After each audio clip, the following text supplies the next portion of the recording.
This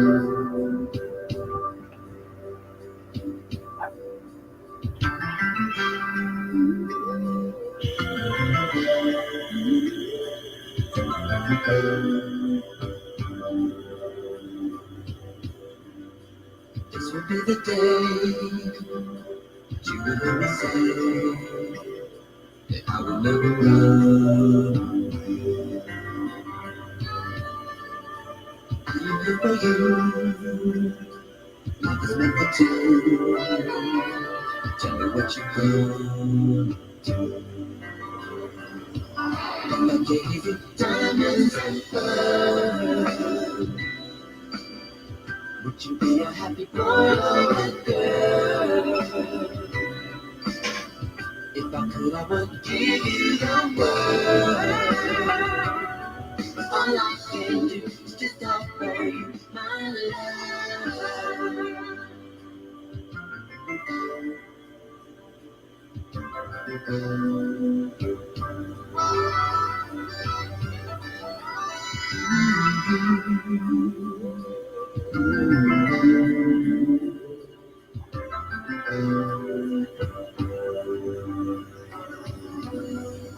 Which one of us is right? If you're inspired, can we just love decide? I will be commanded, cause I understand. Love must be the master. If I give you diamonds and pearls, would you be a happy boy or a girl? If I could, I would give you the world. All I can do is just offer you my love.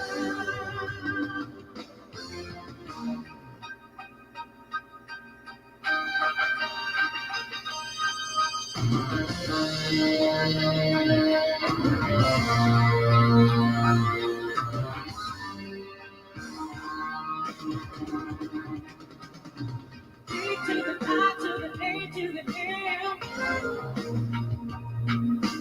O to the N to the D to the girl to love. D to the I to the A to the M. O to the N to the D to the girls of love.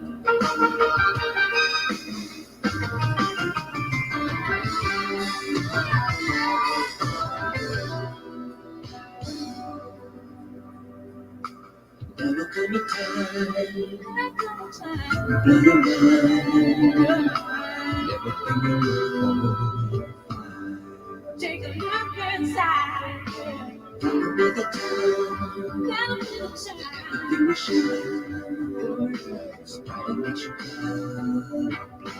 You will be colorblind. Diamonds and pearls. Would you be a happy boy or a girl? I would give you the world. All I can do is just offer you my love. Diamonds and pearls. Yeah, happy boy or a girl. If I could, I would give you the world. Give you the world. All I can do is just offer you my love.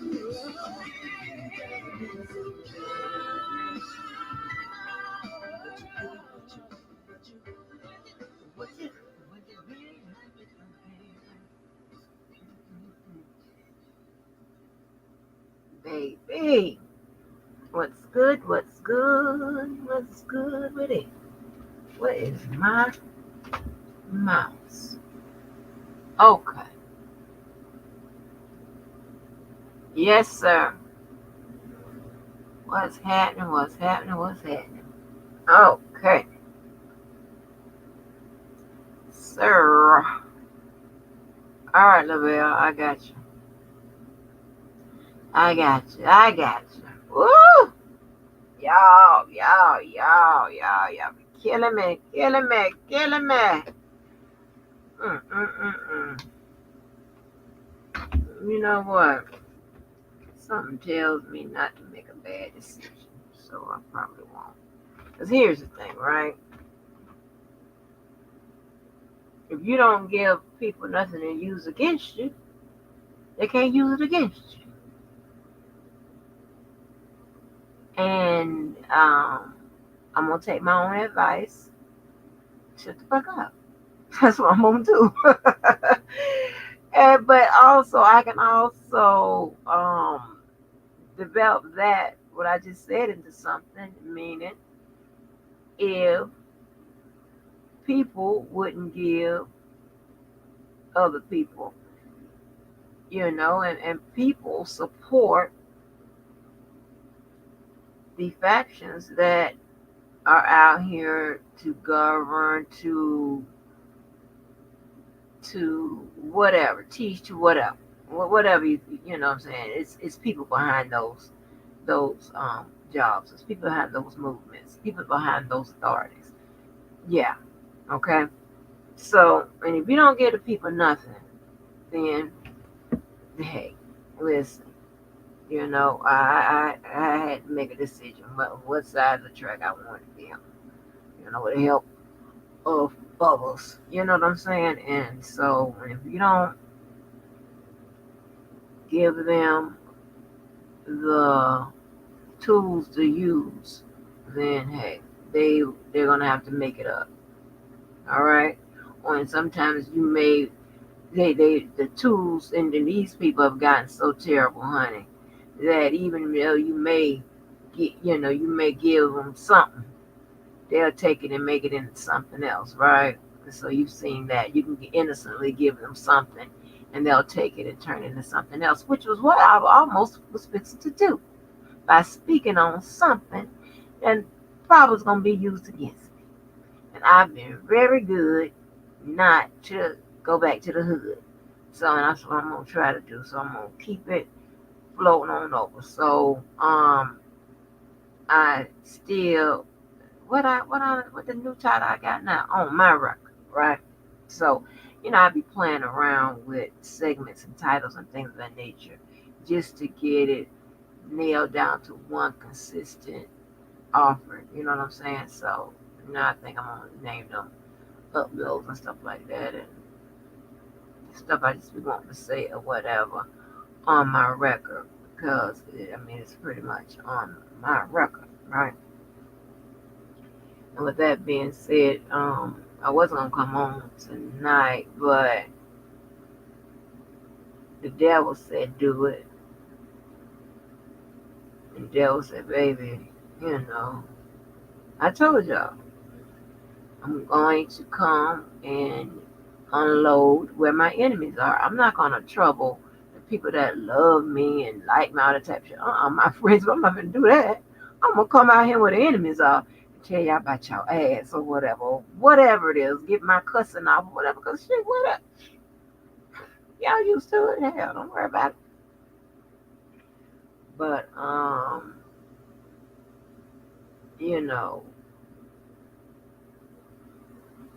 I say this with the seriousness of everything I know. I cannot stand, nor do I stand for it, when people use the Lord and or Jesus. I know they are responsible for the creation of us. I get that. And whatever else. I'm not a Bible thumper. I don't have to be to have good sense. Okay?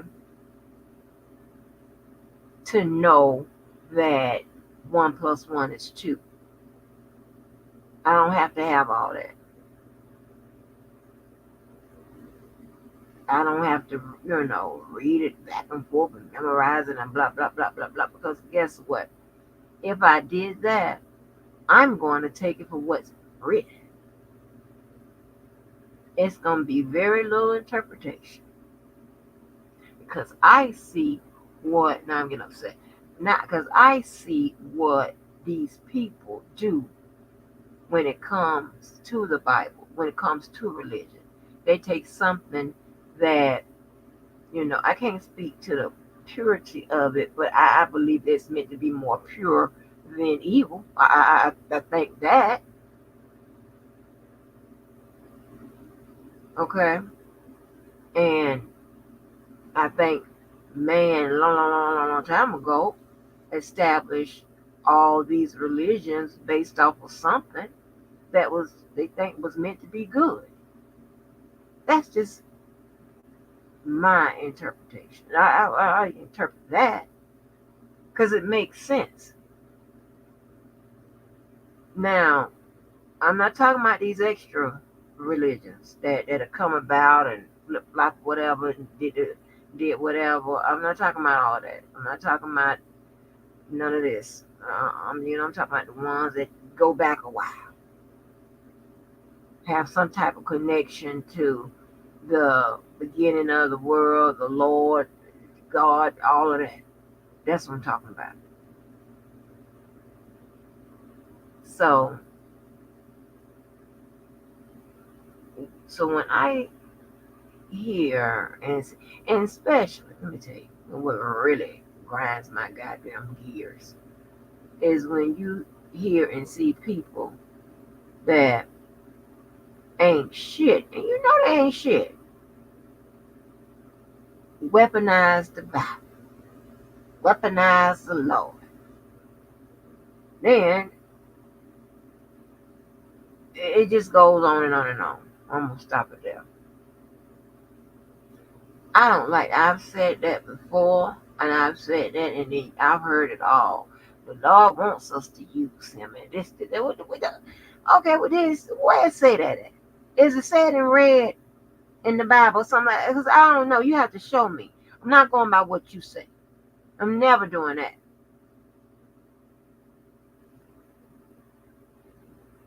I don't want to hear nothing about what you say or what your pastor told you, and you believe it. None of that. And because I have some kind of way managed to run into the worst set of motherfuckers on this planet, you can believe it or not. I'm talking about y'all. Because I ain't never seen no Christian, no Muslim, none of that like this. They don't exist outside of this. They don't. All right, not in no group. Okay, not no group. Anyway, and I'm not, as you can tell, no deeply religious person, but I have been around the church of, not the church, not culture, but when I say the church of God, and I'm distinguishing it from Muslims and all the other places where the masjid and the mosque and all the other places. I'm talking about the church of God, different churches, different denominations, whether it's Baptist, Methodist, the people running around the church, all of the people. All right. So I've been around a lot. So I got, and I've been around the Muslims as well. So I have a pretty well-rounded and a well-grounded foundation when it comes to people that are um, representing one faith or another. I'm not saying none of them are perfect. I'm just saying I ain't never seen them none like y'all. That's all I'm saying. Okay, that's all I'm saying. Uh, and I'm probably another thing. I got a people picker process, so I probably saw something in somebody and sheltered in place or sheltered away. I would shelter myself from the foolishness, right? But that has never been a controller of my mouth.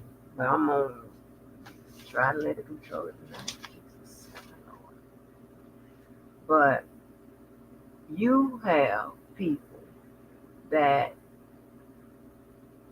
try to justify and excuse and adduct accountability and responsibility for the things that they do by hiding behind the Bible. And it was so crazy. Mr. Jakes told us, probably shouldn't say his name, told us that if you want people to leave you alone, invoke the name of God or put the Bible in the way. They'll leave you alone. They'll back up from you. Now, because he was taking us all over Florida and Georgia to perform, and we were young then, but he always treated us like we were grown. Because that was the first time I had stayed in a hotel with a classmate, and my mom and daddy wasn't there, or nobody in my family was there. But he had a big old mass choir of, what grade was that? Seventh, eighth, and ninth graders, on the road performing. And he took everybody that could afford to go. And I'll never forget. We were so much in demand. It's before we even got to our final place in Miami to put on our big show.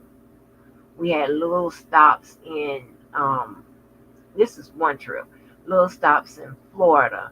I mean, we was definitely on some Ike Turner shit. All right. We were so tired. Now mind you, we didn't leave until like school wasn't over, but it was like 12. So we had to do at least half a day. We rode on them Greyhound buses, right? And as we stopped in these different cities, we had to sing. Now, for some reason, it takes me a long time to get to Miami. But I'm telling you, we stopped to perform at 2 or 3 places before we got in Miami, like in the middle of the next morning, and then had to turn around and perform that night. And it was crazy. And we didn't have no parents to go. If I'm not mistaken, I don't know who. We didn't have no chaperone. I mean, it was a teacher. Yeah, I didn't see nobody parents. Yeah, so that was crazy, right? And but he told us that, and now that I look back on those instructions, I'm like, oh my gosh, he was fostering a belief, because that's what people have, since I've been grown, that's what they've been doing. And then what really bugs me, and I'm telling you, it bugs me, and I'm trying to tell you, to personally, I'm just saying, connection now, that I heard somebody say that they think of themselves as a god. Guess where I first heard that? Not like I don't think I've heard that.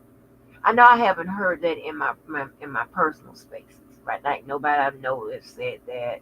Nobody I ever talked to personally have said that. Until I find till when? Guess when? Guess when? Guess when? Guess when? I'm gonna give you one guess.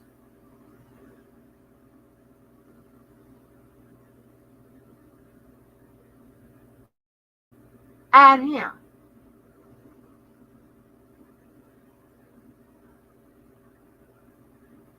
And so I asked our good friend, Google.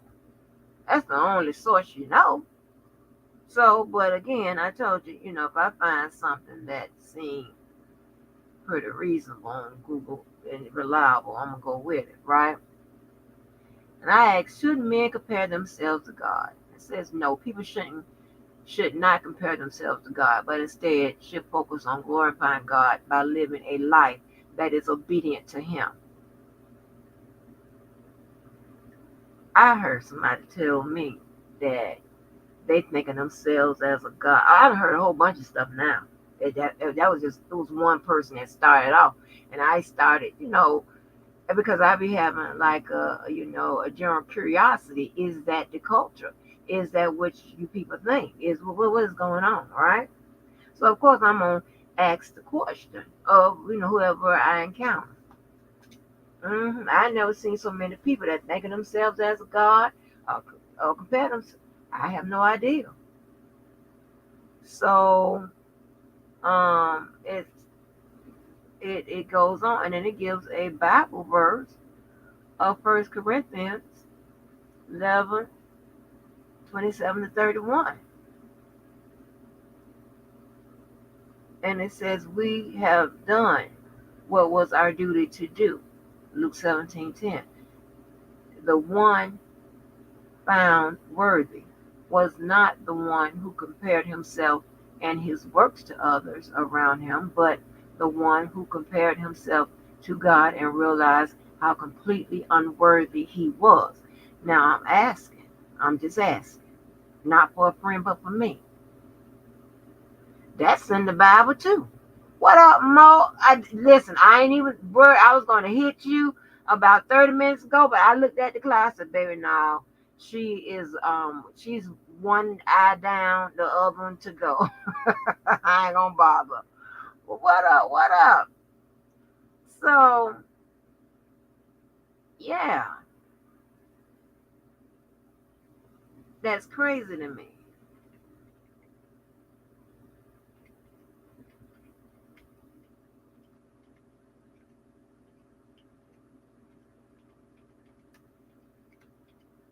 And I be thinking, I'm like, is that there?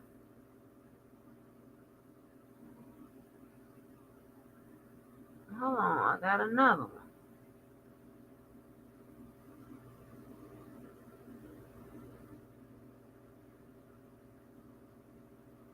I'm like, is that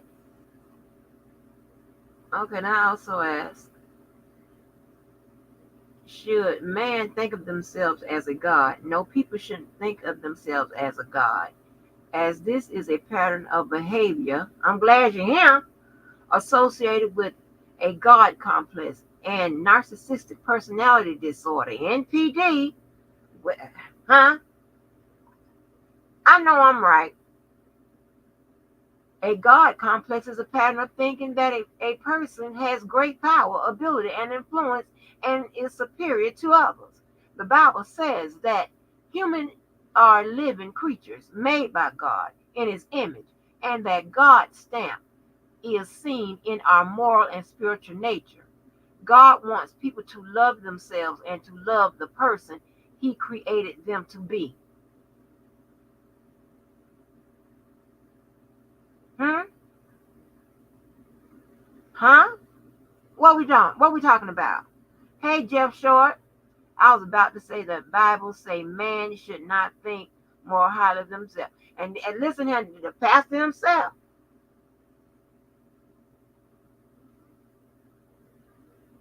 But I think Mr. Jeff might be the right church folk. Hold on, let me see. We'll figure it out. Maybe maybe you'll well you might be some good. So maybe you'll buck the church I hate Angie.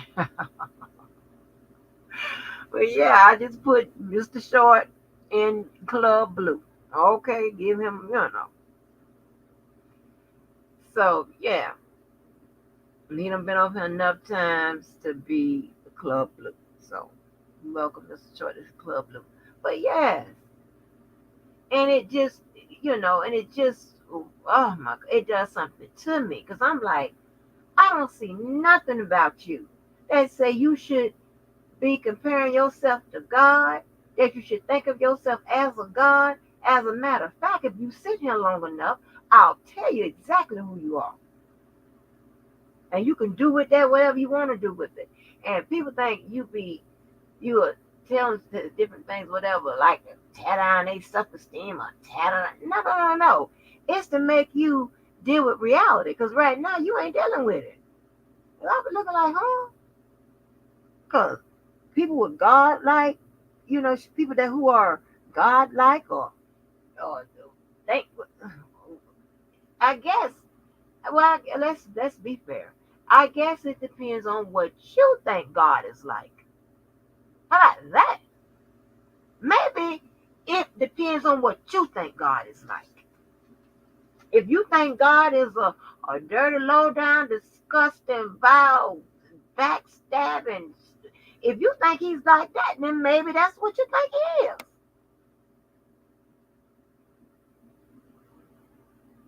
I be sometimes looking when you see a lot of women be in these relationships with these men that do all this here, whatever, in the church or whatever, and then hit them with them. They talking about they a man of God, and I ain't judging nobody, but I'm just calling it what it is. I be like, well, maybe that's what you think God is like. And to be honest, I don't be all wanting to hear about all them. If somebody was married to the prostitute, and somebody was a Jezebel, and somebody was a thief, and somebody all these different people are what they did, um, who they were at some point in their life or what have you. I get it, and and what I do get is maybe your like likeness to them. I get that. I get that, but it doesn't until you unless you're showing me, yeah, okay, well, that may they had a connection to the Lord and they, you know, had a love and appreciation and a wantingness to do right based on what the Lord or they, what the Lord has said, then yeah, I think that's the most realistic of us that want to do right.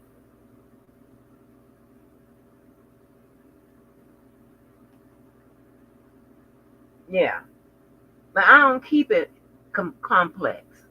I don't keep you confused all over the place.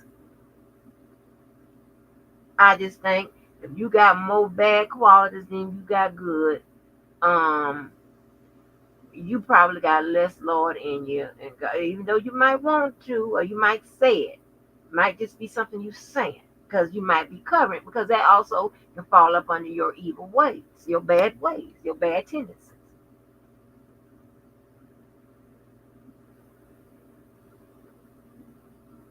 your manipulative ways. Huh?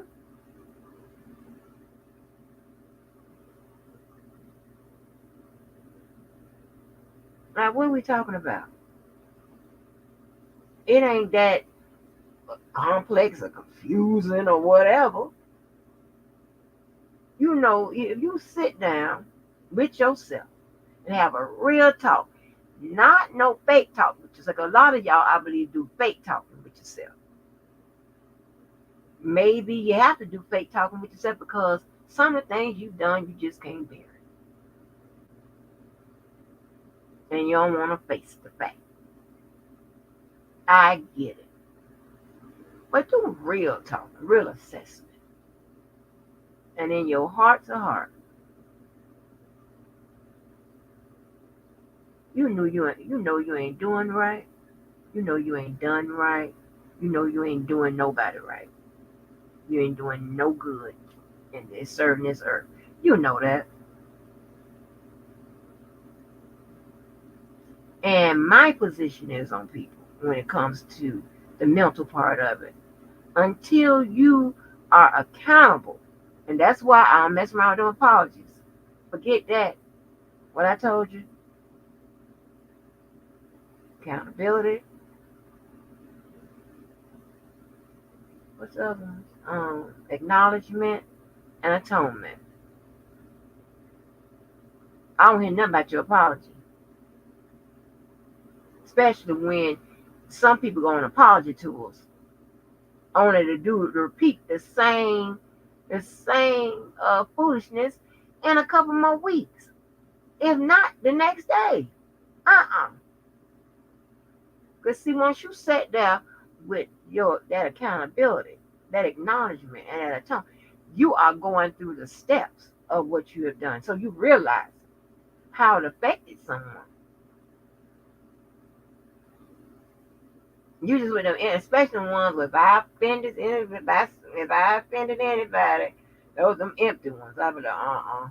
That's why I fool up with them.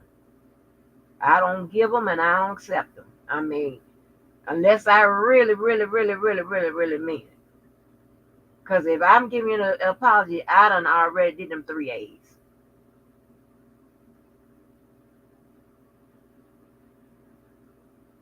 And chances are, and I ain't saying that it can't happen, but chances are I never do it again. That's how you know them. I went through them 3 A's and not just got to the apology part, the formal, you know, and then that don't work. And uh, uh, uh, uh, uh, uh.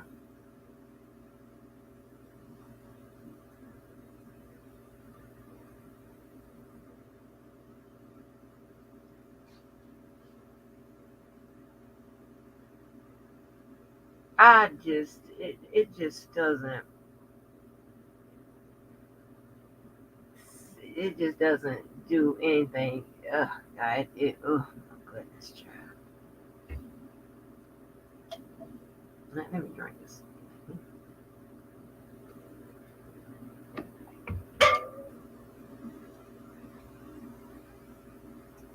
You know, um,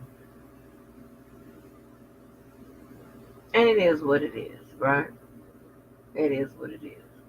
You gonna think your way, I'm gonna think mine.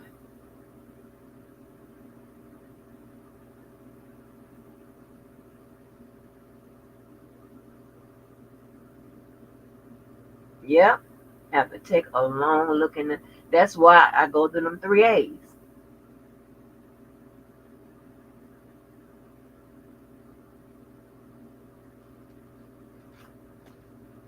Yeah, I might add another. Hold on.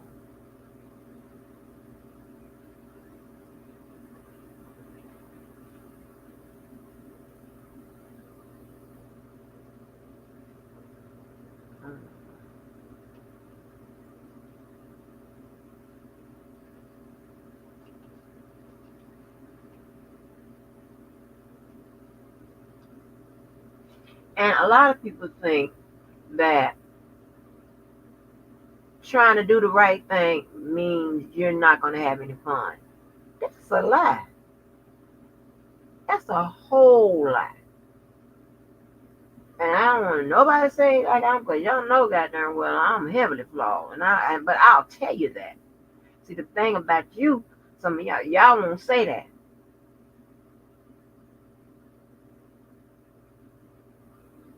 You don't even know that the way your mental, your psychology is set up, you heavily flawed because of the way you think.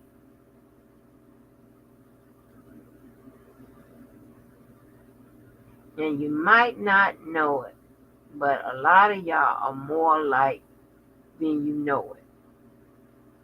I know it because I don't figured you out.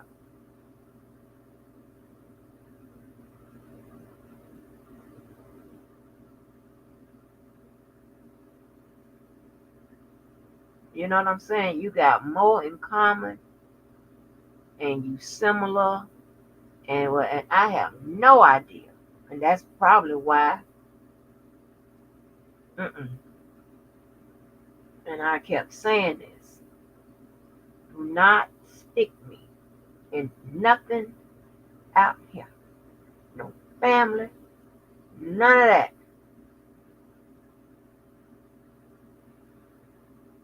Don't connect me to, I'm not in no group, none of that.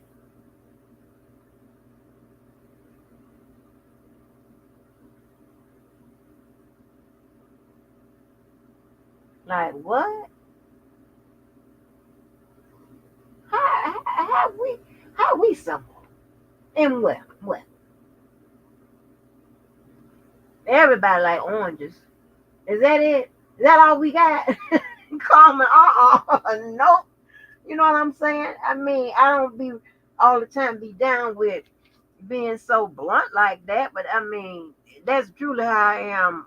Often I'm very blunt because I don't have time to be messing around with, you know, finding the right words and worrying about offending you. I really don't care because at certain points you should be able to, you know, it's my truth, so I don't understand why my truth offends you that much.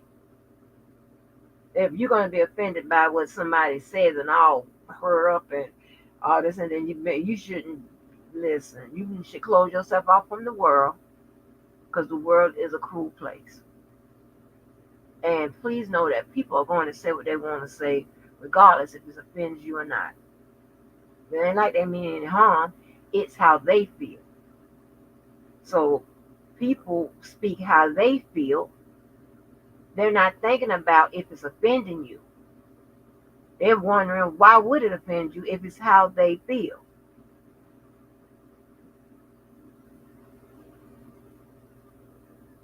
Only time anybody offend me is when you lying or you ain't telling it right. Right. Only time you offend me.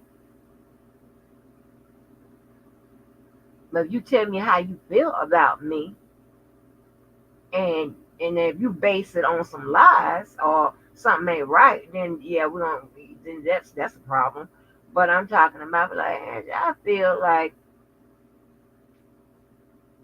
you two uh, well,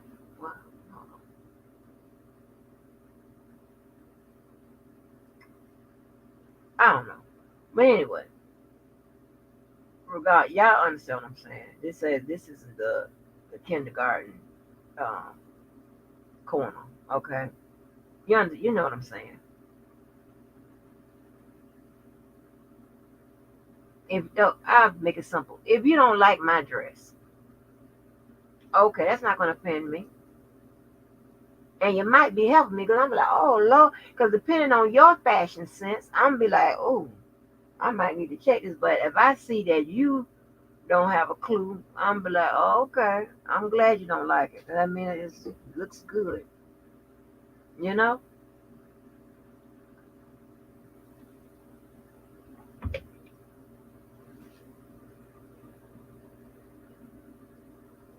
You know, it's about. If I can get them Satans up out of him. Them Satans be gone. Oh, baby, them folks behavior, baby, they get on the next thing smoking that. And yes, yes. Oh, and yes, get mad at me. Ain't got nothing to do with it. But yeah, y'all, and this is my personal record. I can't stand that. Hey, I've used some sources that says that I'm probably right on the position and what these people. So listen, I don't like all that.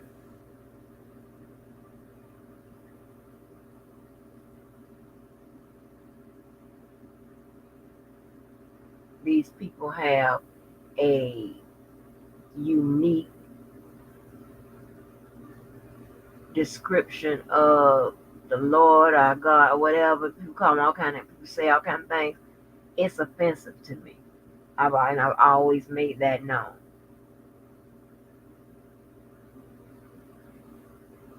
In private, no doubt. So I'm not coming on here saying like I'm, deeply religious, because y'all know that ain't the truth. But I was raised by some practical people who was raised by some practical people who wasn't dealing with a whole bunch of euphoria and all these crazy mental process whatever, and and they kept it real about the Lord. Yeah, we was in church every Sunday, and one of them nights through the week, believe it or not.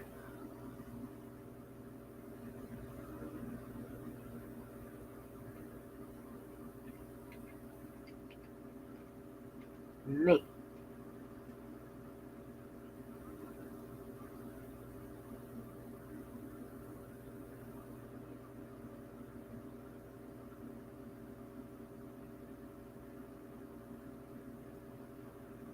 And and some people, I find, sometimes you can come across enigmatic, right?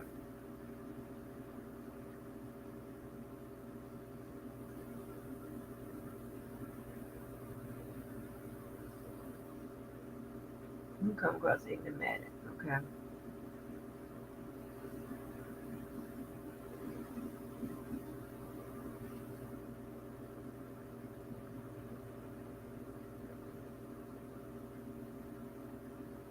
And with that being said,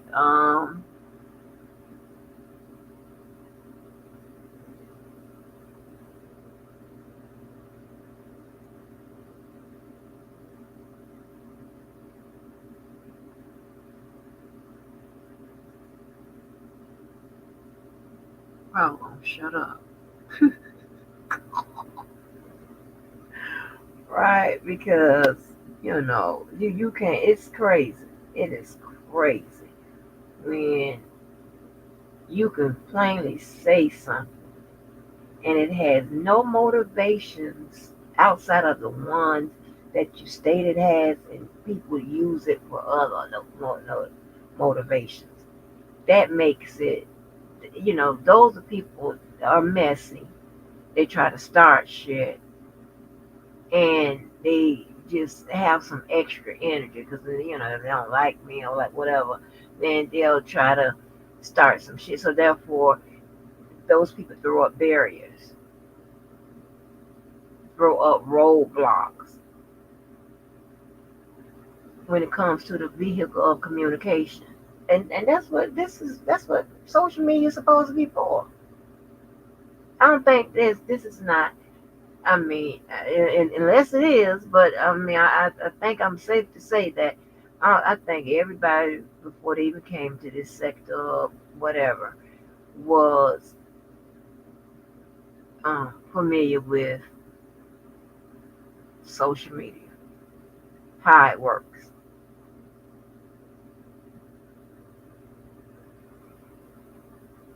and it is so weird, you can't even comment on people's commentary because if you do, baby, it's gonna be used some kind of way. And I don't see this is what we ain't gonna do. We ain't gonna never. Mm-mm. We ain't gonna do that.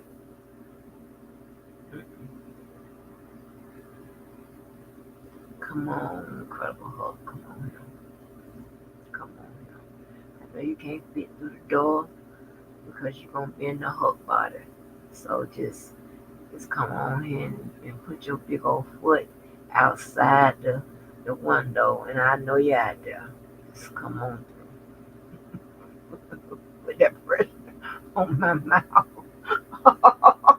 Just put your put your big Hulk fist through the roof and just put it on my mouth, honey. Cause baby, Lord have mercy, just crazy. You can't say nothing, and you can't really say nothing in an abstract way, cause that take it. Like, what are we doing? Like, but anyway, I'm just saying.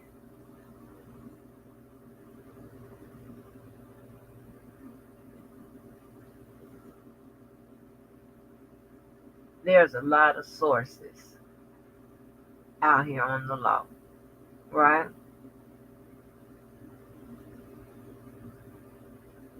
If you don't know exactly why something is being done in a legal process,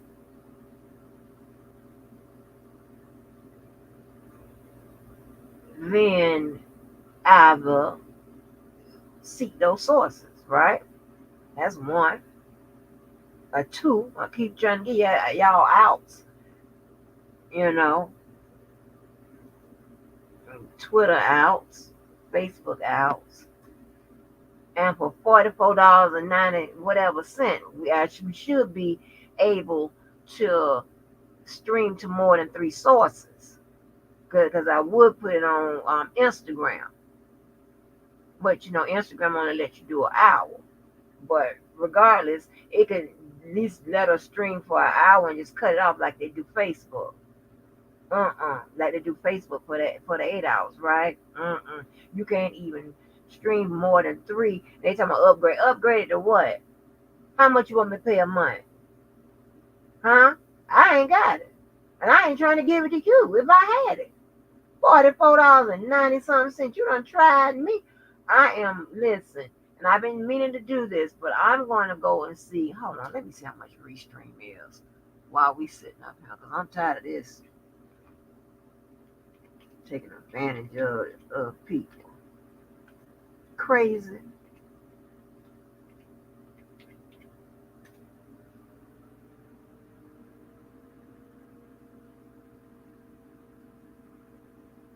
It don't make no sense.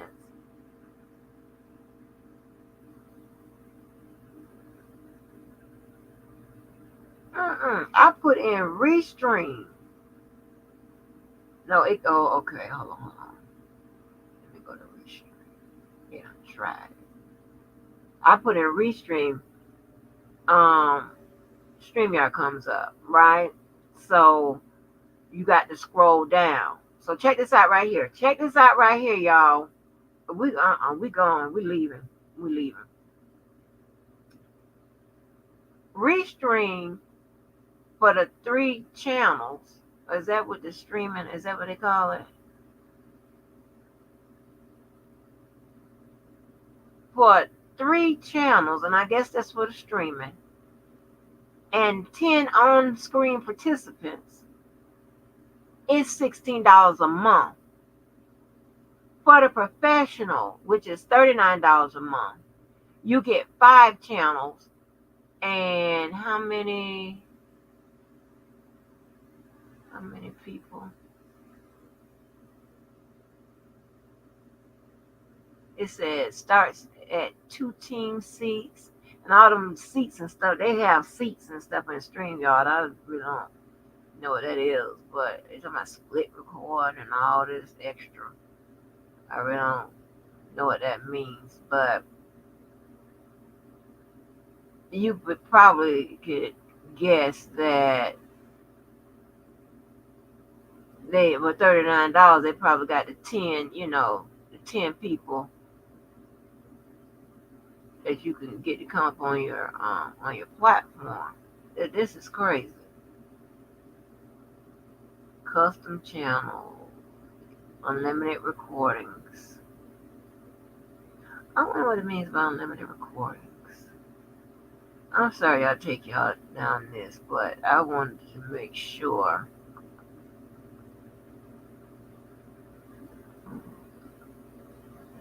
Can I write this?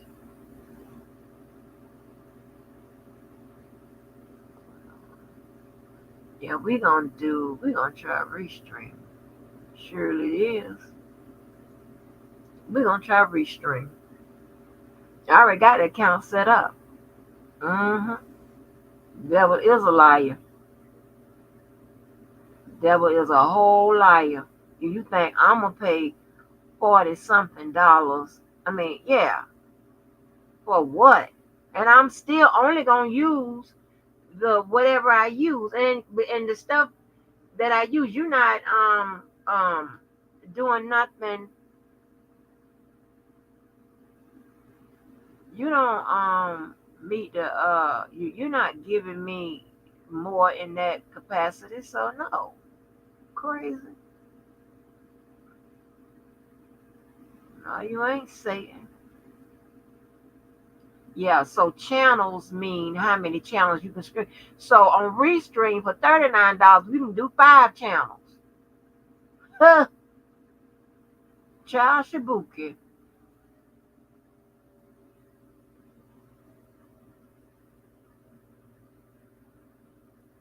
You crazy.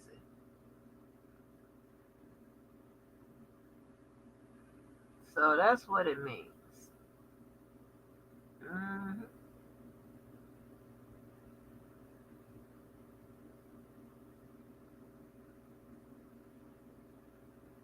Card, audio, video. Yep, and it's and it look and I think if I'm not mistaken, with Restream you get more more well not okay, I'll show you. Wait a minute. Hold on. I'm sorry, y'all.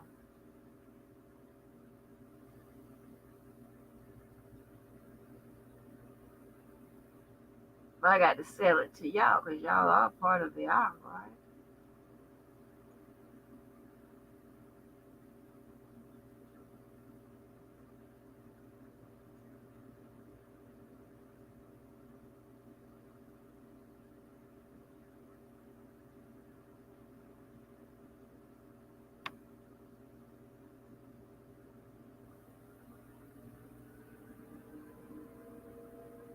Okay, where would be my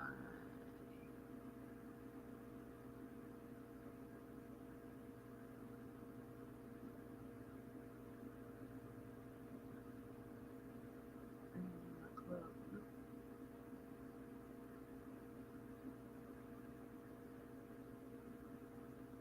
Hold on.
Hold on. Okay. So, where's the club?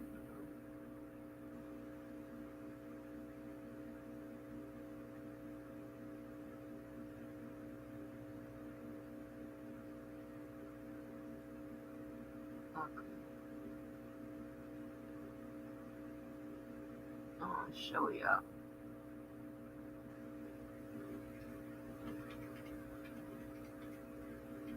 But we're gonna get to some of this stuff. They still trying to get Fani. It's crazy. They all in court today trying to get that lady because of this stuff with Trump. Um, I want to show y'all.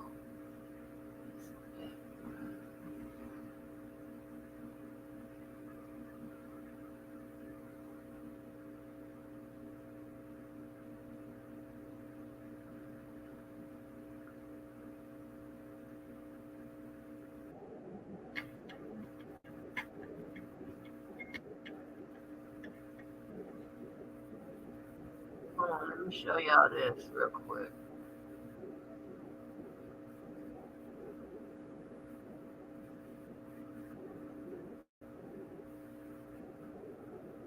Do y'all see that? Now you can get all of that. I think for six. That's for $16.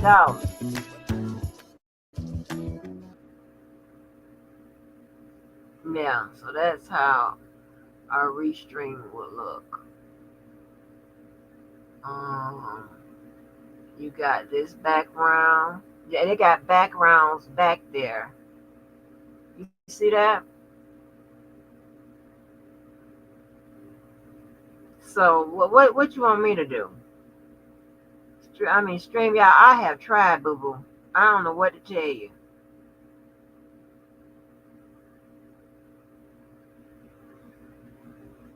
Look at that. That's pretty, right? They got preloaded video clip. I think countdowns. I believe those are countdowns. I believe you got your overlays and stuff. I don't think y'all can see this part,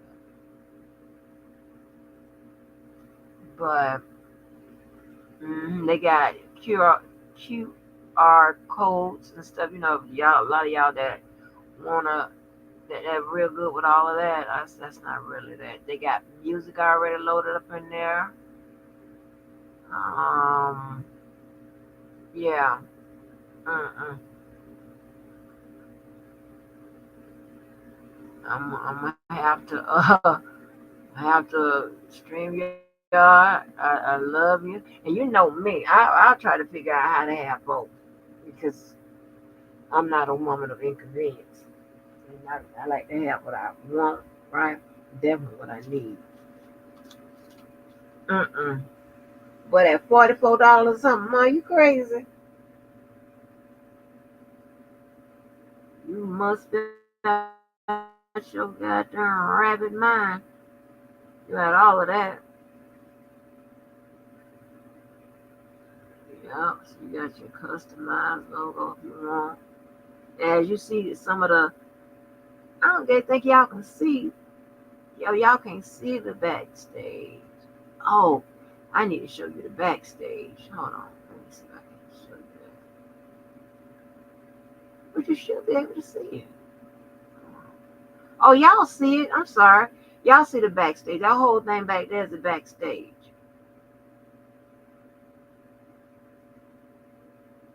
So you see it's pretty much similar.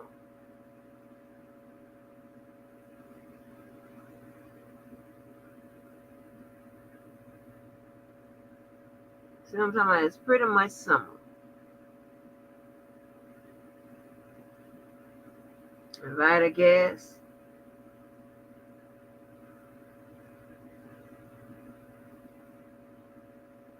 Yeah, because this is how. Listen here. Uh-uh. I ain't gonna be able to do it. They're gonna have to give me more, but give me some stuff that I use. You know what I'm saying? They can at least made it so that we can stream it to more than 3 channels for $44. Crazy. And you be tripping. Now, I went ahead and took my chance on playing Diamonds and Pearls by Prince because when I played all that Prince music a couple lives ago, they ain't get me. That's where I further makes me think that they not really checking on channels that be doing that YSL, R. Kelly, Diddy type stuff, whatever that's in our pretty much in our sector and what have you. Um, like I said, a lot of people did a big one by clearing out, I guess, the bots or algorithms or whatever you want to call them. But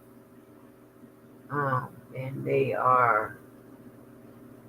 can get like different notifications of different content and things, and things of that nature, whatever. I know that I'm over 1 million views. Yeah, I know that. So I just got to get the views up on Twitter. Boy, where you can do some extra stuff. And it seemed mighty high, honey. Mighty high. But oh well. Um, but yeah. So anything, what I'm saying is like, so and this that's just my thing. If I know if I say something and the resource I used wasn't wasn't credible, or I ain't check it out, or y'all understand what I'm saying? I'm gonna use it in my opinion. Or if I go to talking about some stuff, and I'm not gonna give it to you as though I am the expert on it if I don't know what I'm talking about. I'm going to use in my opinion or something that would suggest that this is just how I feel. Why you say, and why you keep making a point out of that? Why? Because you have people who are looking for the right answers, the truth, not something that may be self-evident to you. Because even if it's something self-evident to you, when you get down to it, it's pretty much based off your opinion. I'm talking about something that has some type of evidence, some type of trail to the truth. Okay? That's evidence.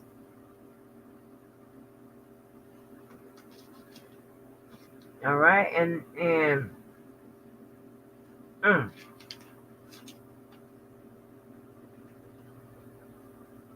mm, mm.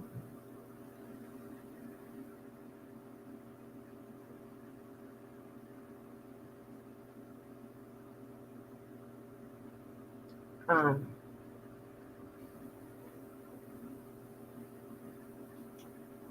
so you have a lot of channels, especially them the upload channels. They be uploading all kinds of stuff. They be having those clickbait, um, and they have them clickbait titles. And you click on that and stuff, they were like, that ain't the truth, this ain't whatever. And then what I have to do is just go out and then I have to go and Google or whatever to see it can I verify. Ain't nobody got time for that. And then once I find out I can't do it, I'm unsubscribing. That's why I be on and off with subscription to what's the people Debo was on their show one time, them two boys, what's their name, Ant and something. Sometimes their titles be clickbait, and sometimes they don't be having the right information. Like they were saying, they got out like, oh, Kim Porter's book was the feds found Kim Porter's book, and this is what was in it, and then they got it leaked to all TikTok and all this type of stuff. They got it shown where some pages in there, whatever. You got people that will keep going running with that. Now I done looked around, I ain't seen nothing that says it. It doesn't mean that it didn't happen. But I'm just saying the sources I have are other YouTube sources that's not real reliable with the information. They are more interested in getting the information out, whether it being right. That don't work for me. That's not the type of person I am, and that doesn't work in my schedule. Like, dang, I don't like that. That's a waste of damn time.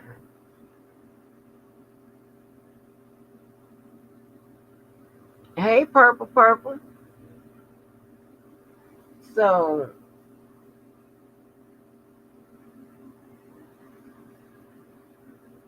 you know, it's like, and another thing, with Diddy or with anybody that's caught up in the legal situation, and especially those who say that they are familiar with the law or the legal situation, I don't understand.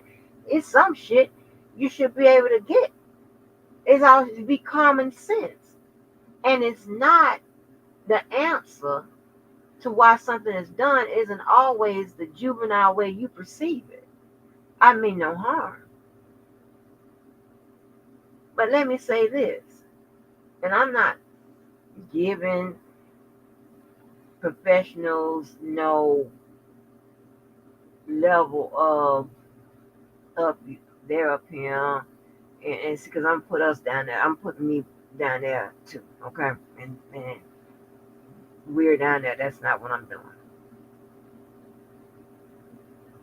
Because I don't want nobody saying that I'm trying to say professionals are better than people that, aren't professionals. Because guess what? You're all professional in something. So, but that's you motherfuckers that don't unlock your potential, right? So I ain't got nothing to do with that.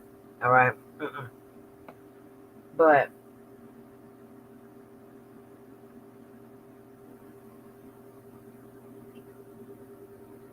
that man has a team of lawyers, just like Mr. Kelly has a team of lawyers. There is nobody,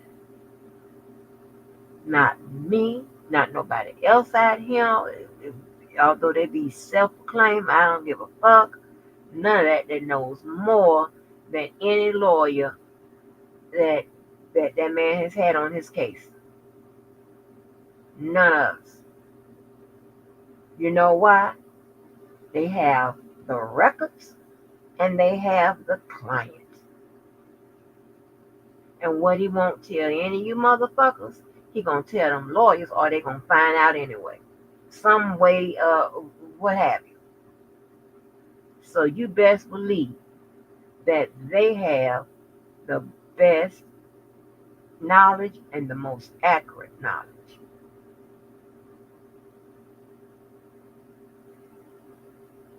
So when you see those lawyers tender something,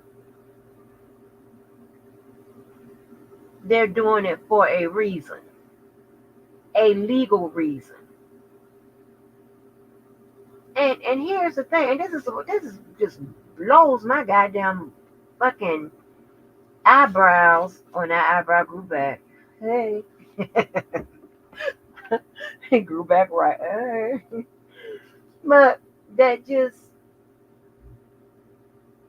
I ain't gonna say it like that because people gonna take it wrong.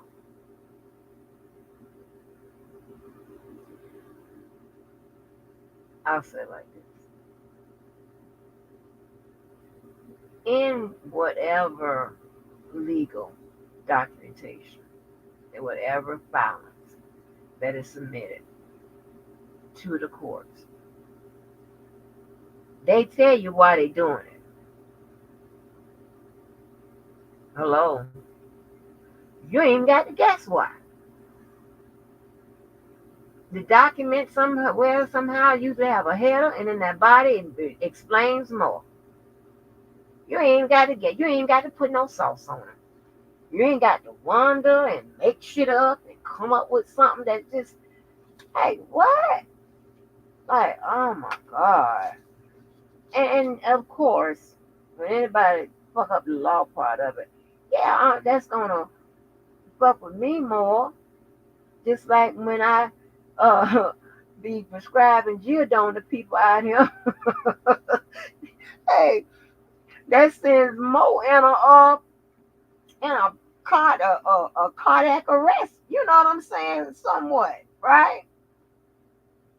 Like, girl, she really wants me to stop. Okay. Well, I really want them to stop. Shit. But anyway, And what I'm saying, um, it is. I mean, it's very, very. I mean, it is not like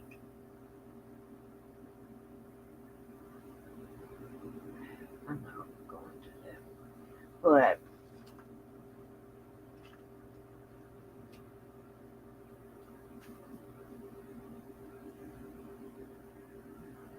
I'm gonna tell you again where it may not be for your understanding. That's because some legal process and legal procedures and things of that nature is similar, but process and procedures is similar, but it's not the same, right? In some instances, it is the same. In some instances, it's not. In the legal world, it's not. Everything is done for a reason. How it's done for a reason, and it's done no other but for that reason.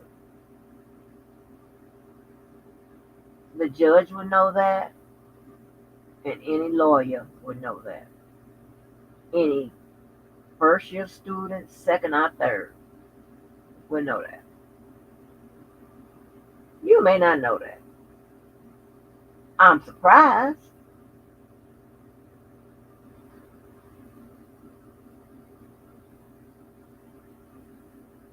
but you may not get it. I don't know why, but I don't know what's going on. They always told me association bring on assimilation. So if you run around and hang with the dumb, you that shit that might be where you're going. Or unless you're just dumb too with them, I don't know what to say.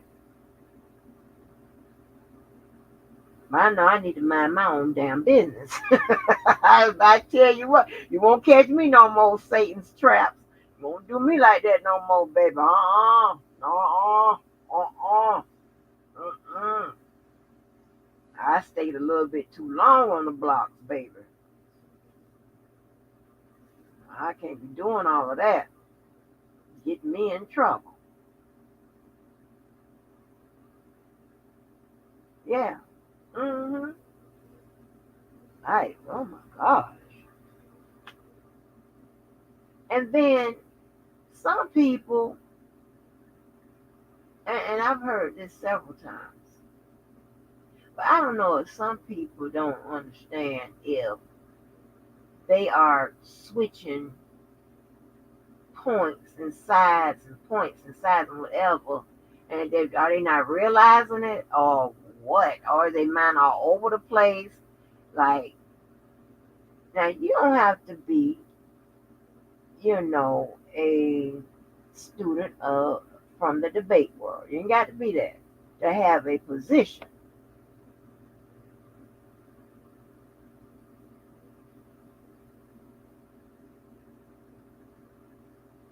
But and then if you switch in positions, this and that, third, and that person ain't received no intel to make them change their mind that fast in the next sentence. What the fuck is going on? And then therefore somebody will start holding my attention, not more than just for the commentary, more to see now I'm sliding on over to some kind of other type of eval. What the fuck is going on? Sorry, Mr. Jeff.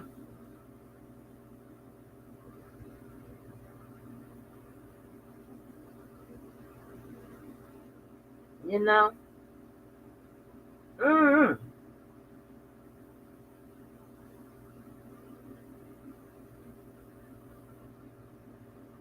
Usually if my mind change or I agree with something, you know what I'm saying, I will you will see what made me agree. Or if you can't tell that in real time, then I'll come and tell you, oh, wait a minute, y'all. I got some additional information. or uh, whatever.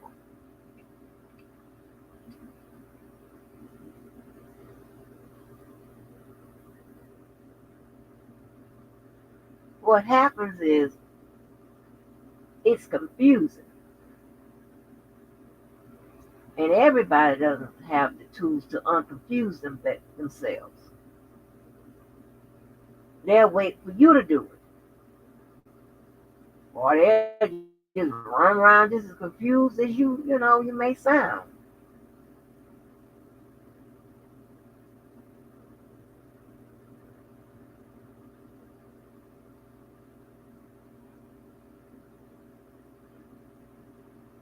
You know, and that's just what I get from it.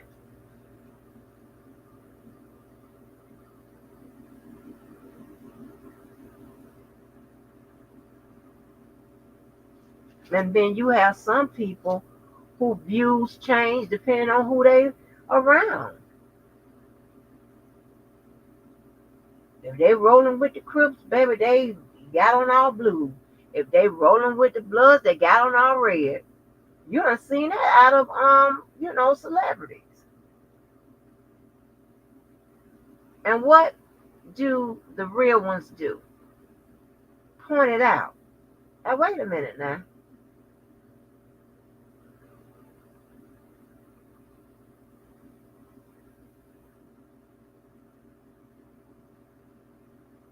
Cause it had to be some street politics had to be worked out in the background to allow this to happen. Hmm. Did that occur? You know what I'm saying? It's just law and order.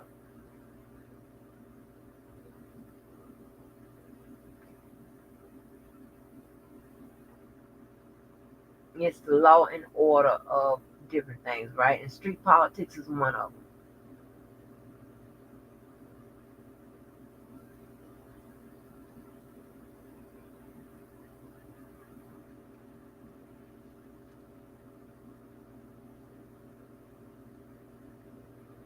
So I don't know.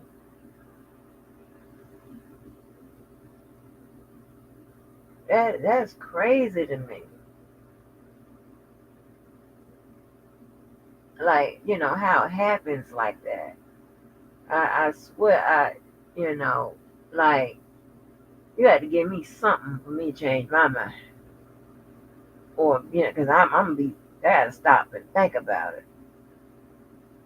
Like in those on those occasions where you hear me agree with Mo, and a lot of times it's not that I'm reversing totally what I said or reversing what I said because you hear me when I tell you, oh, okay, I get it. I may be expanding what my opinion or my thought on that particular subject because she's giving me something. Without her saying that, and just say if I was up here by myself, that would have been whatever I said would have been the last word that you would have heard on it. But when she gave me that comparison, oh, she's like, when she took me to the white part of it, so I wasn't considering that. I was like, this is a we problem. I wasn't considering, the white folks. When it came to um, the R. Kelly celebrity versus Diddy celebrity.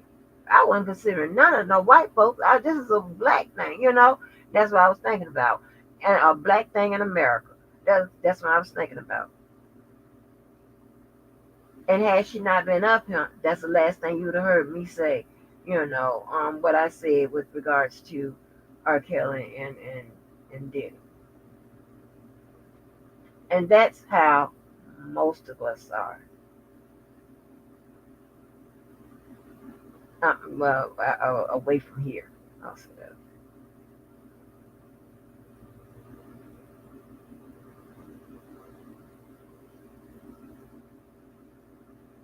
But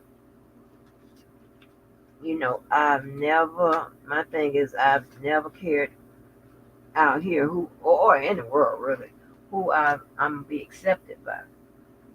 And if me being one way and another way, whatever, is that going to be the determining factor? Then, baby, I'm going to be on the island by myself and loving it. Because, I ain't going to fake that achievement. And I'm not going to do all of that. It's too much. And for what? I ain't doing it on no job.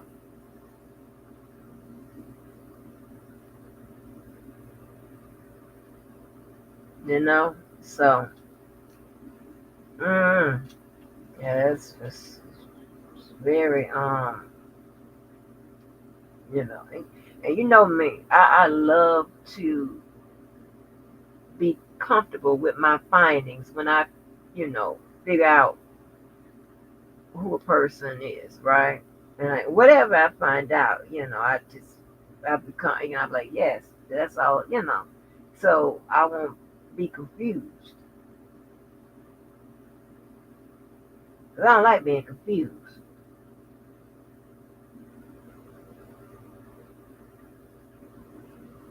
But hey,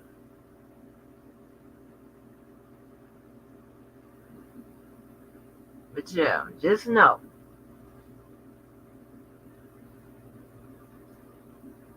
when his attorneys submit anything, and however they state it, it's a reason. Now, I went over that reason, and um, you look at law and crime. I was looking at them today. I got some slides on shape of law and crime, but and some other is listen to I don't know. Pam asked why I went over. But it was a lot of it's a lot of you gotta listen to me. This it's a lot of people went over that, the paperwork and they um some of them gave, their thoughts on the paperwork. You could gain the knowledge from there.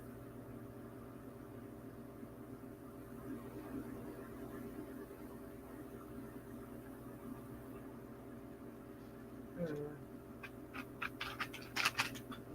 About shocking my damn soul. Meaning, if I know you got better sense than that, when the opportunity comes, I expect this you.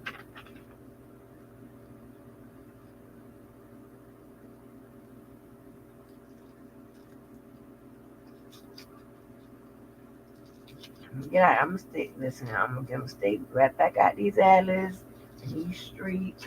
Don't worry about it. You know, don't need to hit me. Yeah, I'm gonna stay out these streets.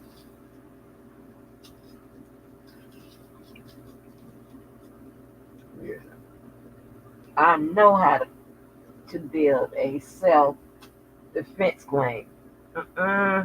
Like, you got it. Uh-uh. My hands up. Don't shoot. Shit. What's next?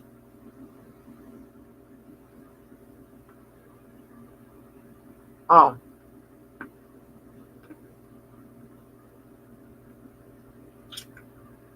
heart, man.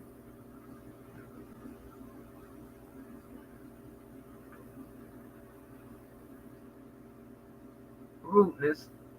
Put this damn Hershey Kiss in my damn mouth. With the nuts, y'all. They dropped me off another bag with some more ginger ale. Mm. Listen, on the record. Now we moving on the record. We off my record. We moving on the record. All right. Why Fani Willis and not Tiffany Heynard? And did you know that while the YSL trial was going, Ashley Pantene Merchant was down there still fucking with Fani.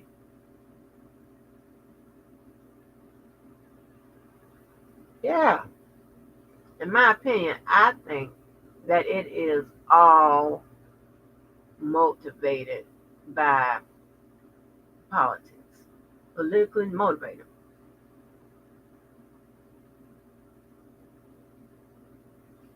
And that would prompt me to list a whole bunch of sources that should keep us in the loop. If they, hopefully, they will update those same sources, or I'll go out there and find some more, maybe next month of the track Trump's cases.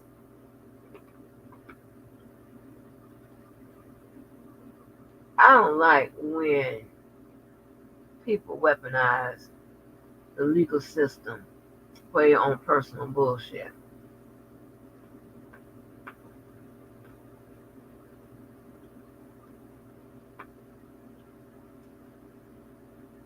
I understand what it means to get Trump from one of those, those cases. I get that. I'm sorry, y'all. You damn nuts.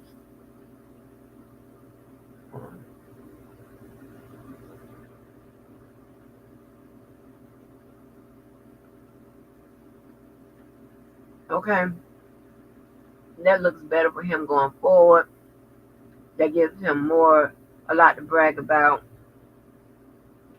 on the campaign trail. I get it.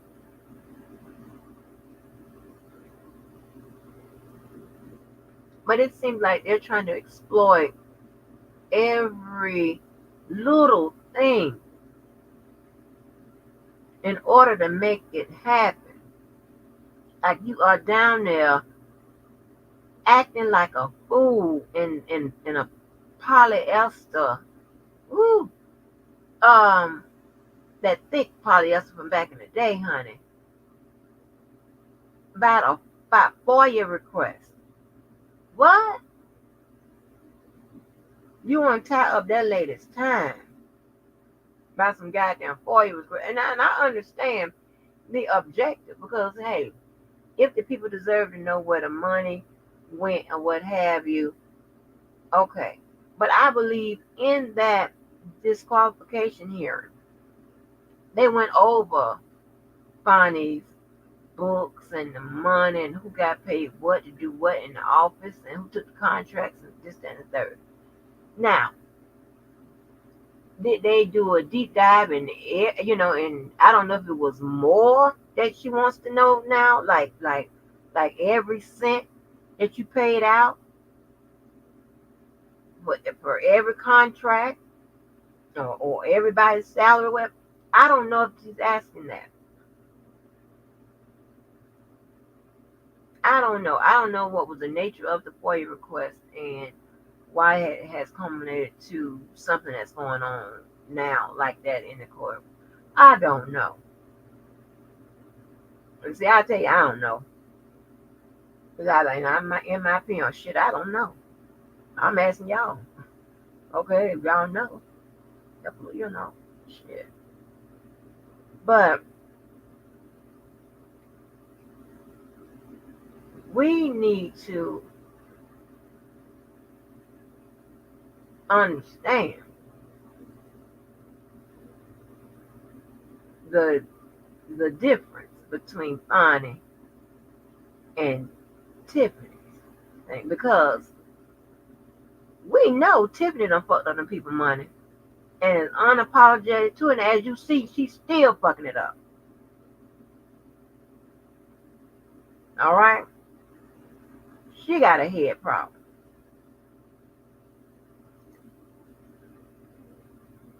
I mean, she has extreme narcissism.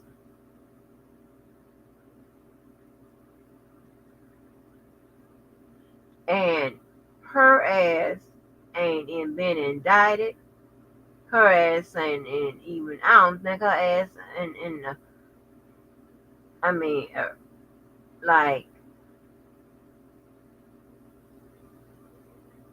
is the state's attorney going to, I mean, really, like, who knows how close you are is to those people?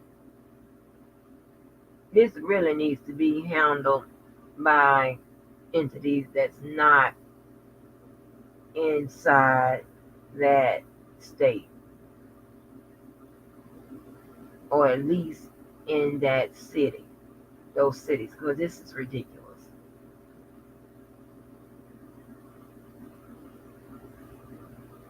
And misappropriation of money is bad all the way around. That's not what I'm not arguing that. I'm saying this woman is doing, Tiffany is doing bully gangster ass shit with these people's money. She is no doubt what you call it,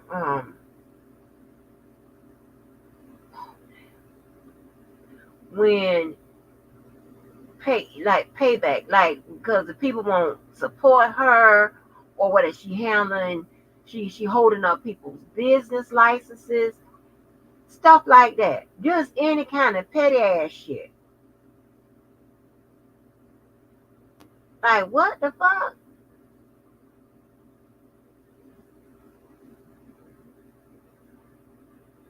And nobody even come knock on her door yet.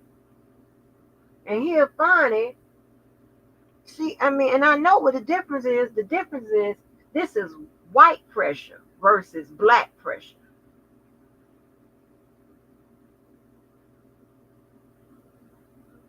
White pressure versus black pressure.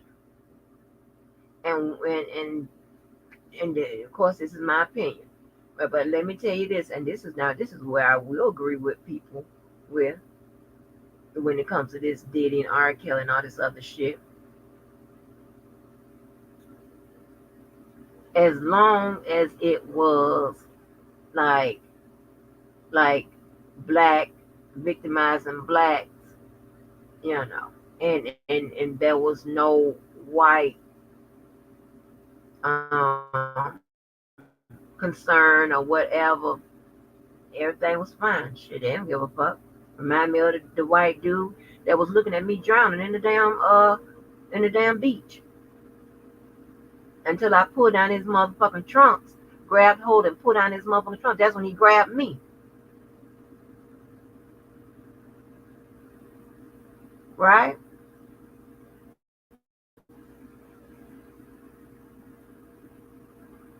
So they was all fine and well and dandy with blacks victimizing blacks on a black cover, shit, whatever. But when the white people started being affected, meaning, okay, he's gonna be bad for business, we gotta do something. Cause see, the perception of your business is tied to the perception of the people that's tied to your business.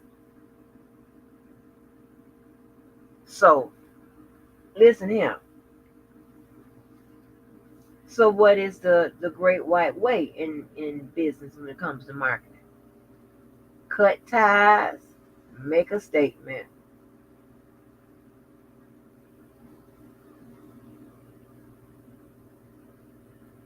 Okay?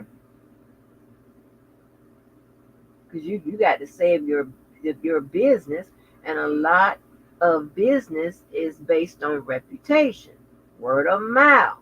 So if you stay quiet while all this shit's going on, then it could be a stain, this, that, and the third. It's a lot to consider.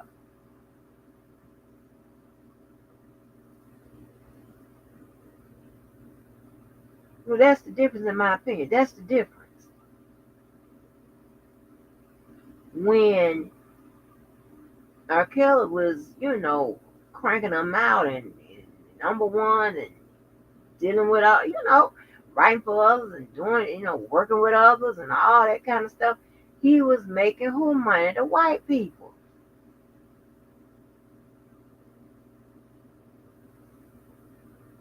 But when the shit got, now the stuff had, you know, got a little low now. He ain't really much use. He's expendable.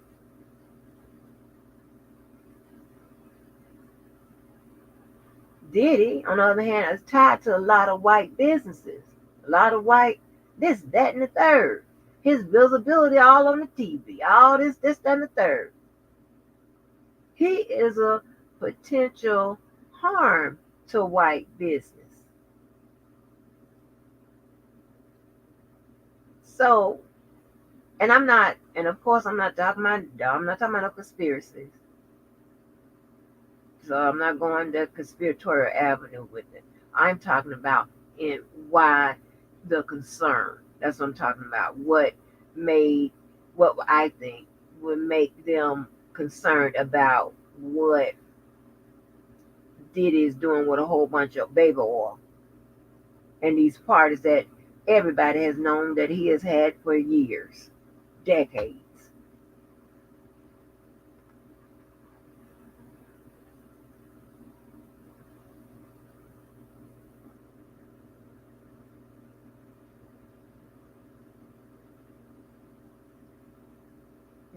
You've seen, you know, during the time when the matters that he's gotten into, seen how they, some kind of way got resolved or they float away or whatever. That's when he was making all them deals, making money, making people rich, whatever.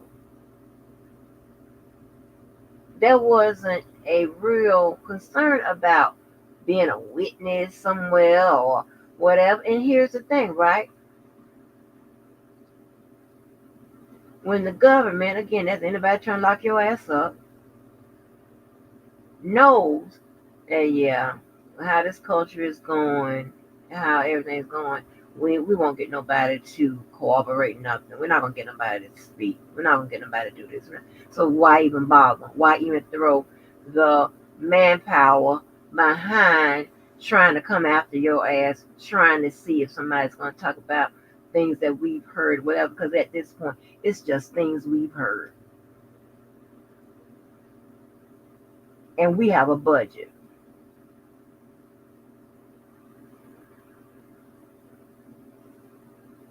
Now, when they say, don't worry about the budget, just go out there and whatever, like probably where it is now, then that's something totally different. But we can't throw an actual investigation behind this here just based on some rumblings and well, we heard about this and that, but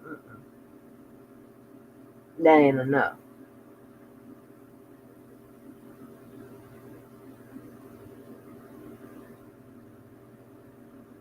I mean, the government has a psychology behind it too, in everything that they do. They have a psychology involved.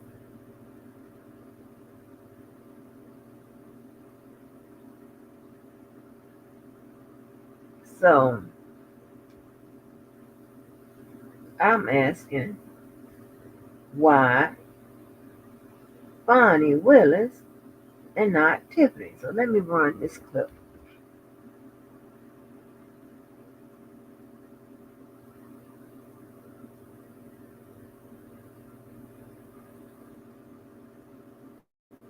Oh, Pantene is on this lady's ass.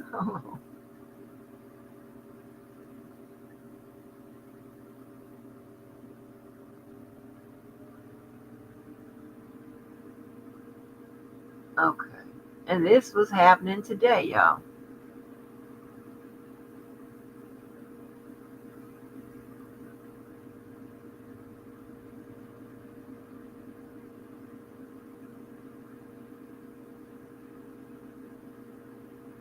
I'm so tired of Eugene Deal.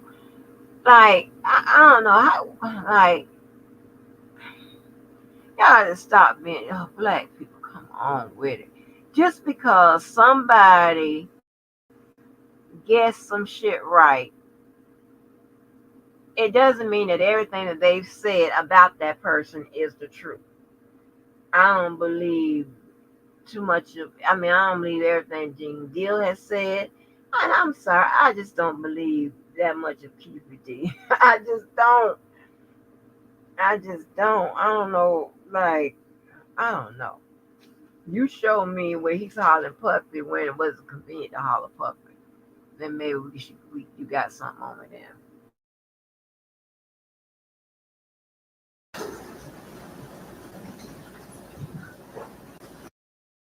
Announcement. The court has verbally announced that Fani Willis in her individual capacity has been dismissed from the suit.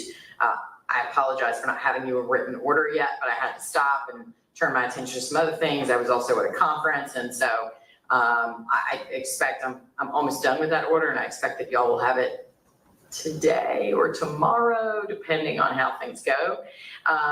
But just to reiterate that I have already ruled on the motions to dismiss, denying the motion to dismiss as to the district attorney's office, Madam DA in her official capacity, and Fulton County, Georgia, and then granted the motion as to Ms. Willis individually. Where we are now, at the hearing on September 5th,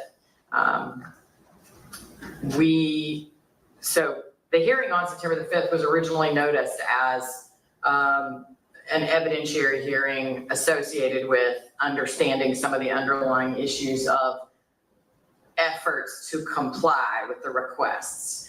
And that didn't occur because the motions to dismiss are meaty, right? They involve lots of argument.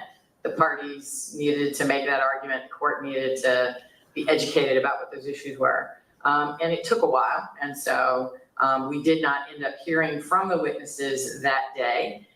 Although my understanding is that most of them were aware, present, and prepared to testify if called upon. And that although I spoke inartfully at one point about them being released from their subpoenas for that day, I made clear, I clarified that what I meant was they were excused for the day and had not been excused from the subpoenas that were served upon them. I've reviewed the record, and I'm not aware of any motion to quash the subpoenas that were served. I understand that either or both the county attorney's office on behalf of the existing DAs or Ms. Allaby, is that right? Yes, ma'am. On behalf of the non-parties who were subpoenaed have taken the position that either or both those subpoenas were for the production of documents, not for appearance, and or that any new subpoenas for appearance at today's hearing have not been served on those non-parties and or the defendants.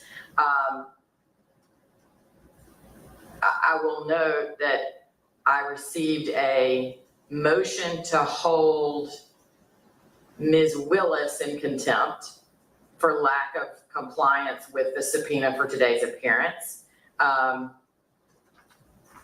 Given that, to my understanding, unless and until Ms. Willis is called to the stand and refuses or fails to appear, if ordered to do so, she's not in contempt, and so that motion is premature. Followed by that, and the reason I'm reciting all this is because the last thing in the record right now is my most recent order that I think was entered on Tuesday. And so none of the flurry of filings have actually been accepted into the record, although I am aware of them because y'all provided them to me. So following that, I received a motion to quash the subpoena to Ms. Willis as the DA. And then subsequently, I got a response brief from the plaintiffs. And then subsequently from Ms. Allaby, I received motions to quash or to be excused from, I think 5 or 6 subpoenas. And so we need to figure out where we are and what we're doing today regarding, one other issue I wanted to put on the record, that one of the witnesses, just to make sure everybody is aware of that, one of the witnesses, Mr. Kevin Armstrong, he reached out because Mr. Armstrong historically was I'm not exactly sure what his role is in the district attorney's office now. I know maybe a DDA, but historically he had appeared in my courtroom as an appellate attorney on behalf of the DA's office. And so he reached out to my litigation manager and notified her that he had an appellate argument in front of the Court of Appeals this morning, and asked to be able to resolve that conflict by going ahead, of course, with his appellate argument and then appearing today, which informally my litigation manager told him by email was perfectly fine. So just because there was not a record of that, I'm sure y'all were all probably aware of it, but I wanted to make sure that there was a record of it. Okay. So having started with the fact that I'm not going to entertain the plaintiff's motion to hold Fani Willis in contempt currently, I think where we need to start is with the motions to quash, because what I anticipated, but for those motions, was for the plaintiffs to call witnesses. Now, one thing I do want to share with y'all is that it was my intention, we're going to sort out these issues in a moment about what witnesses are here and why they're not here and if that's okay that they're not here and all that good stuff. But I will say I was going to point out that while I'm a big believer in letting lawyers try their cases and put on their cases the way they go, I also come from a civil background where it's pretty well established that we don't harass the CEO of a company for information that can be provided by the head of the human relations department or some other similar analogy that I'm not coming up with as efficiently as I should. I say that to say this. If we reach witnesses today, I think everybody should be prepared for the fact that it's not my intention, Ms. Merchant, Mr. Merchant, to let you start by calling Madam DA Willis, because the inquiry here should be about, as I understand it, the receipt of the request, the processing of the request, and the efforts made to comply with that request. And as a practical matter, we all know that while Madam DA may be involved in that process at some point, she's not the first line that's going to answer the questions or have direct knowledge. And so we can hash that out as we move forward. But I say that to start with the idea that there was always a possibility that we might never have reached Ms. Willis as a witness today. But now, everybody's followed their motions, and so we have to reach these issues today. So with that, I think I'm gonna stop talking in a moment and give y'all a chance to tell me if there's any procedural issue or preliminary matter we need to take up otherwise. But my intention is to start with the the defendant's attorneys and Ms. Allaby's motions to quash, so that we can deal with those issues first, because essentially in terms of at least what we're doing today, they could be outcome determinative. That works for the plaintiff's judge. And just so you know, our intention was to call Dexter Bond, who is the open records. Whose job it is to answer Open Records Act requests for the DA's office, yes. That was going to be our first witness. Our second witness was going to be Jeff DeSantis. His job is media relations, and I can go when I go through and explain why that was relevant. And then Shalonda Miller from the county attorney's office, whose job is also open records. There was 3 witnesses, and as I told Ms. Monroe, the other witnesses would be potentially depending on what the people testified to. So it really depended on what they testified to, but our intention was to call those people first. And you know, we're ready to respond. If you'd like us to respond to the states, not the states. Oh, I guess call the DA of the state and the district, then the county attorney of the county. I guess that might be easier. Well, I think actually, because this is as good a time as any to remind us all that this is a civil case. Right. It is not a criminal case. And so I too have had to remind myself, but I think maybe to keep the record as clean as possible, the best way to do this is that Ms. Monroe and Mr. Bowman are defendants possessive plural counsel, and that Ms. Allaby represents the non-party subpoenaed witnesses. Y'all are, of course, the plaintiffs, which makes it easy. Right. Okay. So let's go from there. So I'm ready to respond, and I think the non-party defendants, non-party witnesses in this case, their motions argue that the burden shifts to us, and so we're prepared to proceed with those first. Okay. Any other preliminary thing or matter y'all want to address, Ms. Alaby or Ms. Monroe, on behalf of the defendants and the witnesses? Nothing additional. Okay. Okay, so. Go ahead, Ms. Mitchell. Thank you.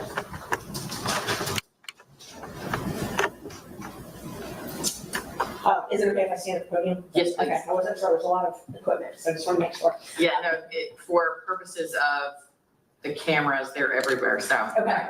And the audio is all linked to the podium, so it works better that way anyway. Go ahead. Great, thank you so much, Judge. Okay, so just to start, the motions to quash that were filed by the district attorney witnesses, in this case, their motion argues essentially that it was oppressive and harassing. They state in their motion that we subpoenaed 12 other DA employees. I'm not quite sure where they got that information from because we've never subpoenaed 12 DA employees. They say that repeatedly in their motions, that's wrong. There are 6 DA employees that were subpoenaed, and there were 6 motions that they filed. So I think they know that there were only 6 people because they only filed 6 motions, but I'm not sure. So I just wanted to clarify that because the number seemed to be part of the argument about how oppressive it was.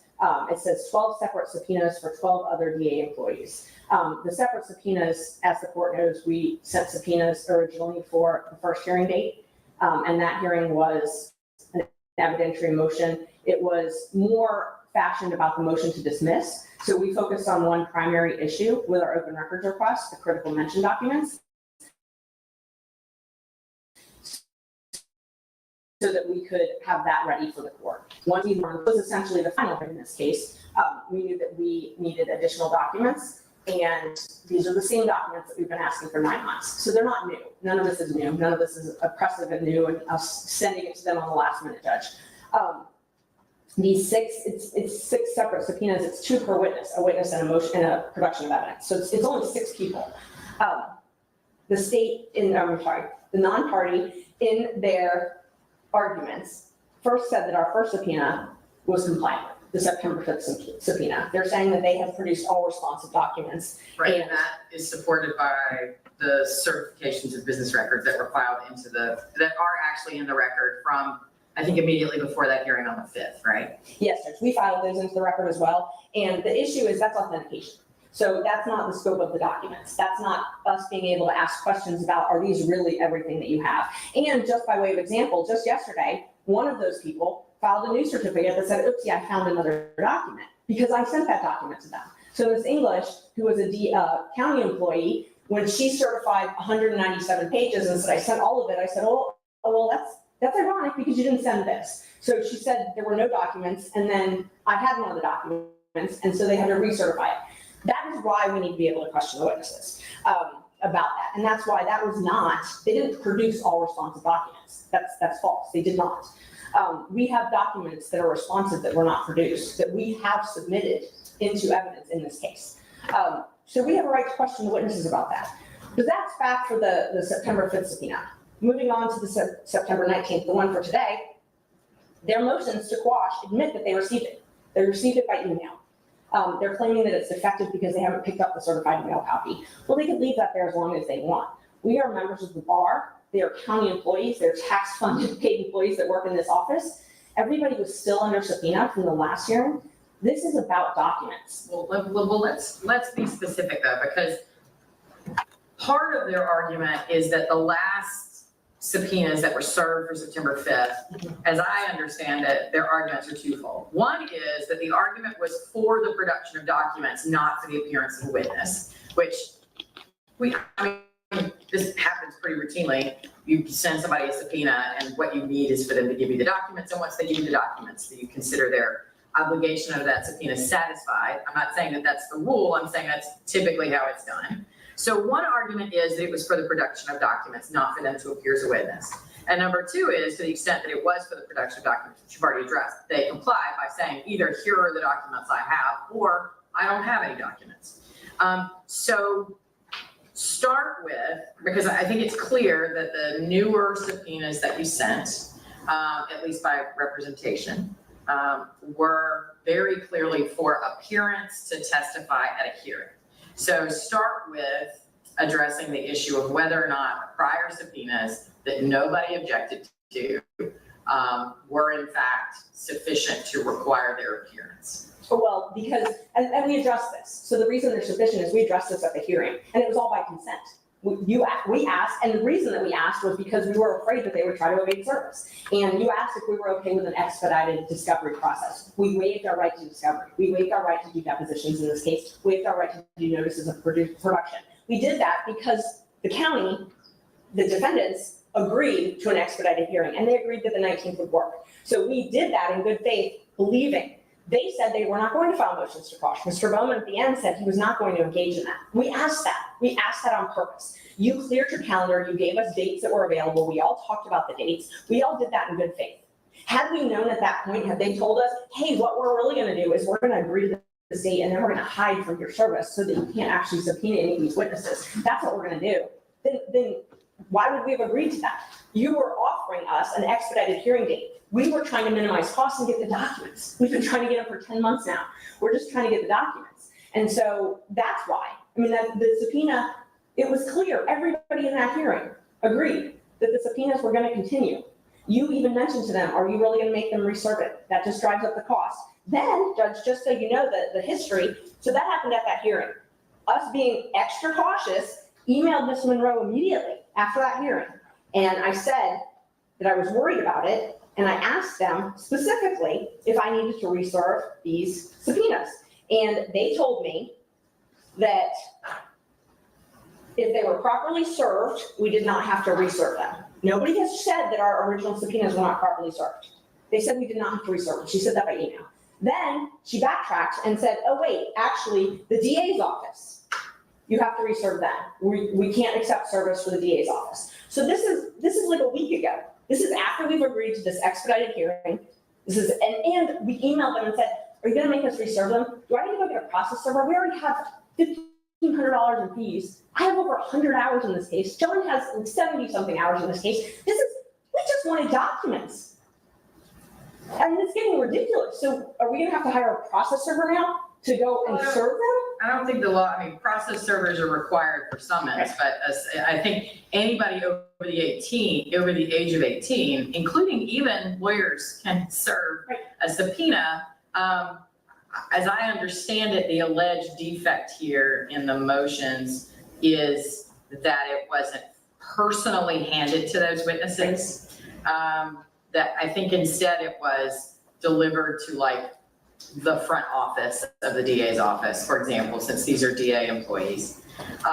And it was served by, mailed, I guess, by certified. Certified mail, which is what the statute requires. Right, was it return receipt requested? Yes, and that's all that the statute requires. And is it your understanding that no one has signed the return receipts? Correct. Okay. And so it's left at their office. Right, and then also I think I understand you to have served them as a courtesy by mail, even by email, even though we all understand that as yet, email service of a subpoena not acceptable, not sufficient. And we wanted to give them as much notice as possible. So as soon as Ms. Monroe told us that we were going to be forced to reserve the DA witnesses, we resubpoenaed them by email. We sent that all to them by email, offered, just like we did in the original email, if there was any confusion or concerns, reach out to us. You know, the only response I ever got was, don't talk to me. Don't email me again. I mean, you know, there's never been any discussion. We've tried to do this. But the law just says we have to serve them by certified mail. That's what we did. That's what the law says. And in their motions to quash, they cite one case. They cite Edenfield. Edenfield it actually supports our position. It was a law enforcement officer who was not served by certified mail. He was served by personal service. Someone went there, marshal, and tried to actually serve him in person, and they left it in a mailbox. So it was like an administrative mailbox. There was no proof that he ever got it. They admit in their motions that they received these. There's no question. There's no hide the ball. No one has hidden these. And the other thing that they argue is that it's oppressive to ask for all these documents at this point. These are the same documents. And that's one of the things I want to talk about is relevance, because they also argue that. And I think these go hand in hand, whether or not it's oppressive and what's the relevance. So I'm going to walk through these because this is sort of the elephant in the room. What are we asking for? All you've heard is it's oppressive. Why is it relevant? Why are these witnesses relevant? I'm going to tell you why they're relevant. I'm going to walk through all of them. Why they're relevant. So we asked for essentially a couple different classifications of documents. You've heard a little bit about the critical mention documents, Judge. Those documents, and we've got some exhibits to show you, but the first one would be Merchant 0029, if you want to go ahead and pull that up. On January 18th, Shalonda Miller, who's the county attorney, and we filed all these, so when I refer to the merchant number, that's a Bates stamp number that we submitted, and so we'll be pulling those up. And I asked the county, and they said they would agree to all of these documents being admitted, because they're all documents we received from the county, so, unless there's any objection to them, I'm planning on referring to these documents. Ms. Monroe? As I stated to her in the email, there was no objection. Okay, so, great. Okay, so this document, let's just take a look at it. So this is part of the packet. It's a 44-page packet that the county attorney sent me on January 18th, in response to my first open records request. If you look at 0055, so look at 0055, Judge. After Melissa Fritz, where it says Fani Willis critical mention search. Your Honor, I'm sorry. I'm so sorry. If I may interject here. Yes. There was a representation made by Ashley Merchant that these documents were provided by Fulton County, and the documents that she's showing on the screen as is was not provided by Fulton County, they were provided by the DA's office. So I wanted to correct the record as it pertains to that. In terms of my objections, I did not object to the business certifications that were submitted by the DA's office and Fulton County, all members who were subpoenaed in this action. But this document that she is referring to, the 44-page document, was not provided by the Fulton County, it was provided by the DA's office. I understand why you're making that distinction for your record. I'll just point out that the continuing conundrum that these documents were produced not by the apparent only entity in the case that is actually governed, according to the defendant's position, by the Open Records Act. So either they were produced by the Fulton County District Attorney's Office or the district attorney, whatever legal entity that is, who by defendant's argument are not governed by the Open Records Act. But definitely they were not produced by Fulton County, who is governed by the Open Records Act. And I understand why you're making that distinction. I understand that y'all disagree with the court's ruling on your motion to dismiss. But anyway, I understand these documents were produced by the Fulton County District Attorney's Office. Is that correct? Okay. And, that's part of the reason we need to talk to the witnesses, because, the letters that I get, one of the reasons I Shalonda Miller under subpoena, the letters from her, and it's unclear to the recipient, the layperson who's requesting these documents, who gives them. Whoever gave them, this is what the county in general gave to us. So if you look at 0055, look at Fani Willis critical mention search, and then you look, it's cut and pasted. So this is not an original document. This is actually 4 or 5 different emails that someone cut and pasted and put together. We have now gotten, as of August 30th, the actual emails with the to and from, the dates, the attachments, but we did not get them back then. So we've got a cut and paste documents. I don't know who altered this. That's why I need to ask these witnesses. I have no idea who did this, but they cut and pasted. They didn't redact. They actually cut and pasted these documents to hide things. And if you look at... Well, hang on. Let's be cautious about our characterizations. I understand that you are distrustful of what's been produced. Saying that it was redacted or that it was cut and pasted is a factual statement, but characterizing it as an intention to hide evidence from you is a little bit more of an argument that I would prefer that we not go down that road unless and until we need to. And let me re-clarify that we have a right to question how this was compiled and why this is what we got in response to an open records request. How it was altered, why it was altered, who directed it to be altered, those types of things. Those are relevant to the open records inquiry, and that's why we need to question these witnesses. So as far as relevancy, this is just one of the examples. And I'm sure you want to pull up 0138 or 140, what we 2 weeks ago. This is the email, that the attached critical mention screenshot.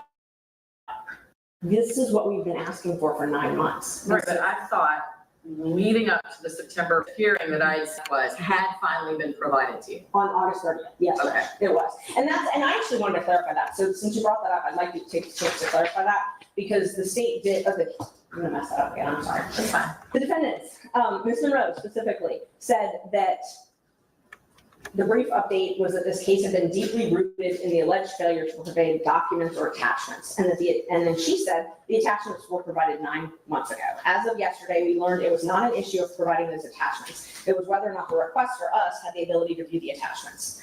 And that they argued to the court that there was nothing left to do. They said they provided the records 9 months ago with those attachments, and that it was very likely. I remember that argument, and your response that was not an accurate recitation of what occurred, and that you reviewed what was provided to you, and it did not contain either the physical copy or an electronic link that would allow you to observe or view the PDF document.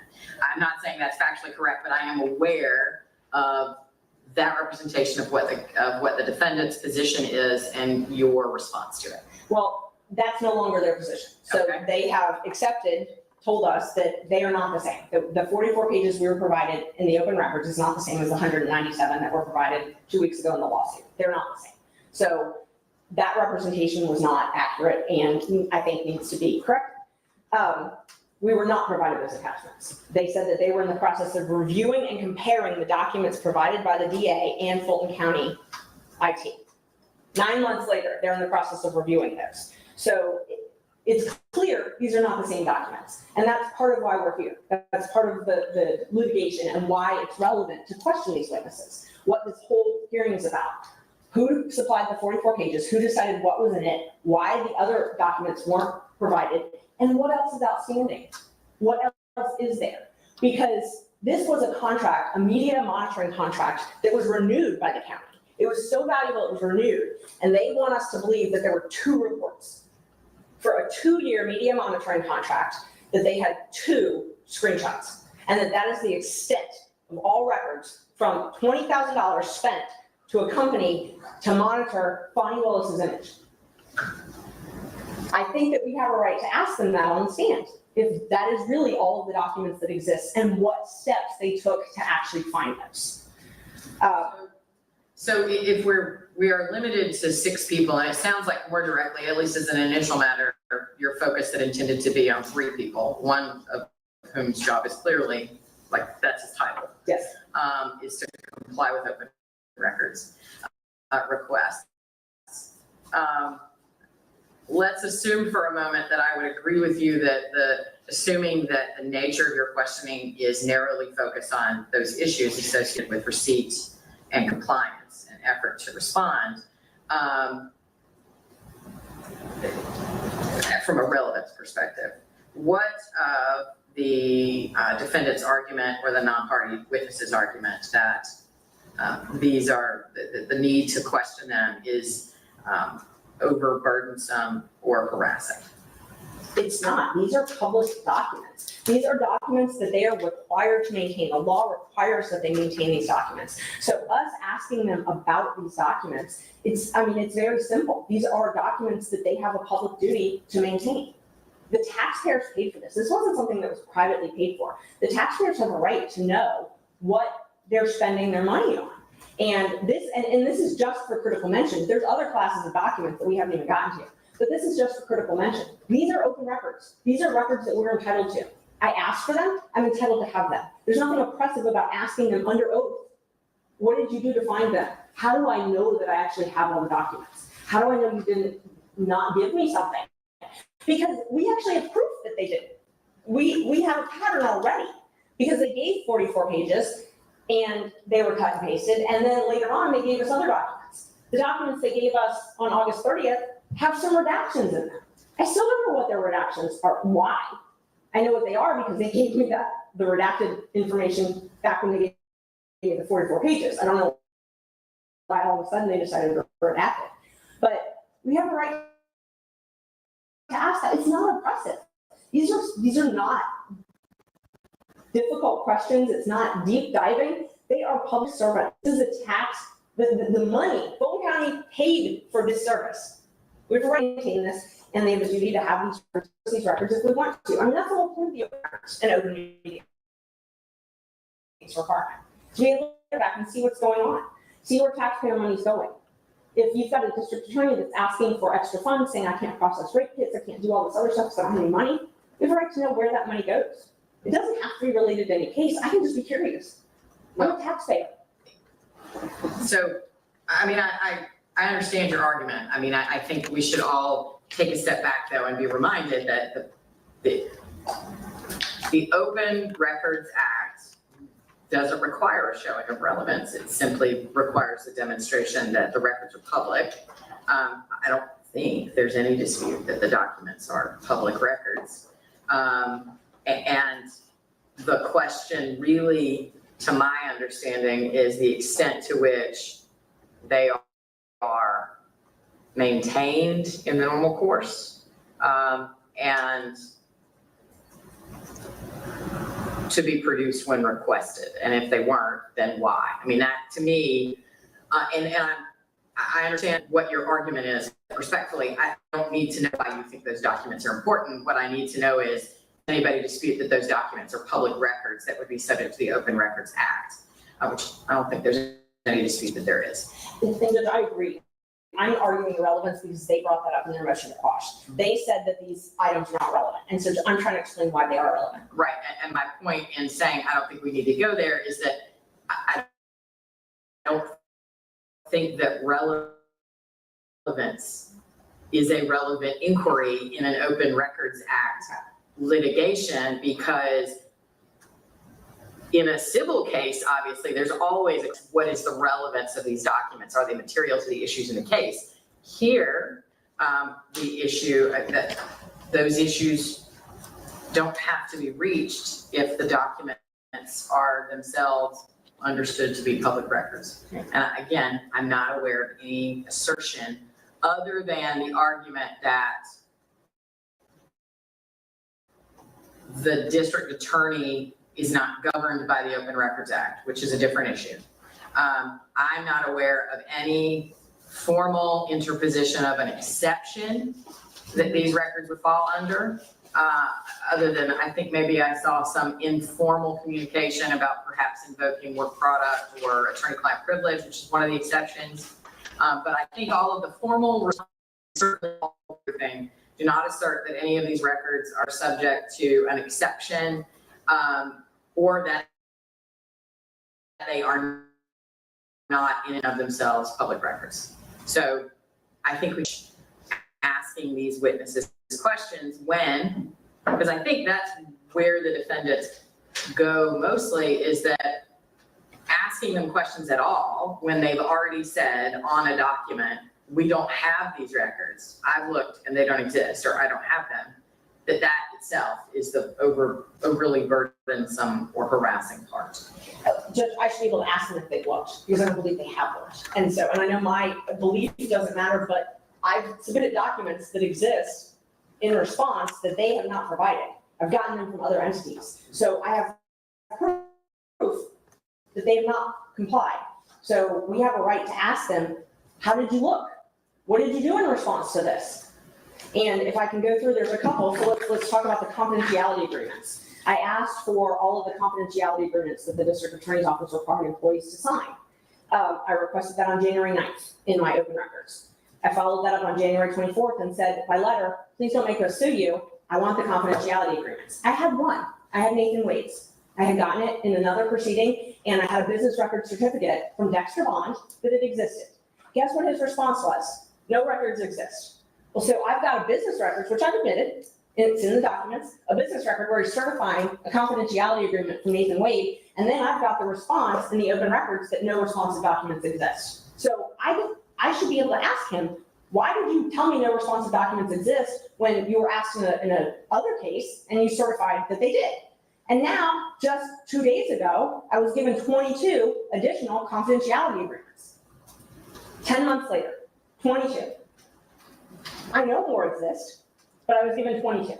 So pick and choose 22 employees in the DA's office who have signed confidentiality agreements. Jeff DeSantis, one of the witnesses we wanted to subpoena, gave a media statement that there had been confidentiality agreements signed in error and they were withdrawn. I followed up with that, with another open records, making sure that they knew what I was talking about. You're giving a media statement saying they exist, and then you're telling me in open records they don't. I have a right to question the witnesses about that. Why do I still not have those documents? I have 22 confidentiality agreements. I don't have them all. And I only got those 2 days ago. The next is, this is one of the most simple requests that the district attorney's office is actually required to do by law, keep a list of attorneys that work at their office. My requests, I think we've gotten lost in the weeds. They're not complex. They're not oppressive. I'm not asking for information I never in a million years thought in January that any of this was going to be a problem. I file open records requests all the time. I pay for the documents, I get the documents and move on. I asked for a list of attorneys and their dates of hire. Georgia statute and the record retention law requires that they keep those in their office. It is a misdemeanor not to keep that. Keep those, keep what? The personnel records. Okay, but in fairness to the defendants, and I know that's one of the things they've asserted, if they don't have a list, right?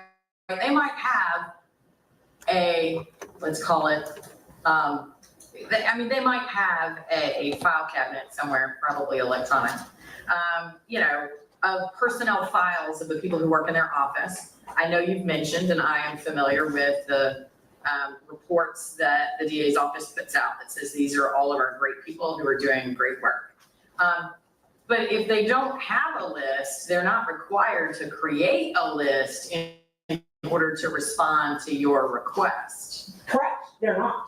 But what they are required to do is be reasonable in their response. So if they think, when I ask for the names of the people who were hired and the dates that they were hired, and that's something I know that they have, and they're not sure. They asked me, and I do this all the time, and they did this. The county attorney, actually, when they were responding to my requests, they asked me to clarify. We discussed it. They reached out to me, made sure that I was getting the documents I wanted. The goal of the Open Records Act is supposed to be to give the citizen asking for records the records. It's not supposed to be hide behind semantics. So if they're concerned because they're like, oh, are you asking for the names of the people who are hired and the date they were hired, which is what I asked for? If there's some confusion, they reach out to me. The goal is transparency. The goal is not to hide and obscure all of this. So when I asked for the people who worked there and the dates they were hired, I used to work for Fulton County. I know those records exist. I know what my employee file looks like. I also know that there's a statute in Georgia that says they have to maintain those. And so I'm asking for it based on what the law requires they maintain. They have to keep that. And I guarantee when they sent this to whoever produced this, they sent this to someone. There's a list that exists somewhere that has the names of the DAs. I can go to the state bar and type in the Fulton County DA and print out a list of the names. This is, they're forcing us to go through litigation to get a name and a date of hire, which is definitely maintained, and that's ridiculous. The other thing that we've asked for is, and by the way, just on that, the personnel, the Records Retention Act. So there's a statute in Georgia that requires, it's 50-18-102. It's a misdemeanor to not keep records in regards to what the Records Retention Act requires. The Records Retention Act requires that they keep personnel records for 50 years. Now we objected to sign because the Records Retention Act is not part of this case. And come out of it. The retention is always relevant to the records judge. So I'm not sure I understand the basis of your objection. I'm going to overrule it for now, because whether the county has the documents that have been requested, I think goes immediately to the extent to which they're obligated to have them. I agree that no one has sued or asserted a violation of the Records Retention Act, but to the extent that it's in the same title, it is informative about what the understanding and obligations that parties might have about those documents existing and continuing to be maintained.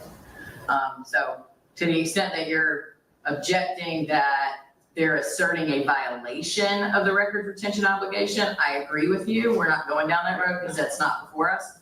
but to the extent that that statute can be informative about whether the documents that were requested should still exist, I think I'm going to allow it. Go ahead, Ms. Marshall. Thank you, and I'm not going down that path deep, it's just when I am asking for records, I have to make sure that they exist before I ask. I don't want to waste my time in an open record, so I use these statutes to ask for records, and when I'm told they don't exist, and I know the law requires they exist, that's concerning, and I have a right to ask follow-up questions to that.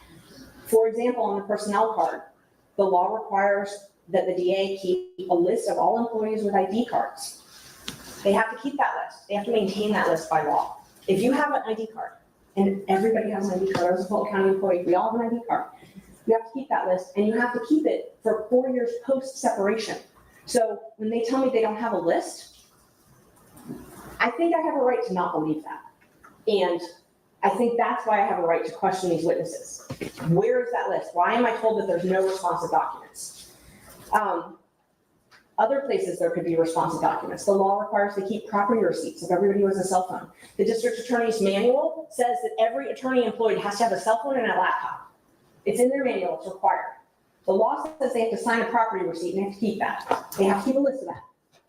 That would have been responsive to the request. And if they wanted to comply, they could have reached out and asked me, and I was willing to pay for any of these records. I pay them all the time for records. It's not a problem. I've never had a problem paying for county records. All they have to do is ask me. So the other area, the last area, actually the second to last area of documents and why these witnesses are relevant, this is all talking about why I should be able to ask these witnesses questions. I asked for forfeiture disclosure reports. The law requires forfeiture disclosure reports to be produced to state, local, federal governments. There are two separate forfeiture funds. There are federal money and state money. Two different acts. They have to comply with the Federal Forfeiture Act and the State Forfeiture Act. Every district attorney has to file a report with the Prosecuting Attorney's Council every single year, and they have to file one with the DOJ every single year. I asked for those reports. And those are not accessible to you publicly? I got them by subpoena for. No, let me clarify. No, they're not. They're not publicly maintainable in a database that's accessible to the public other than by requesting them through FOIA from the DOJ or from whatever entity maintains them for the state through an Open Records Act. Is that? To a certain extent, Okay. Let me clarify that because I want to make sure I'm completely accurate in my answer. The Carl Vincent Institute at the University of Georgia maintains some of them. They do not maintain all of them. In this case, the Fulton County actually misspelled the name at the beginning, and so you couldn't find it on there. So when I first actually asked for this, I couldn't find it because, and I had to call them and I ended up getting it through PAC, but I couldn't find them on Carl Vincent because they misspelled it. And so it's a search and it comes up by the county and it was in the wrong place. So it's not, but they're not all there. Some of them are there, but not all of them are there. So I asked for the documents from Fulton County. The point is, Hang on. Mhm. You submitted, just to Ms. Monroe's earlier point, you just said you asked for them from Fulton County. And I know there's some discussion in the briefing that there was in fact one request that was formally directed at Fulton County as opposed to the district attorney's office. Is that what you're referring to? Or are you colloquially referring to Fulton County under the umbrella of you asked for these documents because they belong to an entity in Fulton County? I think the best way for me to say it is I asked through the portal. Okay, I asked for the open records so you portal. submitted a request through the portal for forfeiture disclosure reports for some period of time related to something. Yes. Okay. And what they do, so it's actually changed. When I first asked for these requests, if you go to the DA's office, the landing page on the DA's office takes you to the portal. So back in January, if you go to the DA's office website, it has an open records link. It takes you to the portal, the county attorney portal. When you go to the portal, you submit your open records, okay? But you can start at the DA's office, but it bounces you to the portal. Then you put it in the portal. You can click down if you know the entity. You can click down, I want it from the district attorney, I want it from the county attorney. I'm over-inclusive because I've learned that I'm regularly told we don't have it, so I make sure to ask anybody who might have it. So I put it through that. 2 weeks ago, that open records link was not there anymore. Now it's back. So I don't know, currently, I don't know why it's been changing, but when I submitted the request in January, I'm making representations based on how it existed then. I clicked on the DA's office, open records link, it took me to the county attorney portal. And that's where I requested that. So I requested, on January 16th, I requested the reports and the itemization. The reason I requested the itemization, and I actually put the property, the funds obtained, these reports that are required by law, the statute actually says how you have to report them. And I will tell you, the ones that are on the Carl Vinson Institute, they don't comply with the statute. So they're not complete.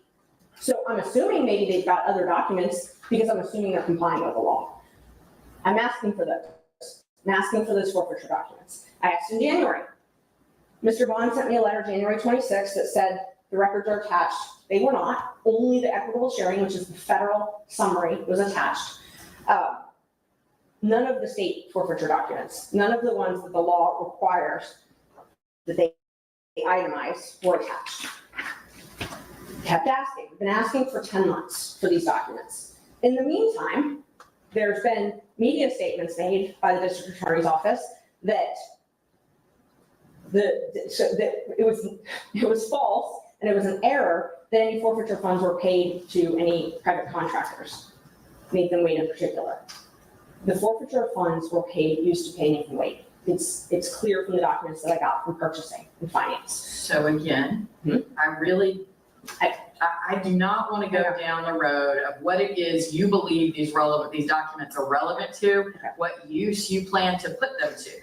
The issue before me is the testimony of these witnesses relevant to your public records request? And again, absent having heard anyone assert that an exception applies or that these documents are not public records, then to me, the issue is the extent to which you are questioning of any witnesses about their processes and efforts to comply. As long as it is narrowly focused on that issue, I think you've met your burden for relevance to the public record request, not because again, what you think they might be useful for or why you want them. My understanding is it's very clear. The reason that a member of the public requests a document has nothing to do with anything. I completely agree, Judge. And the reason that I was pointing that out is because when statements are made about documents that I've been told don't exist, that causes me to think I need to question a witness.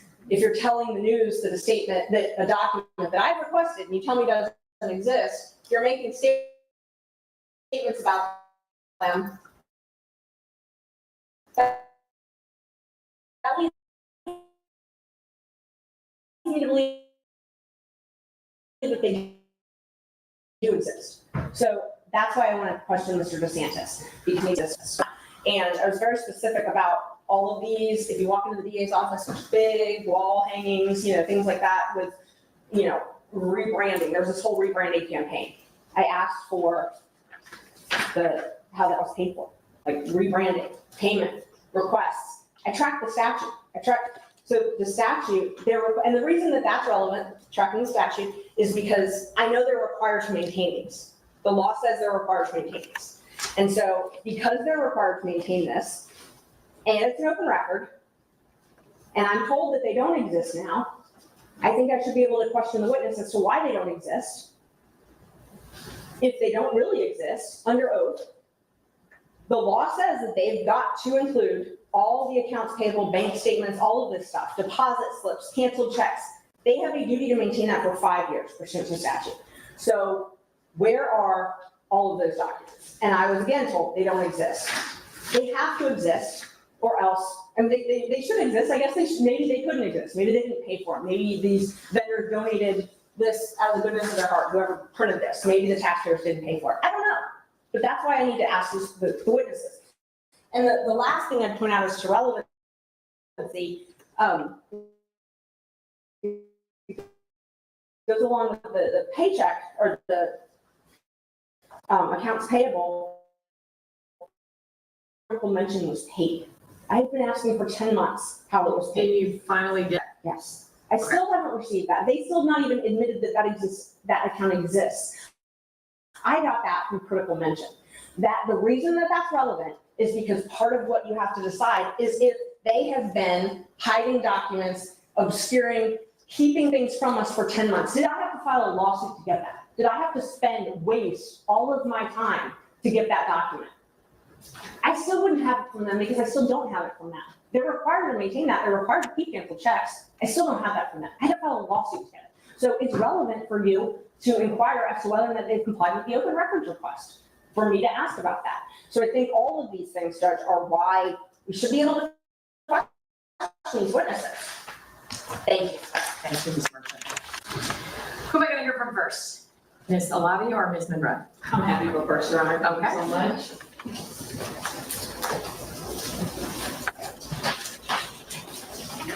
I'm sorry, Your Honor, do you want to pause for a small break? I really have to use the restroom. Sure, no problem. We will take, it is 10:56. We're going to take a break until about 10 after 11. Thank you. Thank you. Yep.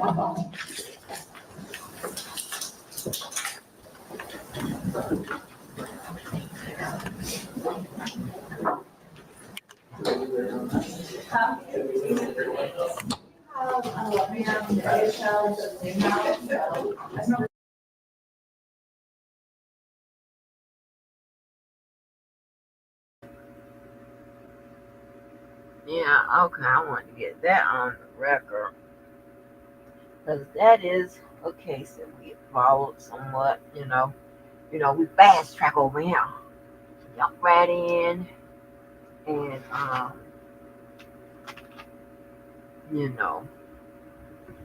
get up to speed real quick. And it is what it is, right? So she is still trying to go after Fani pretty much on some, I think, if I'm not mistaken, y'all heard it, I'm not sure.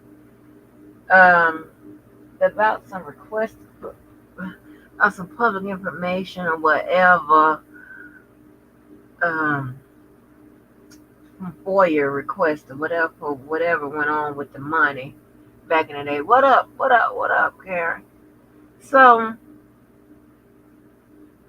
yeah, that's crazy for them to continue to be on that lady like that, but it is what it is. And we want to make sure we record this lady, this attorney, get her on the record too, because all of this is important, right? We make sure we capture all sides, and we don't have to document everything, but just enough to give what we're talking about enough information for you to, one, understand what we're talking about, two, make your own conclusion.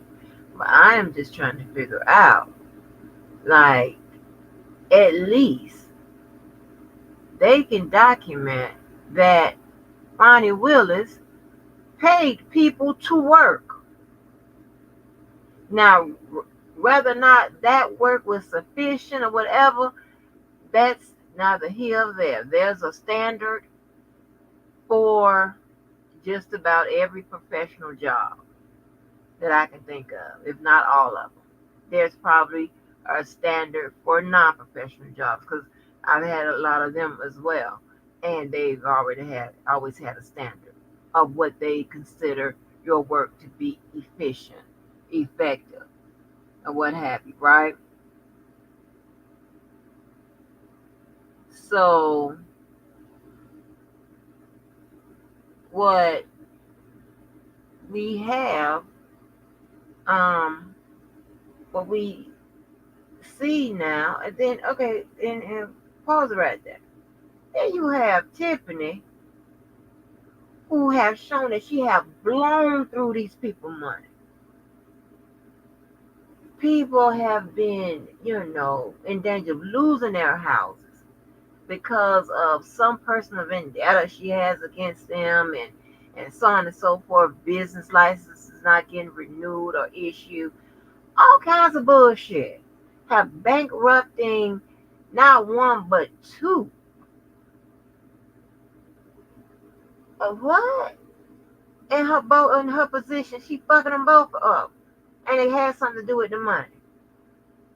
It ain't nobody standing on her neck like that. I mean, they trying to get somebody to stand on that, but ain't nobody stood on it yet. And I'm telling you, it's white power is the problem. Is the difference, okay? But let's get there. No. It's not YSL yet.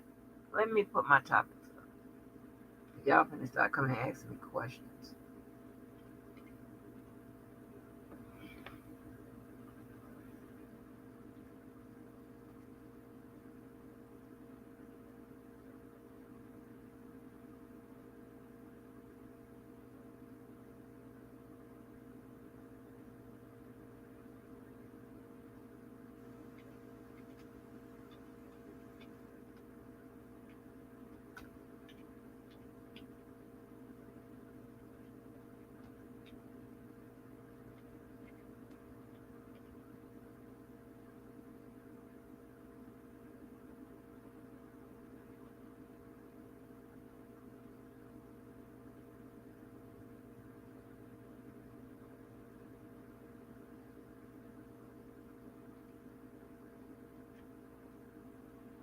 That's my bad. I should have had my topics up. No, I haven't gotten to the YSL yet. I should have my bad. I should have my topics up. So, yeah, but down the street, while they were not really down the street, but down the courtrooms, while they were doing the YSL, they still harassing this Pope Fani. And I'm just trying to point out the difference between why they continue to harass Fani. That is, in my opinion, that's politically motivated due to that Trump, and why nobody ain't saying shit about Tiffany, and she's spending everybody's money. People, I'm trying, and all those black people that have roped everybody, that's trying to get anybody to lock her ass up. She's still going to work every day, getting a nice check from 2 locations. What? You know what I'm saying? I'm telling you. Yeah, it's crazy. Like it's, I mean, Ashley, Lord have mercy. Well, then, let me get this on the record so I can get to the good stuff.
Court called to order.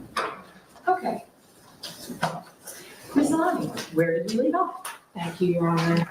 I'm sorry, Your Honor, before we do go officially back on the record, I just wanted to address everyone to remind them Zoom makes this just a little bit harder for me. So if we could please make sure that we're speaking maybe a little bit slower than we normally would and directly into the microphone, that would be a huge help. Absolutely. Thank you so much. Thank you. Go ahead, Ms. Alani. Thank you, Your Honor. Judge, I filed these motions to quash on behalf of the non-parties, Jeff DeSantis, Paula B. Bailey, Kevin Armstrong, Jeremy Murray, Jasmine Dilligard, and Dexter Bond. And we filed these motions under OCGA 241323. And we're filing these motions and believe that these subpoenas should be quashed because these employees have not been properly served. They have no firsthand knowledge of relevant issues with regard to the open records matter before this honorable court. I'm going to put an asterisk next to Dexter. He's a little different, so I'm going to separate him out from the other employees. And I note that your motion is also procedurally differently cast regarding him. Is that right? yes, that's correct. And you talked about that a little bit with plaintiff's counsel with regard to Mr. Bond having knowledge and being the business records custodian for the office. So his motion is filed as a release from the original, what I call the original subpoena, the one that was received via email on August 2nd of this year. And so his is a little different. And the subpoenas are unreasonable and oppressive. And as I just stated, on August 2nd of this year, the plaintiff emailed a number of subpoenas to members of our office. Those subpoenas were subpoenas for the production of evidence. They did not require witness testimony. Specifically, each email contained a business record certification, which we, each individual, Jeff DeSantis, Paula B. Bailey, Kevin Armstrong, Jeremy Murray, Jasmine Dilligard, and Dexter Bond completed those business record certifications along with the responsive documents, and did provide that to counsel and to this honorable court. And we subsequently, on the 13th of September, last Friday, did receive via email to one or more of the individuals previously aforementioned, another subpoena for the production of documents along with a witness subpoena. But I want to note for the record that that subpoena is different. It asks for different information than the one in which the original hearing started on September 5th of this year before this honorable court. What do you mean different information? Different information is contained therein. So the first subpoena, the subpoena dated August 2nd, 2024, asked for 4 items: all emails and text messages concerning critical mention, etc. Second, all emails and text messages, including links with regard to attachments with critical mention. Number 3, PowerPoint presentation identified as media relations executive team presentations for November 30th, 2021 PowerPoint. And then number 4, and lastly, for this particular subpoena was an analytics graph. The emailed subpoena that was received by members of the office dated September 13th from the plaintiff's firm asked for 7 things. It asked for critical mention emails and texts, checking account information through a Wells Fargo bank with an account number, confidentiality and non-disclosure agreements. Number 4 is forfeiture documents. Number 5, attorneys hired and dates of hiring. Number 6, promotional material. Number 7, rebranding material. Different. We've already started this proceeding. We've already had some arguments with regard to the issues contained therein, and then we get an email saying that we're going to receive certified mail with yet another subpoena asking for different things. And so I'll talk a little bit more about that when I get to the overburdensome portion of this argument. The subpoenas that we acknowledge receipt of, because there was never consent or agreement or waiver that the emails from August 2nd were properly served. However, District Attorney Fani Willis, members of our office, we always try to ensure that individuals that reach out to our office have the things that they need. Transparency is a touchstone of who we are as prosecutors. We take a special oath to ensure that individuals that come before us or who contact our office are serviced well, that our constituents know that we are there for them, and that we are doing everything that we can to get them the information that they are looking for. So notwithstanding the fact that counsel has yet again failed to properly serve members of this office with a valid subpoena, we did turn over the documents that were asked for. My motion does not go into whether or not there was proper service with the August 2nd subpoena. At this point, it's inconsequential. She has the information. The information has been provided. We have done that. We have complied. At this juncture, we have satisfied the terms of the subpoena. Subpoena asks for documents they have.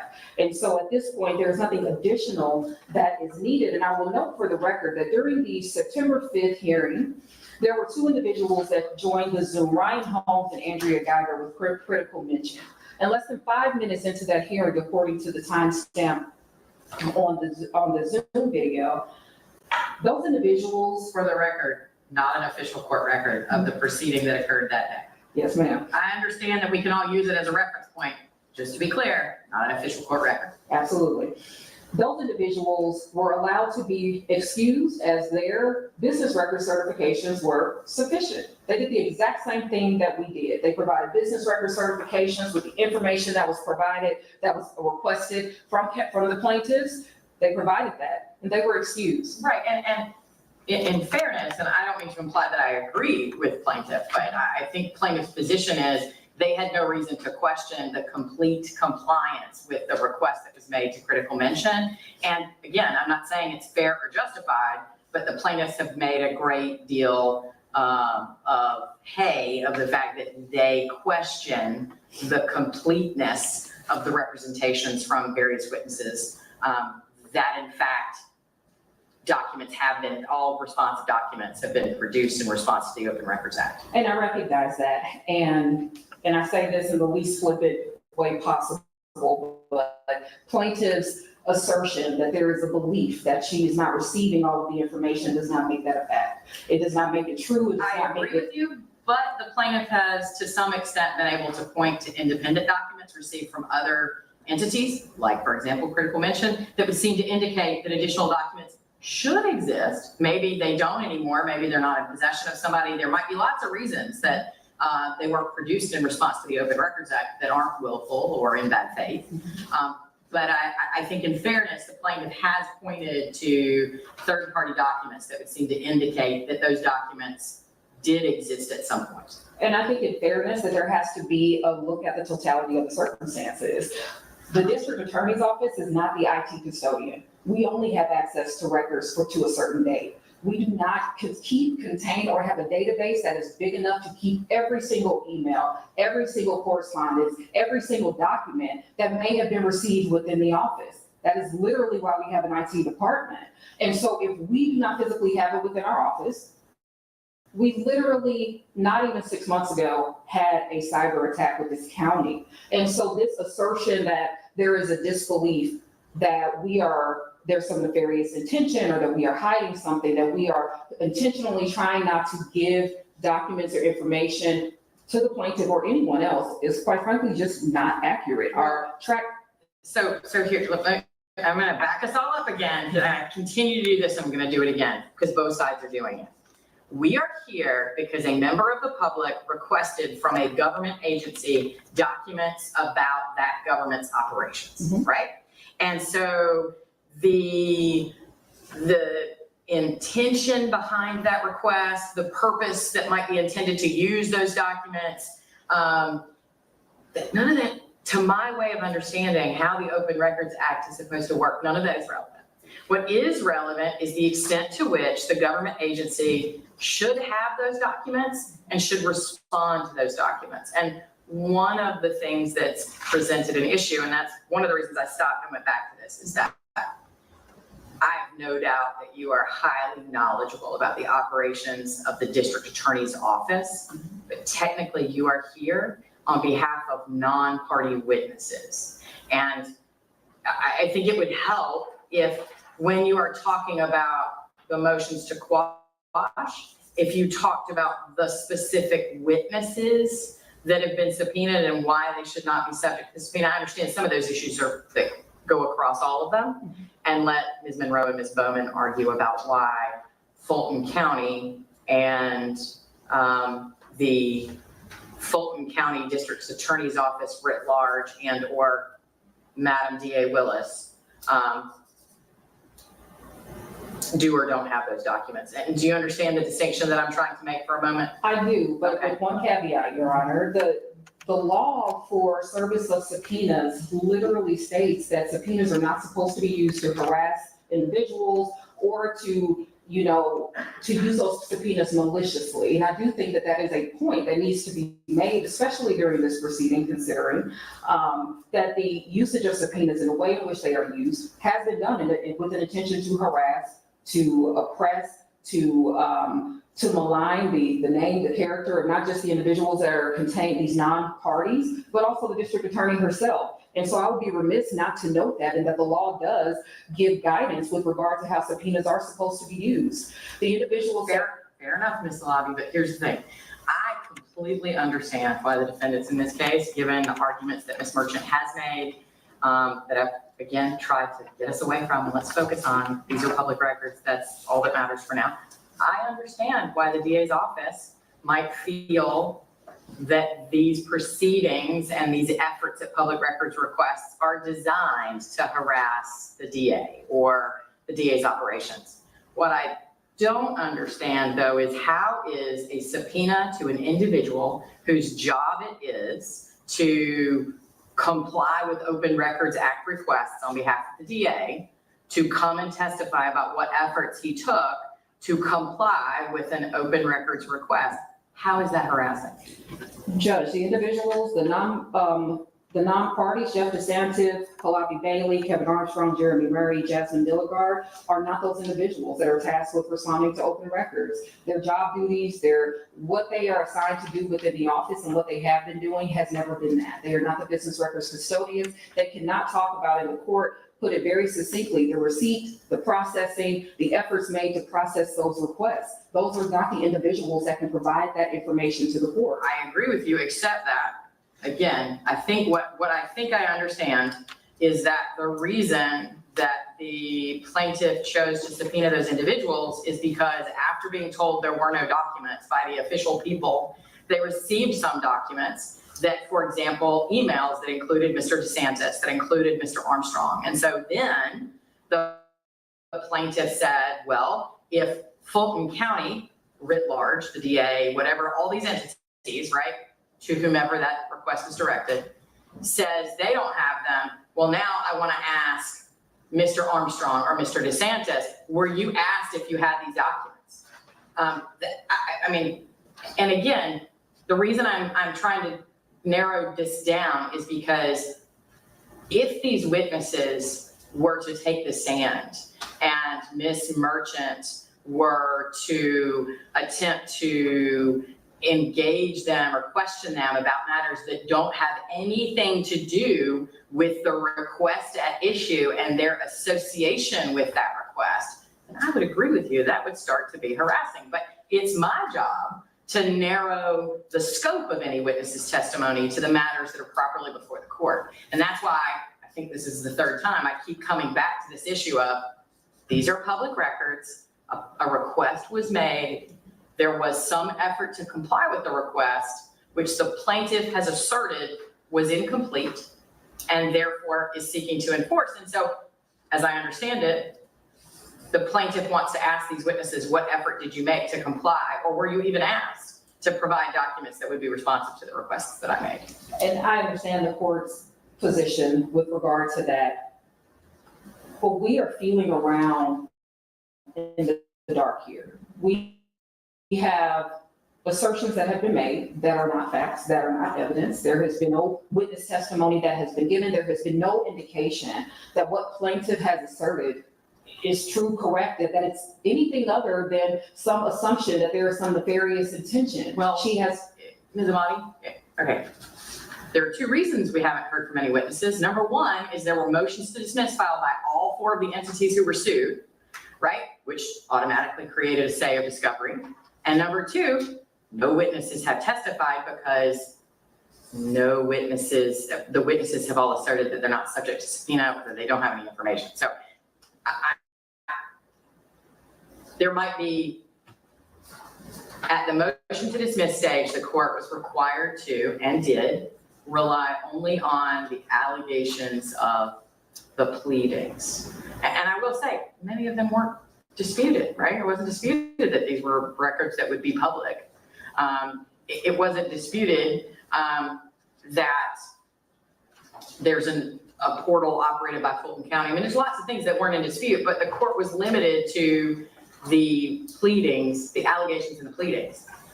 The purpose of today's hearing is to have some actual evidence, to hear from witnesses with knowledge about the nature of this request and what efforts were made to comply with it.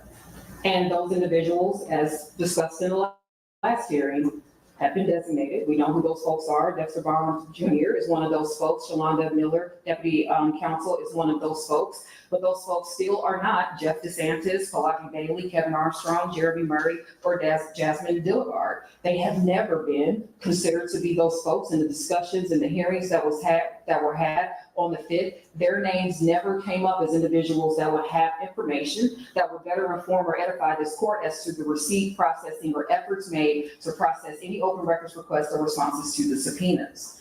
And so because of that, there has been no dispute in that in the argument that has been presented to the court. And because of that, and the other individuals have fulfilled and satisfied the request for the production of documents, because that's what it was, a request for the production of documents and not a witness subpoena. What we're asking this court to do, at the bare minimum, when counsel comes before this honorable court, we are required to do certain things. And properly serving an individual is one of those things. That has not. I understand, I agree with you, the email isn't sufficient yet. One day, I guess it will be. Why, though, in this particular context, was certified mail combined with an effort to deliver the subpoena into the hands of a responsible person who would then provide it to? And the reason I ask that is, certainly we don't want to live in a universe where the requirement is that individuals personally go and find individual ADAs or individual employees of the DA's office to put a subpoena in their hand when what they're being asked about is their work, and instead accommodate the delivery of a subpoena to a responsible person who will then place it in the hands of the individual who works at the DA's office, given particularly that the DA's office is a limited access location. No one has ever reached out to me in order to serve these subpoenas. I serve as legal counsel for the district attorney. What efforts have been made to do that?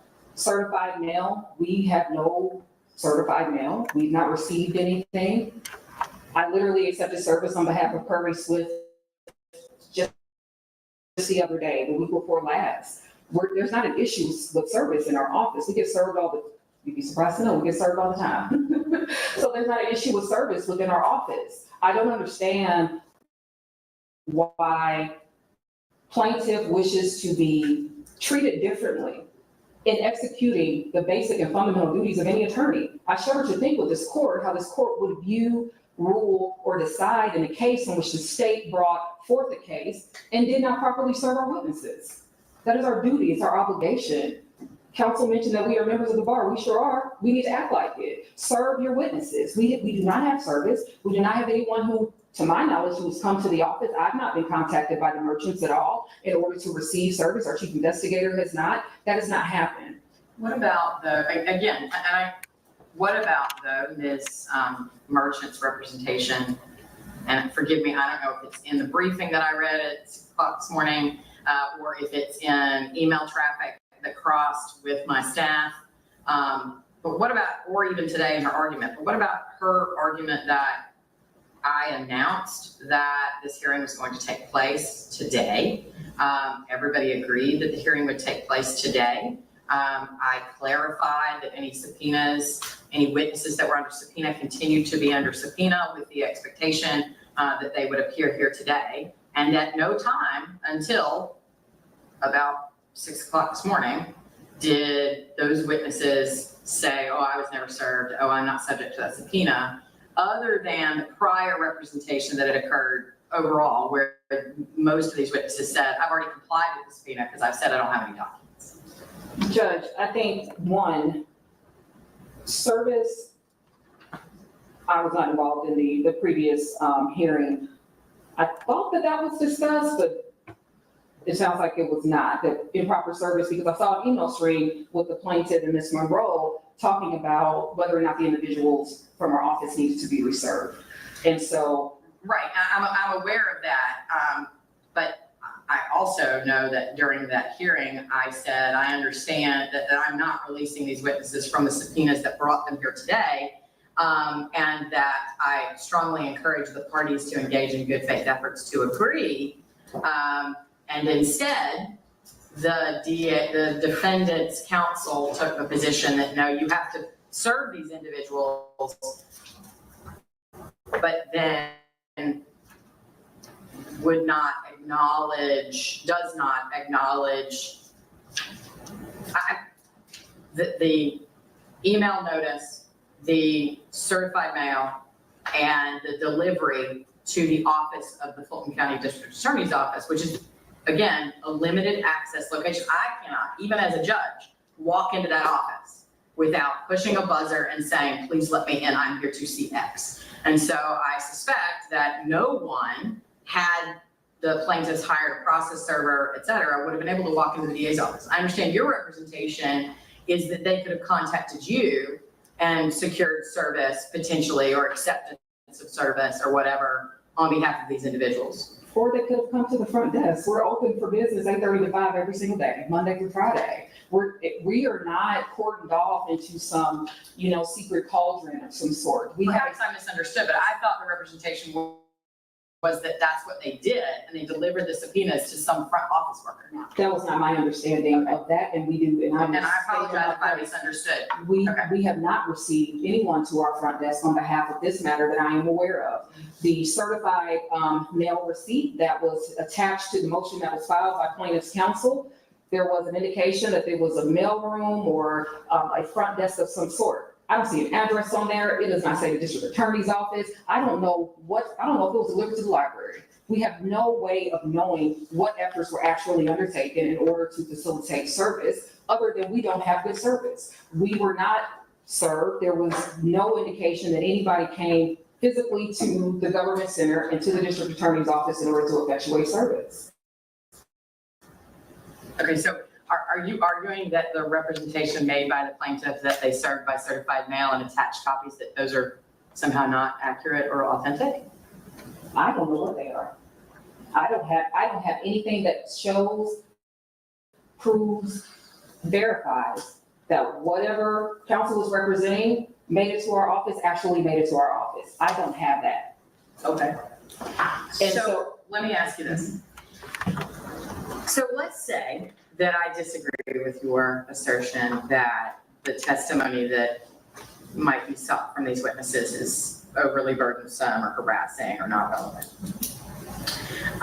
But I potentially share your concern about a lack of service, right? Yes, ma'am. Given that there's no dispute that these witnesses are aware that they were being requested to appear, right? To my knowledge, there's no dispute that these individuals, given your appearance here today, also given at least one of the witnesses contacting my office saying, hey, can I please be excused until later in the day? Then why not simply acknowledge service and let's start over again in the morning and actually have the evidentiary hearing that was intended to be had and about which everybody had noticed since September the 5th? I think there's a particular irony in asking that of the state, the non-moving party, when all counsel is not asked to do their jobs, right? We have a duty. We have requirements that we have things that we are required to do as attorneys. And one of those fundamental things are making sure that we have the people there under the proper mechanisms that are outlined in the law in order to be there. There's no requirement on behalf of myself as legal counsel, Mr. Attorney Willis, to waive anything. We do not, that's not a requirement of us. And quite frankly, with all of the vitriol and negative assertions and just the gamesmanship that has been taking place in this case, why would we? We have complied with the Because, as you subpoenas. said a moment ago, almost everybody involved in this case is an attorney who has a professionalism and civility obligation to each other, to the profession, to the court. And again, I fully appreciate and understand that there's lots of gamesmanship, and I don't mean to apply because I know that I don't mean to imply that I don't see some of the gamesmanship coming from the plaintiff side. I understand your concerns, but again, that's why I keep trying to pull us back to, this is a public records request that was served in January, right? Or maybe even before then. Maybe we just got to the point of where's the answer in January. Maybe it was even before then. I don't remember exactly as I sit here, but it's September of 2024. And the plaintiff is taking the position that they still don't have documents they've requested, that the DA's office, whatever we're calling that entity, would have an obligation to produce that are public records, and there seems to be a lot of delay here, a lot of effort to keep pushing backwards instead of making an effort to simply get to the substantive issue, which is, do these documents exist? And if so, why were they not produced? Or do these documents not exist, which is why they were not produced, and therefore why the plaintiff has no claim, no further issue to pursue. And that's what is frustrating the court, and that's what I think y'all both sides should hear at this point, is that this is supposed to be fairly straightforward, and the gamesmanship about which you complain, I'm concerned is being engaged in by both sides. Because it's not that hard for these witnesses to come and say, I got the request, this is what I did, I gave them what we had. Here's what efforts I did when they said, this isn't enough, or I think you have more. These are the additional efforts I made to locate them. Those are legitimate inquiries. And the idea, when there's no dispute that the DA's office has, when there's no dispute that the defendants and the non-party witnesses who are associated with one or other of the defendant entities have notice of the subpoenas, both from this court stating we were going to have a hearing where I expected witnesses to be called who had previously been identified, to a certified mailing notice, to a courtesy email. And then my question is, well then, okay, why not just acknowledge service, or let's adjourn the hearing, have the merchants walk across the street, give all the subpoenas to the front door window of the DA's office. And is that going to be sufficient? What I'm trying to figure out is, at what point do we get to the merits of this? Because one day we might get to the merits and I might say, you know what? I think the DA did everything they were supposed to do and tried to find all the documents, and they just don't have them, and that's okay, and they didn't do anything wrong. But we'll never get there because everybody keeps throwing up roadblocks to have a conversation about the actual merits of where are these documents and what efforts were made to locate them. I understand the court's position. I do. I would say that what the court uses roadblocks are our assertions of the law. We look to the law and we look to see what remedies are available to us under the law, and we follow the law. And that's what we have done in filing these motions to quash. That's what we have done with regard to responding to an improperly served subpoena in order to not engage in gamesmanship, in order to give a member of the public what they have asked for. We have communicated with plaintiff's counsel. We have asked for clarification on a number of issues. We have received, yet again, subpoena after subpoena with requesting different information. And we have asserted our legal standings, our legal rights, and we have followed the law and what we are to do when we are presented with these issues. And I don't fault you for asserting those issues at all. I mean, that's your job and you're right? Like you're entitled to say we were not properly served. If I agree with you that service did not properly occur, then that's where, we'll deal with that. But respectfully, you didn't actually answer my question, which was when I said, well, why not just accept service now and let's get to the merits tomorrow?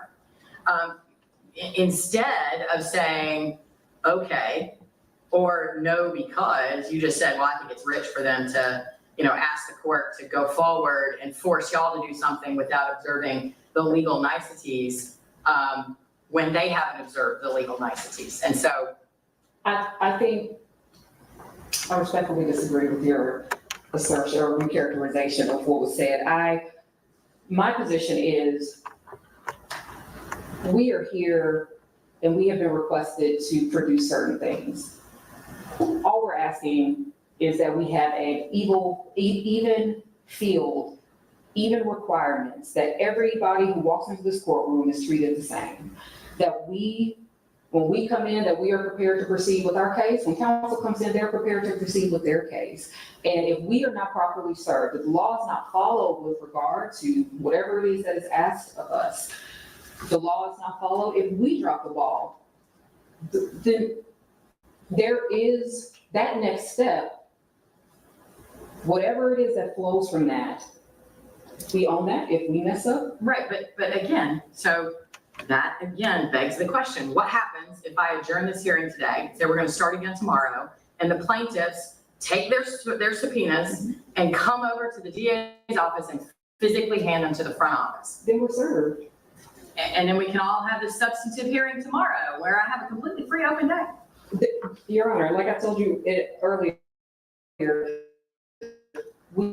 we get served all the time. This is not something that is unique to our office and my role and my position. Say, hey, we all have a job, a duty, responsibilities. Well, forgive me for interrupting, I'm sorry. Technically, even if those subpoenas from August 2nd and previously were not served properly, that objection was waived by the fact that the individuals responded to them, right? I mean, they filed some sort of answer saying they acknowledged service, whether they formally acknowledged service or not. Most of those witnesses did respond to the subpoena by saying, here's a custodian of documents saying, I don't have any documents. So I think we're focusing our efforts on the subpoenas that were served in advance of this hearing, correct? Yes. Okay. But I bring up the August 2nd because it appears that the same methodology or tactics were used, even though that was at issue on the August 2nd. And so instead of there being the extra step to reach out to myself or to reach out to someone else within the office to say, hey, we're trying to make sure that this gets to you guys so that you, one, have it, that you know what the scope is, that we can have those discussions as the court has. Which presumably they did by emailing it to you, but.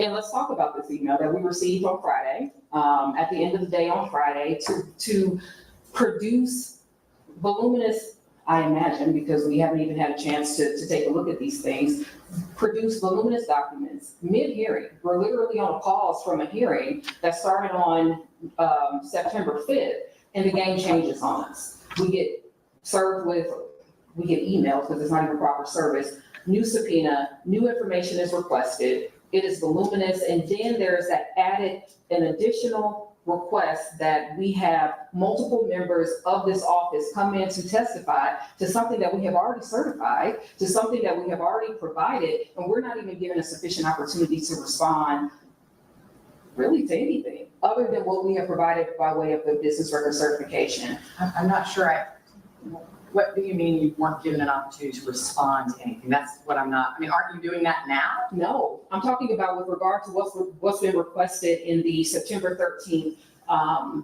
email subpoena.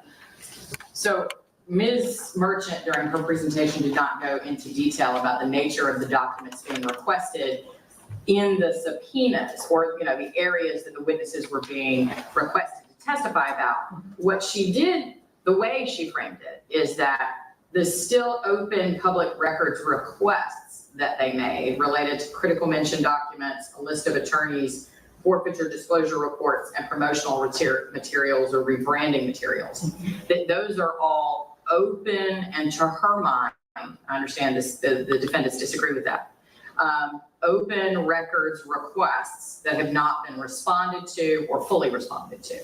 And so I think to the extent that the subpoenas contain be prepared to testify about X or produce documents regarding X, the idea is that it would be in service of those 4 items, not that it is a new public record request, I think, and maybe I'll hear from the plaintiff differently. Okay. Because what I hear you what I hear you saying, and that's what I'm trying to understand is, are you arguing that this is a new public record request? Because I'm not sure, I mean, formal Open Records Act public request. I'm arguing that this is a new subpoena. It is. This is a new subpoena, it has a new date, it has new information. It's requesting new and different information from the individuals that are named here. So that was. People serve subpoenas in advance of hearings all the time with relatively short notice and say, be prepared to, testify about these things. Because these issues aren't new, right? The subpoena is, but the issues aren't new. But the request to produce these documents, with 72 hours notice for all payments, requests, vendor applications, invoices, receipts, promotional material, brochures, flyers, mailers, that's just one enumeration, right? To compile, to research, to compile this information takes longer than that. There's a research period if this had been served properly, though it is not. But this is the overburdensome type of subpoenas that we continue to receive. And then to ask that these individuals take time out of their day away from serving the constituents of Fulton County, our victims, our individuals who have been affected by crime, in order to come in here and testify with regard to this. Your Honor, that is what makes this request, this subpoena of a sort that should be quashed as a matter of law, not just for the lack of service, but there are individuals, like I said previously, who have already been designated as the individuals who keep the records for the Fulton County District Attorney's Office, for our county, who know how these requests are received, processed, and the efforts made, as the court has stated. Even plaintiff's counsel herself indicated that Dexter Bond, Shalonda Miller, those individuals, she also included Jeff DeSantis, we disagree with that, but those are the individuals that will have the information that is relevant to the issue before this court. This should not be a fishing expedition where as much information as possible is trying to be obtained in order to help in the adjacent criminal case. That's not what this should be. I agree, and as I have said multiple times, this case is, despite the subtext that all of y'all seem to be aware of and seem to keep deferring to, which I understand why it frustrates both sides. This is a Public Records Act, an Open Records Act action. It's an action to enforce a request for open records, and that's all it is. Now, what somebody might try to do with those records and why they're being asked for, that is not my concern, and I'm trying real hard to keep it out of this proceeding because it does not control the outcome and it should not concern the court. Now, I also fully intend, whenever a witness actually takes the stand, to keep the nature of any inquiry very narrow to the issue here and not let the plaintiffs engage in some sort of fishing expedition that doesn't have to do with the public records request that they asked for and that they are seeking to enforce. And so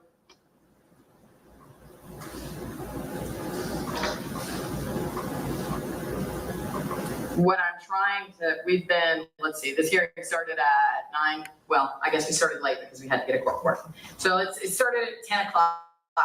We've been going roughly 2 hours and we still haven't gotten to the where we need to be, which is the subpoenas.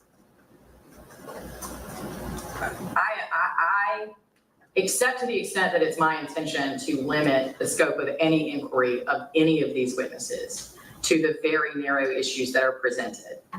I disagree with you that these subpoenas are overly broad or unduly burdensome, given that everybody had an understanding of what was going to be at issue for some time. Now, I think your best argument is probably that they weren't properly served, but that is something that can be remedied through either one, the parties civilly and professionally agreeing to accept service, which I can't compel anyone to do, or by securing service today in advance of the substantive hearing that this case should have already had by now.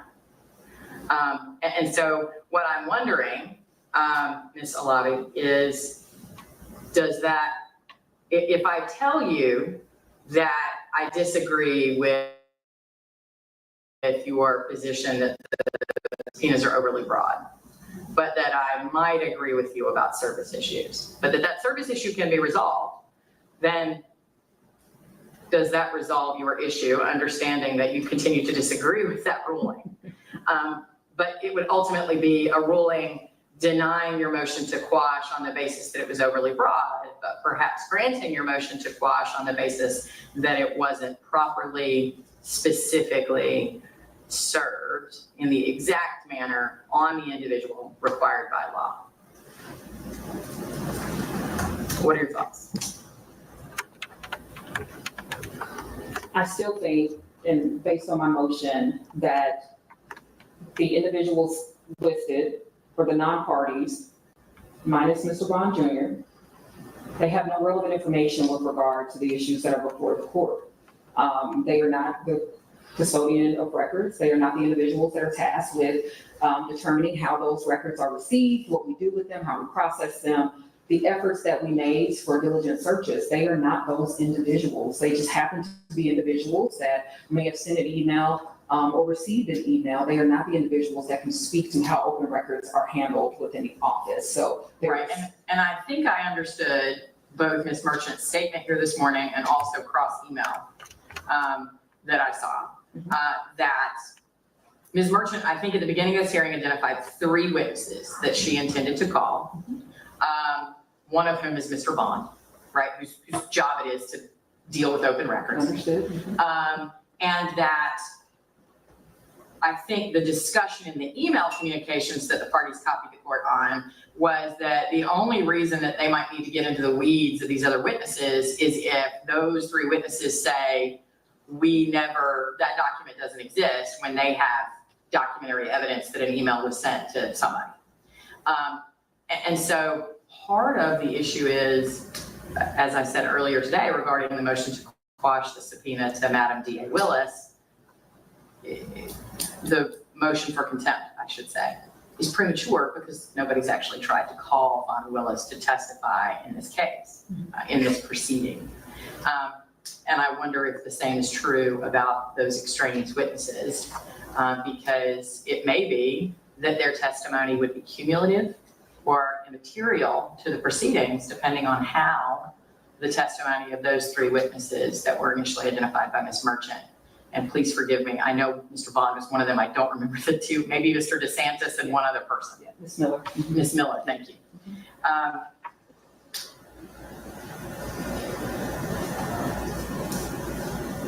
So if we were to proceed with, at some point, with Mr. Bond, Mr. DeSantis, and Ms. Miller, does that also address part of your concerns, Ms. Alabi, on behalf of your clients, other than what I know you're going to perfect for your record, right? That those individuals have already signed documents saying we don't have anything else responsive. But does that satisfy at least part of your concerns about the nature of what's sought from them for this proceeding? The nature of what's sought from them. The nature and scope of the testimony and documents they've been asked to provide. I would still object to Mr. DeSantis being called as a witness for the same argument that I've made a couple of times now. He does not have any relevant information concerning anything that has been before your honor. Mr. Bond Jr., quite frankly, is the one who has the information. He's the one who has the knowledge of how open records work within the office. He is the best witness. He is, quite frankly, the only witness that can really testify to the mechanisms that we have in place within the office in order to ensure that individuals that reach out to us and wish to receive open records receive them. And so I would still ask this court and move this court to quash the subpoena with regard to Mr. DeSantis. Mr. Bond testifying, I understand that, Your Honor, which is why I separated him from the pack at the onset of this argument, because he is differently situated and he does have information that would be helpful to Your Honor. But the other individuals that I have filed these motions on behalf of, they just don't. That's not part of their duties. It's not part of their job. It's not something that they've handled. They don't have that information. And so Because of that and based on that and all the arguments before now, we would ask this honorable court to quash these subpoenas on Mr. Bond, if council wishes to do that and get that testimony, but the other individuals are not the proper parties. Okay, but to be clear, only after he's properly served with a subpoena, correct? He can testify. Okay. Yeah. Thank you, Ms. Levy. Appreciate it.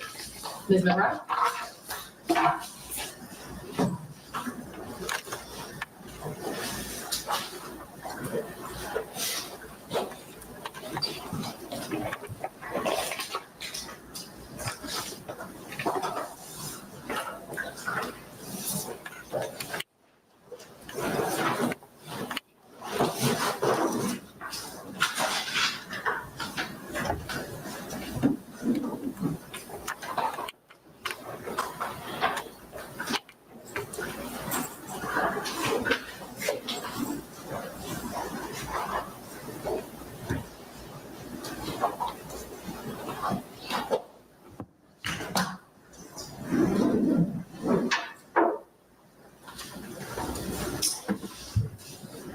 Good morning. Yes, good morning. You've got 4 minutes, it'll still be good morning.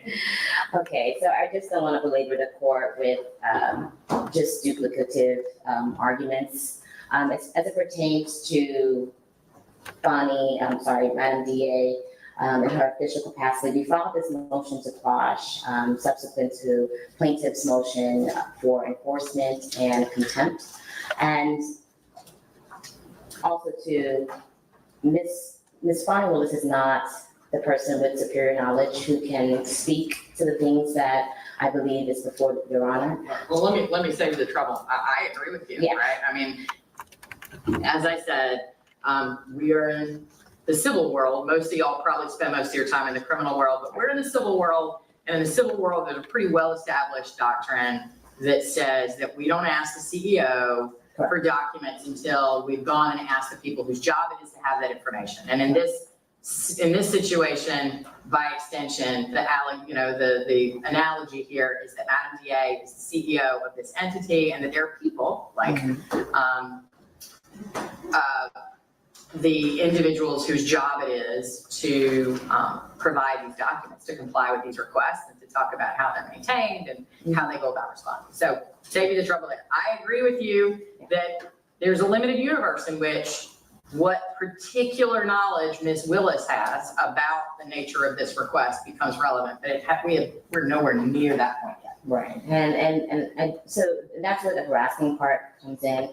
I do believe that these subpoenas were issued not for the information, not to seek information as it pertains to the underlying request, because the underlying open records requests were submitted to the Fulton County District Attorney's Office, not to the DA in her official capacity. The people who can speak to those things, to the process. In fairness, let's be precise. The requests were made through the portal that is maintained by Fulton County to the Fulton County District Attorney's Office. And the only reason it became an issue that Fani Willis, as the District Attorney of Fulton County, did not receive those requests is because the drop-down menu on the portal says Fulton County District Attorney's Office, and then Fulton County District Attorney's Office said, we can't be sued to enforce this request because we're not an entity. So that's how we got here. I don't think you gain anything by arguing, well, the district attorney was never served with this request, because the request was made in the manner that requests are supposed to be made, in that the portal was used to submit it to an appropriate entity that would have custody of these records. So I don't think that helps you, so maybe move on to a different position. And just to clarify the reason why I brought that up, and testimony from Deputy Shalonda Miller and Esteban can actually clear up that process and how it actually works as it pertains to Fulton County and the District Attorney's Office adjacent and by way of use of the portal. But as it pertains to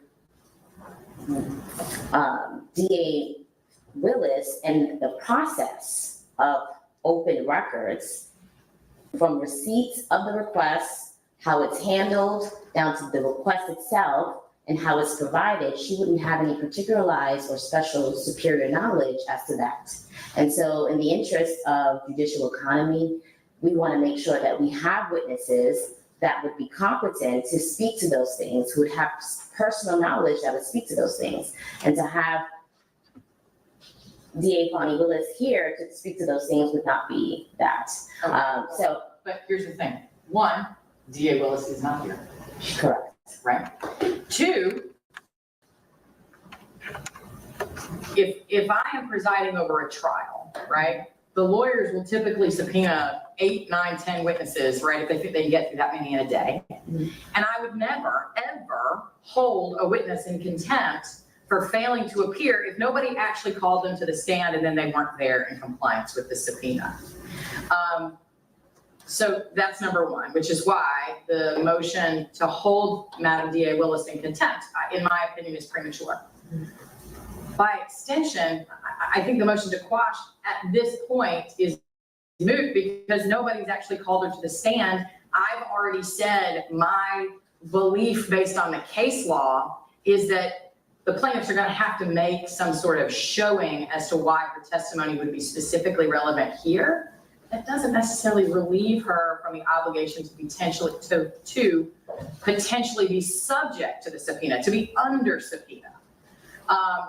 And I don't know that I can make an informed decision about the nature of any individual information that Ms. Willis may have, unless and until I hear from witnesses and the plaintiffs make some showing that the only way we'll ever answer this question is to hear from Madam DA Willis, which, as you can probably tell from my tone, pretty high bar. So I mean, I don't know if it's that. I mean, to my way of thinking, the motion to quash is not something that I'm going to entertain right now. I'm not going to relieve Madam DA Willis of the possibility of having to testify in terms of being under subpoena for this proceeding. But from an evidentiary and court management perspective, the court certainly reserves the right to say, no, I'm not letting you call that witness. That testimony would be cumulative. It would be immaterial. There's any number of reasons that I might never need to hear from Madam DA Willis on this particular issue. And so to me, all of those matters, as I started with this morning, I think are premature at this point. And so I'm happy to let you continue to make your legal argument for your record about why Madam DA should not be subject to the subpoena and that the subpoena should be quashed. But ultimately, I don't expect I'm going to give you a ruling on that unless and until the rubber hits the road and somebody actually tries to call her to testify here. Okay.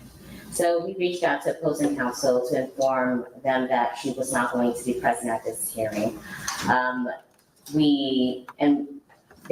They've alluded to the fact of who would be testifying, but in terms of making DA Fani Willis subject to a subpoena that she hasn't been served with, that is the second part. That's a different issue, right? That's the second part of our motion. So One question, so Yes. help me understand factually, is the subpoena that was delivered, we're gonna try and use a different word than served, because I understand that's a disputed issue right now. Is the subpoena that was delivered for Madam DA, right? Does it fall into the same category that it was sent by certified mail and an email was sent, but it was not delivered to the front office or in any personal way? So same exact process, is that right? Yeah, so we have ongoingly checked with the DA's office to see if service was received by Madam or the office, front desk, as they alleged in their pleadings, and that has not been the case. When I did a checking of the USPS tracking that they provided in their exhibits, I think it's Exhibit G, in their certified return receipt mail receipt, it just says Fani Willis. Doesn't provide an address. And then when I look at the tracking, it says could be at front desk, mail room. It has all these slashes of all the places that this certified mailing could be. Well, but if certified mail is allowed, right? If certified mail is an acceptable way to serve a subpoena and it was mailed to the address right? That someone, I think I understood Ms. Merchant to say that it was return receipt requested. So someone signed the return receipt? That is not my representation. Okay. That if someone signed the receipt, all I know is that in tracking the certified return receipt that the plaintiff alleged was sent, that it was confirmed that it could be delivered at the front desk, mail, which is all different places within Fulton County government. The front desk and the mail room Being are. someone who's subject to getting my mail through Okay, the it's full all county different processes, but I guess my question is there really a dispute that the subpoena was mailed to an address at which one could expect eventually the Yes, DA it's to still something receive? that she has to receive, and she was not in the jurisdiction to receive it. Well, okay. If it was properly mailed to an address that's associated with the DA, where the DA expects to receive mail, if certified mail is sufficient, isn't that sufficient? It's my understanding that it's not just a certified mailing. Once you've done the certified mailing, the person that it's certified mailed to would have to accept that certified mailing. You can't just leave it at a front desk of someone's home, leave it at the front desk of someone's office.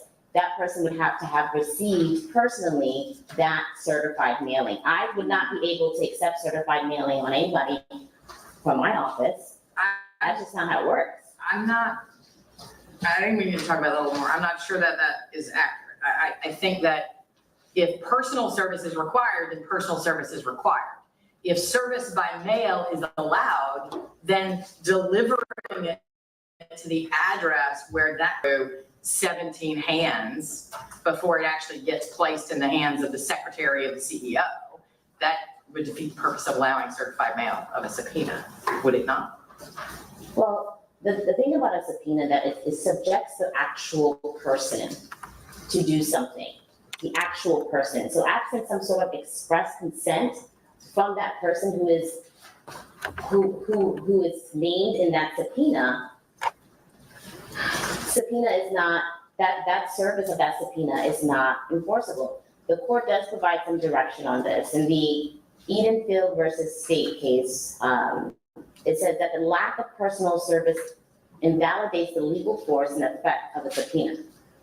So whether it be hand delivery or certified mail or overnight mailing, that person who is the receipt of those mail is the person who must receive that mailing unless it gives a third party consent to do so in order for it to be enforceable. Okay. That is my understanding of the interpretation of the statute. And So by that logic, let's lay it out to its natural conclusion. The DA was not in the state of Georgia on Friday, when I think someone has told me that Friday, which was Friday the 13th, how fitting, that Friday the 13th was when these subpoenas were mailed to, or delivered in the mail to the district attorney's office, right? Is that correct? that's correct. Okay. And so by your logic, because Madam DA Willis was out of town on Friday, that subpoena could never be served on her because she wasn't here to receive service of a certified mailing to her office where she routinely receives mail. Well, that's assuming that it was sent to her office. And that's correct.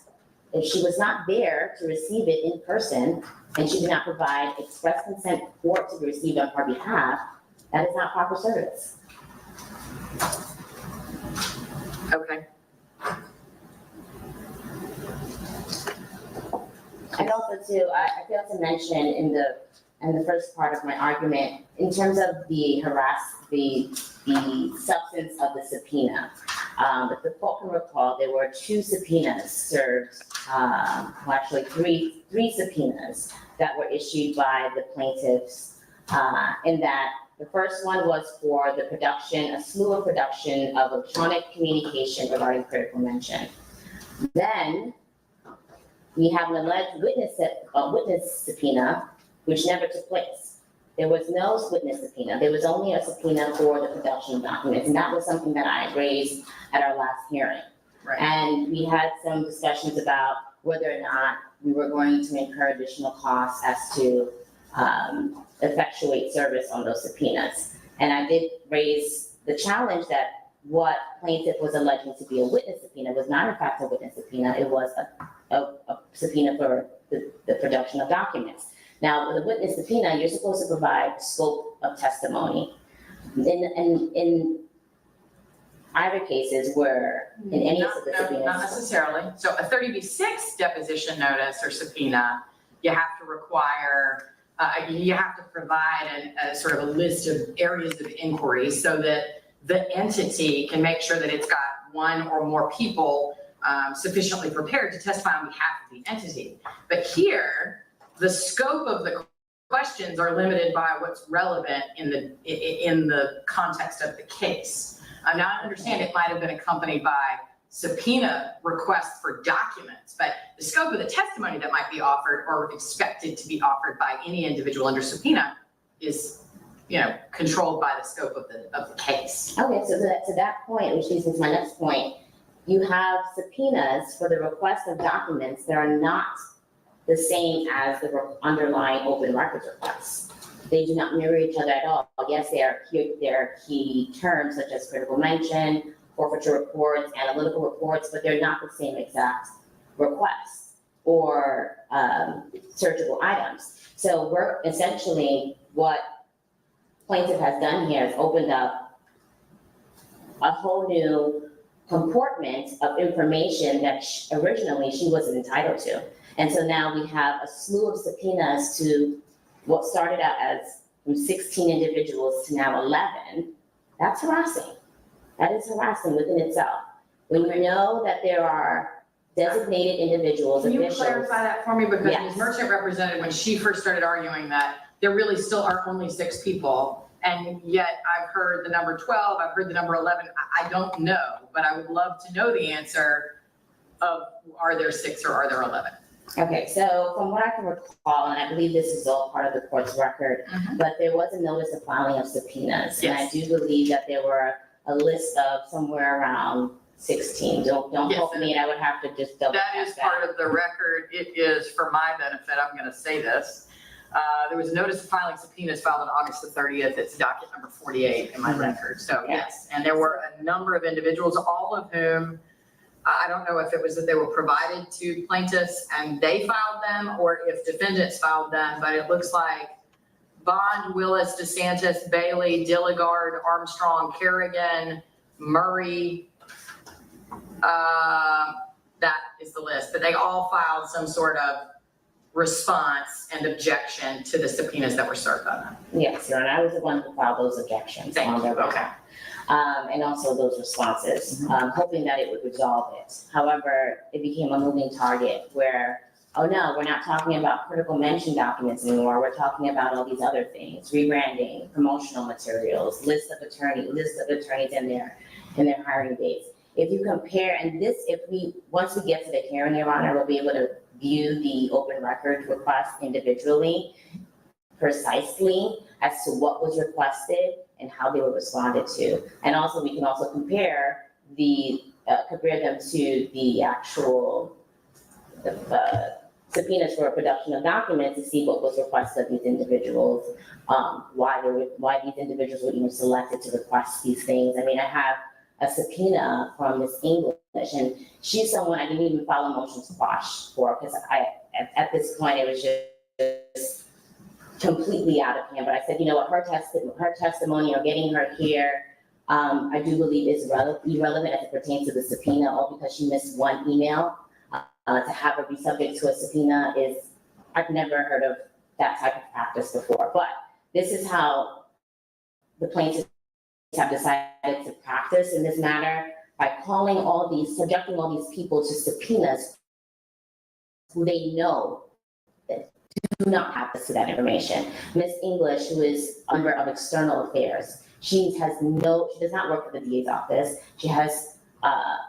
She would have any information regarding the DA's bank accounts. I have a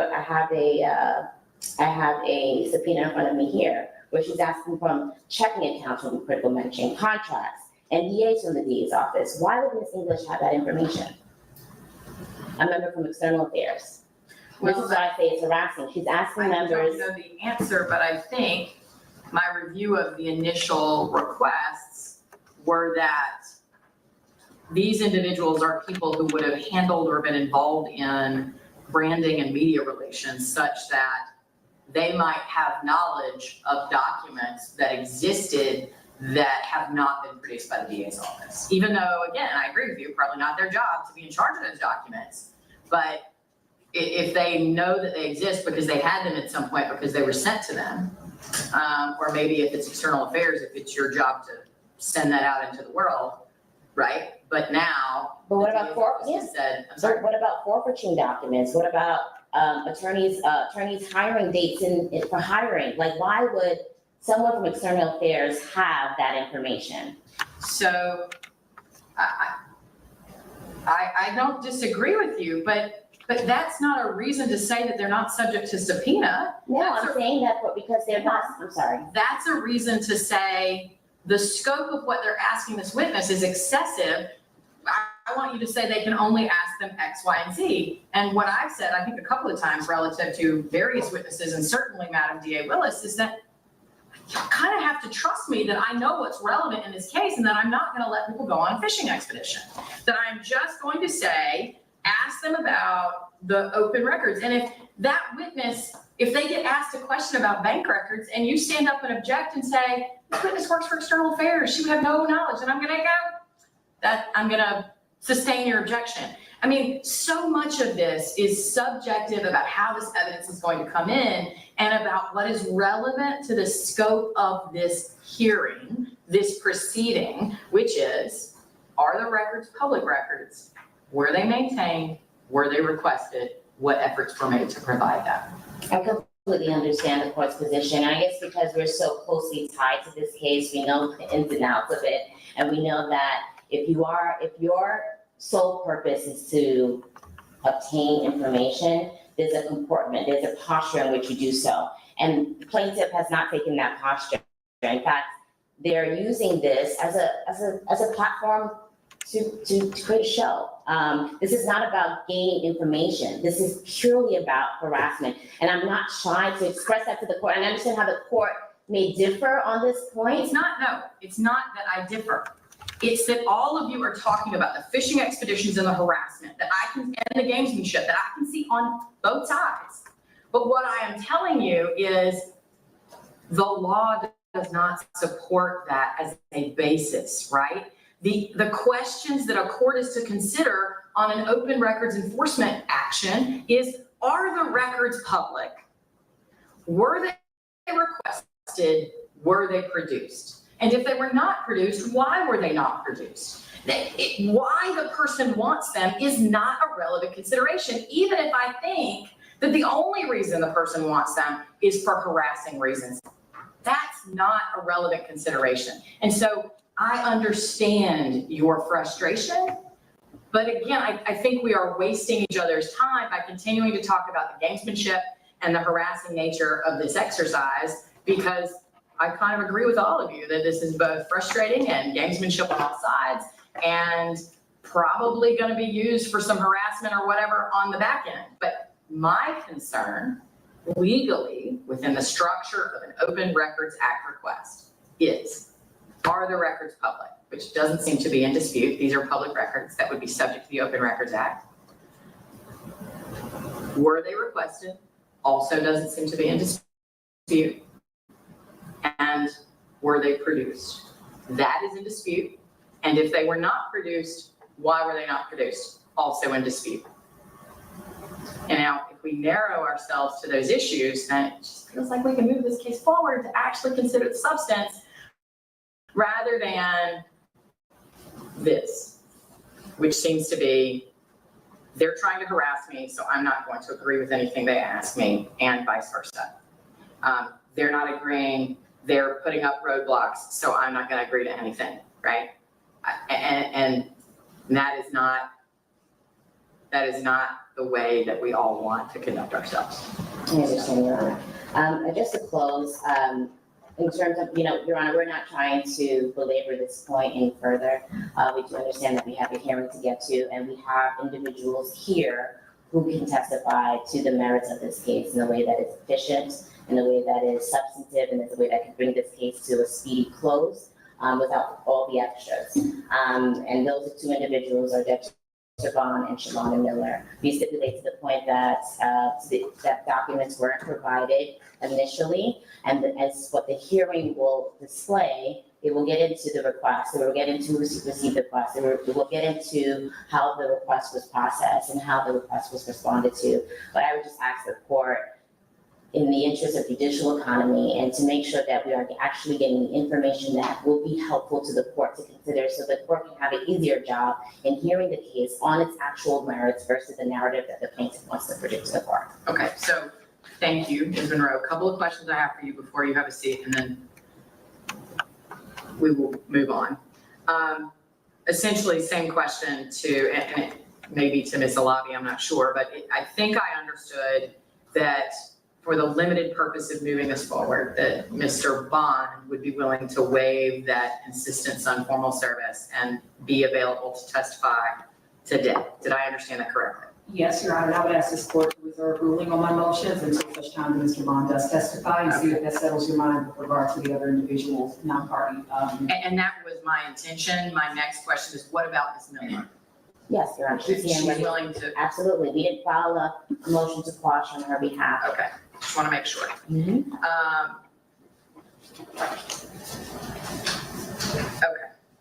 thank you. Thank you. Ms. Merchant? Yes, Very brief. Since it was your burden, I'm going to give you a chance to reply, but please be brief. I promise. We've been beating this horse for 2.5 hours. I understand. First, Dexter Bond was personally served of the subpoena, so didn't know that was a big dispute. Should have brought that up earlier. We have his return. So he was served, so I'm not really sure why there are things not served. We have the return. It doesn't matter because his counsel on his behalf has said he will waive service to the extent it was defective in any manner and testify today. And Judge, I always have planned on calling Dexter Bonds first and calling Shalonda Miller second, and then calling Jeff DeSantis, and I can enunciate exactly why I believe Mr. DeSantis, and if we get to it, Ms. Willis, would be relevant. The critical mention piece is there's a private password and a private app. Dexter Bonds was not involved in that at all. Never had it. You can tell from the emails. If you look through the emails, he did not participate in that. He signed the check, but he did not participate in that. And you can see that from some of the email traffic where he's talking to Jeff and he's like, I don't even know what this is. They're asking about critical mention. What are they talking about? Jeff DeSantis is the one that had that account. He can answer the questions about the maintenance of the reports. Dexter Bond, I don't believe he can. Maybe he can, but I don't believe he had personal knowledge because the only two DA employees that actually had access to critical mention are Fani, Willis, and Jeff DeSantis, which is why they were under subpoena. So I think that he is relevant for that reason. I think that will become abundantly clear when Mr. Bond testifies. Bond did not have access to those reports, those types of things. That was not part of his job. So Mr. DeSantis would have that. The other thing is, I just wanted to clarify for the court, the same thing with the reports and the analytics for critical mention. The only people on those reports and on those emails are Fani Willis, Jeff DeSantis, and then a former employee who does not have access anymore, Robin Yerty. And so those are the only two. There's an email specifically, it's at Merchant 0095, June 4th email, where Ms. Willis is emailing Mr. DeSantis and Ms. Bryant, talking about she's waiting on things from critical mention for a book. And they're the only people on that. So I can't ask Mr. Bonds about what stuff they're waiting on from critical mention, what docs exist. Mr. DeSantis is the only one, and Ms. Willis, that I can ask about that. As far as the motion to enforce the subpoena, I understand the court's not happy that we filed that preemptively. The reason that we did, just to clarify, is because recently there was another subpoena issue, and the court's order in that case said to preserve the right to call that witness, you had to move to enforce the subpoena. So out of an abundance of caution, as soon as Ms. Monroe said, Ms. Willis is not showing up, we moved to enforce the subpoena to preserve that right, once they let us know that. As far as, the only other thing that seems to be a theme is that this is oppressive and harassing. These are all the same things I've been asking for since January. They were not, they're not oppressive and harassing. I just keep hearing that term without any explanation as to how they are oppressive and harassing. I'm asking for documents that are public records, taxpayer-funded records, and we've made concessions. We've been asked to make 2 concessions on witnesses. We were asked to release Miss English. I agreed. I said, I don't think I'm going to need her. Can she be on call? And we don't care if she comes by Zoom, because I don't think I'm going to need her. They asked me that. They asked if Mr. Kerrigan could have a substitute because he's at a conference. That's fine. I told them exactly what the testimony would be that I would be questioning, so they could prep that witness. We've not been unreasonable. I emailed every single witness that we subpoenaed and said, talk to me. Most of them emailed, if they did email back, just telling me, no, thank you. But if there were any questions, I mean, we've tried to be accommodating. So the only request we had, we even were willing to accommodate because Willis testified by Zoom once we found out she was out of town, and we were told no thank you to that as well. So we're not trying to harass people. We're just trying to find out where these documents are and why we're not being given them still to this day. So I just hope we can move forward, Judge. Okay. Oh, and Judge, we've got all the subpoenas if we need to reserve them. Because the lobby said, I have copies of them. She's emailed. She can have my originals. I can hand them to her right now. She said she'd take notice of all of them. So we can hand her all of those. Previously, Ms. Monroe had said she, and I would just state also for the record, when I did reach out to witnesses, I was told in no uncertain terms that Ms. Monroe represented them. So we didn't service of Ollie because we didn't know. This is the first we heard when she filed this. So I had no idea. Like, Ms. Monroe was the one that was representing. We served Ms. Monroe with all of them. We copied her and everything. We haven't talked to any of these witnesses without Ms. Monroe being copied. But I'm happy to hand those back over. Additional copies of these witness subpoenas. Happy to. Okay.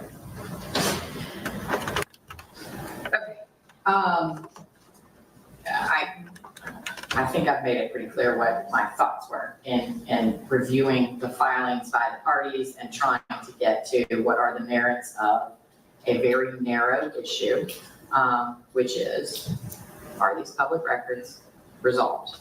Were they requested? It appears they were, but maybe if there was some confusion about the nature, I can hear about that. And if they were requested, were they produced? If not, why?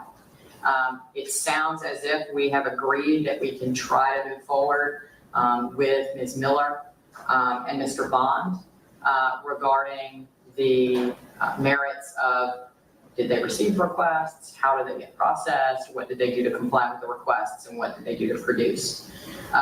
And then as Ms. Alabi requested, I will reserve ruling on the motions to quash the subpoenas of the other witnesses unless and until, and that includes the subpoena to Madam D.A. Willis and a motion for contempt for her to not appear, because I think those motions are premature unless and until those witnesses are called to testify and I say, yes, I would like to hear from them, because it's possible that Ms. Merchant might say, I want to call insert name of other witness. And I say, why do you want to call them? And I then am allowed to say, I don't really think I need to hear from them because I think it would be immaterial or cumulative of testimony I've already heard.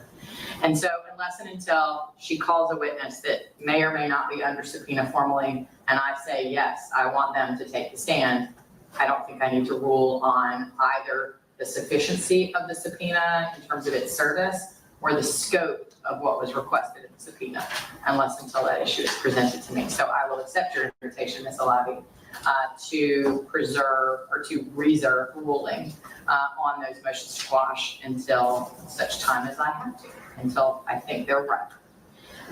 So it is 12:30. We've been going since this morning. What I'd like to do is take about a 45-minute break so we can all refresh ourselves and clear our minds and maybe get some food so we don't fall over from hunger, and then get started at 1:15 with actual substantive testimony and hearing. Okay? Thank you. Anything else I need to address before we adjourn for 45 minutes? No, Your Honor. Thank you, Your Honor. Thank you.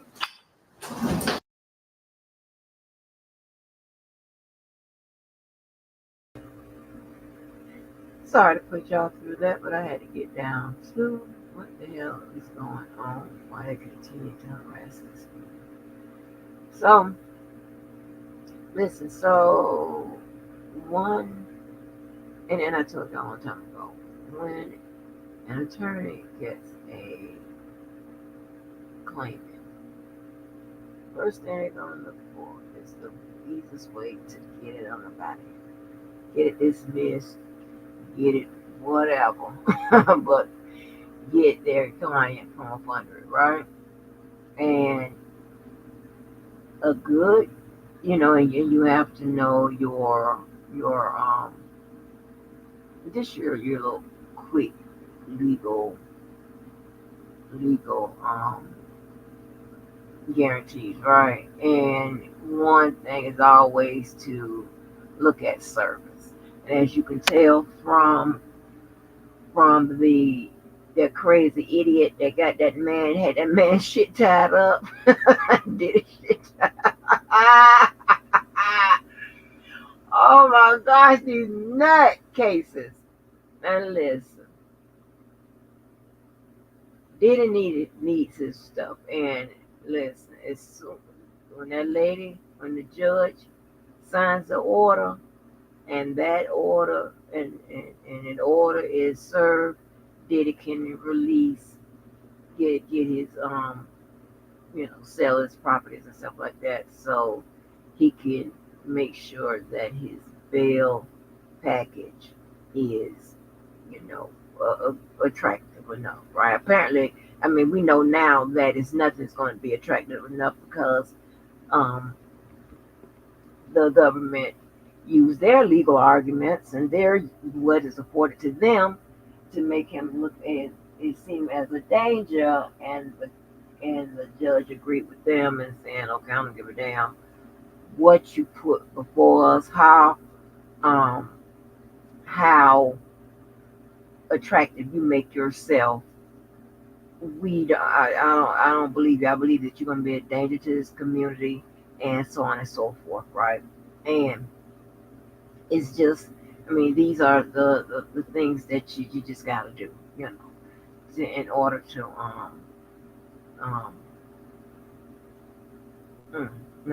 to persuade. Remember, everything is about a persuasion, all right, when it comes to the courts. It's about persuading, not trying to be funny or anything like that. It's about persuading. So if an attorney puts in his bail package that, hey, my client is willing to post 50 million or a property worth 50 million or whatever it was, surrender everybody's passport, which lets the courts know that I have no reason to flee because my children are here too. All right, because the courts know that you would take the fuck off if your child is somewhere, or you'll leave with your child, or whatever combination, or whatever. It's just if you look more attractive to a judge, that you're gonna stay here, you're gonna report to every court hearing if your passports are, in the possession of the courts, or the pretrial, or whoever they want to turn it into, right? Or to the bondsman, or whoever, and if you say, hey, y'all got this substantial amount of money, I'm not gonna forfeit this amount of money or my property because I didn't come, because I decided to skip the country and not come to a hearing, right? I'm not going to, that would be crazy to do that. However, what the courts do know is that it has been done. So again, that fell on deaf ears, right?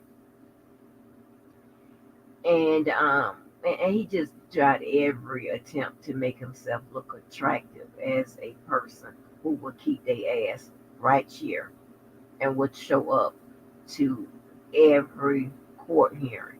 He just want to be free, and apparently, it's rope racks in there, all kinds of shit at NBC. He don't want no parts of it. It ain't clean. I ain't laughing, but he's like, fuck this, all right? And this is normal for high profile clients. I mean, clients, high profile people who get the shock of their life when they go on down there to them facilities. Like, this ain't nothing, you know. This ain't gonna work out. And so we start hearing, either, this is, I'm sick, this don't kill me, my life is in danger, blah blah blah blah, Um, so and whatever. So the first thing is you seen in that with that idiot with that Ty did his goddamn shit up, his property and stuff up, is that the attorney attacked service. All right, and I told you, like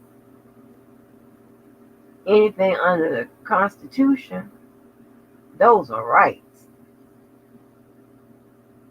That kind of trump all of that, you know, amendments and all that. Well, not amendments, but all of those penal code that, you know. Uh uh. Get that shit up out of here. Okay? Your rights is what is supposed to be what? Guaranteed to you. That's why both sides rely on, or support, so not rely on, I'm getting sleepy. Both sides of the coin get what? Justice. All right? Hold on a minute. Go to this restroom and turn my ass over because they gonna, shit, I'm just having a rough. I have no idea why I, I would have a sore ass. I don't get that. And there ain't no soles on my ass. That's crazy. It's like, it literally feels like the bone. But you gotta be careful about that because you don't know if you don't know what the fuck is going on with the bone and whatever. Thank God I be saving prescriptions because baby I'm sure enough taking some antibiotics too that I had some old high powered antibiotics. But hold on y'all.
hot in here, honey. What is it me? Oh no. No, I'm flashing again. Shit. But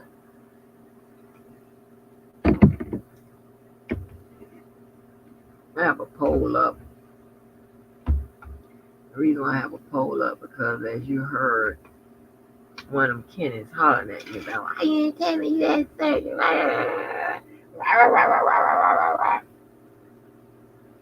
And it made me think, and it's something I use on somebody, but where one person told me that I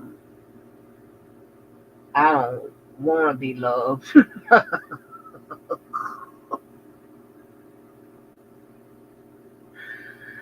And then somebody else told me something similar to that. It's pretty much alluding to like I make it difficult on purpose or something like that. Something crazy nonsense and shit. I was sitting there wondering, I don't know. I don't think that's anything I did. It's just, how I carry it as an individual. That's not me not want. That's crazy.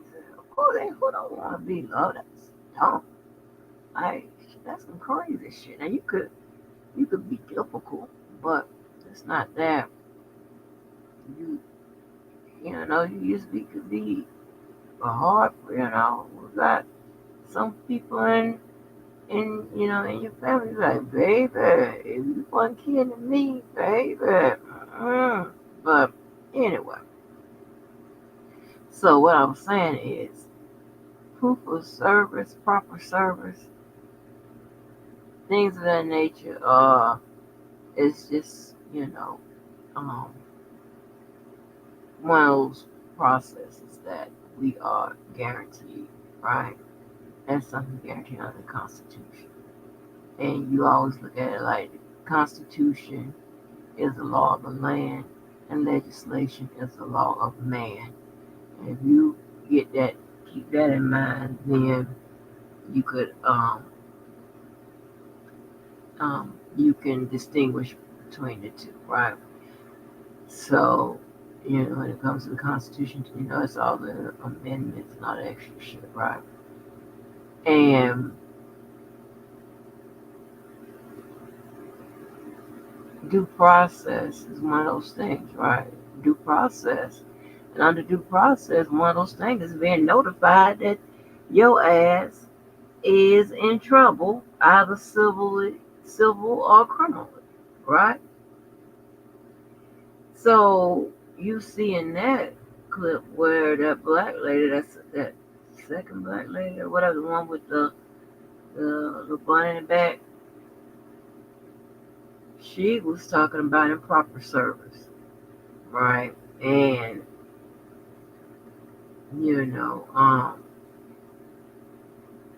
improper service is a big deal. But I mean, of course, somebody's gonna just refile it. But then, but improper service is still a big deal because it has something to do with due process, right? There's one of those things, if you're not served properly, if you get a defaulted judgment, then you are what? Oppressed. So that's what I told you. When you, even if you, are found to be criminal liable or civilly liable,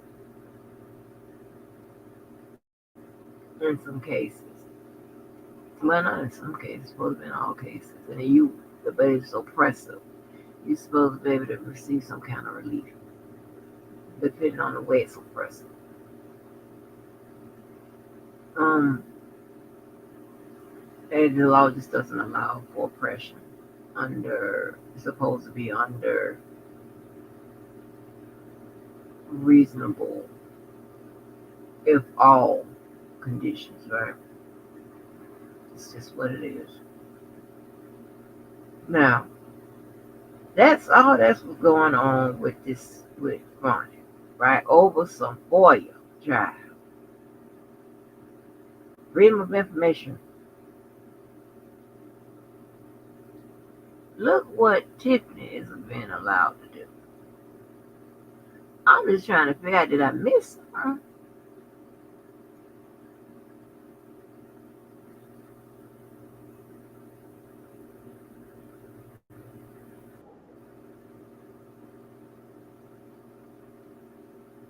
Now, this is a repeat and a replay, but I got to get this on the record with Miss Laura Lightfoot. And this segment probably gonna take no more than an hour, because I know y'all want to get to the wild sale and all this extra shit. But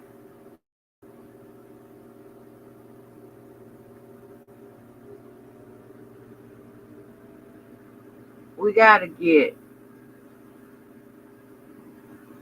this on the record again with this package, because I'm confused. This crazy ass lady is still holding down 2 jobs, and she fucking up in 2 places with the money and nothing to show for the money but BS, as I'm gonna show you.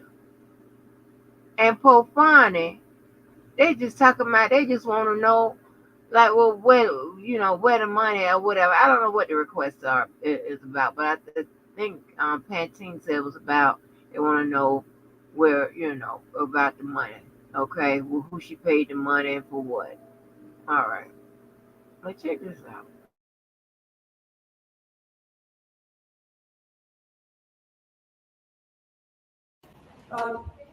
Can you all hear me just fine? The folks in the bathroom. All right.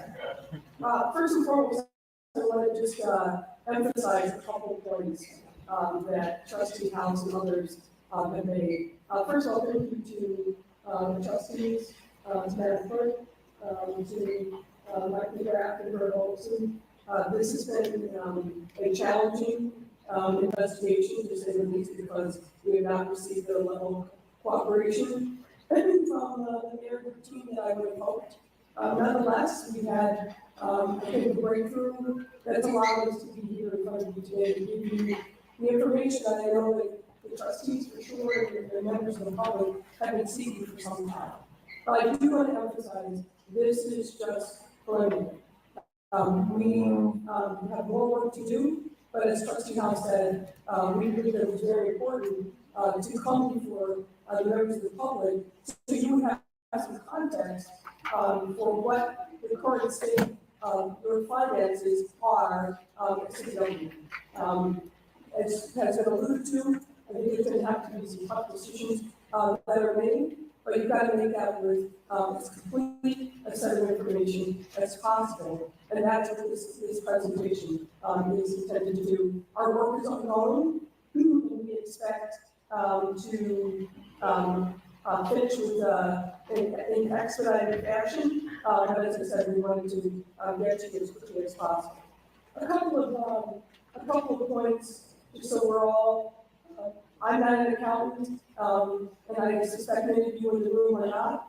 But we will be covering some accounting terms. I wanted to just make sure that everybody had the same basic level of understanding as we go through these slides. We're going to talk about how the village of Dalton handles its accounting system. We'll talk about in length, in detail, about the preliminary assessment of the financial status.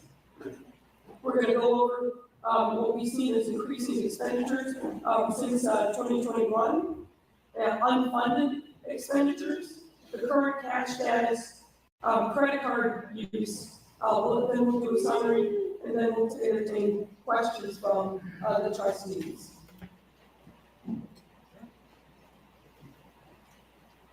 So let me just jump right into it. Many of you know that the village and the same areas as other municipalities in the state accounts for its finances using what's called fund accounting. That means, that's just a fancy word of saying the revenue, expenses and revenues are divided up into specific buckets of dollars, and those funds are what we're going to be talking about. The village maintains 3 categories of funds: a general governmental fund, the proprietary fund, and a fiduciary fund. Under each category, pass it to my colleague, Amanda, who will go into more detail about this.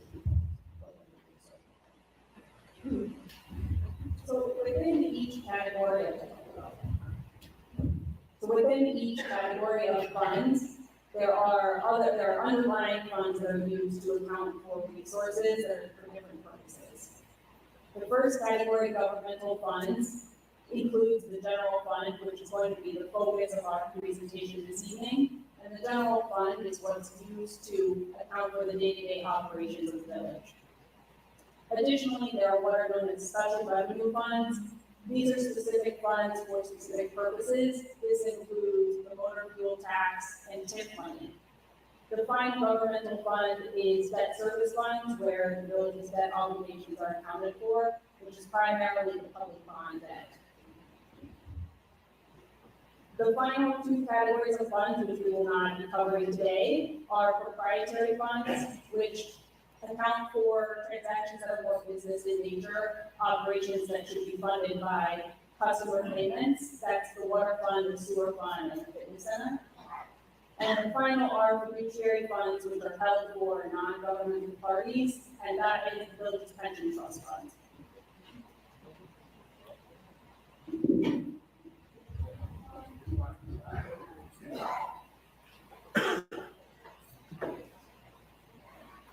So let's jump into the specifics. Many of you know that the village's fiscal year runs from May 1 to April 30th. So it's those 12 months we can span 2 years. Certain financial disclosures are mandated under state law that the village reports to the comptroller of the state each fiscal year. 2 documents that we're going to talk specifically about are the annual financial report, and you see the citation there, it's a state law, and the audited financial statements. The village has not, and let me repeat that, the village has not complied with these statutory requirements since fiscal year 2021. There's no annual financial report available after 2021, and no audited financial statements after 2021. So what that means is the information that we're providing you has not been thoroughly audited by a CPA, but we do have information coming from an entity that essentially serves as the finance department of the village. Historically, from what we can tell, the village has had small or no full-time financial staff. At various times, you know, statutorily, there is a provision for a city treasurer. None exists and hasn't for some time. There's a provision for a finance director. There's been intermittent people that have served that role, but that role has been taken as of May of this year. And before that, the person who held the role started working part-time as of the end of December in 2023. So as you can see, given the lean or no financial staff, there's a lot of dependence upon the John Kasparek accounting firm, which is functionally operated as the village's finance department for some time.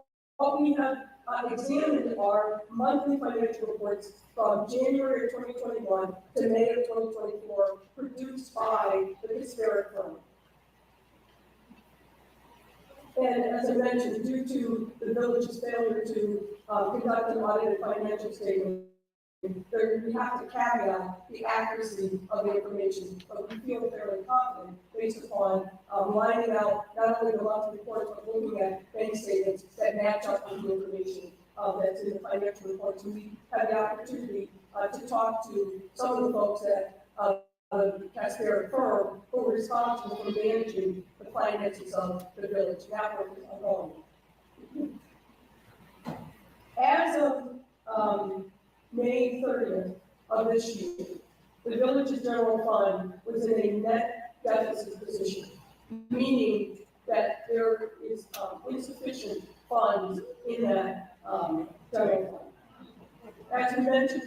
fund is used to account for the majority of the village's day-to-day operations, including payroll and vendor payments.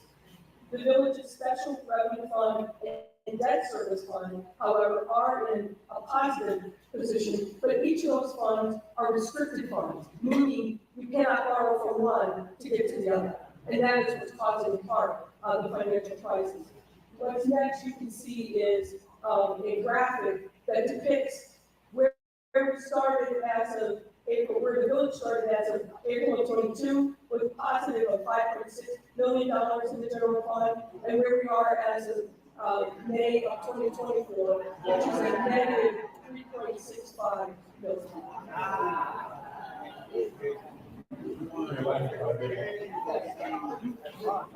Just kind of as a summary, just quick numbers on the 2-year span, we're talking about a $9 million swing, $9 million of deficit over that course of time. Would that be? That's right.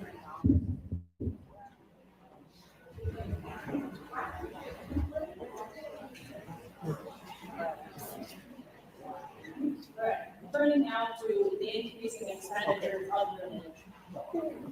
Over the last 3 fiscal years, the average monthly expenditures of the village have increased by nearly 30%.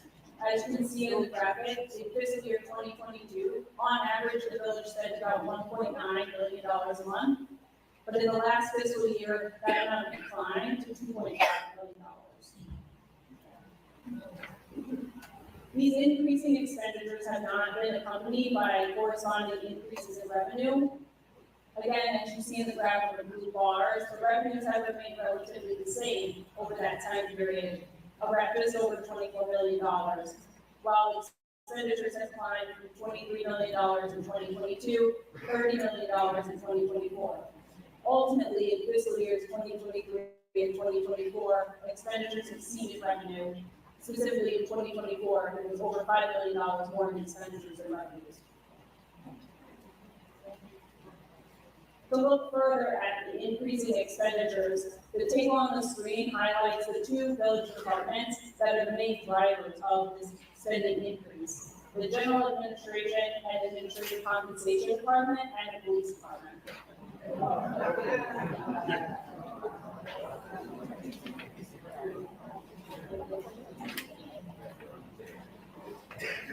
Turning first to the General Administration Department. Turning first to the General Administration line, the increase in expenditures here has grown about approximately 47%. This was around $6.4 million in fiscal year 2022, and it was $9.4 million in fiscal year 2024.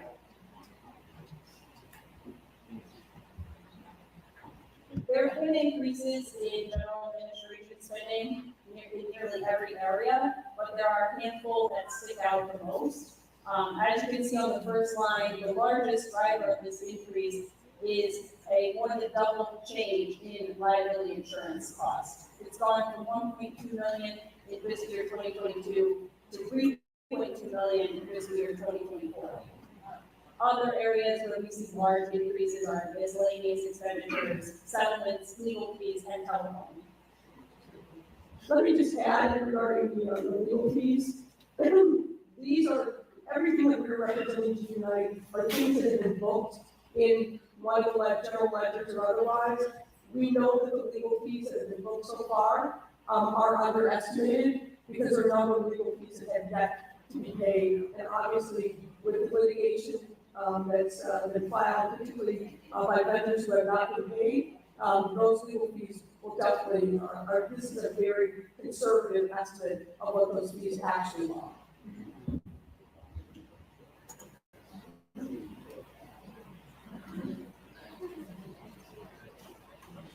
Let me do a little bit down also in what we're seeing so far with the police department. Those expenditures have increased approximately 21% since FY 22. Some of that is obviously driven by the union contract and making sure that there's retro pay and that police officers are compensated according to the collective bargaining agreement. within the police department expenditures, categories with large increases include overtime,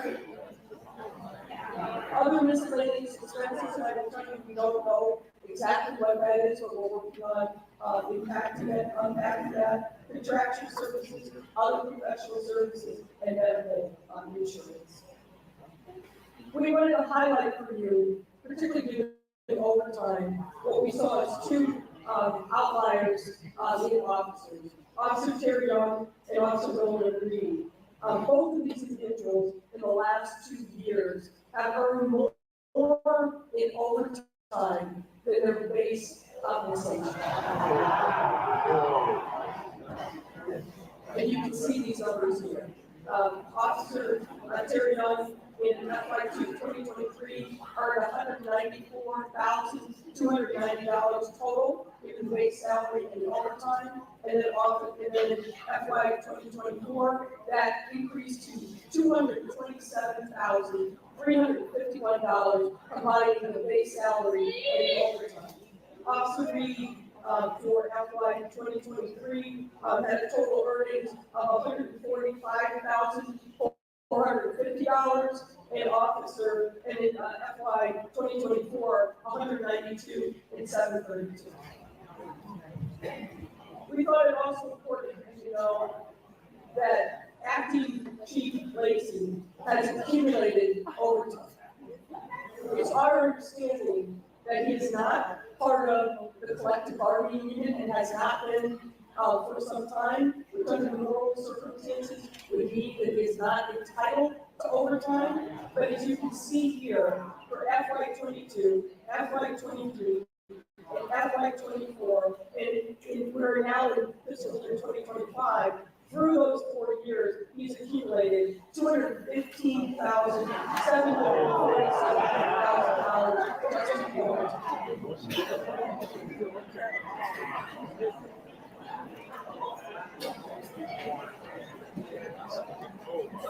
Now we're going to unfunded expenditures, and this is what we focus on as we move to. We're going to move to unfunded expenditures, and this is really focused on checks that have been approved by the board from warrant lists that come before the board of trustees, but held and not sent to the vendors. Based on the records that we reviewed since March of 2023, the village has been unable to pay all of its monthly expenditures with available cash balance. Since that time, nearly every month, a portion of these checks approved and printed have been held by the village due to unavailability of funds. Per records from the John Fitzgerald firm, as of June 18, 2024, there are 589 checks totaling over $6 million that have been approved, printed, but not transmitted to vendors. And that is a big driver of the deficit in the general fund. This over $6 million in health checks, I want to caution, does not account for additional monies potentially owed by the village to vendors for which checks have not even been printed. These categories which we are looking into include, for example, invoices that have been received by village departments, but for one reason or other may not have been entered into the accounting system, which is called My Viewpoint. These invoices have been entered into the accounting system, but not been approved by department heads or by the village administrator. And this could also include invoices that have not been approved by payment for the board of trustees. You're aware that from time to time, the warrant lists are presented, the trustees say, pay this, not pay that. Well, those checks that are on the warrant list roll over from time to time. And it probably makes sense just to explain really briefly. There is not a centralized repository for vendors to put their checks in electronically, their invoices, I should say, so that it's automatically in the system. It has to be either hand delivered or sent via email. It goes to the appropriate department head. Then it's up to that department head to approve and enter those invoices into the MyPoint system. And it depends upon the dollar amount of the invoice, who has final approval for those invoices to make it onto the warrant list, but that's the way the process works now. It will not surprise you that one of the recommendations that we will have when we finish our work is that the village invest in an automated system so that nothing falls between the cracks. The vendor will be able to see real time where is my invoice moving through the system, and you'll know where it sits, either it's department head or otherwise.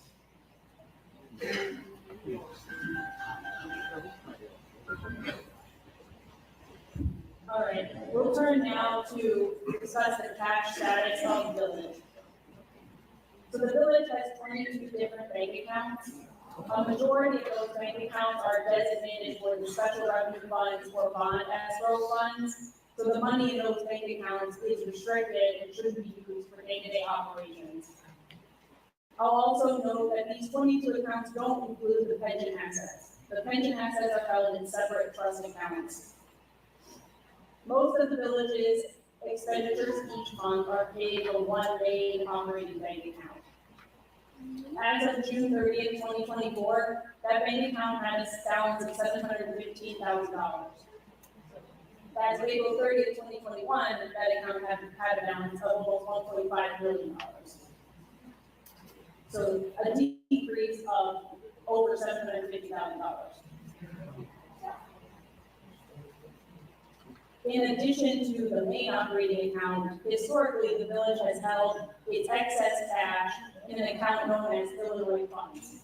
Illinois funds are interest-bearing accounts that are managed by the Illinois Treasurer's Office that allow municipalities to earn interest on their excess cash balance.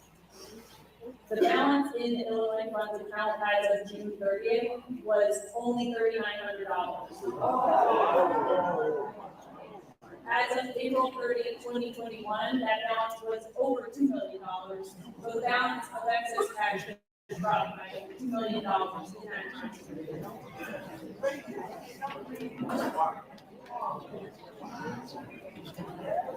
Monthly financial reports include a summary of the unrestricted cash balances of the village each month. Within these summaries, the balance reflected already accounts for those held checks that Heynard was just discussing, checks that have been issued but haven't cleared because they haven't been sent yet to vendors. What you can see on the chart is that the unrestricted cash balance of the general fund has dropped from almost $5 million as of April 2022, and it is now accounting for all of the checks that have yet to be sent, is now in a deficit position of over $5.5 million as of May of 2023.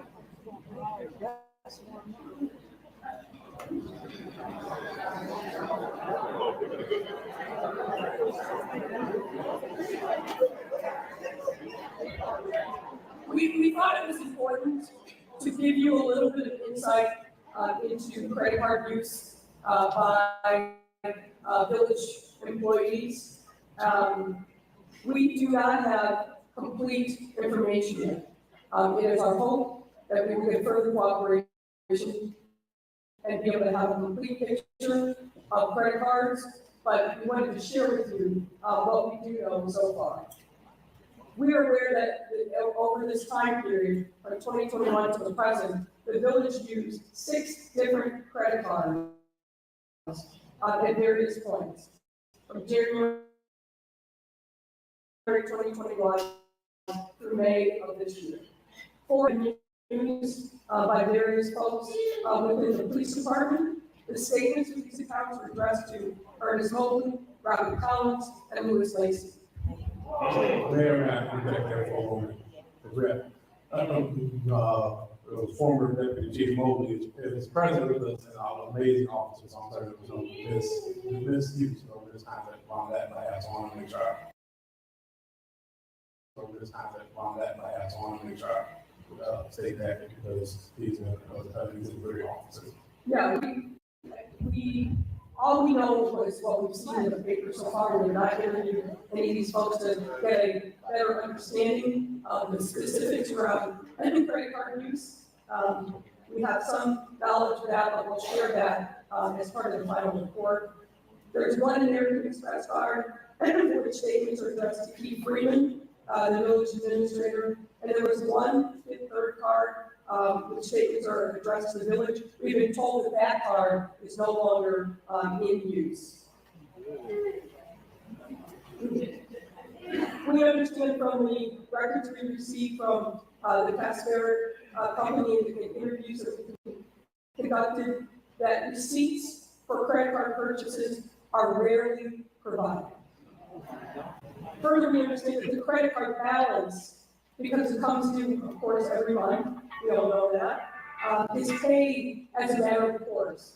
And it is reflected in the accounting records as miscellaneous police department expenditures. We're looking into what is the reason and rationale for that. But what this means is that these credit card bills that are paid do not appear on warrant lists and are therefore not presented to the board for approval.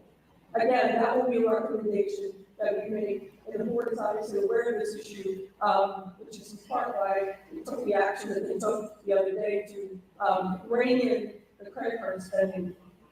We also understand from the Conspirator company that the only time a credit card charge would be reflected on a warrant list is if a receipt is provided, and as I said, our information is that the receipts are rarely provided. We want to highlight a couple of credit card purchases.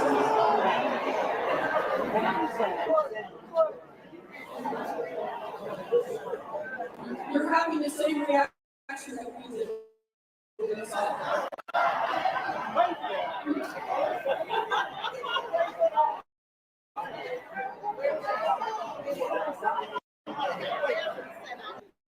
Concerned to see the top 3 purchases that were highlighted for you that were booked on January 5th of 2023. That's roughly $40,000, a little more than that, in credit card purchases on Amazon in the same day. And our understanding is that the village does not have an Amazon account. These are somebody using one of the credit cards and charging these amounts using their tax dollars. We suspect we're going to see, as you can see, expenditures at Target, Walgreens, Best Buy, a number of charges that raise questions in our mind.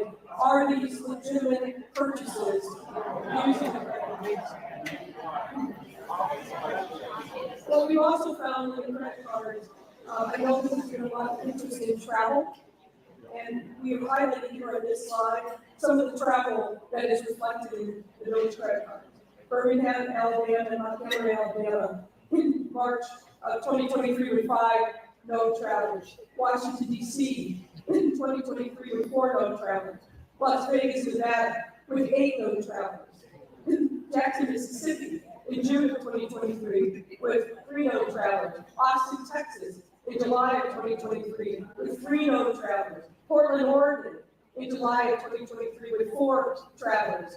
Central and Southern Illinois in September of 2023, I think you're aware of what happened during that time. 10 hotel rooms booked during that travel. Travel to New York City in October of 2023, 1 traveler. Atlanta, Georgia in November of 2023, 1 traveler on the village's credit cards. And I caveat that because we will, and are continuing to look at, I'll say cross-pollination between the village and the township and the credit card use there as well.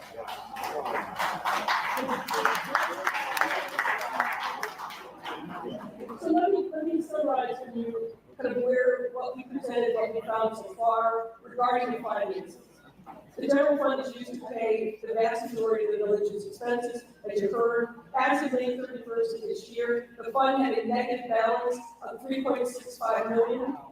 The village's general fund expenditures have exceeded revenues for the past 2 fiscal years, ending April 30th, 2023 and April 30th, 2024. As of June 30th of this year, the cash on hand in unrestricted accounts is insufficient to cover the held checks valuing $6.1 million. We are in the current fiscal year of FY 2025, and the village has no budget that's been passed this year. The village's financial records have not been audited since FY 2021, and the village has not filed the mandated state annual reports since FY 2021. So where are we in terms of next steps? Regarding the financial information, there's a lot more work that we need to do, as I indicated. We just recently got a lot of information in the door that is reflected for the most part in this presentation, but there are other things that we have asked for, and we're hoping that we're going to get further cooperation from the Casteric accounting firm.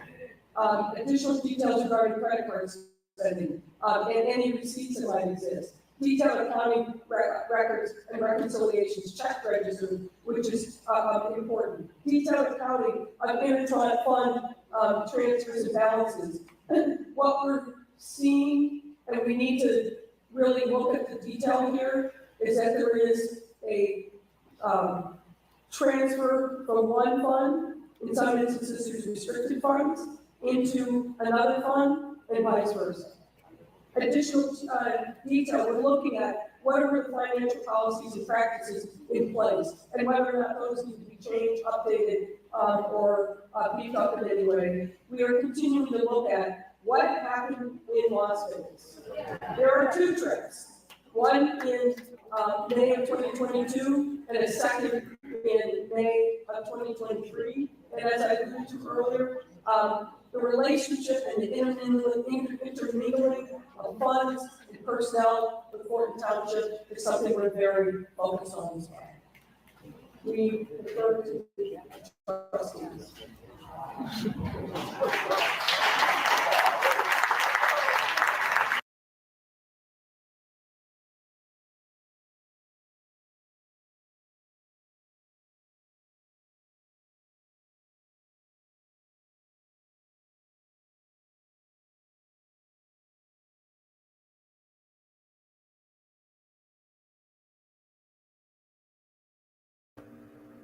Now you know what? Y'all motherfuckers should be ashamed of yourself. I mean, I know I done played that before, but I didn't know. I wasn't listening to it. My mouth was just open. Anybody that think Tiffany is doing a good job is an idiot.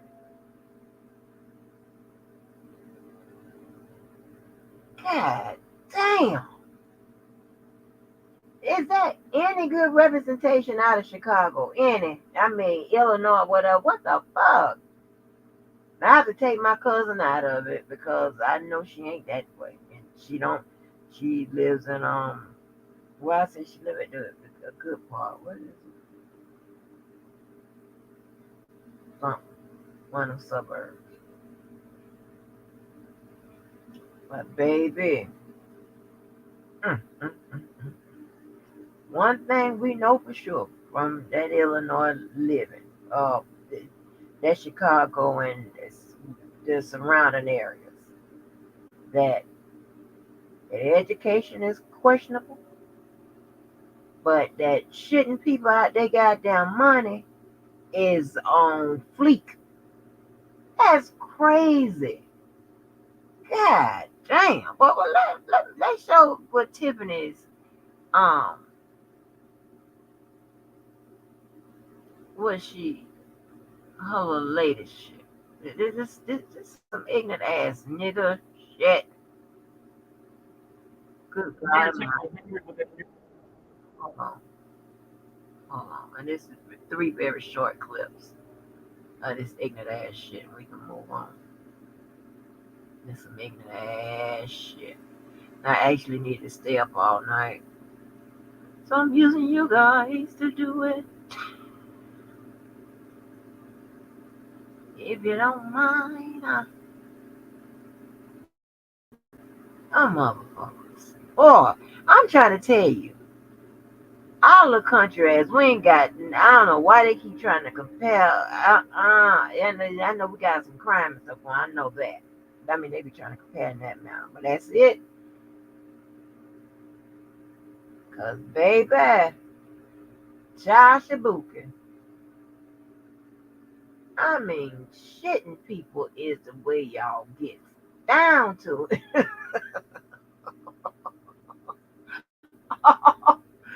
Damn. Shit.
Mm.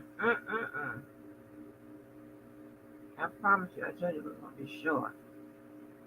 Alright, where's the other one? This motherfucker's crazy. But you can't just use the people money as a blank check? Bitch, you crazy? Hold on. That one.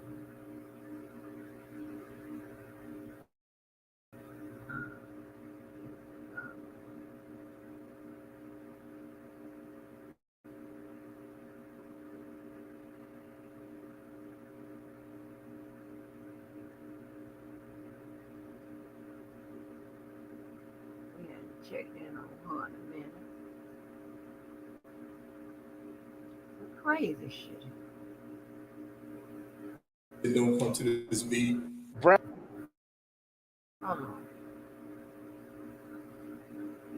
New at 10, a chaotic meeting of trustees in South Suburban Dalton. There are questions about following protocols in hiring, and now the village needs to find a new bank. Our Jermont Terry has the latest chapter of Dalton's dysfunction. Another month, and Dalton Village trustees sit down to handle business, not at City Hall, but at the Parks Field House. Absent from the monthly board meeting, Mayor Tiffany Heynard, but present for the first time, Trustee Stanley Brown. Now, I have residents that said come to this meeting, some said don't come to this meeting. Brown hasn't sided with the 4 trustees previously who've been outspoken about the mayor's lack of accountability. I'm not here jumping ship, or I never was on the ship, the jumping ship. Always been here. Earlier this month, Trustee Brown did leave when the mayor continued on with a board meeting, despite not having enough trustees to do so. The city attorney making it clear any action taken wasn't legal. And that meeting, Heynard appointed a new village manager. It's our legal opinion that the mayor failed to follow the municipal code. Yet Thursday night, the board made it clear they never approved the hiring of a new village manager, adding since Keith Freeman, the current village manager, was indicted for falsifying his income taxes for a bankruptcy filing and now working with the federal investigators, Freeman is now doing his job. We are able to get things done. Keith Freeman is finally doing the right thing, and he's protected by the Whistleblowers Act. They want to remove him. Back in August, this Illinois state comptroller decided to freeze funds to the village because it had not received audits or financial reports for 2 fiscal years. Yet now, So now we're in the process of doing the reconciliation of the previous fiscal year. It was also revealed that the village's bank was so fed up with the back and forth and irregularities, it ordered the bank to close its account and take their business elsewhere, which leaves the village just 60 days to transfer whatever funds are available to a new bank. Reporting in Dalton, Jermont Terry, CBS News, Chicago. Yeah, baby, that's when you know the white folks. The social media model. That's when you know the white folks are involved. Yeah, it's something to go down now. I got one last. I'm gonna show you what this idiot bitch is. Make us look bad. You're a whole idiot.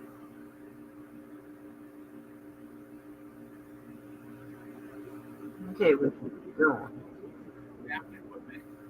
Wait, I'll show you what she's doing.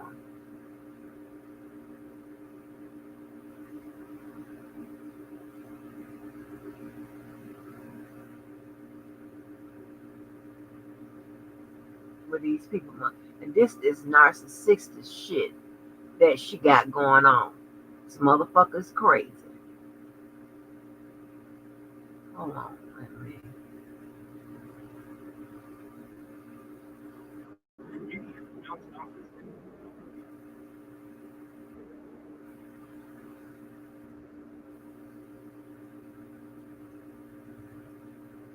She need them people on her ass.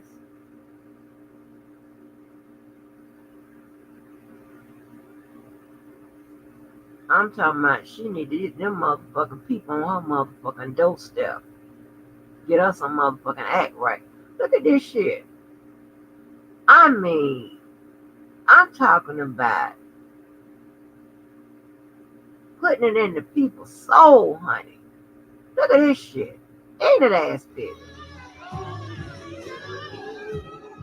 The self-proclaimed super mayor is also apparently a super fan. She flew in nationally known R&B singer Kiki Wyatt to headline the Taste of Thornton Township last month.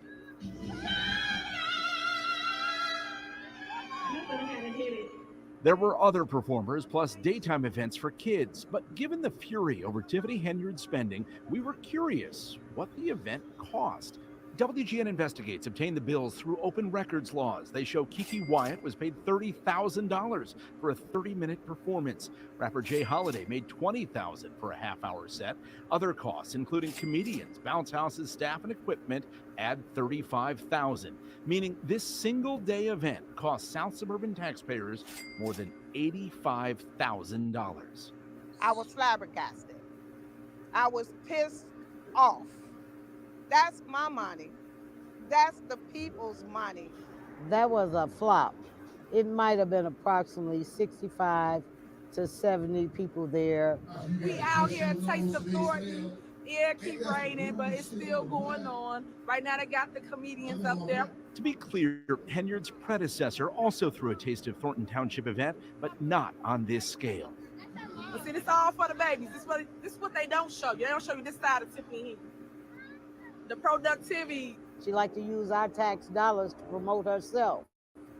She have all of these events trying to buy the voters. After a year's worth of WGN Investigates reporting, detailing first-class travel, meals, and more that's now sparked a federal investigation, trustees in the two governments run by Heynard have tried to stop the spending. Even her former assistant, who's now a township trustee, recently said enough is enough. I trusted the administration. I trusted the process. And the moment I didn't trust the process, I started asking questions. Heynard has a habit of claiming to be the boss in one moment, but denying responsibility in others. It recently sparked this reaction. I do not want a credit card. I do not deal with money. I don't deal with anything. Tiffany is a narcissist, and she is going to do what she wants to do. I feel like she knows that this is over, but she's going to go down kicking and screaming like an MMA fighter. She's just not going to stop until they put cuffs on her.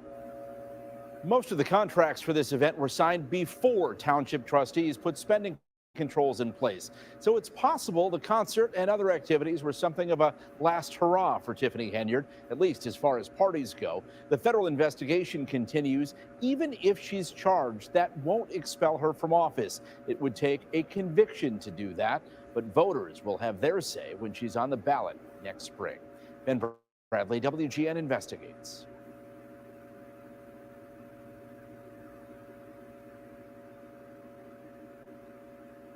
That is crazy as hell to me. What is wrong with this girl? Oh my God. Okay. Okay. Okay. Mm, mm, mm, mm, mm, mm. Mm, mm, mm, mm, mm, mm. I don't know who she protected by, but Fani need to get. See, well,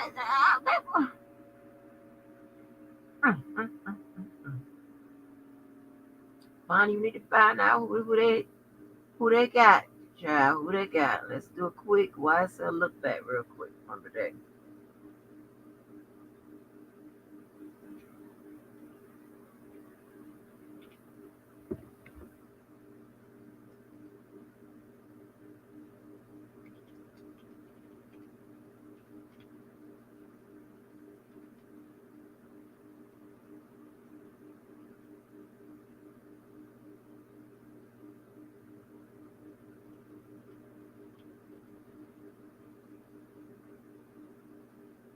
Y'all know who I want to look back at.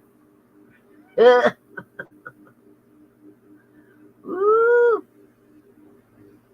Y'all know who I want to look back at today, baby. Baby, that was crazy. That goddamn girl.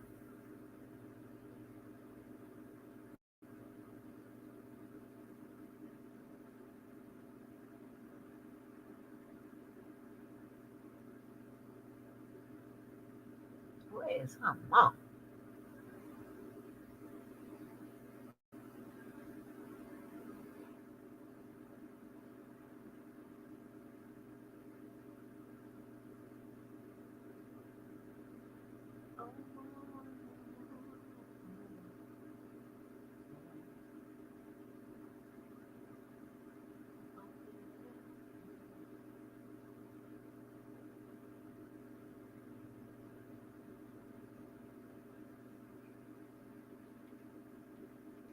Look at some of the buttons, y'all. Close it out.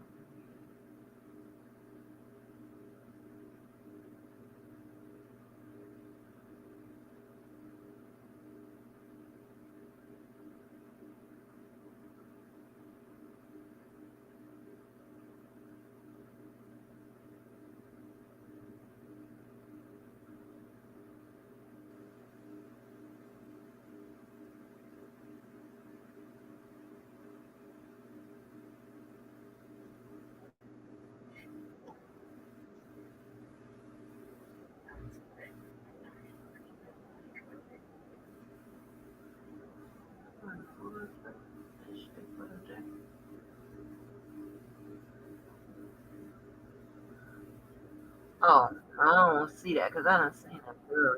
Hold on.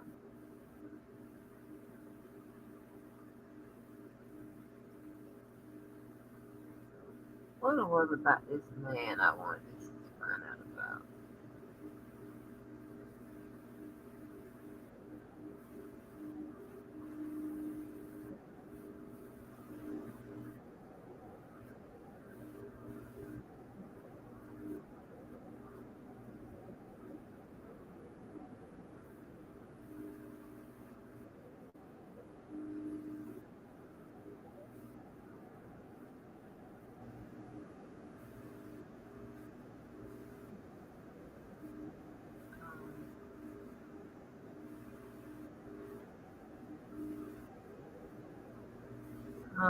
Oh, girl. Who is that?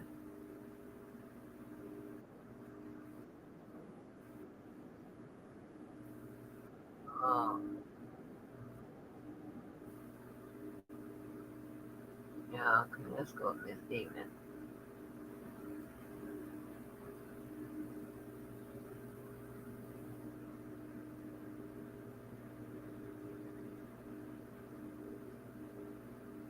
So, listen.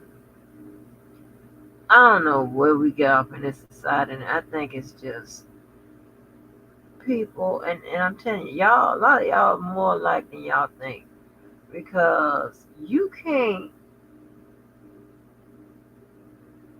agree to something or what have you, and then later on, after you don't reap the benefits or whatever, then now you don't want to pony up. And that's not how it works. I was like, I can't be quiet and shit. I don't understand why nobody understand it, that listen, you agreed to this shit.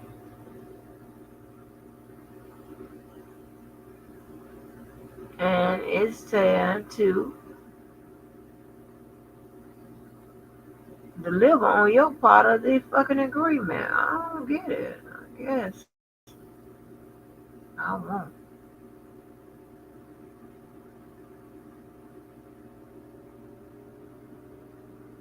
Let's get Miss Ignorant on the stand.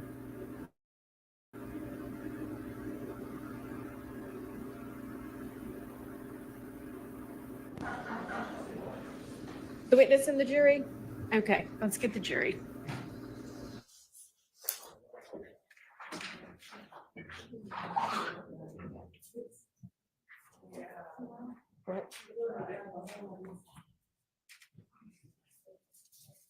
What's going on there? Yeah, I don't know what they're gonna do.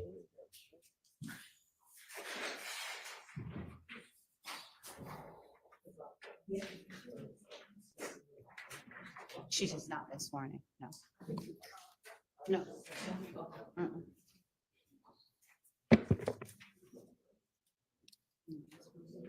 Is it okay if she uses her first initial? That's fine with me.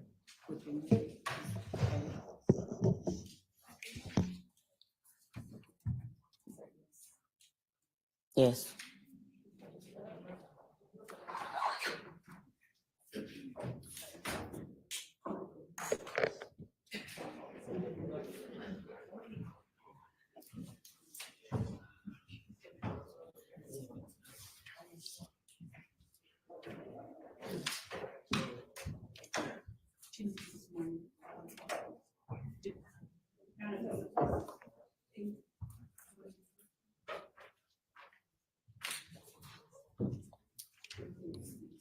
Right.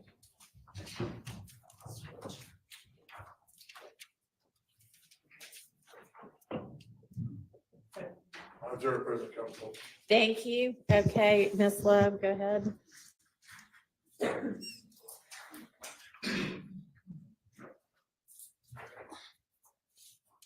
Can you stand up to be sworn, please? You swear affirm testimony you give the truth, the whole truth, nothing but the truth? I do. I need you to state your first initial and your last name, spell your last name for the court. A. Smith. Would you spell is common spelling for Smith? Simth. Thank you, and good morning, Ms. Smith. It's still morning. Good morning. All right. Ms. Smith, would you tell the jury where it is that you're from? Atlanta, Georgia. Born and raised. Born and raised in Atlanta? Yep. All right. And on January the 28th of 2015, did you live in Atlanta? Yes. All right. What was your address? I don't remember the address off Cleveland Avenue. Do you recall during that time living on Springdale Road at 2905 Springdale Road? Yes. All right. Now, were you living there with anyone or were you living by yourself? By myself. And is that an apartment, a house? Townhome. A townhome. All right. And you said that it was off Cleveland Avenue? That's what I said. Okay. Ms. Smith, were you living at that time in apartment P3? I don't remember the address. Okay. Do you recall having a neighbor by the name of Gilberti Mack? I do. And do you recall whether you asked Mr. Mack to put cameras on his house? Can't tell nobody put a camera in their house. That's their house. It is. Do you recall whether you ever I requested did that not. of him? I Okay. didn't. All Now, back on January the 28th of 2015, how long after that date did you live in those townhomes? Left.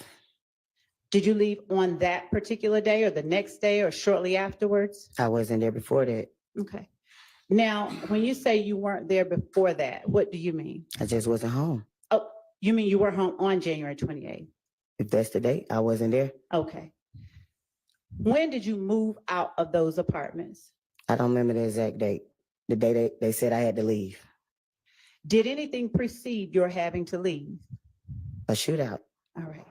Now, when you say a shootout, what do you mean? You weren't there, so what do you mean? And the jury hasn't heard this, so please tell them what you mean when you say a shootout. I mean, I had to go there. I got a call from the rent office saying that my house got shot up. Okay. And was that at night? Do you recall? I think so. All right. And so when you go on scene to see what's going on, what do you see? Bullet holes. Where do you see the bullet holes? I don't remember exactly what a bullet holes was. As far as not specifically remembering them, what I'm asking is, are they inside your home? Correct. All right. Do you recall whether the window or the door was hit or something different? No. All right. Now, when you got there, were there police inside your home? No. Did the police go inside your home with you? With me, no. Did they go inside your home? I'm sure they did. All right. Now, when you say a shootout happened and after that you left, do you know how long it was after that that you left? No. All right.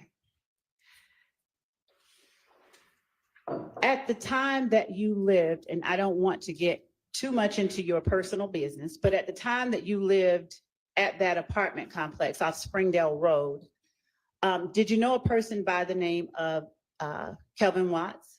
Of course. Okay. And what did you call him? Shell. Okay.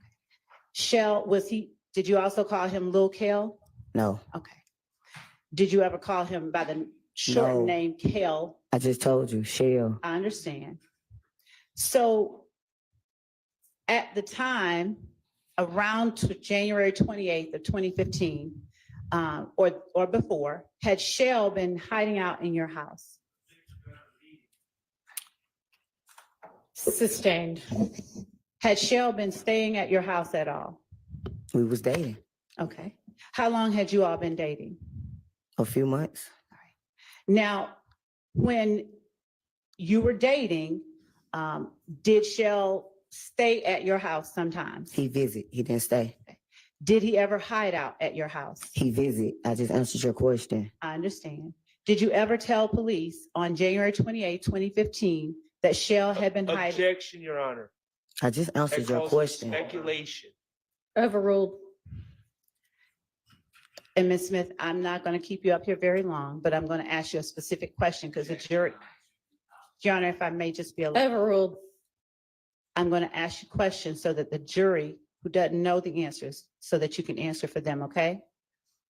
Did you tell the police that night that your friend Kelvin had been hiding out at your place? I did not. Okay. Do you remember talking to police that night? No. Right.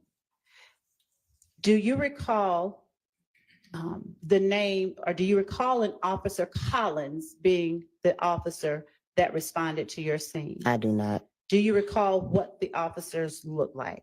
I do not. Okay. Do you recall talking to anyone about your friend Kel in the presence of officers? No. Do you recall telling them anything about anyone that might have wanted harm to Kelvin? No. Okay. How long do you recall, if you recall at all, the police being on scene? I don't know. All right. I wasn't there. Were you there when you got called and you came out? When I got there, nobody was there. Okay. So you don't. Next day, I went down the next day. They said I had to come the next day. You said when I got home, they wasn't there when I got home.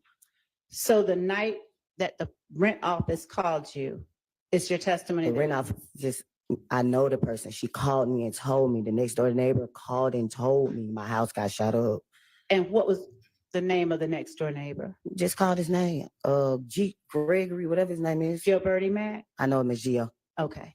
So when Gio called you, it was that night that your house had just gotten shot up? A few people called me. It wasn't a secret. All right.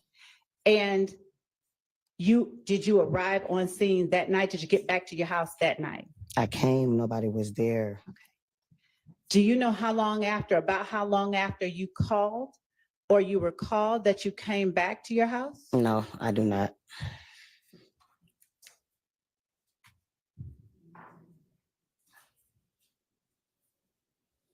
Did you know any members, and I know this sounds like it's obvious, but do you know any members of your friend Kelvin's family? Did you know Donovan Thomas? I did. Okay. Were you close with him?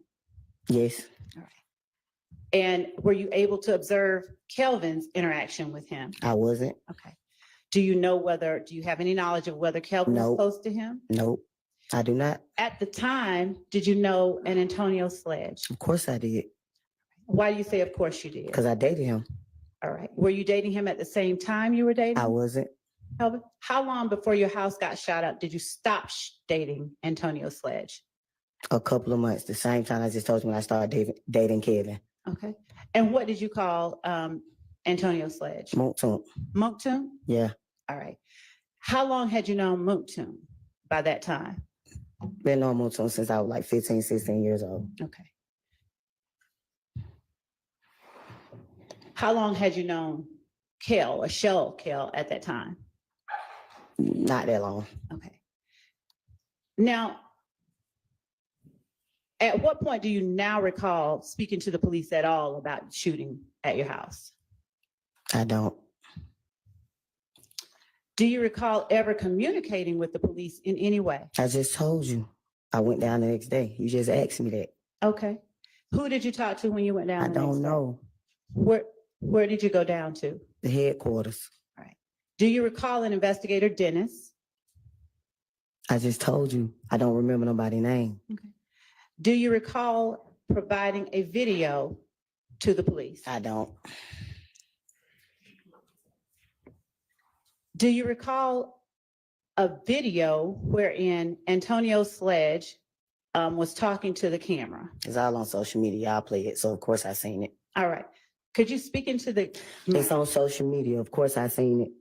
Now, when you say it's on social media, of course you've seen it. What are you talking about? The video that you're talking about. The trial is on social media. Okay. So yes, I seen the video. And describe the video that, since we've shown a lot of them, that you're talking about. The video's a Mooksoon calling Shell Kel out. All right. Did you know at that time Lil D? Of course I did. All right. How long had you known Lil D? I don't know. All right. Now, the video of Mooksoon calling Shell Kel out, did you provide that video to the police? I don't recall. Okay. Do you recall emailing anything to the police? I don't recall. Do you recall an investigator Gaither? I don't recall. I just told you I don't remember nobody's name. All right. And to be fair, do you have any desire to be here today? No. Okay. Thank you. That's all that I have. All right. Do any defense counsel have questions for this witness? Not on behalf of Mr. Stillwell. Thank you. On behalf of Mr. Williams, no question. None, none, none. All right. Thank you. You're excused. Call your next witness. No ass out of him. No ass. Your Honor, the state calls Slavic to stand. All right. Do this guy back up her story? And she's already been sworn several times, so we'll just remind her that she's still under oath. Yes, sir.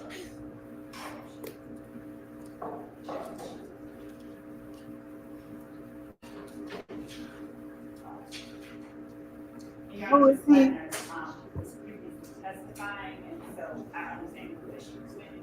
She was testifying. I believe the shooter is. Okay. Okay. So y'all are saying don't get on you too much. Okay. Got it. Well, let me ask this. If she's not finished, do you have somebody else ready? I don't think so. She's not finished.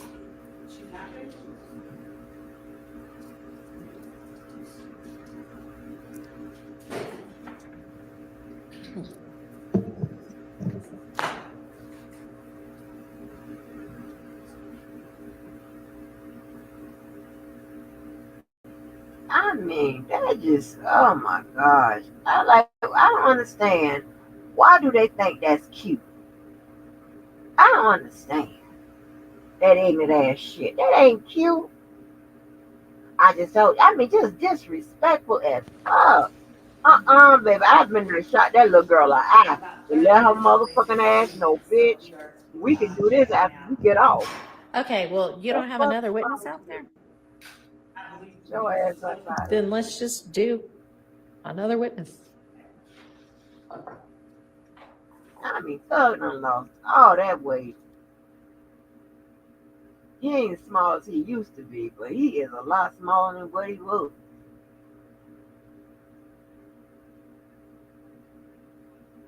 Look at Joe Lieberman. Hey, Joe Lieberman.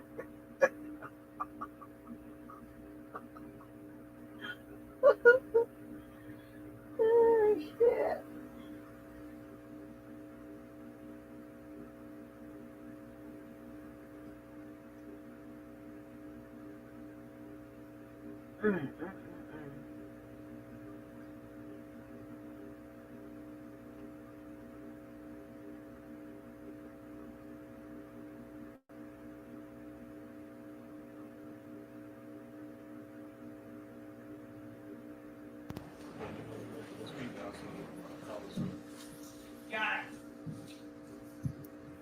That witness, I was mistaken, and I asked for a 5-minute break so that we can confirm the availability of the person we thought was outside and should be outside. And if not, to see how long it will be before Ms. Latner's is Okay, so done. do you have anybody other than Miss Latner's out there? The person that I was under the impression was standing right outside is not right outside. Ms. Hilton is with them, and I just texted her to come over with that person. So I'm asking the court for 5 minutes for a break just to get. And you don't have another witness? We had those three people. Well, that was lined only up. two. Okay. So if you know that one witness is going to be testifying somewhere else, then make arrangements to have, I think that maybe Ms. Hilton out there. Everybody's So ass. let's Ah, just damn. get that next witness out. Is Yes. the next witness ready? Okay, bring the Thank next you. witness in. Damn.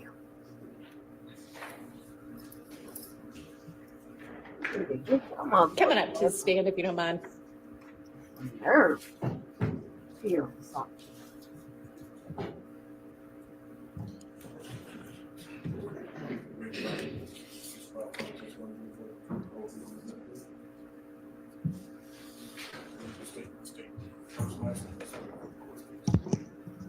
Ryan McGovern.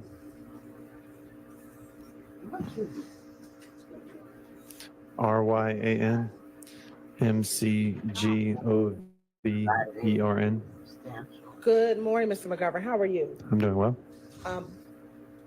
What type of work do you do? I work at Consolidated Engineering Company. And how long have you been with Consolidated Engineering Company? About 5 years.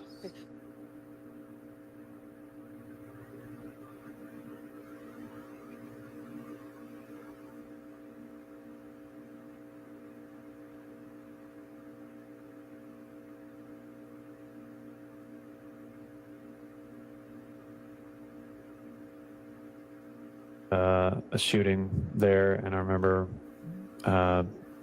roping off some crime scene tape and going around asking questions to people. It was, 9 years ago, I believe. Who was the target of that shooting? Do you have that report with you?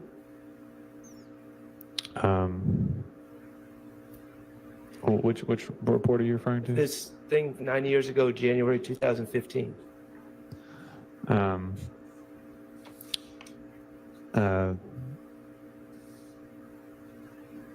Well, I mean, they were both a long time ago. I guess. I mean, but do you have a report from January 2015 with you? yeah, there's one report I have from January. Could I see it? Sure. And there's another report from September of 2015. Okay, this report from January 2015 is at 807 Pryor Street, correct? It says, I, Officer McGovern, was dispatched to a shooting call at 807 Pryor Street. Yes, sir. Okay, so that's not the Green Store. No. Okay. They're both 9 years ago. I'm just saying it was a long time ago. That's all I'm saying. I understand it's a long time ago, but you're not this. I visited a location in January 2015. As you're recalling, you're just referring to this document that the DA's office gave you, correct? Yeah, that's my police report. Okay, and but you visiting 807 Pryor Street, not the Green Store. No, the Green Store was this one. Right, and that was September 13th, 2015, correct? Correct. Okay, so I'm asking, just to clear this up, do you have any recollection you don't have any recollection of visiting the Green Store in January 2015, you're referring to Pryor Street? No, I have a recollection of visiting the Green Store for a shooting, whatever month or date it was, I don't recall. Okay, so you have no idea what, as a police officer, you visited the Green Store before, other than September 13th, 2015. Well, I remember more than just visiting. I mean, we visited it quite frequently, but I remember that particular store had gotten shot up, and I remember roping off some crime scene tape and interviewing some people. Okay, all right. I'm going back to September 13, 2015. Mm-hmm. When you sought out the surveillance and obtained the surveillance, you thought it was important enough to put that information in your report, correct? Yes, sir. And you did put it in your report, correct? Yes, sir. All right, thank you. May I approach you? You may. Thank you.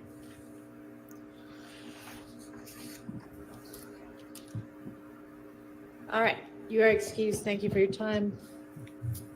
How long is your next witness going to be? Your Honor, about 15 minutes from now. Okay. And is that Ms. Latner's? Yes, Your Honor. Okay. Is there a shorter witness that's available right now? It's fine if there's not. Okay. Well, let's go ahead and have her then. Yes, Your Honor. The state calls Ms. Latner.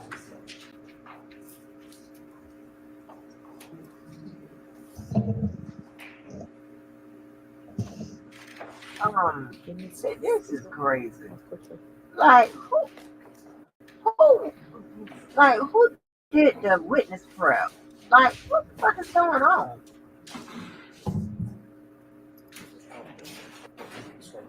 I mean, another reason why this judge can be frustrated is that they see this shit here this case is just I don't know what the fuck is going on. This witness prep is horrendous. They look like they act like this is their first goddamn trial ever. I don't know who put this shit together. I really don't. This is some typical. Okay, let me be quiet.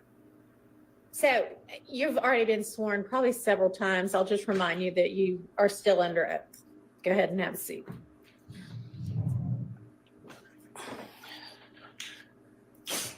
Go ahead on side hair hanging. Go ahead on.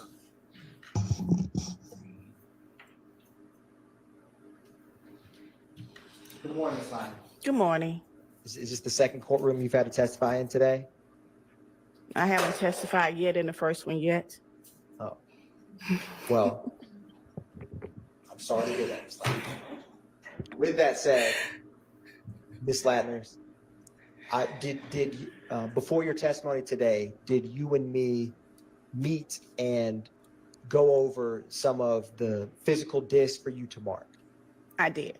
And We did did. we review number of CAD reports associated with those 911 calls? Yes. Now, Your Honor, I'm going to approach Ms. Latners with 124 Charlie, 124 Charlie, Alpha, 1 Golf, Alpha, 1 Juliet, Charlie, and 1 Juliet, Delta, 2 Tango, 2 Tango, Alpha, 1 Oscar, 2 Papa, and 2 Papa, Alpha, and 1 Romeo, 1 Romeo, Alpha, for the record. All right.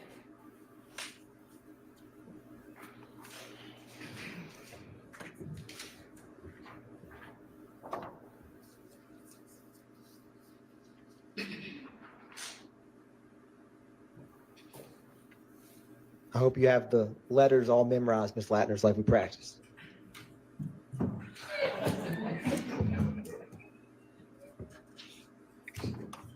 Now, Ms. Latners, once you take a minute to review those, and if and when you recognize those, just look up at me. Thank you, Ms. Latners.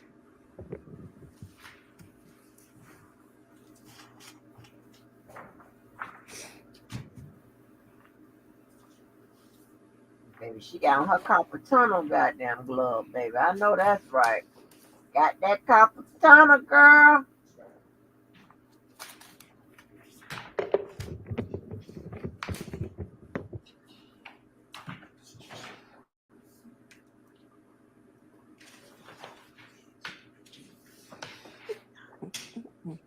Oh, that's a coat. Okay.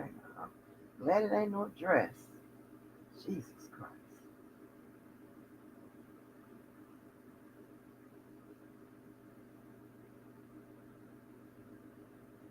Don't wear that no more. Don't wear that no more. Please, God. Sylvia, tell her don't wear that no more. Tell her don't wear that ever again. I don't give a fuck how cold it is in there. Don't wear that one. Thank you, Ms. Latners. Something like that ain't right. That ain't here.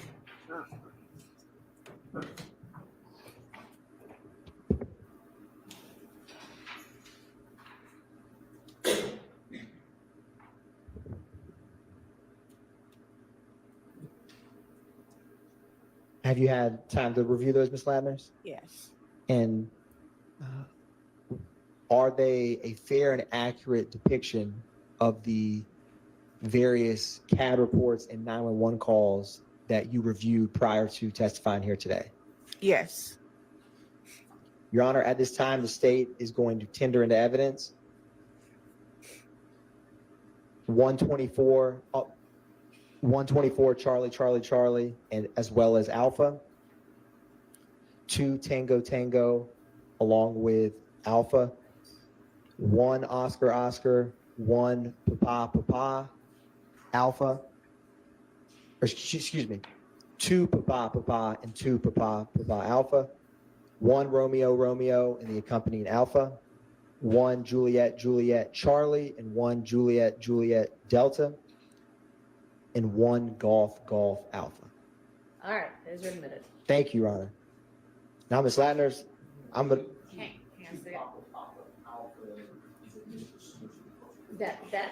Yes, that's certain.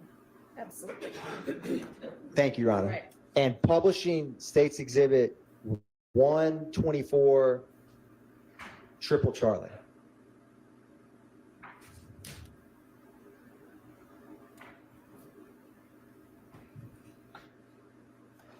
Now, Ms. Latners, what is the date of 124 Triple Charlie?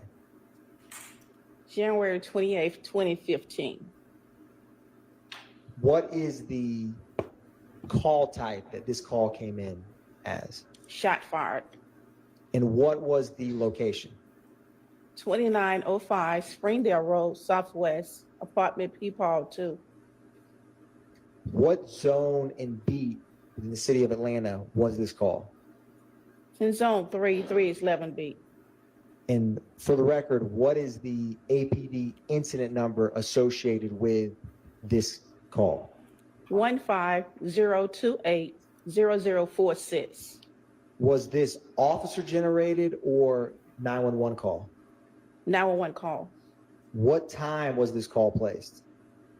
12:14 a.m. hours. What time was the call received? 12:16 a.m. hours. When did officers first arrive? 12:48 a.m. hours. And what time was this call cleared? 06:10 a.m. hours. So officers responded around midnight and left around 6. Is that accurate? Yes. Who was the primary officer who responded to this call? Christopher Collins. Now, Ms. Latner's turning to the bottom of page 2 on the CAD narrative. At 12:16:14, can you tell the jury or explain what that indicates? It has what the caller told the operator, call advised someone just shot up a home. Call advised rapid fire is going on. And what is the third stanza of 12:16:14 as depicted in the CAD narrative? Repeat that. Right beneath what you just read, Ms. Latners, what is the last call out after what you just read? Bullets coming through her home. And after bullets coming through home, what does it read? Caller possibly has a recording of the continuing bullets.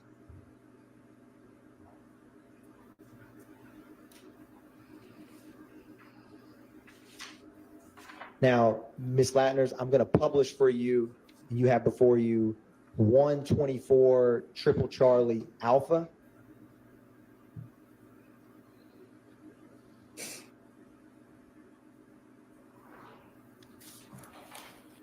Is this also January 28, 2015? Yes. What's the call type for this CAD? Shot fired. Is the address different or the same from what we just discussed? Same address for different apartments.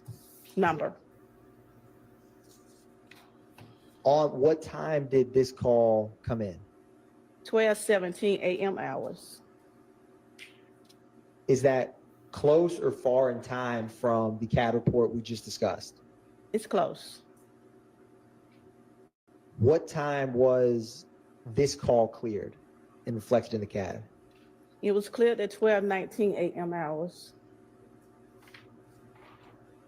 If you turn to the CAD narrative, this second line from the bottom at 12:19:13 a.m., what does that indicate? It advised that the call advised the 911 operator heard about 5 shots in the area, no further.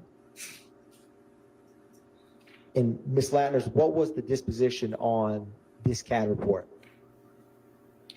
The operator stored the incident because she found an incident before that, so she just relayed the calls to that incident. Is that a possible explanation for why this CAD reflects such a short, cleared call time? Yeah. Yes. Now, Ms. Latners, I'm going to publish 1 Golf Alpha.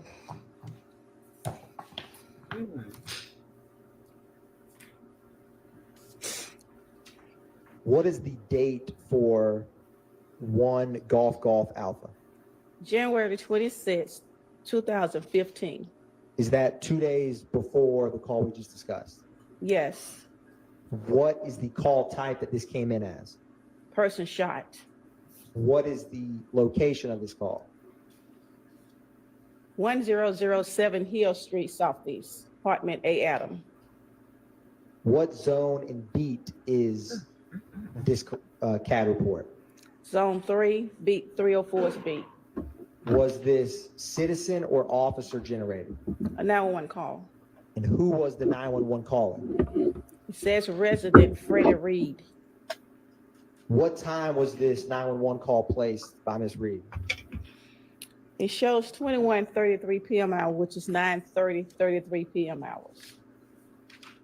What time was the call received by APD dispatch? 9:33 p.m. hours, 51 seconds. When did officers first respond to 1007 Hill Street? 9:35 p.m. hours. And what time was this call cleared? 4:04 a.m. hours. Who was the primary officer that responded to this call? Alicia Lucas. Allison Leduc? Is that Allison Leduc, right? LEDUC? Yes. What are on the left under that, Ms. Ladners, of all of those section units? What do those indicate? It indicate the different units that went out of the location.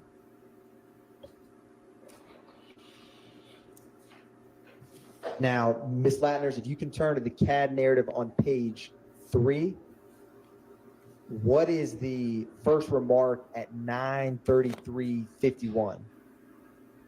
Female advised they shot up her house and she was shot in the leg.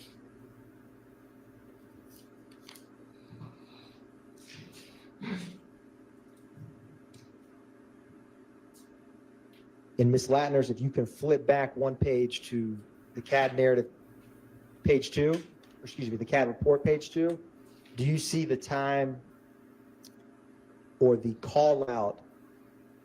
It says LC 10:20:43 p.m. It's almost right in the middle of that page to help orient you. 10:20 what? 10:20:43 p.m. Okay. What does the LC indicate? Location change. And what at 10:20:43 p.m., where was that location changed to? Greater Hospital.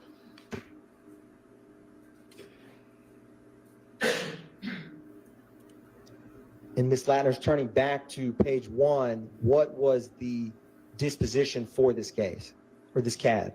17. Is that indicate a report? A report was made.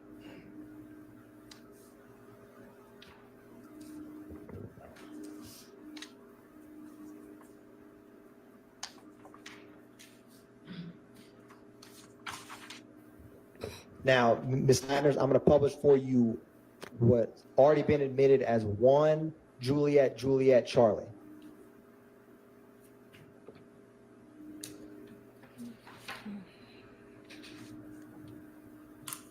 What is the date for this CAD report?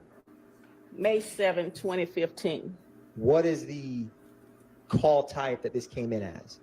Suspicious person. What's the APD case number for this CAD report? 15-127-0278. And what was the date? May 7, 2015. On this call, what location did officers respond to? 151 Cleveland Avenue Southwest. And with this CAD report, was it a 911 call or officer generated? 911 call. What time was that call received?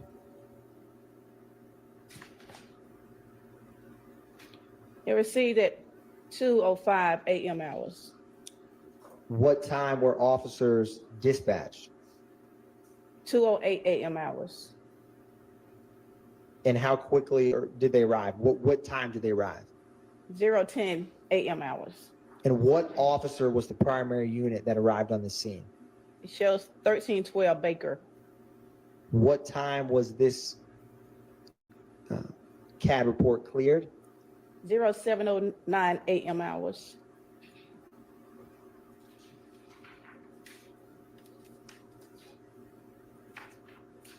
And Ms. Ladners, if you turn to page 2 of this CAD narrative, at 2:08:03, can you explain for the jury what that indicates? The call advised the operator, 911 operator, he's at the BP station, black male approximately 16 to 17 years old, white shirt, red shorts, with a machine gun, driving a black Chevy tag, gave out the tag number. Gun is still inside vehicle. And does that tag, Ms. Latner's, end in 880? Yes, Now, Ms. Latner's, is one of those discs before you that we admitted 1 Juliet Delta? yes, Is that the 911 call that corresponds with the CAB report we just discussed? yes. Your Honor, the state's is publishing 1 Juliet Delta. All right.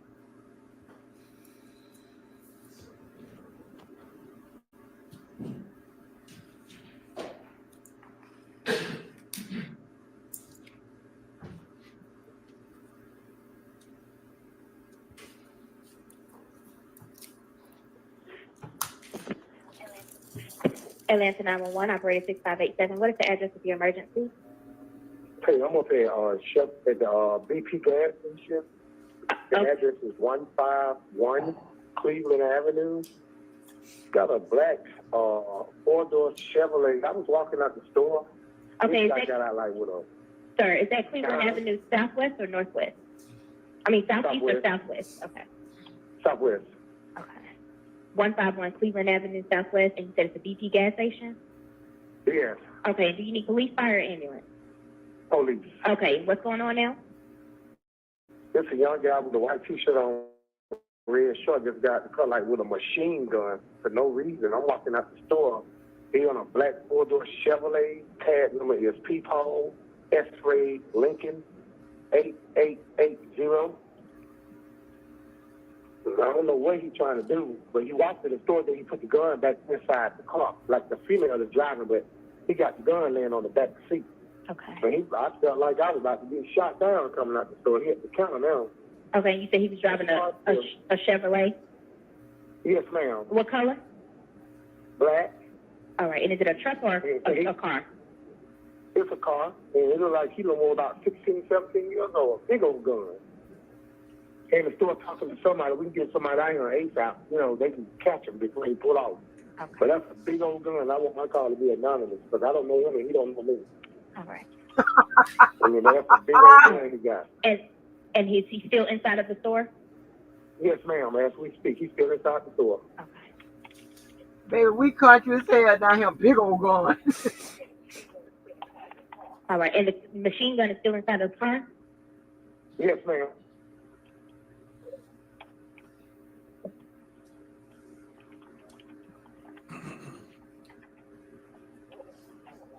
All right, and what does the female look like? I think it's look big and have this wild hair on her head. They look like a female from behind. And is she black or is she black, white, Hispanic? Both of them black. Okay. But he like he about to walk in the store with it. He goes sticking it down in his shorts and stuff, man. He saw me when I turned around, he jumped in the back seat and put his legs down on the back seat. Okay. You know?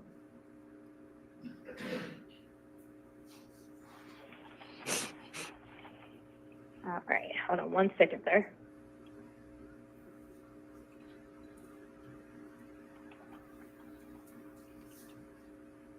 And you said he had on a white shirt and red pants, right? Red Yes, short. ma'am. White shirt, red short. All right, okay. And he's still inside the store at this time as well? Yes, ma'am. Yes, ma'am. All right.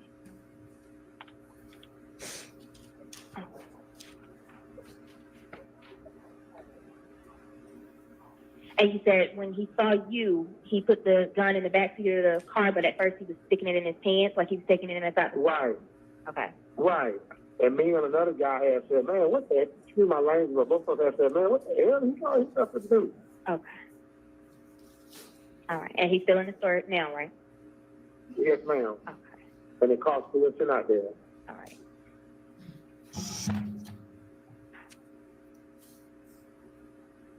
What is the female doing? Is she just sitting in the car? She just sitting on the wheel, yeah.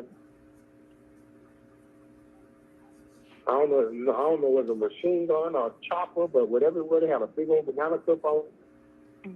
And you said he looked about 16 or 17 years old?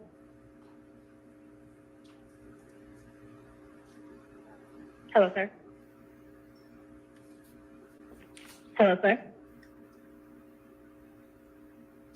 Stopping at 412. Ms. Latters, did we also, or do you also have before you a 2 Tango Tango CAD report? Yes. With 2 Tango Tango, the state's publishing 2 Tango Tango for the jury. What is the date for that CAD report? May 10th, 2019. And what did that CAD report come in as in terms of the call type or description? Person shot. What is the APD incident number associated with this case? 191302224. And what was the location for this May 10, 2019 CAD? 1600 Front Road, Southwest Atlanta. What zone and beat is that location? Zone 3, 305's beat. And was this a 911 call or officer generated? 911 call. What time was the call placed? 9:35 p.m. hours. How quickly were officers able to get dispatched to that location? Maybe a minute. And when did they ultimately arrive? 9:40 p.m. hours. What type of response time was this person shot call? 10 minutes. What time was this call cleared? 12:29 a.m. hours. Now, at the top, Ms. Latners, what is the disposition and code number for this incident? You have code 10, which they impound the vehicle. 17 and 23, they did a report and they arrested someone. Is 23 the arrest? Yes. Now, Ms. Latners, if you look at the bottom of page 1 in the column, is that, as you had discussed, all of the different units that responded to this call? Yes. You turn to page 2, Ms. Latners. At the bottom, at timestamp 10:03:38 p.m., what is indicated at that time? Advised 3304 location change en route to Grady. And if you turn to page 3, Ms. Latners, towards the top at 10:19:09 p.m., what is indicated at that time? Advised 3304 at Grady Memorial Hospital in trauma room number 4. And at the bottom, Ms. Latners, of page 3 at 12:29:26 a.m., what does that indicate? Advised 3306 cleared the call on the 50. Was pull in was code 101723. Which is the impound arrest and report? Yes. Now, Ms. Latners, turning to page 4 of the CAD narrative, what is the note at 9:36?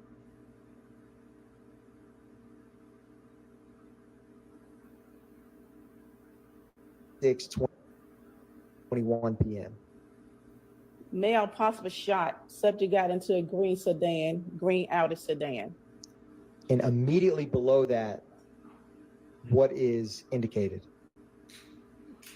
Black male, gray Kia, doors open, gray Kia sedan, license plate, Charlie John Baker 1950.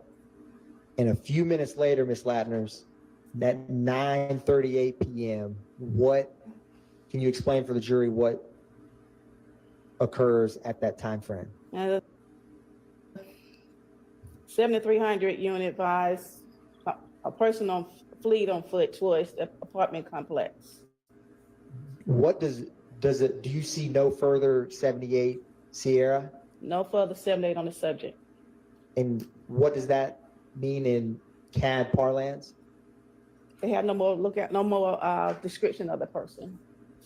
Now, 1 minute later, Ms. Latners, at 9:39, what is the CAD call out at that time frame?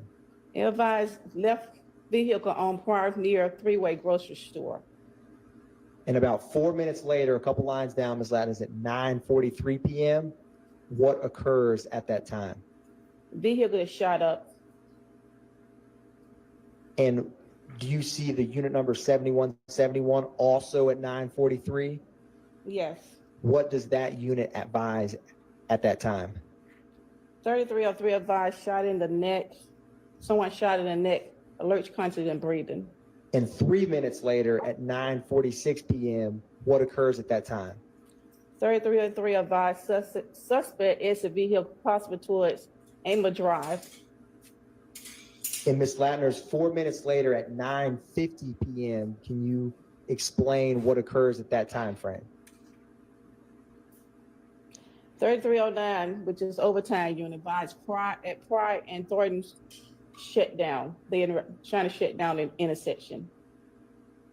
And when it says MARTA notified, is that MARTA police or something else? That's the MARTA bus line. When we shut down a location, we advise the MARTA bus station that we're shutting down the locations. Now, Ms. Latner's, about 9 minutes later at 10:01 p.m., unit number 6181, what occurs at that time? They request K9 units out to the location to do a search with the dogs. Does at 10:08, what does it indicate when it says GAT on scene? That's a specialized unit that's doing the search with the dogs, and it's more like an undercover units. Understood. And about 6 minutes later, Ms. Latner's, at 10:14 from unit number 6181, what occurs at 10:14? One of the unit 6181 advised at least 3 people fled from Grayford Fusion and at 10:14 hours. And 6 minutes later, Ms. Latner's, at 10:20 p.m., what occurs at that time frame? Unit 3304 advised victim has 2 gunshot wounds to the left shoulder. And 4 minutes later, where it starts with the word tracked, what does that indicate? 1892, which is a red dot unit, he advised they tracked someone running at the fence line in the back of the apartment. And 1 minute later, what is the updated CAD report indicate at that time? He advised that Gibbon Road, subject possible jump the fence. Now, Ms. Latner's, also before you, do you have 2 Tango Tango Alpha, which is a CD? Yes. Is that the 911 call that corresponds with the CAD report we just discussed? Yes. Your Honor, at this time, the state is publishing 2 Tango Tango Alpha for the jury.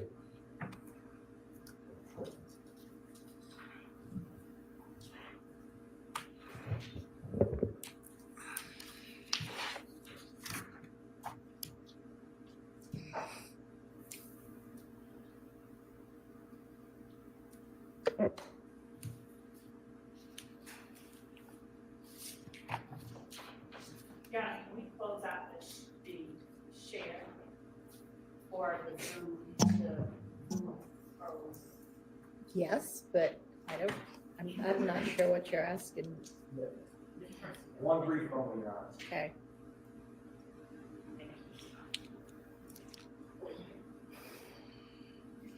The computer just froze, Your Honor. But we had it back up and running. Okay.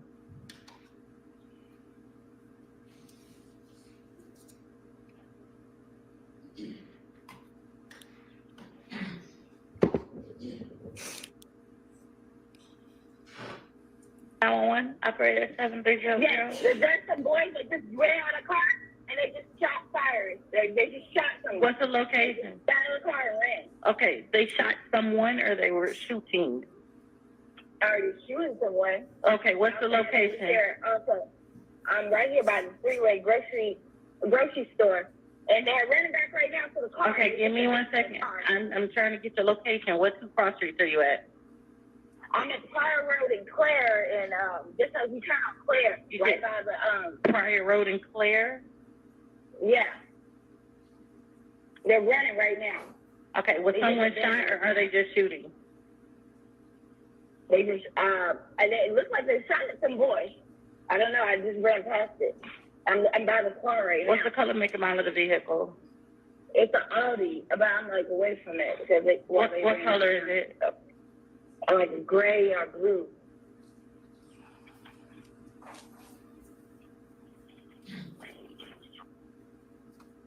They got into a gray Audi sedan.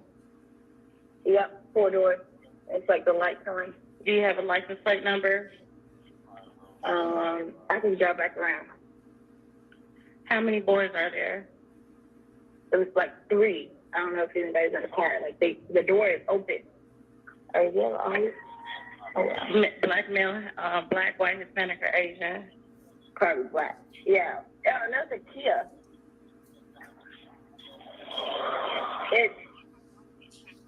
It's C. Hold on. It's like a 3-way.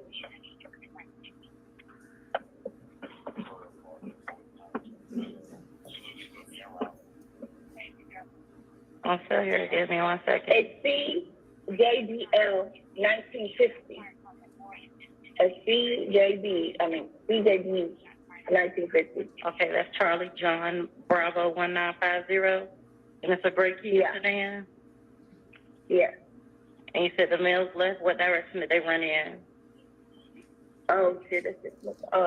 They went, I guess, what is this, north, south? On Pryor. Okay, so they went on Fort South, right? Okay, they went on Pryor. Towards what? Like, give me somewhere where they went towards a place or a street. To the right. There's apartments over here. There's just a fence. There's a 3-way grocery store right here. And give me 1 second. I'm still here. Bear with me 1 second. They ran toward these apartments. There's a shoe. Little boy's shoes. They only took off the shoes right there. Okay, give me a description of some of the males. You said they're black males. What are they wearing?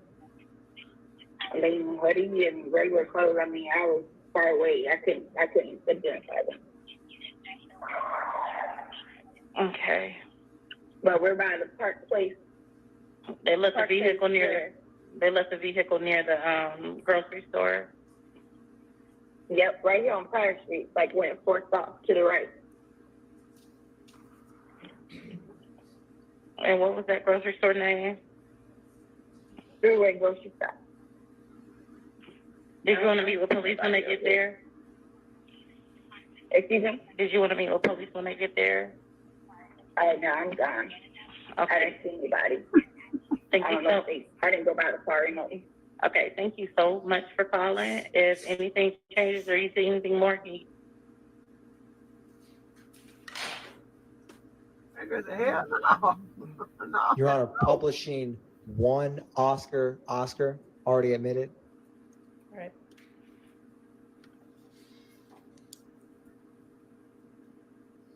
Ms. Latners, do you have before you a CAD report marked 1 Oscar? Yes. What is the date for that CAD report? April the 26th, 2019.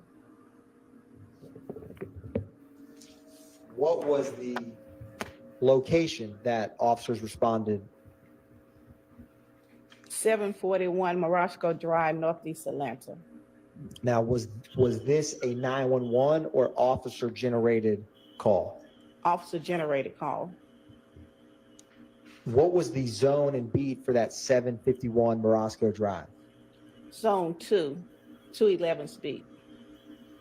What time did the officer generate this call? 12:39 a.m. hours. And is the dispatch time the same time as when it was received? What time was this call cleared? 05:06 a.m. hours. Who was the primary, or who was the officer for this CAD report? Unit 1211, Ralph Sharp.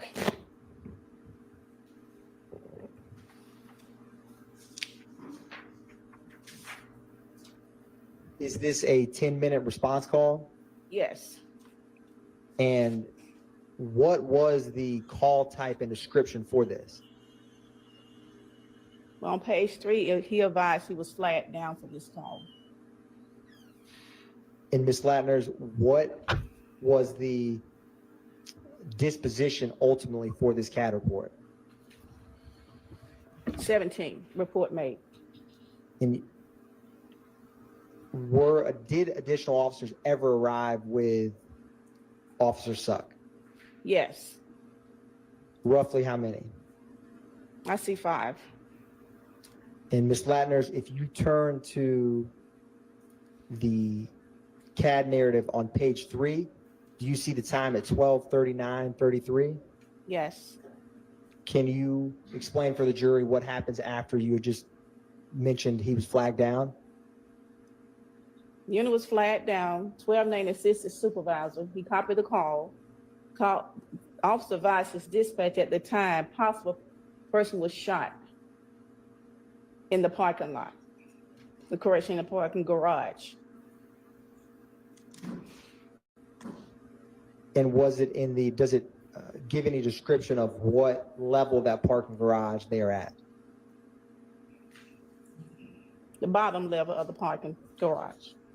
And Ms. Latner's, at 12:45 a.m., what do those code changes indicate? Well, the unit investigated the call, found out the person was not shot, the person was robbed. And what is 44 Papa? 44 is person robbed.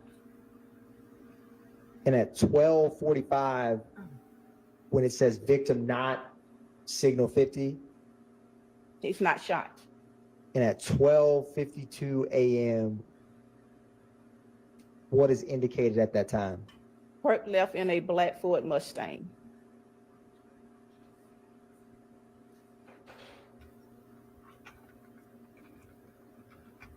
Ms. Latner, do you also have before you 2 Papa?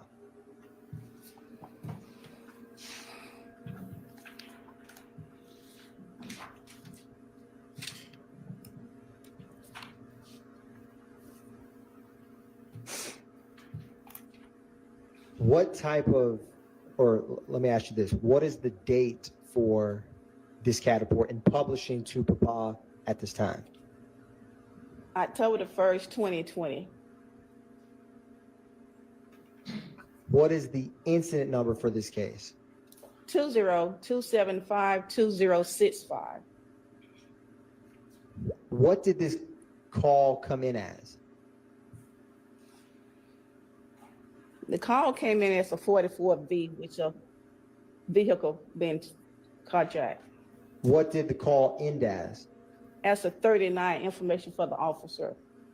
Can you explain for the jury what that means? Or Well, call came in as a 44V. The operator only can go by what the caller tells the operator. Once the officer get out there and investigate the call, he has the choice to change the signals. So he changed the signals to a 39 information for officer. now, Ms. Latner's, what zone and beat was this call in? Zone 3, 303 speed. And what was the address? 250 Fulton Street, Southwest Atlanta. Was this a 911 call or officer generated? 911 call. And what was the caller's name? Gary. Does it only have a first name listed? Only first name with AT&T Mobile, that's it. Do some other providers give first and last names? It depends on the caller, yes. Now, Ms. Latner's, what time did Gary make this 911 call? 10:50 p.m. hours. And what time were officers dispatched to respond to this 911 call? 10:52 p.m. hours. What time did officers arrive to this call? 10:59 p.m. hours. Who was the officer that arrived? What is this, Rico? I don't know how his last name, R-A-V-I-L-U-S. That's fair, Ms. Latner's. And what is his unit number? Unit 1303. Now, if you look a little bit below at the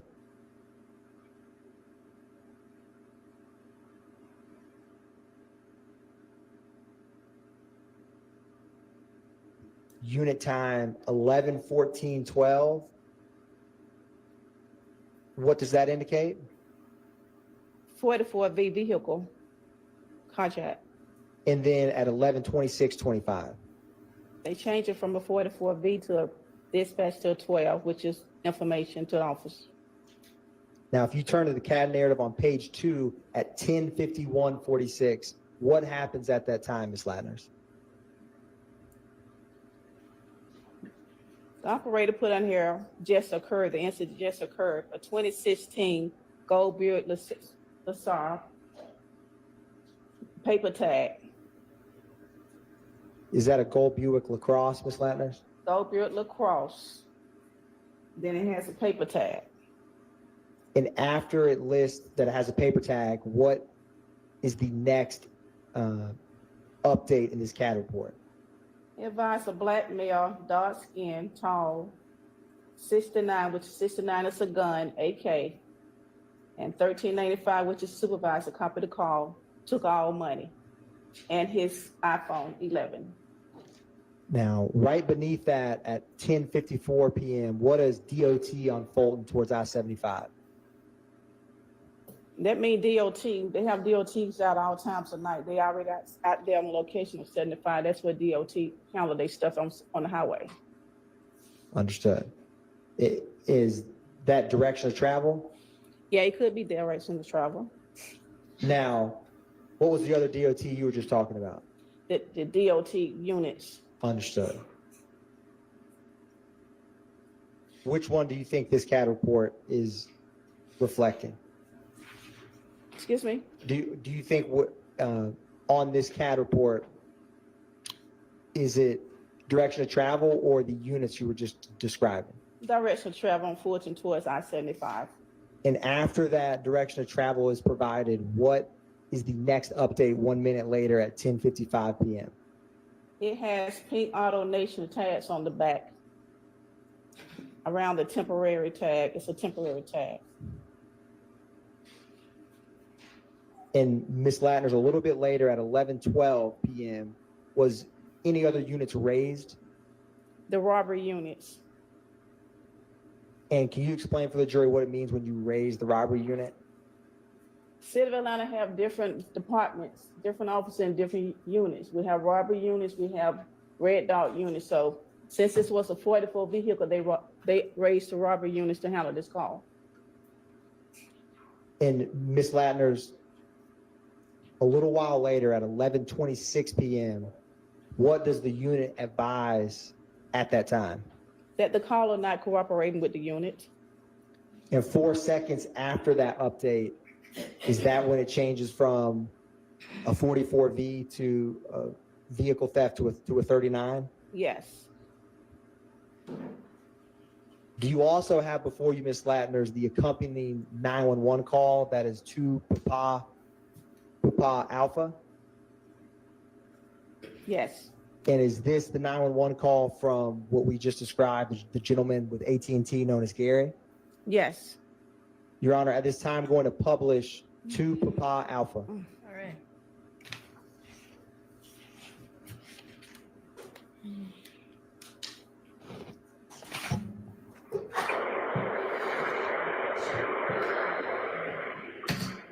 Atlanta 911. Yes, I just got robbed. Where are you? What's the address right here? 250, boom? 250 40th Street. What happened to you? Got everybody coming to you. What happened? I pulled up to meet my nephew homeboy, and him and his homeboy robbed me. Your nephew robbed you too? No, his homeboy. My nephew locked up. Okay, well, they would have given his homeboy some money to put on his book, and he robbed me. I got you. What it was about gunpoint? Yeah. Okay, what's their problem? They got my car and everything. They took my car and everything. Okay, so you a carjacked? Yeah. Okay, listen to me. What's your name? My name is Gerald Holland. Gerald? Gary, G-A-R-Y. Gary, what kind of car you got? 2015 Buick LaCrosse. 2016? Yeah, Buick LaCrosse. What color? It's gold. Okay, gold Buick LaCrosse. Anything hanging from the rearview mirror? Any special tires? No, it's brand new. I got it a month ago. We got a digital tag on it. Okay, what's the tag number? It's a digital tag. It's a paper tag. Okay, but that's tell me. I gotta know. Hold on. I'm gonna be looking for it. Anything else on your head for your rearview mirror? No. Okay. The guy, now, since you came up to pay him, right? This is what I'm asking you.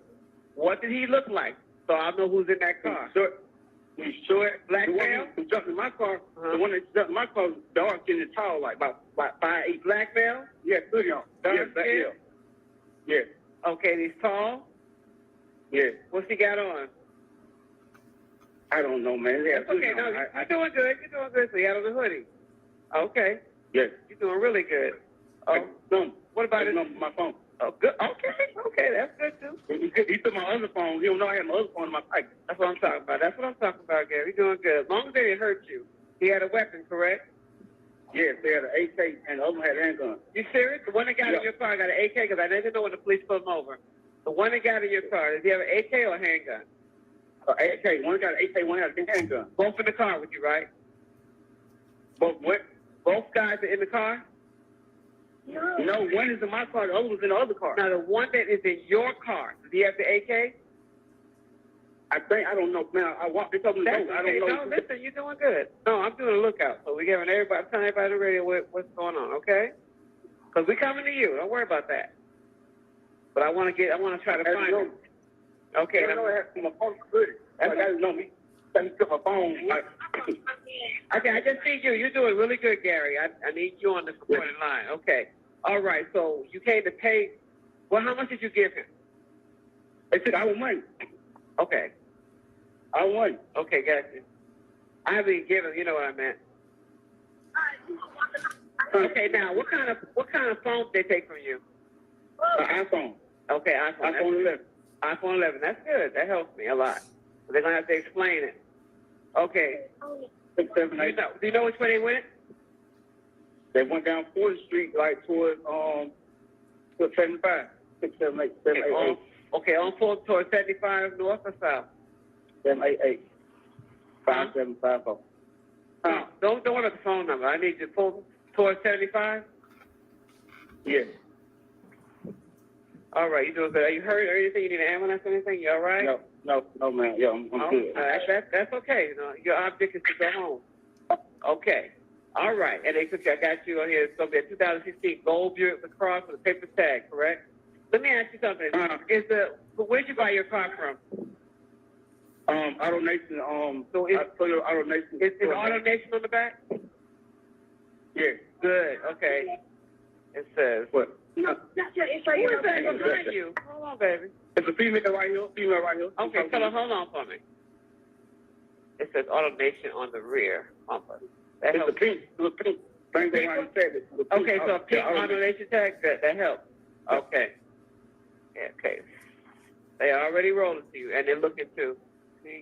Okay, then your nephew, does he know them, or did they just call you on the phone and tell you that lie that he was in jail? No, I know he locked up. So he called me like, no, I said, give him some money on his book. I pull up, give some money put him in that book. Gotcha. Wow. Sorry about that.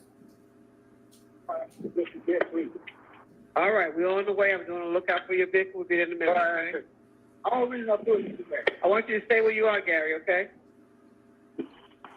Gary? Yes. We're coming to you. Stay where you are, okay? Okay. All right.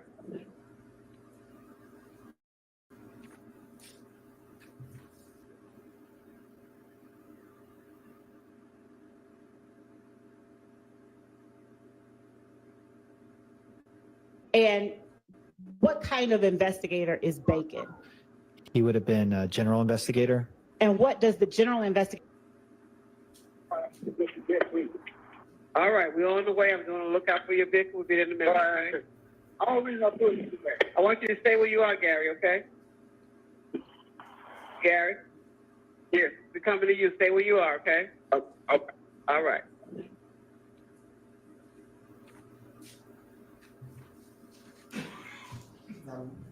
Ms. Ladders, do you have before you one final CAD report and accompanying 911 call? That is 1 Romeo Romeo. Yes. Ms. Ladders, starting with and publishing 1 Romeo Romeo, what is the date for that CAD report? October the 12th, 2021. And Ms. Latners, what is the call type or description for that October 21st, 2021 call? 44P, pedestrian robbery. What is the incident number that accompanies this pedestrian robbery? 212851437. What is the location for that call? 47 Cleveland Avenue Southwest, apartment 47, Is that zone 3? zone 3. Was this a 911 call or a officer generated call? 911 call. And what was the caller's name? Demarcus Smith. Darius Smith? Smith, yes. And Ms. Latners, what time did Mr. Smith make this call? Or sorry, yes. What time did dispatch receive the call, I should say? They received the call at 5:10 p.m. hours. And what time did officers first arrive to this location? 5:11 p.m. hours. I'm sorry, they arrived at 5:14 p.m. hours. What time was this case ultimately closed? 6:47 p.m. out. Well, no, it's 6:47 p.m. hours. And at that time, what does it mean when it was code 17? Officer made a report. Now, Ms. Latners, if you turn on the bottom of page 2 under where it lists incident comments, what is the date and time, or can you explain at 17:10:40? You want me to explain the 911 call? Yes, ma'am. Okay, call advised happened at above location. Subject had 2 guns taken. 2 guns took caller's money and vehicle. Gave description of the vehicle, a white van, 2003 GMC Savannah, with the tag number, Georgia plate tag, X-ray Paul, Lincoln 2301. Direction of travel, he advised towards the highway. 2 black males, unknown clothing, 69 gun. Caller will be waiting at 349 Cleveland Avenue at the Crystals. And Ms. Latners, is there any rhyme or reason why this CAD report looks different than some others we've discussed?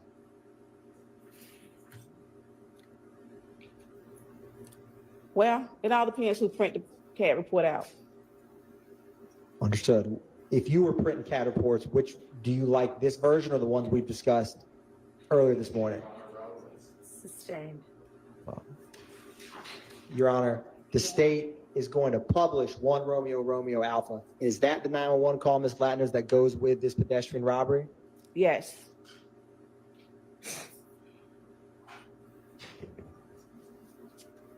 Those are stupid questions about which one you prefer. Oh, Lord.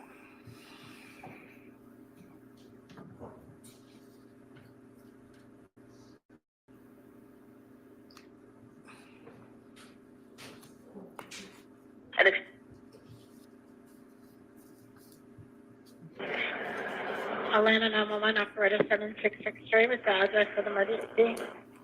Yes, I had just been carjacked at Cleveland Avenue Park. They put guns on me, robbed me for my jewelry, my wallet, my Is that, phone. I'm sorry that happened to you. Is that Parker Park? No, it's Cleveland Avenue Park. The one on Cleveland Avenue by the library. That's where it happened at. Cleveland. They took my van. I have a white 2003 GMC high top van they took. Tag number X. Hold on, sir.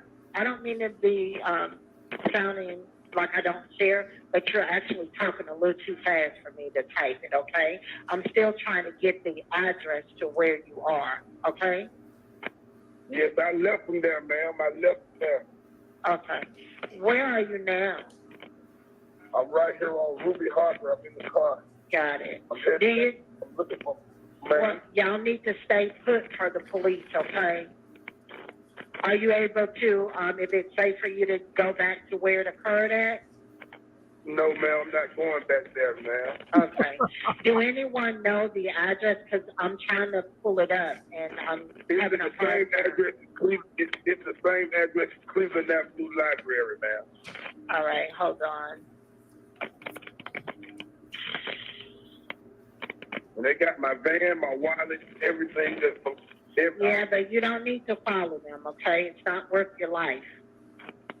I know I'm not trying to follow them. I'm not. I'm just trying to get back to this location. When you say I'm trying to get back to this location, what location? I had to go back to Forest Park to get in the car with my brother, ma'am, so I can come back on this side to call you all because it was calling Clayton County Police. Can you just put a note in that they'll be on the lookout for my van, ma'am? Okay. And you said, what's the name of the park again?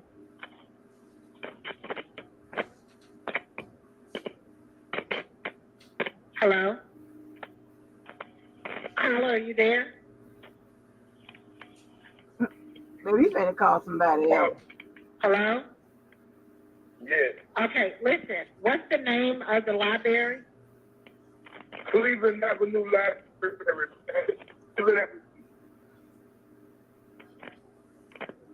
All right, I'm showing on Google Maps it's going to be 47 Cleveland Avenue. Does that sound about right? Yes, ma'am. Yes.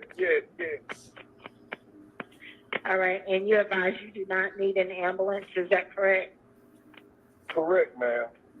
All right, we're going to get you help, okay? Were you in your car when this happened to you?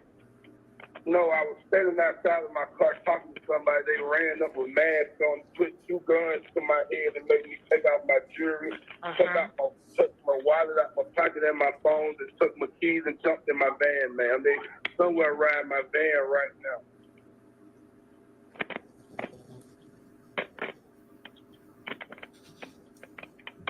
And okay, and your vehicle's a white van? Yes, it's a 2003 GMC Savannah. You worry about that old ass goddamn van? Shit. Play. Okay, don't say it like that, okay? Wait a minute. Wait a minute. Is it the state of Georgia? Yes. All right, and go ahead with the tag number. X as in X-ray. Uh-huh. P as in Paul. Okay. L as in Larry. 2301. And which way did they go in your vehicle? They went, when they came out the park, they went to the right towards the highway. So I don't know if they went toward, jumped That's on the right. highway or whatever. Yeah, I get it. And are these people black, white, or Hispanic, the guys with the guns? Two black males. Do you recall what they had? Oh, go ahead. No, I don't remember what they had on. One of them about 5'11", 5'10", 5'11". The other was probably 5'5", 5'6", at the most. Where are you right now? Are you going to be on Ruby, Harper, and Simon Street, or McCoy? Because they need to talk with you to get your report going. I'm going up Cleveland Avenue, ma'am. I'm going to the library? No, ma'am. Okay, because this is like a lights and sirens call. They need to know where you're going to be at.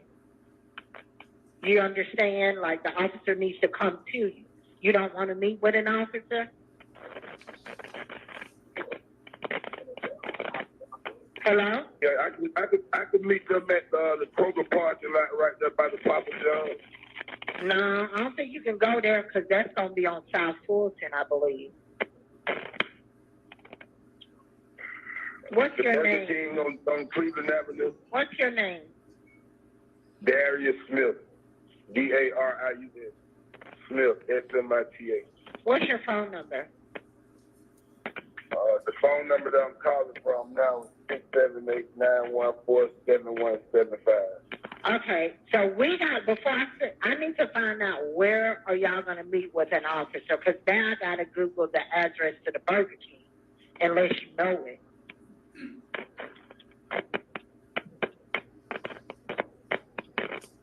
You can just,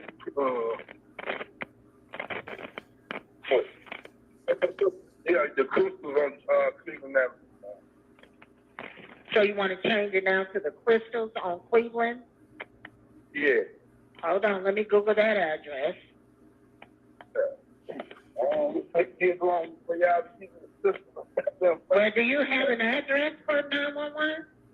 Yeah, 349 Cleveland Avenue, man. 349 Cleveland Avenue. Cleveland Avenue, southeast or southwest? I'm not sure if it's southeast or southwest, ma'am. It just Oh, Lord. Cleveland Avenue. The police been right across the street.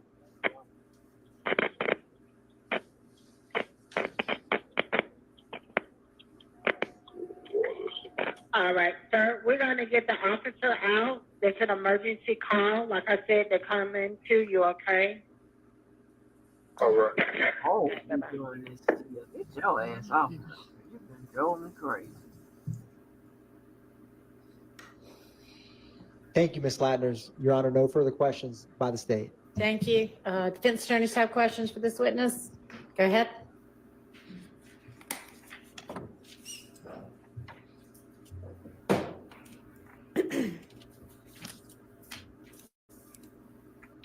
Come on in, Father John.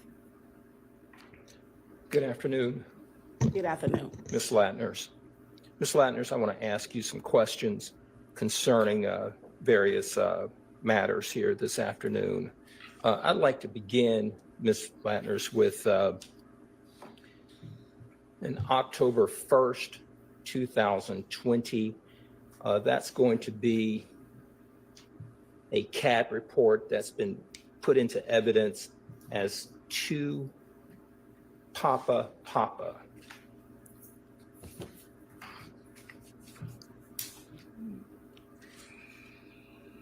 Do you have that one before you? October 1, 2020?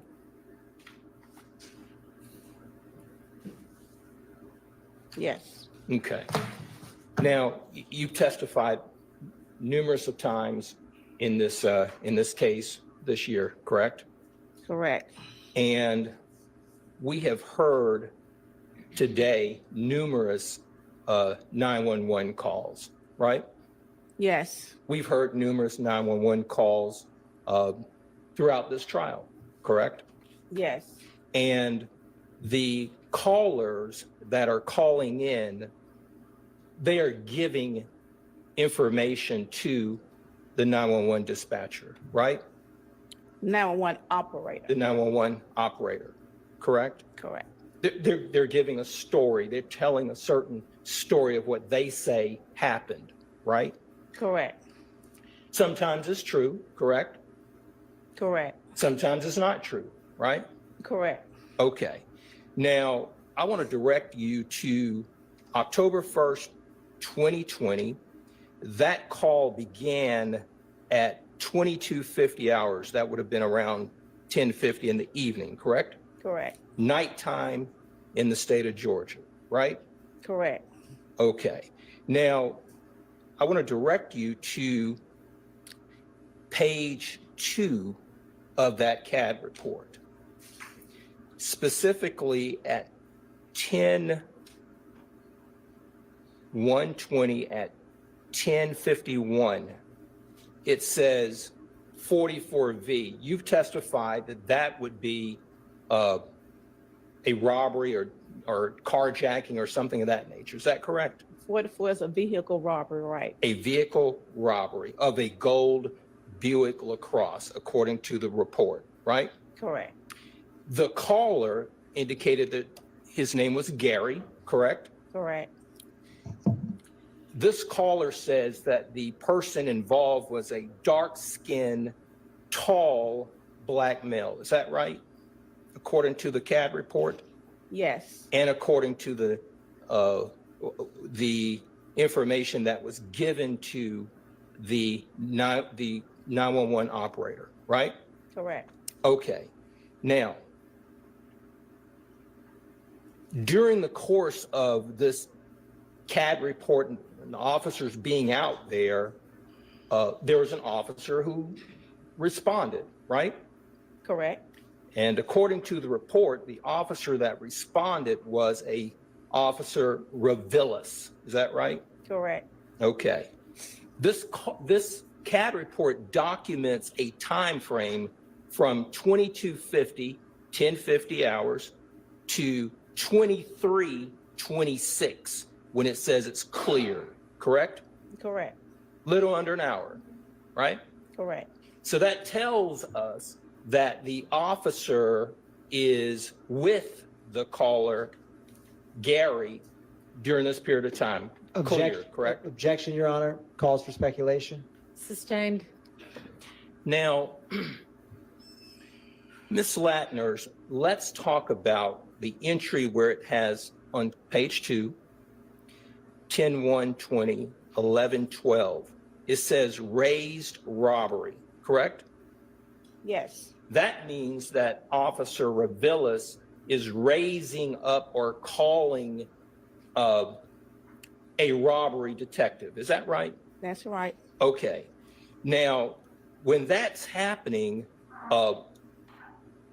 there's an entry in the CAD report that then tells us on 10/1/20 at 11/26, look at the jury and tell them what it says with regard to that particular entry. Unit advised, caller not being cooperative at 11:26 p.m. hours. Ms. Latners, tell the jury, how long have you been doing this work? 34 years. You are set to retire this year, correct? Again, yes. Until we let you go. No, I'm retiring. Okay, that's right. Now, tell this jury, you've seen this entry on numerous CAD reports, is that right?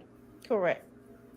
Tell this jury, based upon your experience, your 34 plus years of doing this kind of work, coming into a courtroom and talking to a jury and giving us information, caller not cooperating.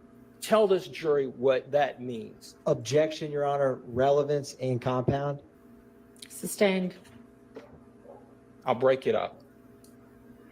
Ms. Latners, can you tell this jury, based upon your experience as a 34-year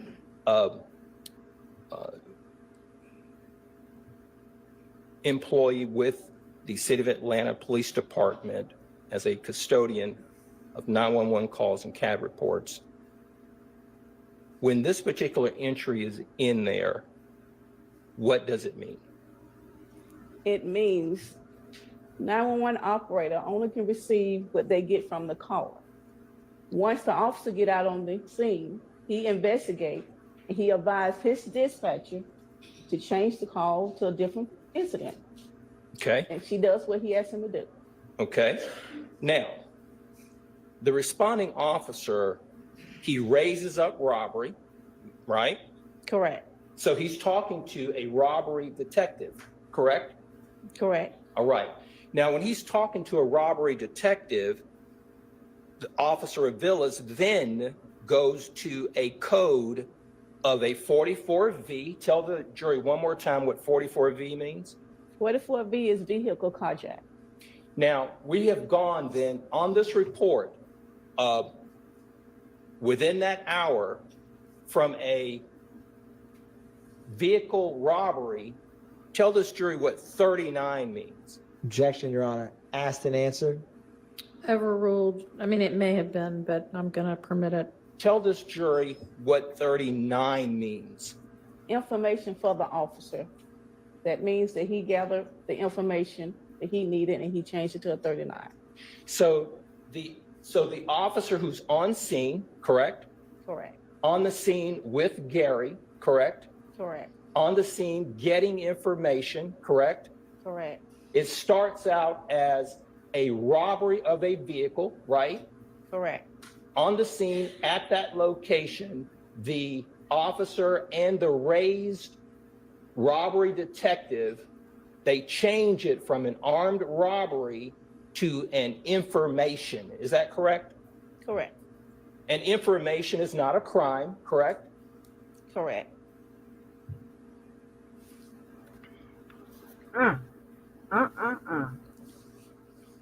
Baby, he tearing that Now, straight ass up on that call.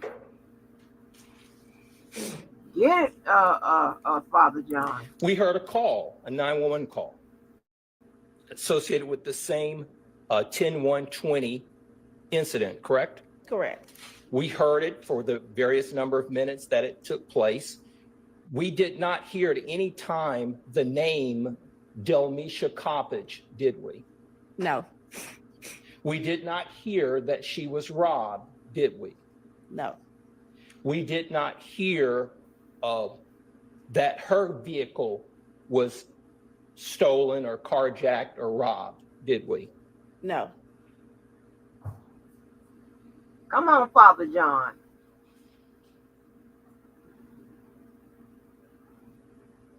Did we hear any description of any vehicle other than a 2016 Buick LaCrosse? no,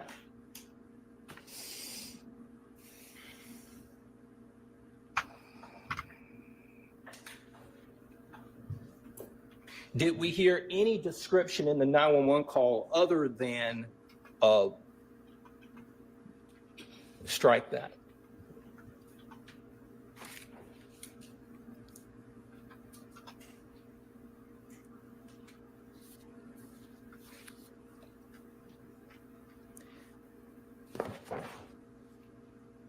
Come on, Ms. Father Latners, John. let's move to a different report. Ms. Latners, let's move to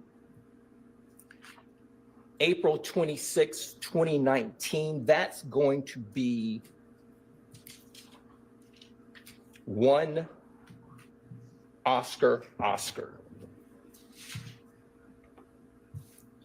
You tell me when you have it.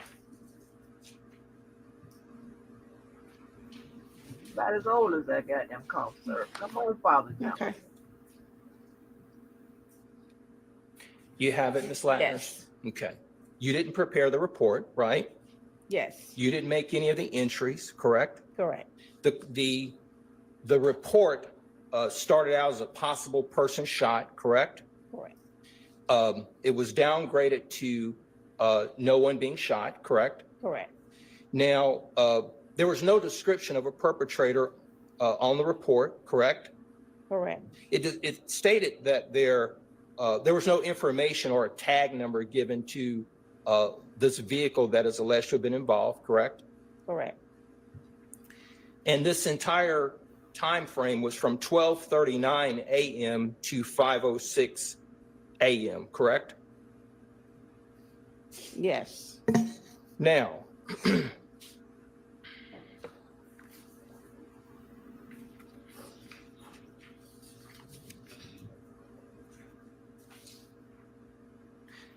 I want to direct your attention to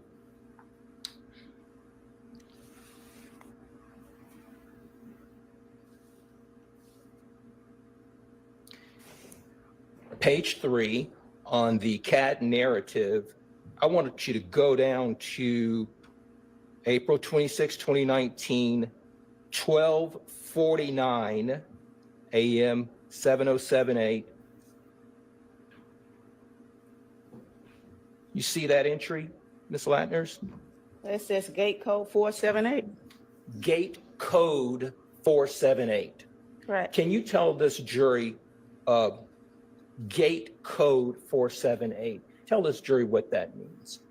It means the apartment had a gate around it with a code.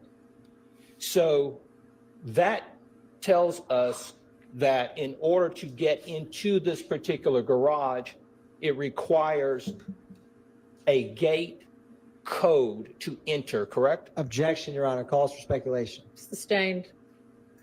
Based on your training and experience and doing these particular CAD reports and testifying about them, have you seen gate codes in other CAD reports? Objection, relevance. Overruled. Ms. Latners, you You can asked answer me, the have I question. seen it in other CADs? Yes, have you seen gate codes in other CAD reports? Well, it all depends on where you live and if the apartment have gates and have a code for it. Okay. The 478, is that an internal number that's used for CAD reports? Or is that the code to this particular gate in this garage? That's the code for this garage. Okay. So the person, so if you punch 478, you will gain access to this particular, according to this CAD report. Objection, Your Honor, calls for speculation. Sustained.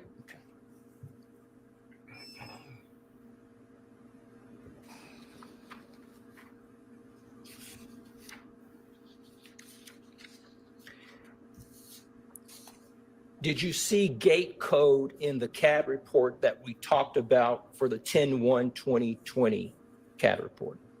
No. And this was are you familiar with 741 Morosco Drive, Ms. Latners? No. Okay.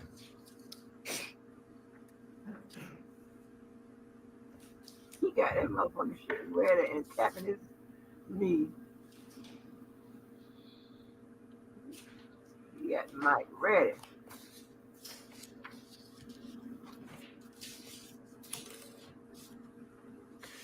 Your Honor, thank you. All right. Do any other defense counsel have questions for this witness? Go ahead on, Father Nope. John. All right. Any redirect? Very brief, right. Your Honor. Ms. Landers, just a few seconds ago, we were talking a lot about this gate code on 1 Oscar. Is that at 12:49 a.m.? Yes. What is the line 3 minutes after that gate code line? Person left in a black Ford Mustang. Does it say perp or person? Perp left in a black Ford Mustang. Now, Ms. Latner's going back to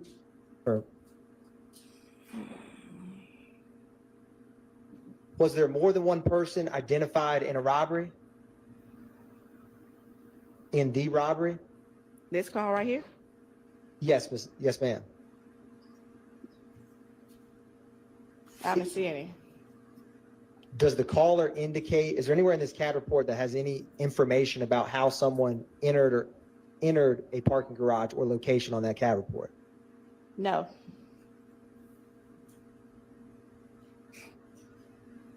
Is there any information at all about, is there anything else other than just that line of the gate code 478? That's it. Is there any information about whether you need a gate code to walk in?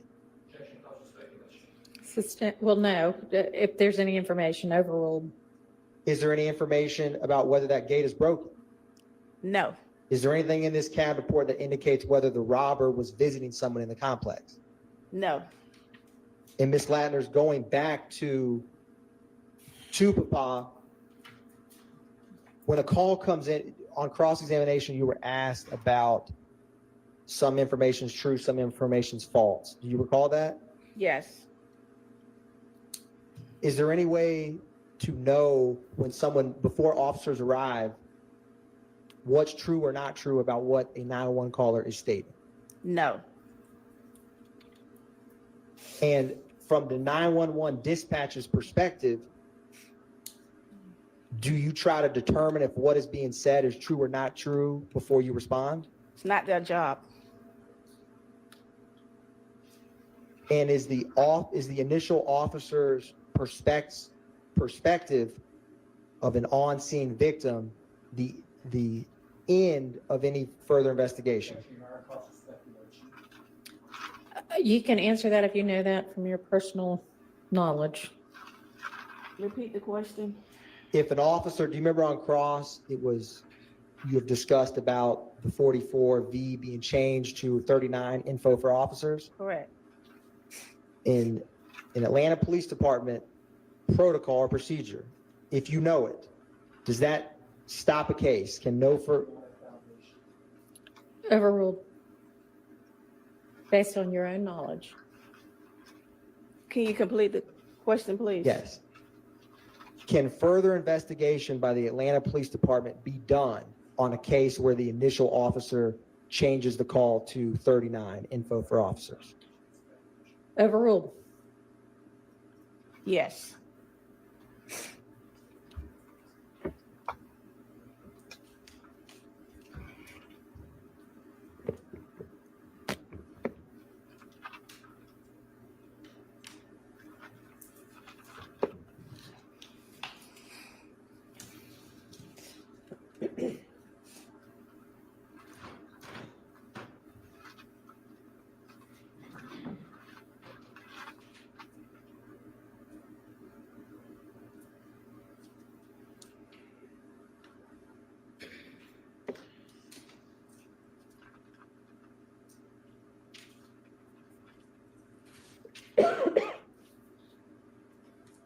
Ms. Ladders, when the call is changed to a 39 for investigation, does that mean that the 39 for information?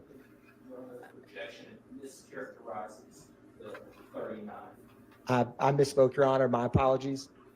When a call is changed to 39 information for officers, I misspoke and said investigation, which I believe is 12. But all that aside, Your Honor, and Ms. Latner, more importantly, does the investigation stop? Does that mean the investigation is over? Objection, Your Honor, has been asked and answered. Sustained. No further questions, Your Honor. All right, any recalls? All right, thank you for your time, and you are excused. All right, it is time for us to break for our lunch, so we will do that, and we'll plan to be back here. It's almost 1 already, so let's say 2:15. See you then. All right.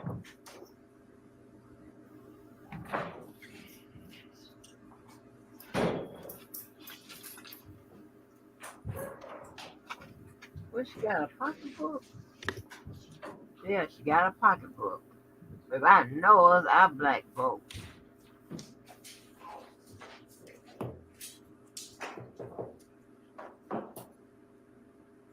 All right, Sarah, we're back in a little over an hour and 15. Yes. I think Mr. Shad is here. Is it, can we take it up after? I'm trying to get somewhere. Okay. All right, see you at 2:15.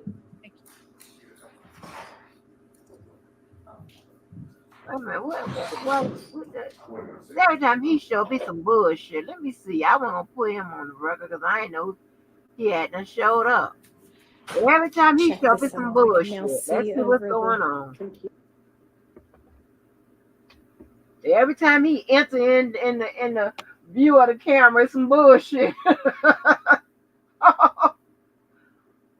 Oh Lord. Is there anybody from the state? Okay. All right, Mr. Scheib, I know you had wanted to address the court, I believe, about something. So, yes, Bench conference, if you wanted to be, sure. this doesn't have to be with everybody.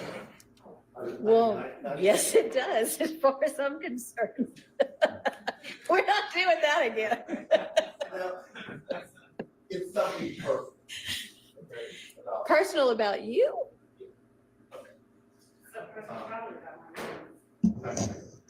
I've been doing this a long time. I've never. Every time he show some bullshit. What's wrong now? Understand somebody, I'm not gonna go over what he said. He said I wasn't truthful about something and at the doctors. I asked the doctor a question about my client's mental competency to take certain medication. He said, will it affect you?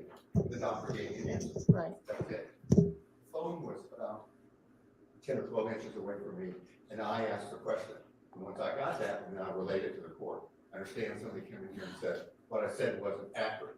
I don't lie to the court. I've never lied to the court. So that's all I'm saying. Okay, I appreciate it. And so you're talking about when, and I don't know exactly who was on the conversation, but so the conversation was at your behest with Mr. Zachary's doctor, and I don't know if it was an ADA and an investigator, Abadi, and an investigator, and y'all were all on the phone together with the doctor. The phone was right here. The doctor was someplace else. My client was here. I was about 12 inches from the phone. Actually, So the doctor was on the phone, and the doctor was on the phone? Okay, and you and Mr. Abadi and the investigator were all talking with the doctor? Okay. that was a conversation. I came in Okay. before to understand. The ADA came in and said something different. Indicated I was not being truthful. Okay. I don't lie to people. I don't believe that you do, and I appreciate that, and I didn't take it, I mean, I don't think he said anything as strong as, you know, Mr. Scheib lied. I think it was just, that's not exactly what got said. And two people can hear the exact same words and take it two different ways anyway, but I appreciate that. That being said, I talked to Zachary. Okay. About 3 minutes. Okay. He's at the hospital. He said low blood pressure in a blood scenario.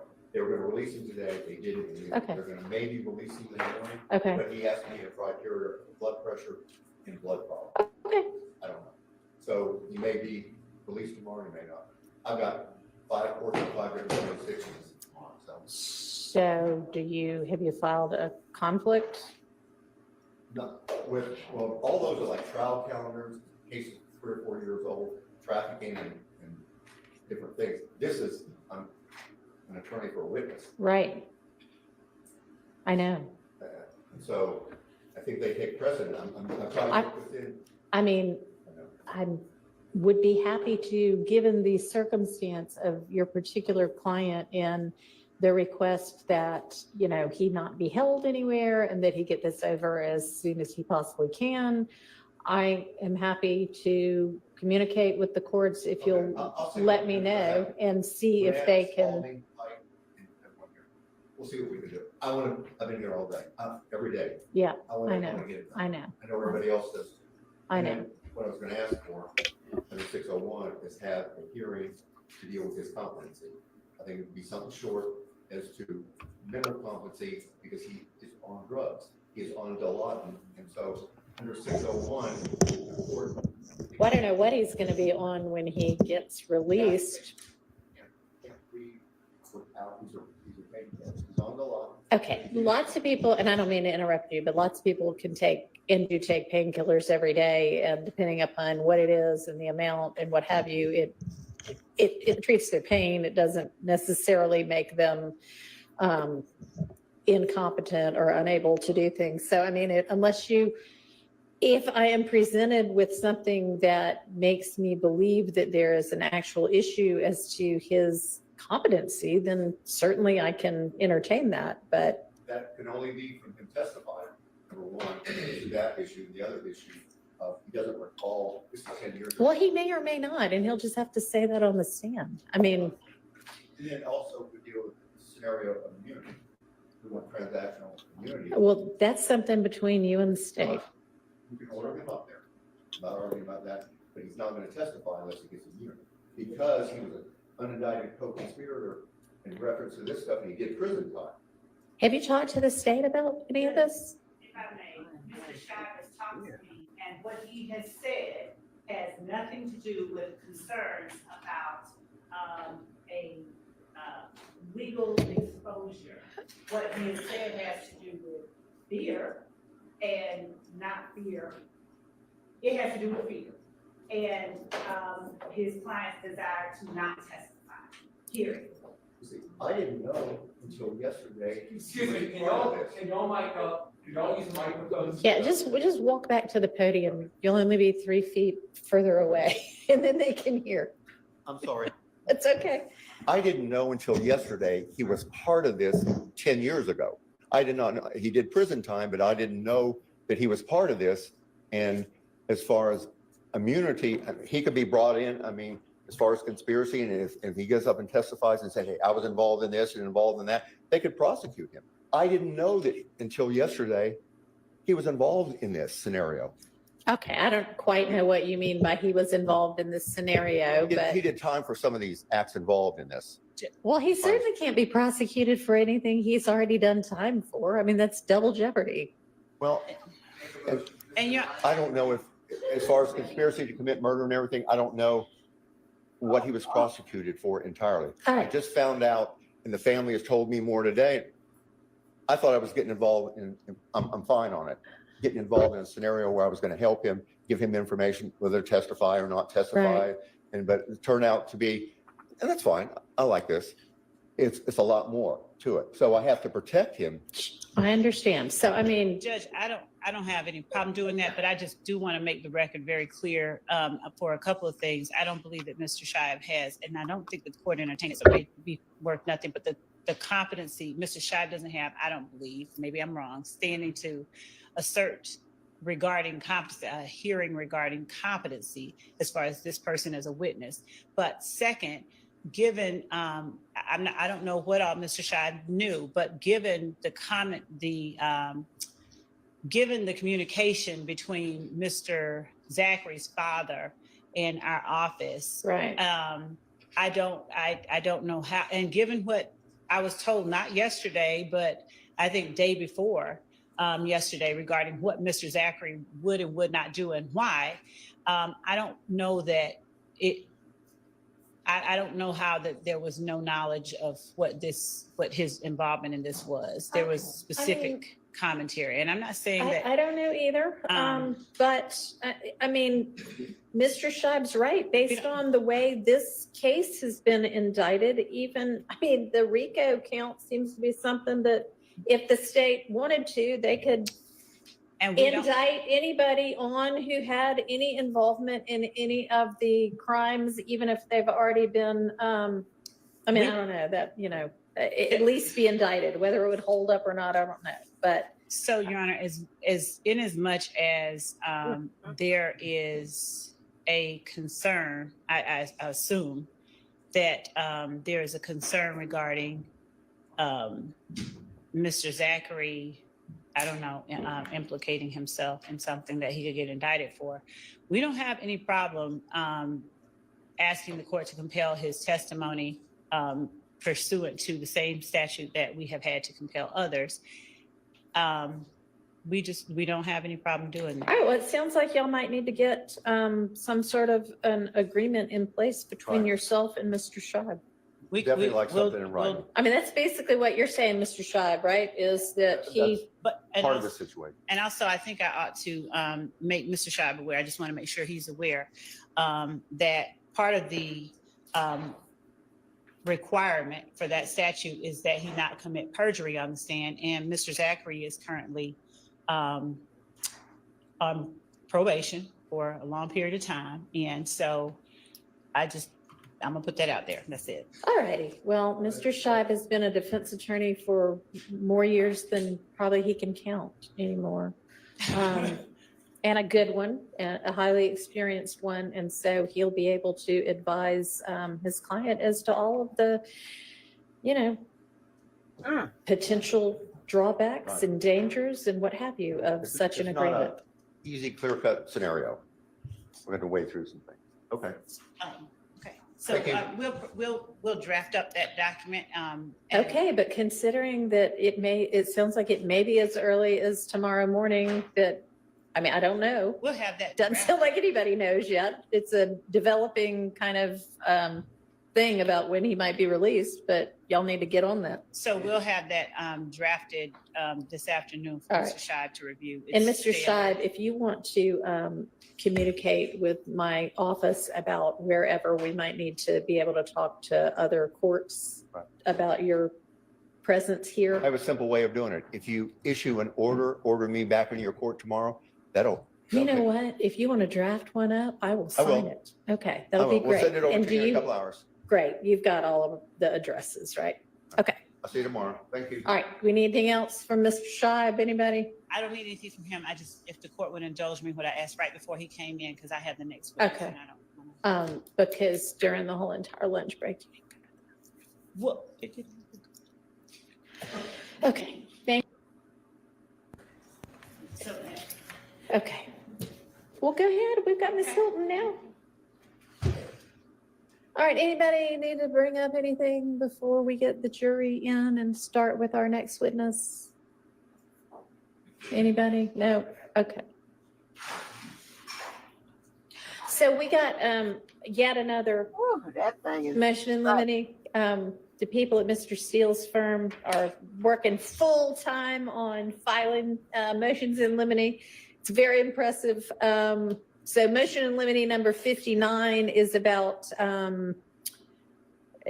potentially excluding certain portions of a interview with Mr. Zachary from March 3rd, 2017. And I was trying to find, I've got 2 of his interviews and March 3rd doesn't seem to be one of them. Is this one that we went over?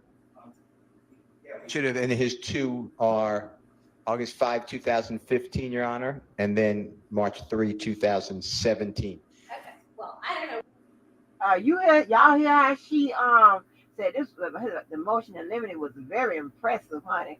I know that's right. Give the defense they shit. You got to get if they put the shit in good and they doing good, give them their shit. But listen here, somebody need to put that. Don't wear this here on the order no more, because it's very distracting. I don't know what the fuck is going on. It's out of place. Why I have April 13th, 2017 written down, but I do. But it's the other one from the only one from 2017 is March 3rd. Okay. Yes, it might be the transcription date in April. Okay.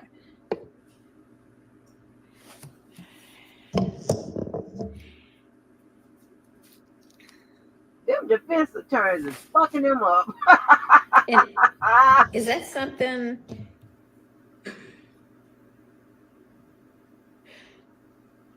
So if it's the bottom of 124 through about halfway through 127, my notes say that the state, well, all my notes says is okay, but what that meant in my shorthand was that the state agreed that they weren't going to utilize that. My notes were not perfect, so that's why I did that. Okay, that would be great. Hey, I'm not sure. Is that the issue we talked about this morning or something? No, this is yet another one. I don't have Mr. Steele's email, and because I was not present during. So if you want to just, I mean, I printed it out because I'm old, and you can just look at the highlighted portion and see what it is he's talking about.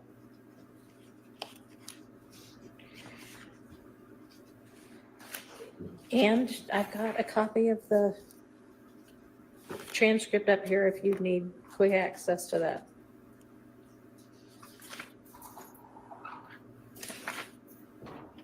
But my notes at least say that y'all said okay on that one, meaning we won't use that one. Do you need to look at the transcript? Yes.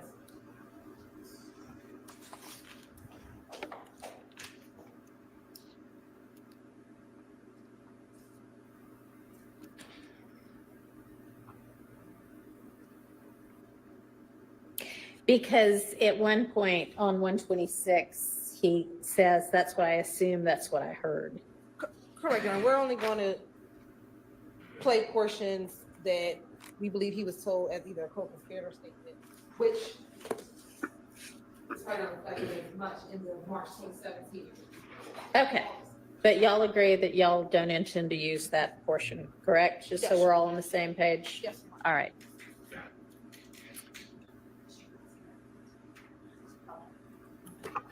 All right, we have our next witness lined up. Okay, let's go ahead and get the jury in.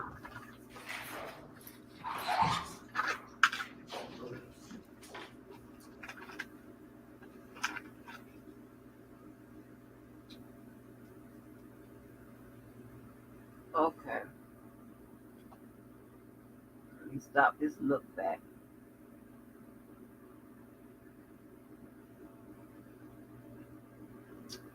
Stop this look back. That was pretty good. And my last and final segment, y'all, is from Law and Crime. We give them the credit. And I do not own the rights to their content. So I hope they don't get me. But they are, of course, comparing Did It to R. Kelly.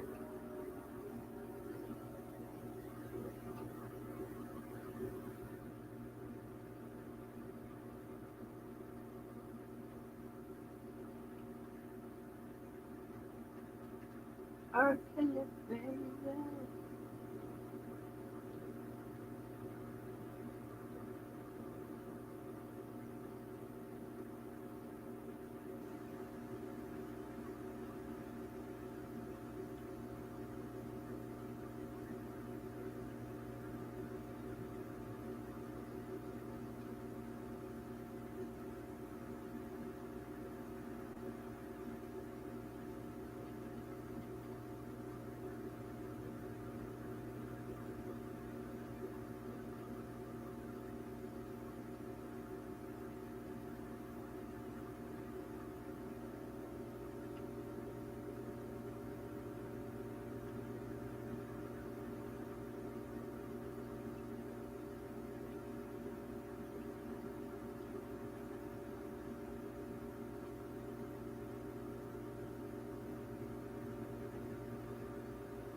you can see this.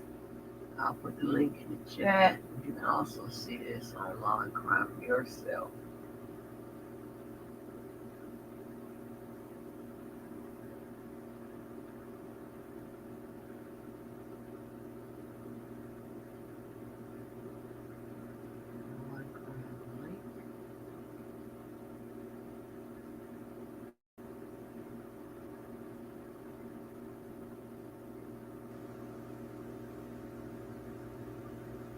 No, we put it on the record.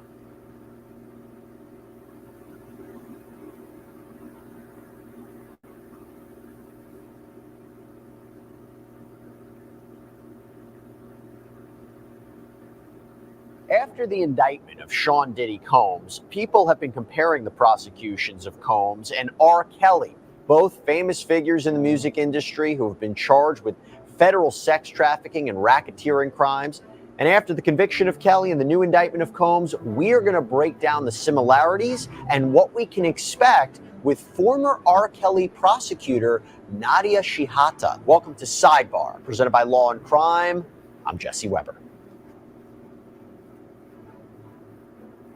Well, since the federal indictment of rapper and producer Sean Diddy Combs on charges of racketeering conspiracy, sex trafficking by force, fraud, and coercion, and transportation to engage in prostitution out in New York, there have obviously been comparisons made to R. Kelly, right? After all, the disgraced R&B artist was convicted of his own federal sex crimes charges out in New York, too. He was sentenced to 30 years in prison, although that was in the Eastern District of New York. Combs' case is in the Southern District of New York. But the question is, what are the comparisons between the two cases? Is this the same kind of prosecution? Is it different? Can we expect the same? And for that, I want to bring on somebody who we have been wanting to have on for the whole week, but she's so busy, but I'm so happy to have her on, Nadia Shihata, who was one of the federal prosecutors in the Eastern District of New York that prosecuted R. Kelly, helped put him away. Nadia, thank you so much for coming here on Sidebar. I've really been looking forward to this. Thank you for having me. You know what I'm going to ask you. First, your just reaction to reading the indictment, and I also don't know if you had an opportunity to read the additional information that was put forward by prosecutors in their letters to the judges regarding bail. They provided a little bit more detail. So what was your reaction to this information? Well, I think this is what I had been expecting since we learned publicly that the Southern District was conducting this investigation once the searches happened. And I think, as I said to you before, these types of cases take time to build, particularly when you're pursuing racketeering and sex trafficking charges. And this is as expected. I think it sounds like they've spoken to a number of victims and witnesses, corroborated their accounts by looking through electronic evidence and communications. And once they were finally ready to proceed in court, obviously we all heard about the arrest. Talk to me first about, before we get into the comparisons between R. Kelly's case and Combs' case, were these the charges that you expected, or did you expect different charges? Did you expect additional charges? These are the charges I expected. I expected a racketeering charge. They've charged it as racketeering conspiracy here, and sex trafficking, given the allegations about commercial sex acts with prostitutes being flown in.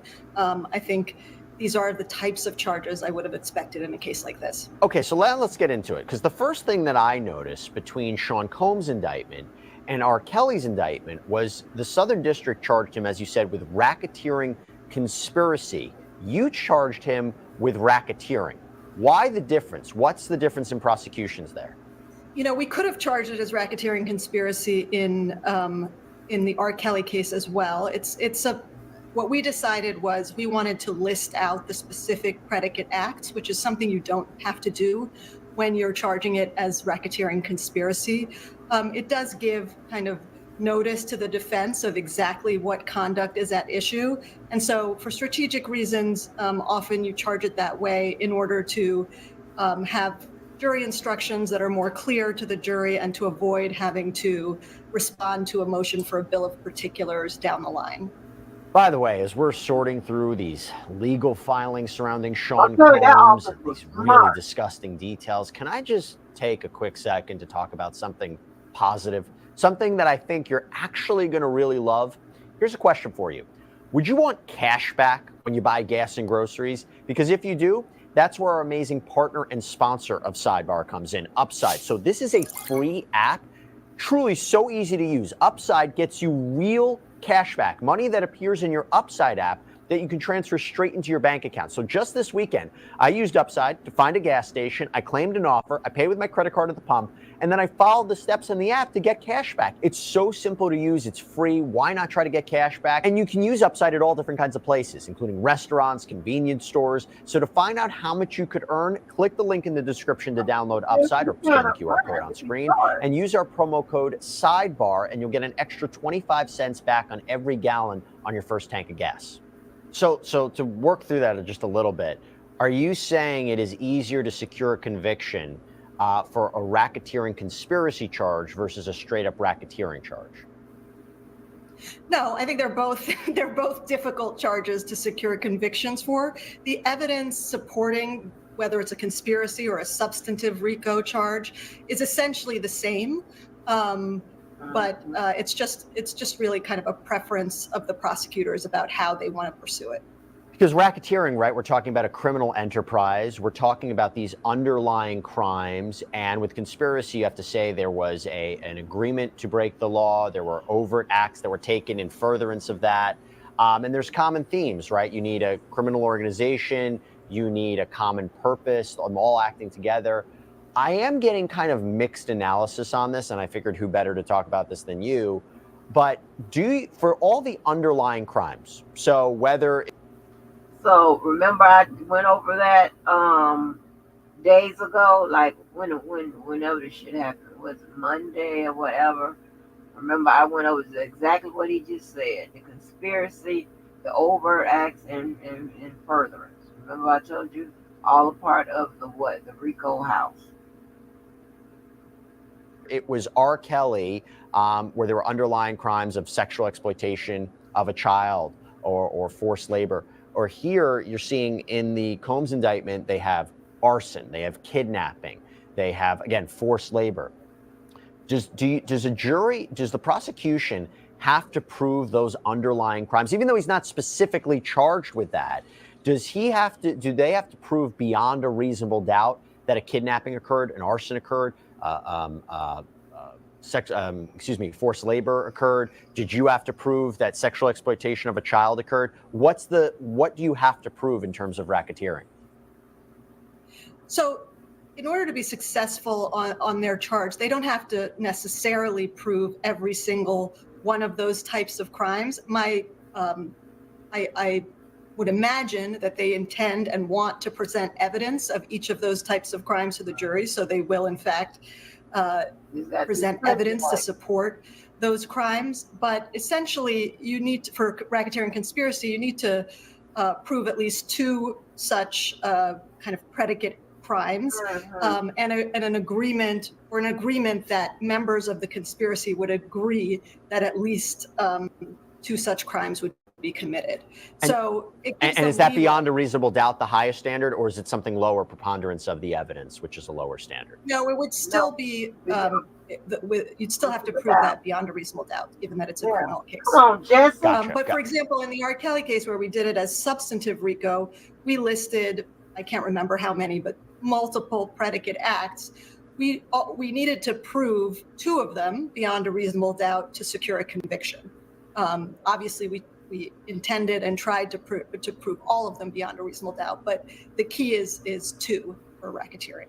And listen, I don't want to brag, but I have to pop a button here, okay? But we used to hammer that home, and I'm gonna tell you, I'm gonna give Keller his flowers, because I remember him being the first one to make that distinction, okay? I often just go through things and just, bam, bam, bam, bam, bam. But he used to, because I can hear him in my head right now. But he charged, I think it was up there, it was 9 or whatever. He only needed to They only need to prove 2. I can remember him saying that. I was like, you're absolutely right. They only have to prove 2. So he always used to say that. So, and y'all know, baby, over here, you hit first, okay? Just like I was the first one, and everybody should say thank you that tied Lil Rod to this Diddy shit, okay? I mean, most people thought it was all about Cass. So like, Look at Lil Rod's claim. Look at the timing. Look at what he said, and look at the building of this RICO. Look at how Lil Rod's RICO. He had a lawsuit, which he had a regular lawsuit up in there, and he had a civil RICO, which ain't nothing but waving at the criminal side. Okay, it came over him. All right, people like to steal, and that's in their DNA, stealing and shit. But I get that. You got to do what you got to do. All right. If I said nothing, they wouldn't have nothing to say. All right. So understand where you're getting it from. You're getting it now or later, but you're getting it. Now tell me I'm lying. Sorry, just for our viewers who might be lost in the weeds a little bit, if you can, what exactly is the difference in terms of what you have to prove for racketeering and what you have to prove for conspiracy, racketeering conspiracy? So you give if there's 2 different jury instructions, right? You're saying 2 different kinds of cases here. Very simply, what is the difference between what you're telling the jury to find in your case versus Combs' case when it comes to racketeering? So for substantive racketeering, you have to prove the predicate acts. At least 2 of the predicate acts were committed. For racketeering conspiracy, it's an agreement that 2 such acts will occur. Gotcha. But I anticipate that the Southern District prosecutors will do much more than just prove an agreement. They will present evidence that these acts in fact occurred. By the way, because I think this is going to be common for both cases, you have to establish, as I mentioned, there's a criminal organization, the method, the means, that there was a common purpose of this criminal organization. Talk to us about how you proved it in your case and what you anticipate prosecutors will do in Combs' case. Yeah, so we were very focused in the R. Kelly trial in presenting to the jury the existence of an enterprise, this network of individuals, the entourage surrounding R. Kelly that helped him commit the types of crimes that we charged in that case. And so I imagine that a lot of the focus in this trial against Sean Combs will be similar, proving up that the network, the criminal enterprise, and their common goal and their common methods of helping facilitate the crimes that Diddy allegedly committed. There was one glaring difference I also saw between the R. Kelly indictment and the Sean Combs indictment. I was expecting to see the term Mann Act multiple times in the Combs indictment, and it's nowhere to be found. You, in your indictment, specifically called out the Mann Act violations as predicate or underlying crimes in the racketeering case, and then you specifically charged him with Mann Act charges, namely, and when we're talking about the Mann Act, that Kelly had transported people for the purposes of illegal sexual activity, and that illegal sexual activity could have been exposing someone to sexual diseases or reckless endangerment, that this was illegal sex crimes. And in Combs' indictment, they don't mention the Mann Act. They say sex trafficking, but they have sex trafficking charges by fraud, coercion, or force of one person. Were you surprised that you didn't see that? So they do have a Mann Act charge in the case, count 3. They just don't call it, don't specify that it's the Mann Act. But transportation for purposes of prostitution is, I believe, the 3rd count, and that is a count under the Mann Act. And I think that's also listed as one of the types of crimes in the RICO conspiracy. So I think there will be evidence in that case of transportation, I think mainly of commercial sex workers for these freak-offs that are kind of described in the indictment. But the sex trafficking that they have charged and the Mann Act charge, these are just different statutes at the disposal of federal prosecutors. The sex trafficking charge, the force, fraud, and coercion one, is a very serious charge. It carries a mandatory minimum sentence of 15 years if he's convicted of it, and up to life. So it's a serious charge. Now, one of the things that they have come out and talked about, thank you for clarifying that, but one of the things that they have come out and said in their subsequent letter to the court regarding bail is, they've gotten, I think it was coming from the defense, that there's only one victim in this case. There's only one victim. They said, no, there's multiple victims. And do you get the sense, one of those charges seems to be with respect to only one victim, but in your case, in your indictment and this indictment, how specific do you get in terms of how many victims there are, who those victims are? What do you make of that? Well, I think it's clear that in the RICO conspiracy charge, they explicitly state that they use the plural. There's more than one victim there. Part of the reason they may have charged it this way is because they are concerned about witness intimidation, witness harassment, and in charging it as a conspiracy, they don't have to lay out at this stage kind of the detailed specifics about each victim who they've received information on. Whereas as we charged it in R. Kelly, we kind of listed out predicate acts involving specific victims. That being said, my guess, and this is all just speculation, is that the reason the substantive sex trafficking charge only includes one victim is because this is a case out of the Southern District of New York. And so they need, for those substantive charges like sex trafficking, they need venue in New York. They need a nexus to New York.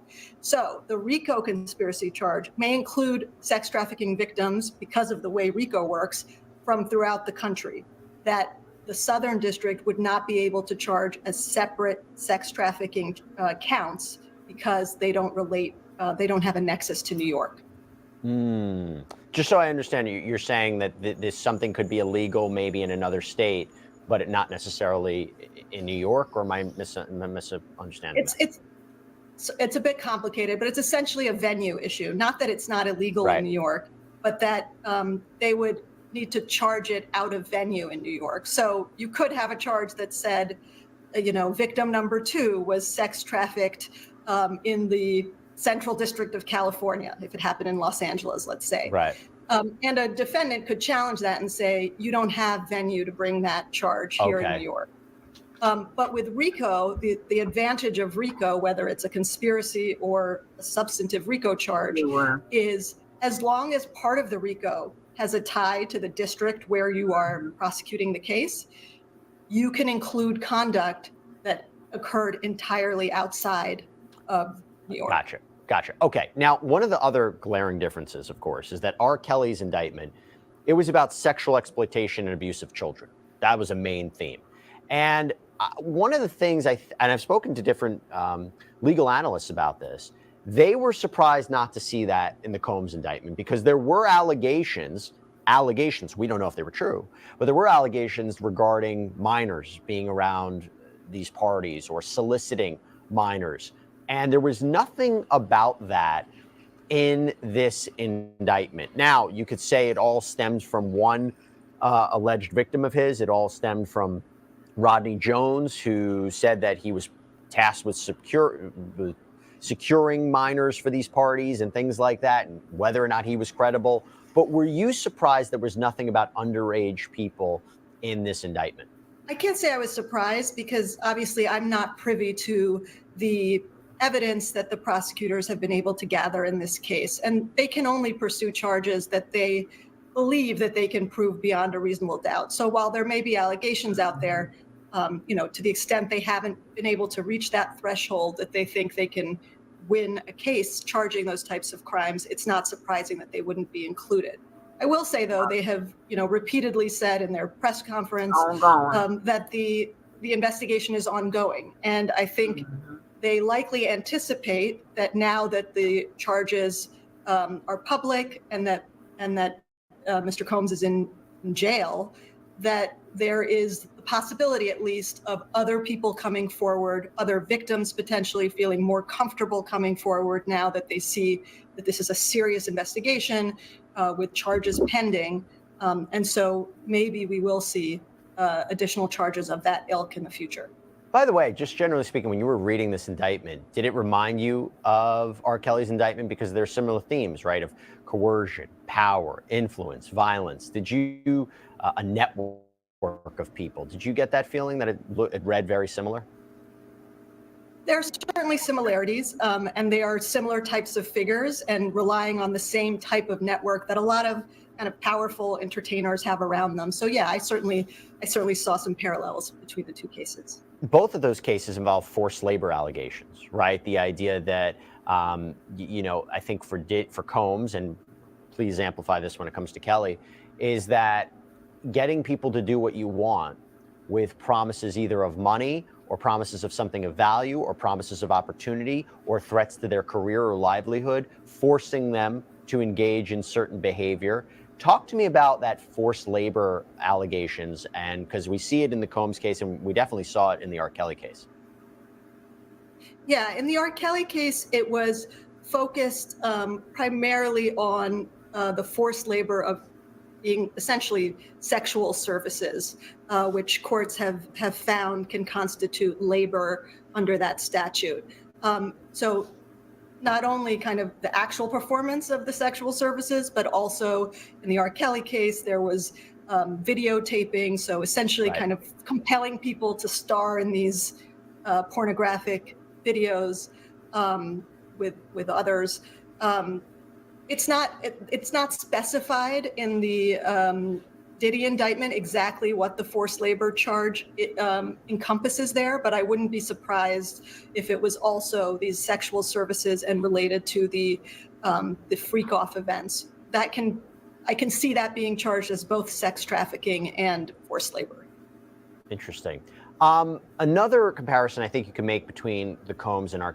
Kelly legal cases is the issue of bail. So when the issue of bail came up for R. Kelly, my understanding was it was denied. And here for Combs, after 2 attempts, both in front of a magistrate judge and then appealed to a district court judge, they both denied him pretrial release. Oh, the damn judges it. found that So that was he it for you. incredibly dangerous, that he allegedly been contacting witnesses and victims in the case. So what similarities do you see on that issue between Combs' situation and R. Kelly's situation?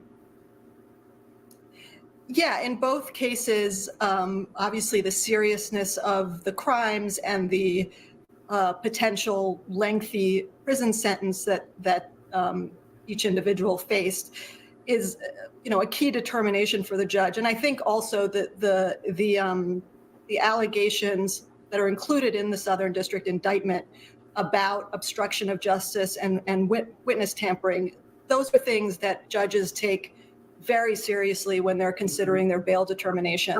And I imagine that was a key consideration for the judge in this case. And Combs had offered a bail package of $50 million secured by his house, GPS monitoring, home confinement, where he would be monitored by an outside security team, no passport, no phone, no internet, visitor logs to his house that could be shared with the court. And the court felt that was insufficient. Did R. Kelly ever put up a similar kind of package that was denied? It was nowhere near as extensive as the one put up by Diddy in the Southern District case. I don't remember the specifics, but it certainly, I think at the point where R. Kelly was prosecuted, his kind of wealth had diminished substantially. He still was a wealthy person, but I don't think at the level that Diddy currently is, where he has the ability to put up $50 million property on the line. Do you think it was the right decision from both judges to deny bail? Well, I certainly. Oh, I'm sorry. I thought it was the right decision in the R. Kelly case. We argued for it. And I think, I think bail determinations are tough decisions, but I think where there's a real concern about witness intimidation and obstruction of justice, that it's appropriate that a person be held. That being said, there's no question that being incarcerated while your trial is pending makes it more difficult to prepare for trial. Just kind of obvious things like your lawyers being able to meet with you frequently, being able to review discovery, particularly electronic discovery, which it sounds like there may be a lot of in this case. That's obviously much, much more challenging when an individual is incarcerated. Talking about moving forward, let me first ask you real quick, when do you think this trial would even happen with Combs? That's tough to predict. I think kind of your run-of-the-mill federal trials usually take about a year to get to trial, sometimes more. It's possible that this case will be designated complex by the judge, given what we're hearing about the type and volume of electronic evidence in the case. Certainly if Diddy stays incarcerated pending trial, his lawyers may wish to move expeditiously in the case, but it's a balance when you're a defense attorney.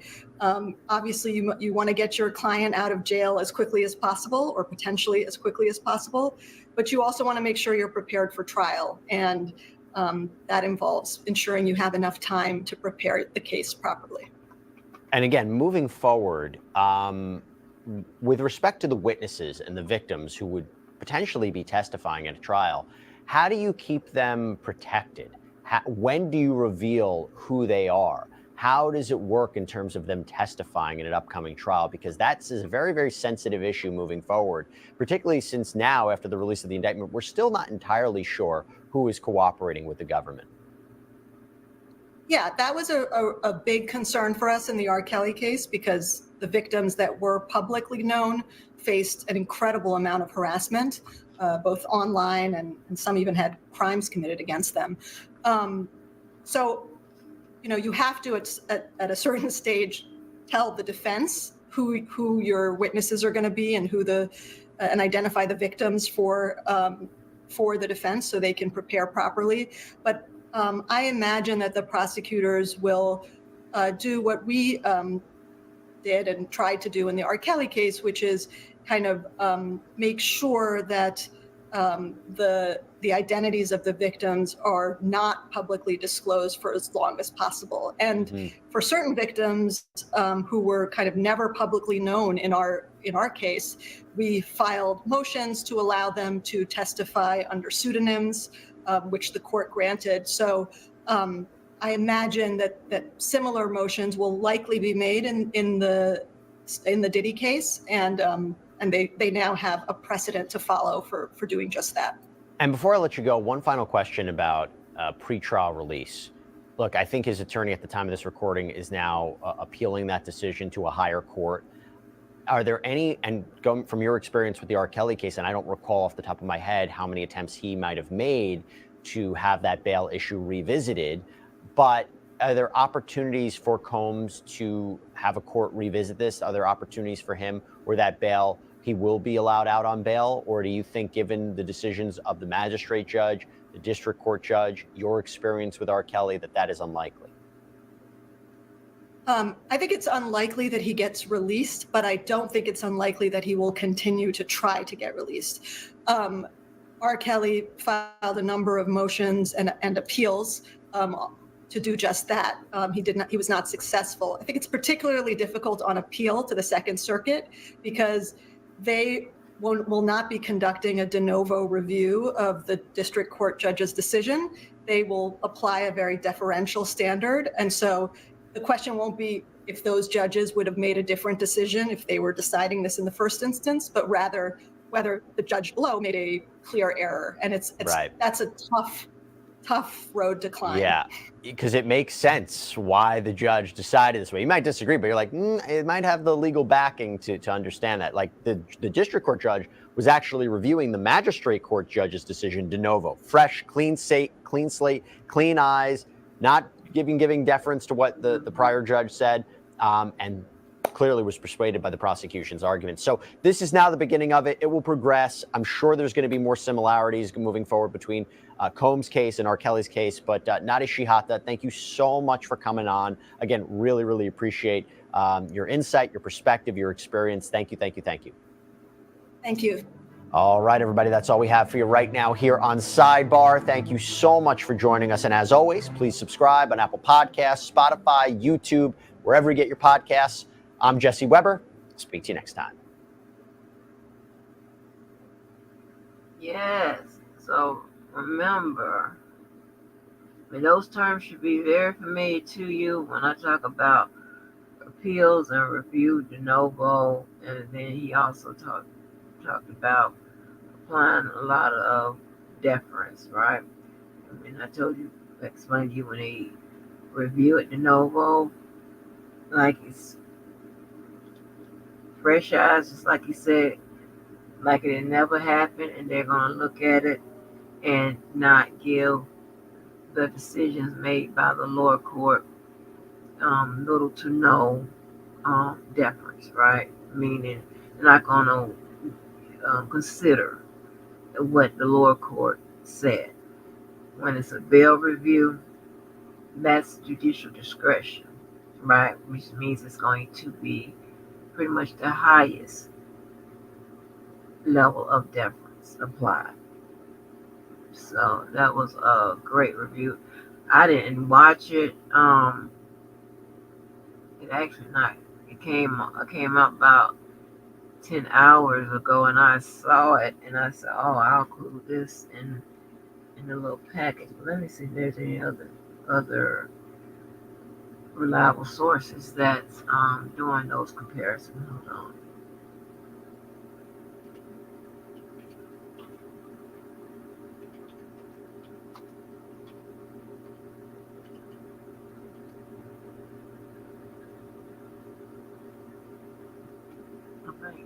I think she did a real good job.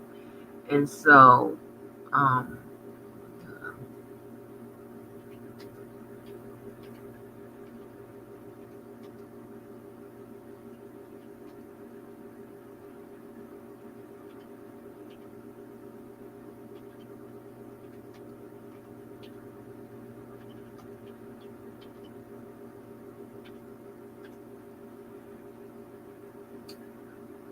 I know I was typing.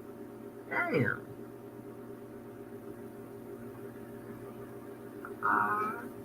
Yeah.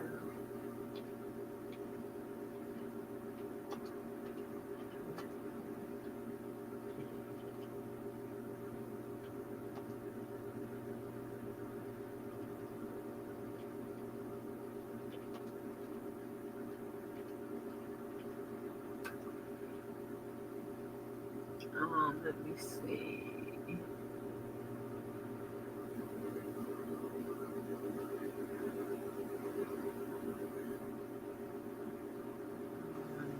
Found that one.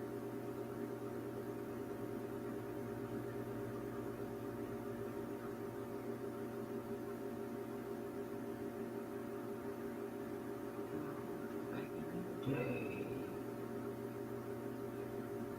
I'm just trying to see if I can get another resource that compares the two.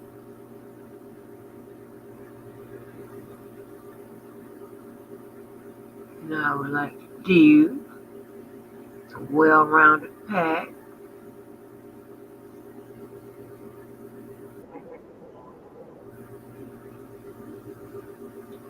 About why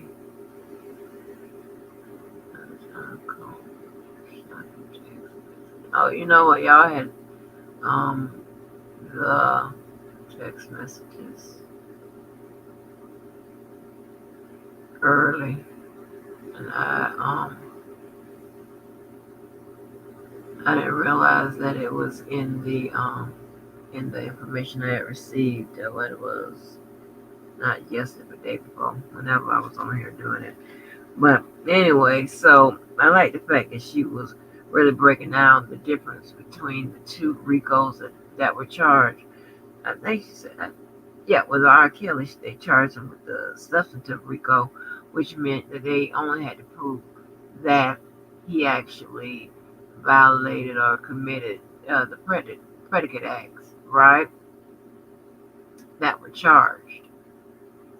All right, and how they, laid them out. I'm telling you, they were smart and ahead of the game with their RICO and ARs.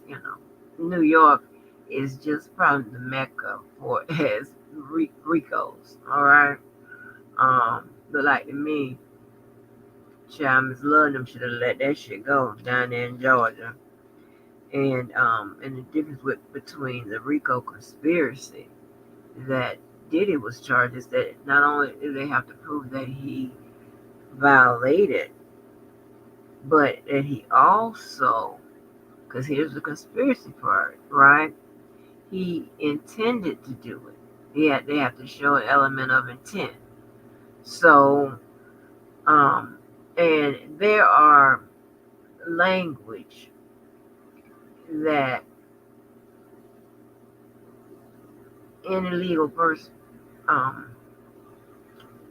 personnel uses that other legal personnel can interpret, okay, can kind of understand where they're going. So, because this is the prosecutors, so it tells me that apparently you got some evidence that shows that he did whatever you allege and he meant to do it. He actually intended to do it. So it's not bad. So if he comes up with a defense of some kind of exculpatory, right, or affirmative, meaning that he's going to justify or excuse his behavior, it's going to be kind of, or it should be kind of different if they got the evidence. It should be kind of difficult because they're saying, no, you knew what you was doing and you meant to do it and you actually did it. All right. All right. You were a main actor in this conspiracy. This is what they have to show. So I don't know what the hell they have. So far the little indictment is paper thin. Now, if I had to guess as far as how much time he may be facing, I would say anywhere from 15 to 35 years, right? Probably wrong this time because, that's an early read in this case. And I don't know who the judge is, and I haven't gotten a sense of how sympathetic they can be and all of that. Like, I pretty much thought that the judge in Illinois, R. Kelly, would be pretty much sympathetic. And when I said, yeah, they'll give him 20 years, and he was sympathetic, which really, he really only added 1 year, okay, when you look at it. So, but I got a read on just the type of judge he was based on his rulings, okay, based on, that type of stuff. But anyway, but yeah, so it's interesting that they touched on the bail package. Again, you've got to try to make yourself as attractive as possible to get your bail granted, right? And the judge in federal situations, the judge is going to set the bail amount as well as the conditions, right? But I told you a long time ago, when Diva, Brooke, and I were doing that trio thing, and I was explaining, like with that bail, and I was talking about when you and what her name is, Shahada, whatever her name is, the prosecutor just left, pretty much said the same thing that I've been saying since way back then. Anytime you introduce the word obstruction in there, along with some of the other descriptions they made of R. Kelly, along with his charges, anything to do with a minor and all of that, you're pretty much saying that they are a danger. They are dangerous to the community. That's probably not going to get get your bill approved. All right. Um, so, but apparently Diddy will appeal as his given rights. I got this one more I want to show, and I don't know how much they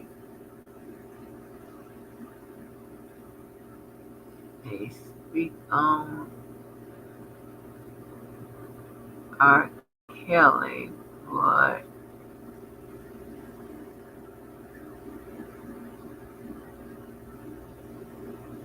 of interest.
Oh wow!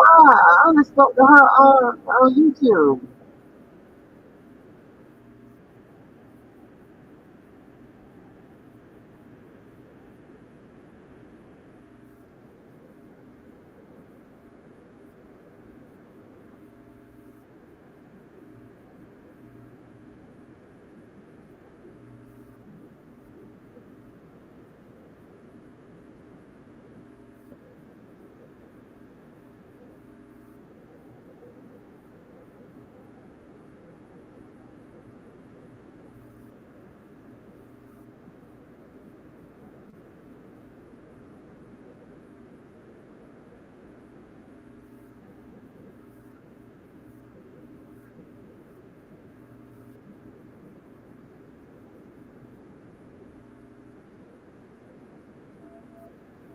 Wait a minute. I thought you said,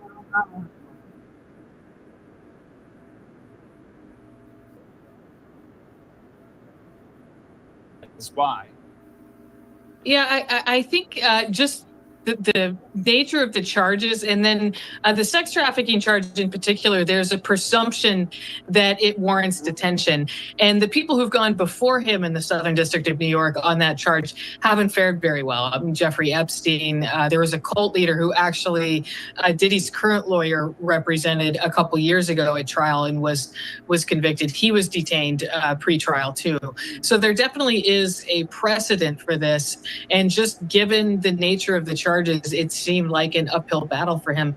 He does have a chance tomorrow with his bail appeal hearing. I have, in my experience, seen district judges reverse magistrate judges and say, no, they made the wrong decision on bail, and here's a package we can come up with.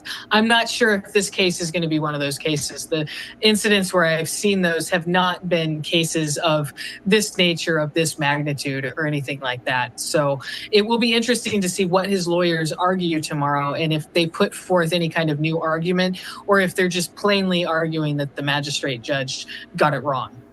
Megan, the sweeping scope of this is just hard to overlook. I mean, it's massive, the tentacles that this indictment has. We can get into that in just a moment. But you're talking about some of the judge's rationale for denying bail here in the request. Prosecutors raised this assault video from 2016 between he and Cassie in that hotel hallway. It's very disturbing where he is physically assaulting her. The rationale the judge made essentially was if he were out before the trial took place, that he could engage in this behavior again. You're saying that's pretty standard from a judge, right? Yeah, she did cite the violence, the nature of the charges, the violent nature. And yeah, I've seen that type of analysis from judges before when they're trying to do the balancing test on whether to allow bail. And I think that's a common route for them to go down. And prosecutors were, of course, really, really pushing that. And one thing that I think really weighed against him, and that is significant for the judge, is that pretrial services, which is an arm of U.S. District Court that's separate from the U.S. Attorney's Office, and it's supposed to be, more of a neutral assessment of what would a bail package look like. It's also the same people who do sentencing recommendations. They had recommended that he not be allowed out. They recommended he be detained pending trial. And that's a significant recommendation. And I noticed that the people who were at the courthouse today said that the judge actually, before she announced her decision, she went back into chambers and met with some representatives from pretrial services. So the fact that they didn't think there was any kind of bond package or any kind of release package that they could approve, I think that probably weighed pretty heavily against them. So, and remember, I was telling you that pre-trial is involved in all of that, whatever last time I spoke on this about. Yeah, So let's bring in criminal defense attorney Stacey Schneider. And Stacey, you say today's indictment reads like a mob indictment. What was most shocking to you of all these allegations? Yeah, the fact, Jake, that the government in this indictment presented evidence alleging that Sean Combs was running a criminal enterprise, and they actually named it in the indictment, the Combs Enterprise. And they said that this enterprise consisted of him as the alleged leader, his employees, assistants, staff, allegedly, that were able to procure women and alleged male sex workers to engage in performances for his own sexual gratification. Where it differs from a mob indictment, it has all the elements of putting together this racketeering allegation of all these moving pieces using resources from his businesses. But the fact that this is about an allegation of sexual gratification being accomplished by alleged human trafficking, it's one of the most unique indictments I've ever seen in this area, in the area of sex crimes, because the government isn't actually prosecuting the sex crimes other than the human trafficking or the sex trafficking. They're not prosecuting any type of alleged sexual abuse to women, although that's part of this racketeering scheme. But the actual charges are racketeering conspiracy, sex trafficking, and transporting individuals over state lines to engage in prostitution. The reasoning around all of this, his alleged motivation as presented in that indictment by the government, is for his own personal gratification. And that's just the strangest type of indictment I've ever seen. But I agree with you. This indictment it's very disturbing. The facts presented are out of, a very bad Hollywood story. And a lot of the evidence, alleged evidence, that's been gathered in this case was from those 2 raids that were conducted on his personal homes in Miami and Los Angeles. And the indictment names the things seized that he allegedly made videos of these sexual performances that have been named freak-offs. And there seems to be a ton of evidence allegedly tying this scheme together. So it's an interesting way of prosecuting it, but I understand why they did it that way. So what did you make of what Elizabeth Wagmeister just reported? And obviously, Sean Diddy Combs and his attorneys they're gonna get their day in court. But the idea that the government, in their characterization, does not say that anybody did any of these things non-consensually. What do you make of that? I make of that as being a big flaw already in the government's case, which the defense was quick to point out. Even if he was engaging in this alleged conduct, there was no allegation or no statement in that indictment saying that any of these alleged victims or alleged witnesses willingly participated in some of these acts that people find offensive, that sound to be offensive. And that's a very important part of the case. What was the consent? But there are enough charges here where outside of what the alleged victims are going to say about how he was using the resources allegedly from his enterprises, his businesses, his well-known Bad Boy Entertainment, his clothing line resources, his liquor line resources. Allegedly, there were funds used from that resources to engage in this alleged prostitution activity across state lines. And that's why it's a federal case, because it's across straight lines. So there are some problems that the defense has brought up originally, but it seems like just from reading this 14-page indictment that there is enough physical evidence to perhaps get a conviction in this case. We shall see. These are allegations. So the Office of the Southern District of New York seems awfully confident about their ability to handle the scope and complexity of the case. But still, why do you think it took them so long for them to go after Combs, considering they allege his crimes have been going on for more than a decade? My theory is that the government had an easy time putting together this final prosecution because of all the civil actions existing against Sean Combs right now. The case with Cassie, which that video was shown, his former girlfriend, where he was seen assaulting her. It looked like certainly that he was assaulting her on video. I think the government and investigators were able to accumulate all this easy evidence that was just handed to them from the attorneys who prepared the civil cases that are now pending against him. I think things just started piling up, and eventually Sean Combs got to a place where his luck ran out, and therefore he was indicted and arraigned. We're going to fight this case with everything we have, as is he, and eventually he's going to be shown to be innocent. That was the attorney for music mogul Sean Diddy Combs vowing to fight for Combs after a judge denied the rapper and music mogul bail and ordered him to stay in federal detention until the beginning of his criminal sex crimes trial.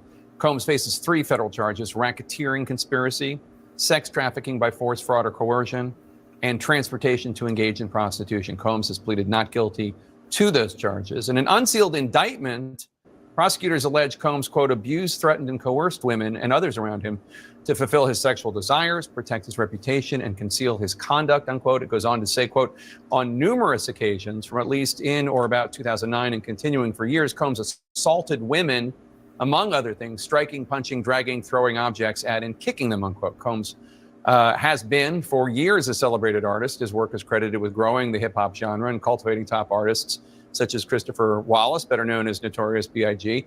And now Combs is obviously a criminal defendant. CNN's Ellie Honig, who used to work as a prosecutor for the U.S. Attorney's Office in the Southern District of New York, joins us now. Ellie, as he was leaving court for the day, Combs' attorney said they're appealing the decision on bail. How likely is that appeal to succeed? Right, Jake. So people understand what happened. The judge who made the decision today was a magistrate judge. That is essentially a judge who handles ministerial tasks, initial appearances. Tomorrow, the defense will take the case to the district judge. That's the judge who will handle this case all the way through trial. If I had to guess, I would say the district judge will agree with the magistrate judge and keep Sean Combs locked up. First of all, the law says that when a person's facing the charges Sean Combs is facing, the presumption is that he gets locked up pending trial. So the field is automatically tilted in the prosecution's favor. He is looking at a minimum of 15 years behind bars if he's convicted. The prosecutors argued that. And finally, prosecutors argued intensely that Sean Combs is engaged in constant obstruction of justice, intimidating witnesses, bribing witnesses, and that usually strikes a chord with judges when they're considering bail. What do you? So that's why I was telling y'all that it was a presumption. Okay, when I read in the transcript where it says the judge asked the prosecutor, "Hey, is this a presumption case?" And she said, "Yes, Your Honor." And then they went in and spoke about the reform, the Bail Reform Act. That's what I was telling y'all. The exact same thing that they presume. And I told y'all it's going to sound crazy because you're innocent until proven guilty. I know that is the overall language of justice. But when it comes to a presumption case and dealing with bail, based on his charges, he's presumed to be guilty, and you lock him up. Okay, that's what I was trying to explain to y'all. But he pretty much, I always give credit, when his credit is due. This guy explained it very, very well. Make of the charges and the indictment? Does it seem solid to you? One of the responses from Sean Combs' defense team seemed to be they don't have anybody who alleges that they did anything non-consensual. Yeah, I don't get that read out of the indictment. Of course, we're hearing from both sides. It strikes me as a strong indictment. We do have to keep in mind it's a one-sided document. It's the prosecution's allegations. But a couple things jump out to me. First of all, they have videotape. We've all seen the videotape of the assault on one of those women who's alleged to be a victim. That's going to be a really tough piece of evidence for the defense. And if you look beyond the indictment, there was a companion document filed today that says that prosecutors have talked to and plan to call dozens of victims and witnesses. So even if the defense can discredit 1 or 2 or 3, they're going to have to deal with dozens of victims pointing the finger at Sean Combs. So you used to specialize in prosecuting racketeering cases at this U.S. Attorney's Office. How exactly do racketeering charges play out here, and how does it give prosecutors an advantage? Racketeering charges are such a powerful weapon for prosecutors, and I used to use that tool quite effectively, I think. What prosecutors have done here is allege that Sean Combs was at the head of an organization, a racketeering organization, a criminal enterprise that committed multiple crimes that were connected to one another. And what that allows you to do as a prosecutor is to pour in evidence of all manner of crimes. And here prosecutors allege that Sean Combs committed this enterprise by committing assault, extortion, drug trafficking, with firearms offenses, with obstruction of justice. And so you end up as a prosecutor able to put this massive evidence of various types of crimes in front of a jury. So it's a lot for defense lawyers to respond to. And it really is an advantage for prosecutors if they can prove the core allegations. You're familiar with not only this prosecutor's office, but the judge assigned in this case. Tell us about them. Yeah, so Judge Andrew Carter, first of all, is assigned to this case. He was a magistrate, as I mentioned before, in Brooklyn before this. His background primarily has been as a defense lawyer. He was a longtime public defender. He's deeply respected in the New York legal community. The prosecuting office here is the Southern District of New York. Maybe I'm biased. I used to work there, but it's known for charging and getting convictions in high-profile, high-stakes case. That's what the Southern District has done for decades now. There are no strangers to this type of case. I will say, at the risk of sounding like a homer, if they bring a case, they typically have the goods. They have their case buttoned up. All right, Ellie Honig, thanks so much. Appreciate it. Let's get some more on this with our legal and entertainment experts. And Joey Jackson, I'll start with you. How much does it speak to the severity of these charges against Combs that the judge denied his bail? Says everything, Wolf, for a variety of factors. Number one, certainly, generally, you would be given bail if there's any condition or combination of conditions that would ensure, A, you return to court, and B, there's an issue as to whether you're a danger to the community. Because of the manner in which the indictment was laid out, speaking about over a 16-year period, allegations with respect to what he allegedly did, it becomes problematic. Let me tell you what the concerns are very briefly. Number one, you have very motivated accusers, right? Very motivated people. We know that because they laid out the allegations in lawsuits. Lawsuits are civil in nature, not criminal, but I think that provided a treasure trove of information for the federal government to do what they did. Number two, with respect to the seizure of things, right? Evidence from his properties in California and Miami, videos, the other things in terms of Elizabeth's excellent piece moving into this, the lubricant, the cocaine, the other things that were taken, drugs, what have you. It's really concerning. And so at the end of the day, Wolf, it's going to be established with proof or not proof. But here's the last thing. This is a case, the United States of America versus Sean Combs. Why do I say that? Because a lot of other people who could have been charged in this indictment with him were not. What does that say to me as a defense attorney? That they are cooperating with the government. So you have the accusers that are there giving their story, innocent until proven guilty, but you have other people who you could say were his enablers who are not being looked at by the government, who are looking at helping the government prove their case. So it says an awful lot that he's detained at this point without bail. There'll be an appeal on that issue. We'll see what a court has to say thereafter. Yeah, we'll see what happens. Lisa Bonner is with us as well. Lisa, to Joey's point, and he made very strong points, the judge said in her words, and I'm quoting her now, my concern is this is a crime that happens behind closed doors, even when pretrial services is monitoring. It's pretty chilling. What do you make of that? Well, I make of that they really do believe that Sean Combs is a flight risk, and they also really believe that he is a danger to society. As Joey said, no, he did not act alone. So there were enablers from his employees, his coworkers, his assistants, to other people in law enforcement that have aided and abetted him in carrying out these crimes. So the judge made clear that there was nothing that she could determine that would really grant bail. Now, I wanted to point out that this is a magistrate judge, and the magistrate judge is really more ministerial in nature, meaning that tomorrow or the day after or soon thereafter, that this case will be given to the district judge who will be hearing this. Now, at that point, they will indeed his defensive team will indeed try to convince the judge once again that Sean is not a flight risk and that he should be entitled to bail. I personally do not see that happening for the reasons that I mentioned, but that is what they will argue.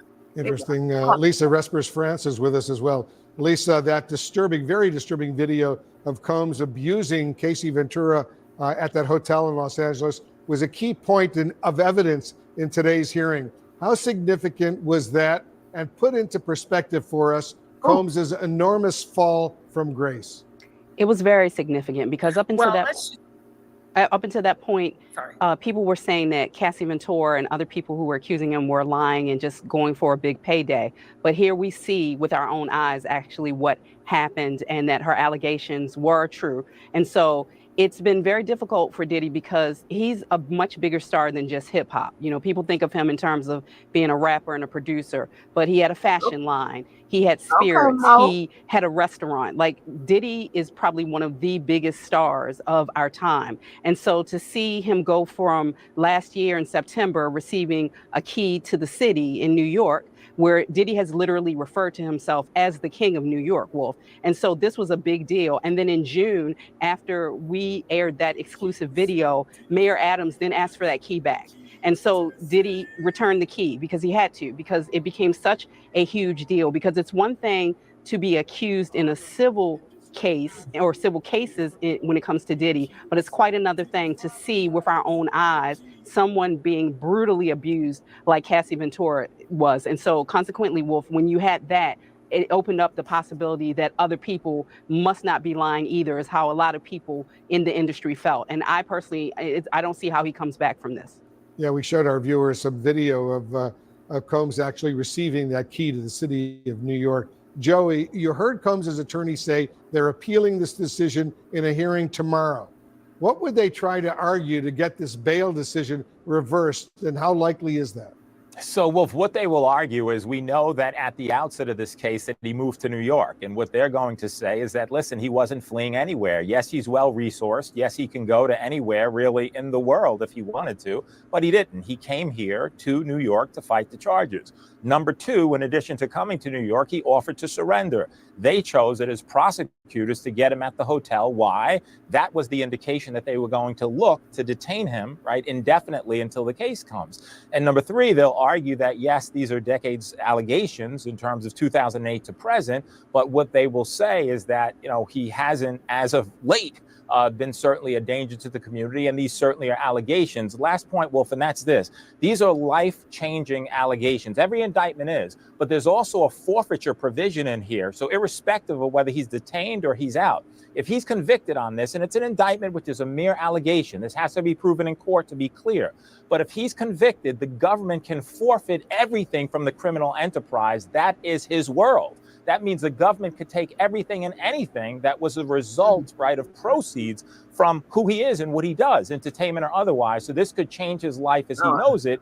And ultimately, that's going to depend upon whether the government proves the case beyond a reasonable doubt. And potentially he could spend many, many years in prison, right, Joey? Maybe the rest of his life? Without question. You're looking at potentially a 15-year mandatory minimum in addition to, it depends, of course, a life sentence. Now, in the federal government, very briefly, there are these sentencing guidelines. Sentencing guidelines are predicated upon who you are. But listen, these allegations could keep him behind the bars for a long time. Certainly true. Lisa Bonner, let me go back to you. In cases like this, how much do you weigh putting the survivors through a trial versus exploring potentially a plea deal that could spare them having to testify?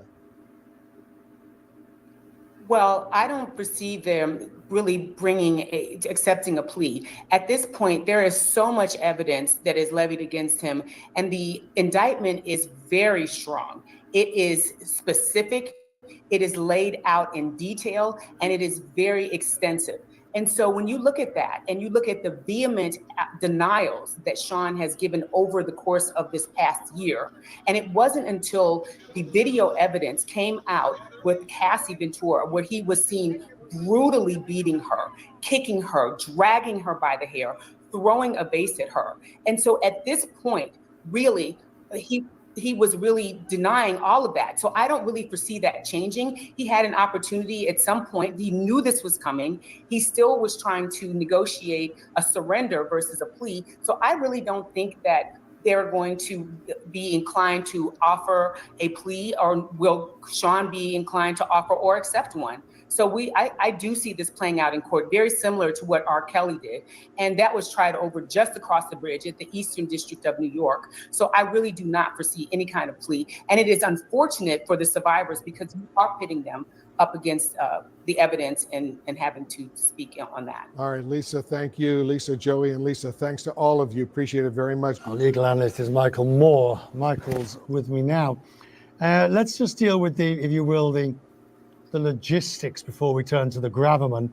The refusal of bail in these circumstances, bearing in mind he'd flown to New York to turn himself in, so he was preempted by the police. Are you surprised that he was refused bail? Well, I'm glad to be with you. I'm not surprised at all. I mean, the nature of these charges are so serious, the allegations are so serious, that it's not surprising that this hearing he was denied bail. The judge has to look at things like whether or not he can be expected to return to court. Does he have the manner and means to perhaps evade law enforcement and not appear? Is he a flight risk, in other words? And so I think at this point, the judge has decided that the fact that he was doing these acts in secret do not obviously lend much to his statements that he will be open and available. So I'm not surprised at all. But again, we will see what the district judge now does since the case has been, or the decision has been at least appealed up, whether or not there are some terms of bail that might make the court comfortable that he will show up for court. Now, turning to the charges themselves, they are amongst the most serious, which would involve very long periods of incarceration if convicted. But it also raises the question, if there was a plea deal at some point in the future to plead down from these very serious charges, the lesser accepted offenses would also be serious and could end up in prison. I think any plea discussion of the case, because you have such significant impact on the victims of the case, would necessitate that he be sentenced to prison in some way. I just don't think that a judge would take and place him on probation or some type of house arrest, given the allegations that were made, no matter what the plea discussions were. And remember, the prosecution and a defendant can negotiate a plea amongst themselves, but a court has the decision finally on whether or not to accept that recommendation, and ultimately has the authority to make a decision about whether or not a prison sentence is appropriate. We operate under the federal sentencing guidelines. Those give the judge some parameters to consider, things like whether or not somebody accepts responsibility, whether or not there have been an adverse impact on victims, whether or not there's been excessive fraud and deceit through the investigation of the case. Those things come into play as we talk about what might happen if there is a plea agreement that's ultimately reached. It's important to remember, besides obviously he's innocent until proven guilty at the moment, but it's also important to remember that not being a nice person, being an unnice person, if you will, is not a crime. They're going to have to prove the elements of the offenses in these cases. Just because he might not be likable is not enough to get you locked up. Well, I mean, that's exactly right. And this is an indictment. These are merely allegations, and he has a right to have his case tried in court. And the government has to prove that he's guilty beyond a reasonable doubt. The indictment, the allegations, we heard from the United States Attorney in New York, these are sordid details. They are particularly troubling as it relates to whether or not the allegations are true, on whether or not certain people, victims in the case, were given drugs at the time to get them to do these sex acts, whether or not there's been some effort to blackmail or extort or silence victims in the case by the use of videotaped, and to call it pornography would probably be too nice. I would just say dark type of pornography, it sounds like. These are things that a judge is going to have to consider as we go forward. Finally, back to the logistics, if you will. He was prepared to turn himself in today, so we understand. The arrest removed from him the almost right to bail. Since I was going to turn myself in, I'm entitled to bail if I'd had turned myself in. By arresting him, the prosecution removed that possibility. Well, they certainly removed the argument for him to make that he had turned himself in. It's mighty hard to, when you fly into town on a jet and you're there, to argue that there's no possible way you could be a flight risk. And that's one of the things the judge would consider. Another thing would be the nature of the charges, the allegations that were made. They spanned a long period of time. There were efforts to influence witnesses, it sounds like. At least that's been an allegation that has been made. These are all things that get put into that decision. The fact that he just would have turned himself in, that would have been in his favor. But there are so many other factors at play that it wouldn't have surprised me to see a court dig into those a little bit in making a decision whether bail would be appropriate. And at this stage, a judge has determined that bail is not appropriate. He has a right, and has done apparently so, to appeal that decision and have another hearing on it. At that time, his lawyers will have a chance to make these arguments about the efforts that he was making to cooperate and to get there. the term cooperation, frankly, sometimes gets to be a little loosey-goosey, depending on who's wanting to use the argument to their benefit. We'll talk more in the future. I'm grateful, sir. Thank you.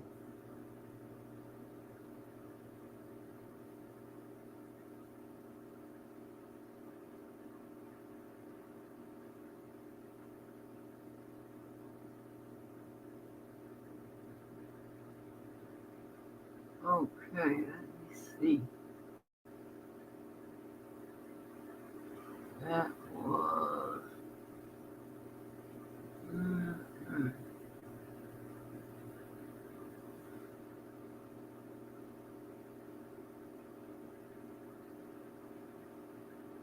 Y'all want to listen about these? Disgraced music mogul Sean Diddy Combs remains behind bars in a Brooklyn, New York federal jail, a stark difference from his mansions in South Florida and Los Angeles. This week, the once famed producer's fall from grace came to a head when he was arrested in New York City and charged with racketeering conspiracy, sex trafficking by force, fraud, coercion, and transportation to engage in prostitution. While appearing in front of a federal judge on Tuesday, he pleaded not guilty to the crimes. Diddy was once known for his boisterous personality, often appearing as a fun-loving guy who would host great parties, including his now infamous White Party. But since his fall from grace, many who have filed lawsuits against him allege sinister activities were going on behind the scenes. At the center of the government's case against Diddy are his alleged freak-offs, which according to the indictment were elaborate and produced sex performances that Diddy arranged, directed, pleasured himself to, and often electronically recorded. But the freak-offs were first alluded to in Cassie's now settled federal civil lawsuit that was filed in November of last year and settled within a day. In the suit, it says Diddy would repeatedly ask Cassie at random moments that he wanted a freak-off or FO, and she was expected to facilitate the location and hiring of male sex workers. The suit would go on to say during their relationship, the mogul would insist on an FO weekly, which would often take place in hotel suites. It's alleged Diddy would pay to fly male sex workers to his location, which included cities in the United States, and he would require Cassie and his staff to help him make these arrangements. According to the federal indictment against him, when the federal agents searched through his homes during the raids, they seized drugs and more than 1,000 bottles of baby oil and lubricant. In Cassie's suit, she alleged Diddy's assistant, who also set up the freak-offs, would stock the hotel suites with baby oil and Astroglide.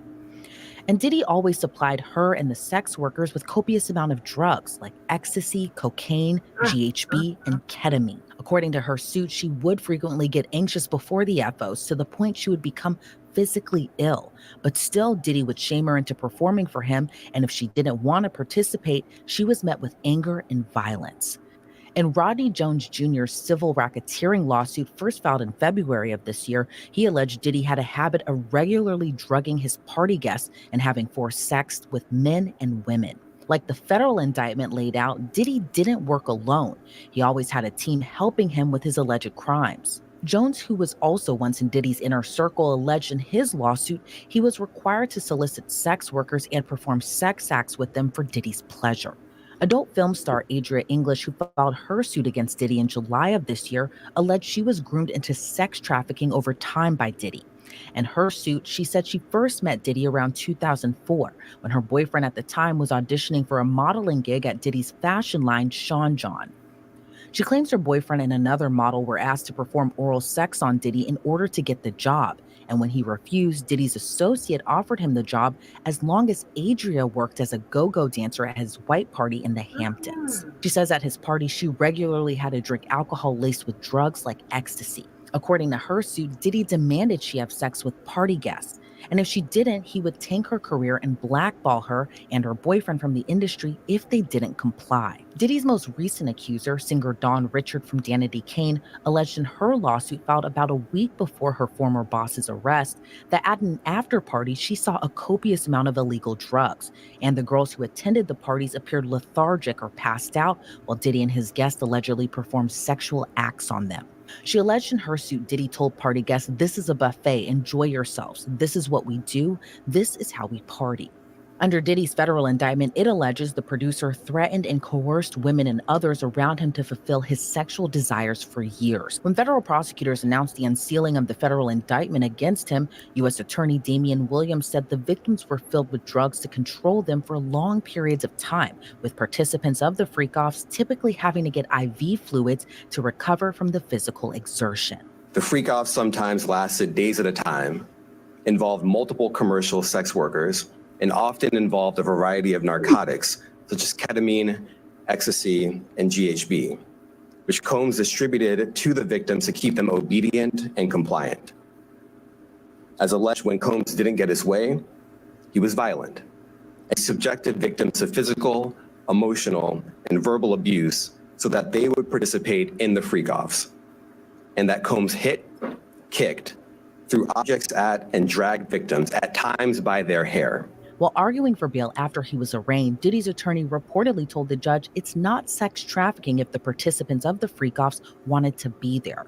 After Diddy was denied bail on Tuesday by a federal judge, his attorney, seemingly disappointed Diddy wasn't issued bail, said he'll continue to fight for his client. So this was the first step. We have a bail appeal scheduled for tomorrow at 3:30 in front of Judge Carter, the district judge assigned to this case. I think that we made the points that we've been wanting to make. I think he came out. Mr. Combs is a fighter. He's going to fight this to the end. He's innocent. He came to New York to establish his innocence. He's not afraid. He's not afraid of the charges. There's nothing that the government said in their presentation today that changes anyone's mind about anything. He's been looking forward to this day. He's been looking forward to clearing his name, and he's going to clear his name. And we're going to stand by his side as he does. We believe in him wholeheartedly. He didn't do these things. This was a 10-year relationship. There's no coercion. There's no crime. There's basically just, someone who brought a civil case and now is finding themselves as a witness in a criminal case. And we're going to fight this case with everything we have, as is he. And eventually he's going to be shown to be innocent. And so tomorrow we fight again, and we'll fight every day until we don't have to fight anymore. Now the once beloved, but also to some feared music mogul, will have to wait to eventually face his fate in federal court. I'm joined now by a really great guest, and that's the state attorney for Palm Beach County, Dave Ehrenberg. Dave, thank you so much for joining me today. Now, Sean Combs, aka Diddy's arrest this week, has made headlines essentially across the globe as he's facing now these federal charges in the sex trafficking case in the Southern District of New York. And his so-called freak-offs are at the center of the prosecution's case. What are your thoughts? Well, first, it's good to be back with you, Elizabeth. The allegations are horrifying. And my first thought was, how did these things happen for so long with so many people involved and no one seemed to tip off authorities? I mean, according to the indictment, these were highly orchestrated performances of sexual activity in hotels and other locations with drugs. They would go on for days. There were cases of baby oil brought in. There were IVs given allegedly to the victims to recover from the physical exertion and drug use. Were there doctors involved? Who else knew about this? What about the hotel workers? What about all the participants? And only until Cassie finally spoke up did this thing start to unravel. And kudos to Cassie. And my other reaction was, it shows you that people can make a difference in this. And one person speaking up can make a difference. It also shows you how laws can make a difference. The reason why Cassie spoke up was because the New York legislature passed a law that extended the statute of limitations for sexual assault cases civilly to create a new 1-year period that allowed victims to sue their alleged perpetrators even after the statute of limitations was long past. That's what allowed Cassie to come up with her lawsuit, file it, and that's what set all this in motion. And reading through the many civil lawsuits that Diddy was already facing and comparing it to the indictment, you can't help but see a pattern of alleged abuse. Many of his accusers, even outside of Cassie, have alleged Diddy has drug/laced them, sexually assaulted or raped them at these parties. Now that Diddy has been arrested, could their claims in the civil lawsuits be used against him in the federal case? Well, yeah, expect to see them testify in the federal case. Now, the there's a different standard in civil and federal, in criminal law. You have to prove cases in criminal law beyond a reasonable doubt. In civil cases, just a preponderance of the evidence.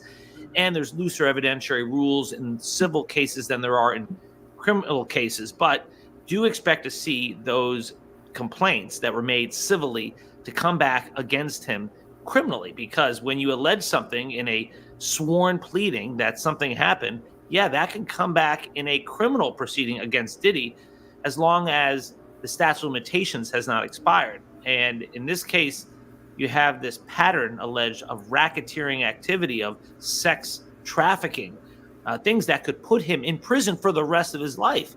And so key to this will be the victims and the witnesses taking the stand if it ever goes that far. Now, for Diddy's sake, he's the big fish here, but I'm sure there are other big name individuals who were involved in this, who attended the parties and partook in this, and he may want to start singing, because that may be his best chance to avoid the rest of his life behind bars. And one of his accusers, Rodney Jones Jr., the producer who sued Diddy earlier this year, he claimed he was required to solicit sex workers for these parties. He said many in Diddy's camp were also required to do this. Does that automatically qualify as sex trafficking if they're recruiting these women, potentially even men, for these parties? And what does that tell you about the people in Diddy's inner circle and some of the requirements they had to do in a way to kind of meet his needs? If women were recruited in the parties to have sex with other people in exchange for money, then that would be human trafficking if they were underage, the women, or if they were adults, if they engaged in this with force, fraud, and coercion, meaning that you'd have to prove for sex trafficking, if there was an adult victim, that there was force, fraud, or coercion. Otherwise, it's prostitution, and prostitution would not be just prosecuted at the federal level. It would be mainly a state crime. But the feds are looking at sex trafficking, which can get you up to life in prison. And the sex trafficking is really a serious crime that involves a commercial sex trade. But again, for an adult victim, you have to have force, fraud, or coercion. And that is what is being alleged here. You can coerce people into having sex with others, or if you drug them up to make them have sex with others, that would be enough to charge someone with sex trafficking. And yesterday in court, Diddy's attorney made kind of an interesting argument. He said, is it sex trafficking if everyone wants to be at the freak-offs and wanted to be there? And the defense reportedly went on to say they don't want the federal government in their bedroom. What do you make of that argument? And do you believe that this is a case about just sex? Well, that's why the judge denied bond. That's why the judge denied the defense request to let him out pre-trial in exchange for a $50 million bond, because he said that the alleged crimes here occurred behind closed doors. So the judge did not believe it was consensual. The judge believed you are hiding stuff behind these closed doors, and we cannot trust you to be alone with these people or to be alone with anyone, because you could do it again. And as far as whether consent is a defense to sex trafficking, well, it is if there's no force, fraud, or coercion. If everyone engages in commercial sex work voluntarily, without force, fraud, or coercion, then you could have prostitution charges, but that would be state charges. Here, the sex trafficking is because of the allegations that people were forced into it, or they were drugged into it against their will. So that's where the allegations come from. That's where the charges come from. And just a few months ago, Diddy's friend, Stevie J, aka Stephen Jordan, he posted a video to his social media page after all the civil lawsuits with the caption, "This is what a real Diddy party looks like." It showed very high-profile celebrities there. Do you think that these swanky parties that Diddy had were just kind of a mask of what could come after, essentially, during these after parties or during these so-called freak-offs? What do you kind of make of just Diddy's infamous parties that he's been so well known for before? I remember watching South Park, and they had a whole episode about the devil trying to compete with one of Diddy's parties. Diddy did it. That was the phrase that they kept using. And back then it was kind of humorous because of his lavish parties. But there's clearly a sinister side to these parties, according to the allegations, that they involve forced sex and drugs, and then using IVs to bring people back who were overly drugged and treated in such a way where they were physically totally exhausted by doing things that they were forced to do. I mean, it just sounds horrific. I mean, the cases of baby oil being brought in, it's something that makes me wonder how many people knew what was going on. You know, big parties are one thing, but when you start forcing people to do things against their will, and then you allegedly try to blackmail them so that they're forced to do it by saying, we're going to show videos of you, we're going to extort you into having our way with you, or else we're going to expose your deepest, darkest secrets. That's a crime. And that's something that no one should be partaking in. And that's where perhaps some other big names will start to be revealed if people, if they actually partook in this, because what you saw here is a series of crimes, not just fun parties, but crimes. And that also brings me to my next question. Do the celebrities and the others who have attended his parties need to be worried right now? Absolutely. You know, if a celebrity attended a big party and just hung out at the buffet table, that's one thing. But if you go into the other wing of the party where all the sex trafficking was occurring, yeah, you got problems.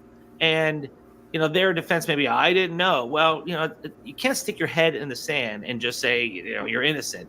At some point, you have to be responsible for your actions. And so I've heard some rumors of some big names being involved. Not going to mention it because I don't have any proof, but it will come out if there's evidence that these celebrities partook in the horrors of the parties. So we'll see soon enough. And are you surprised Diddy isn't facing any type of cyber charges, given he allegedly filmed and kept recordings of these encounters at the so-called freak-offs? There could always be a superseding indictment, whereas the evidence comes in, they could charge him with other crimes. But right now, the crimes they're charging him with would keep him behind bars for the rest of his life. And so the feds may not think there's a need to do an amended indictment yet. Now, that could come. But I thought perhaps there'd be some federal firearms charges, because I thought there were reports when they raided Diddy's places that there were people there with guns, and the feds take that very seriously if they're violating federal firearm laws. I mean, look at the assassination attempt against Donald Trump. You see the gun laws were the first ones to be filed. So perhaps that's coming, or perhaps they don't have enough evidence there. But generally, when the feds raid your place, come in, guns ablazing, someone's going down. Someone's going to get indicted. And how hard is it to try a sex trafficking case? Given Diddy's enormous amount of power he had in Hollywood before, do you see there being any trouble with witnesses coming forward, even though Diddy is now behind bars? I think the fact that Diddy does not have pretrial release, that he is behind bars, will encourage victims to come forward, knowing that they'll be protected, especially as the evidence mounts. All it takes is one to start, and Cassie was that one. And then you have others who followed. So there's safety in numbers, and I do think you'll see people testifying. And as far as how hard it is to prove sex trafficking, well, you have to prove it's a commercial sex act and that there was force, fraud, and coercion, or coercion. And that's what you need. It's a serious crime, and even if that can't be proven, there are racketeering charges involving other crimes. So there's other charges, and there could be more if there's a superseding indictment. But this is not looking good for Diddy right now, and that's why I'm thinking that perhaps his best defense may be to try to tell the feds about all the other people who were involved in this. And, I was down at the courthouse just yesterday, and what I found kind of interesting in all of this was kind of how confident the defense seems to be throughout all of this case. I mean, now Diddy, who once was known to be untouchable in a way, now he is behind bars in a federal prison in Brooklyn. But are you surprised that the defense is coming off as confident as they are? I think they were kind of surprised that Diddy wasn't released on bail yesterday. These are highly paid, highly powerful, and highly successful lawyers, and they want to give off the aura of confidence. You don't get to be where they are by running scared. Now, I do think they were surprised that an offer of a $50 million bond, an offer of lots of restrictions, home arrest, would be rejected. But the court did what the court needed to do, because Diddy is allegedly a danger to the community and a flight risk for that matter, because he's got so much money. So I think the court made the right decision in denying bond. And when it comes to the impeding trial that We don't know when it's going to happen yet, but when it comes to the trial in this case, what type of defense do you see them exploring for trial? I think the defense has already been telegraphed. I think they'll say this was a consensual party. These were consensual acts. And if it was prostitution, those are just minor state charges, that there was not sex trafficking, that this was not an ongoing criminal enterprise of racketeering, that this is a music business with lots of wild parties. And he should be able to live the life he wants to live with people who are engaging in consensual activities. Now, whether a jury will buy that, I mean, it's belied by the evidence. The evidence has shown that there was some coercion, some forced conduct, some blackmail. And, all it takes is one witness to take the stand and say what she or he went through. And I think that's going to be very powerful evidence, because I don't think Diddy is going to take the stand here if it goes to trial. And Cassie, I think, could be a very powerful witness. And apparently there are others ready to go. All right. Well, Dave Ehrenberg, I want to thank you so much for joining me today. I really appreciate it. Before we sign you off, anything else about this case that you'd like to add? I think it shows that no one is above the law. A lot of people thought that Diddy would escape this because of his wealth and his power and his prestige. No one is untouchable. And I think that it shows that if there's evidence, prosecutors will follow it and do the right thing. All right, Dave, again, thank you so much for being here today. I appreciate it. Thank you, Elizabeth. If convicted on the federal charges against him, Sean Diddy Combs faces a mandatory minimum of 15 years in prison and a maximum sentence of life behind bars. Reporting for Law and Crime, I'm Elizabeth Milner. Wow. Wow. Honey, these people who did it. Did you do it? Now, we know, and this is what I think, right? I may be wrong and I may be giving too much credit, but I don't think Jay-Z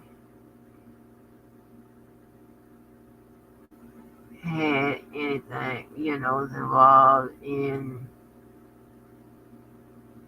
this, whatever Diddy had going on. I think Diddy had two separate kinds of parties, right? He had a party for that you would see where they've been, black and white and all of that, their formal parties or their theme parties or something like that, where, he opened it up to people from the industry, anybody. And then I think that Diddy hosted parties that turned into freak-offs for his friends and stuff like that he knew was involved in that type of stuff. So I believe that he hosted two different types of parties.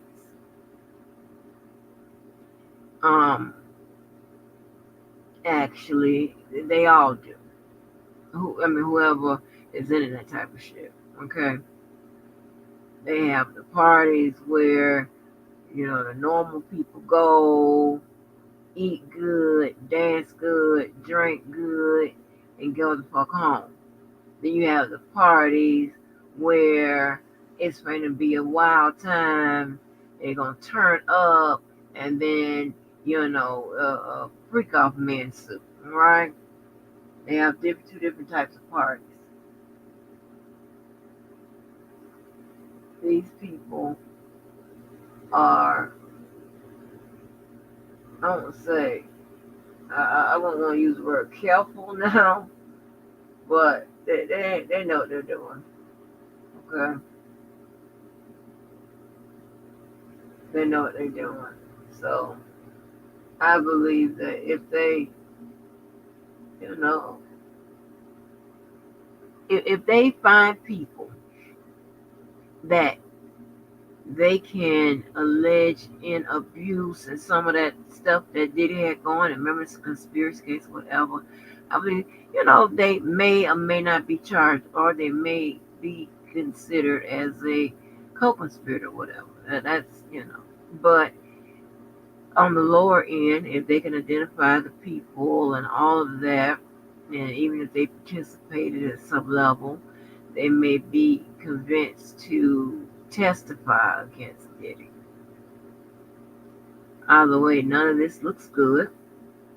It looks terrible. I'm putting all that on the record. You know, I may be wrong, but I don't expect for any celebrity to let me not say that.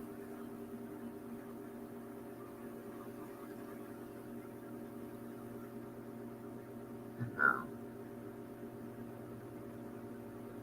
So those, you know, what they showed on that screen, that type of party, that's not gonna be a, you know, gonna end up being a freak off at the end. It's a formal party. The clientele is different. They don't mix those people in because those celebrities, right? Some of them don't be around all kind of people.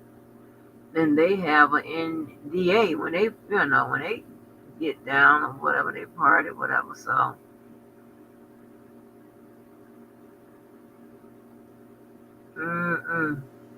I do not know. But it would be interesting to see how this turns out. So I put a lot on the record. God, it look like they closing in on old Tiffany. They should have been like, got rid of her ass. Maybe that's why she's missing in action. Especially after she was spending down people's money to get Kiki and Jay Holiday. This sounds shit, you know, I just don't know. I don't know about this world.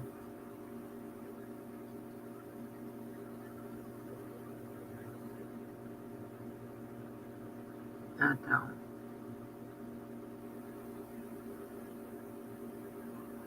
But anyway.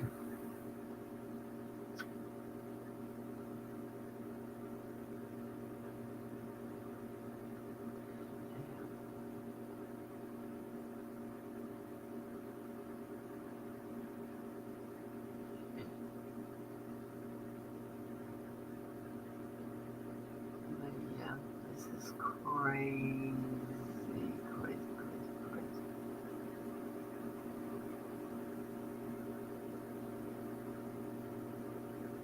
This is cray, cray. So anyway, people.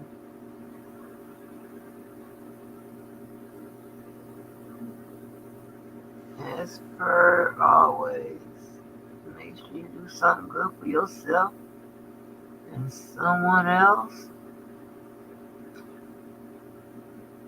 And I am out of here, and so are you.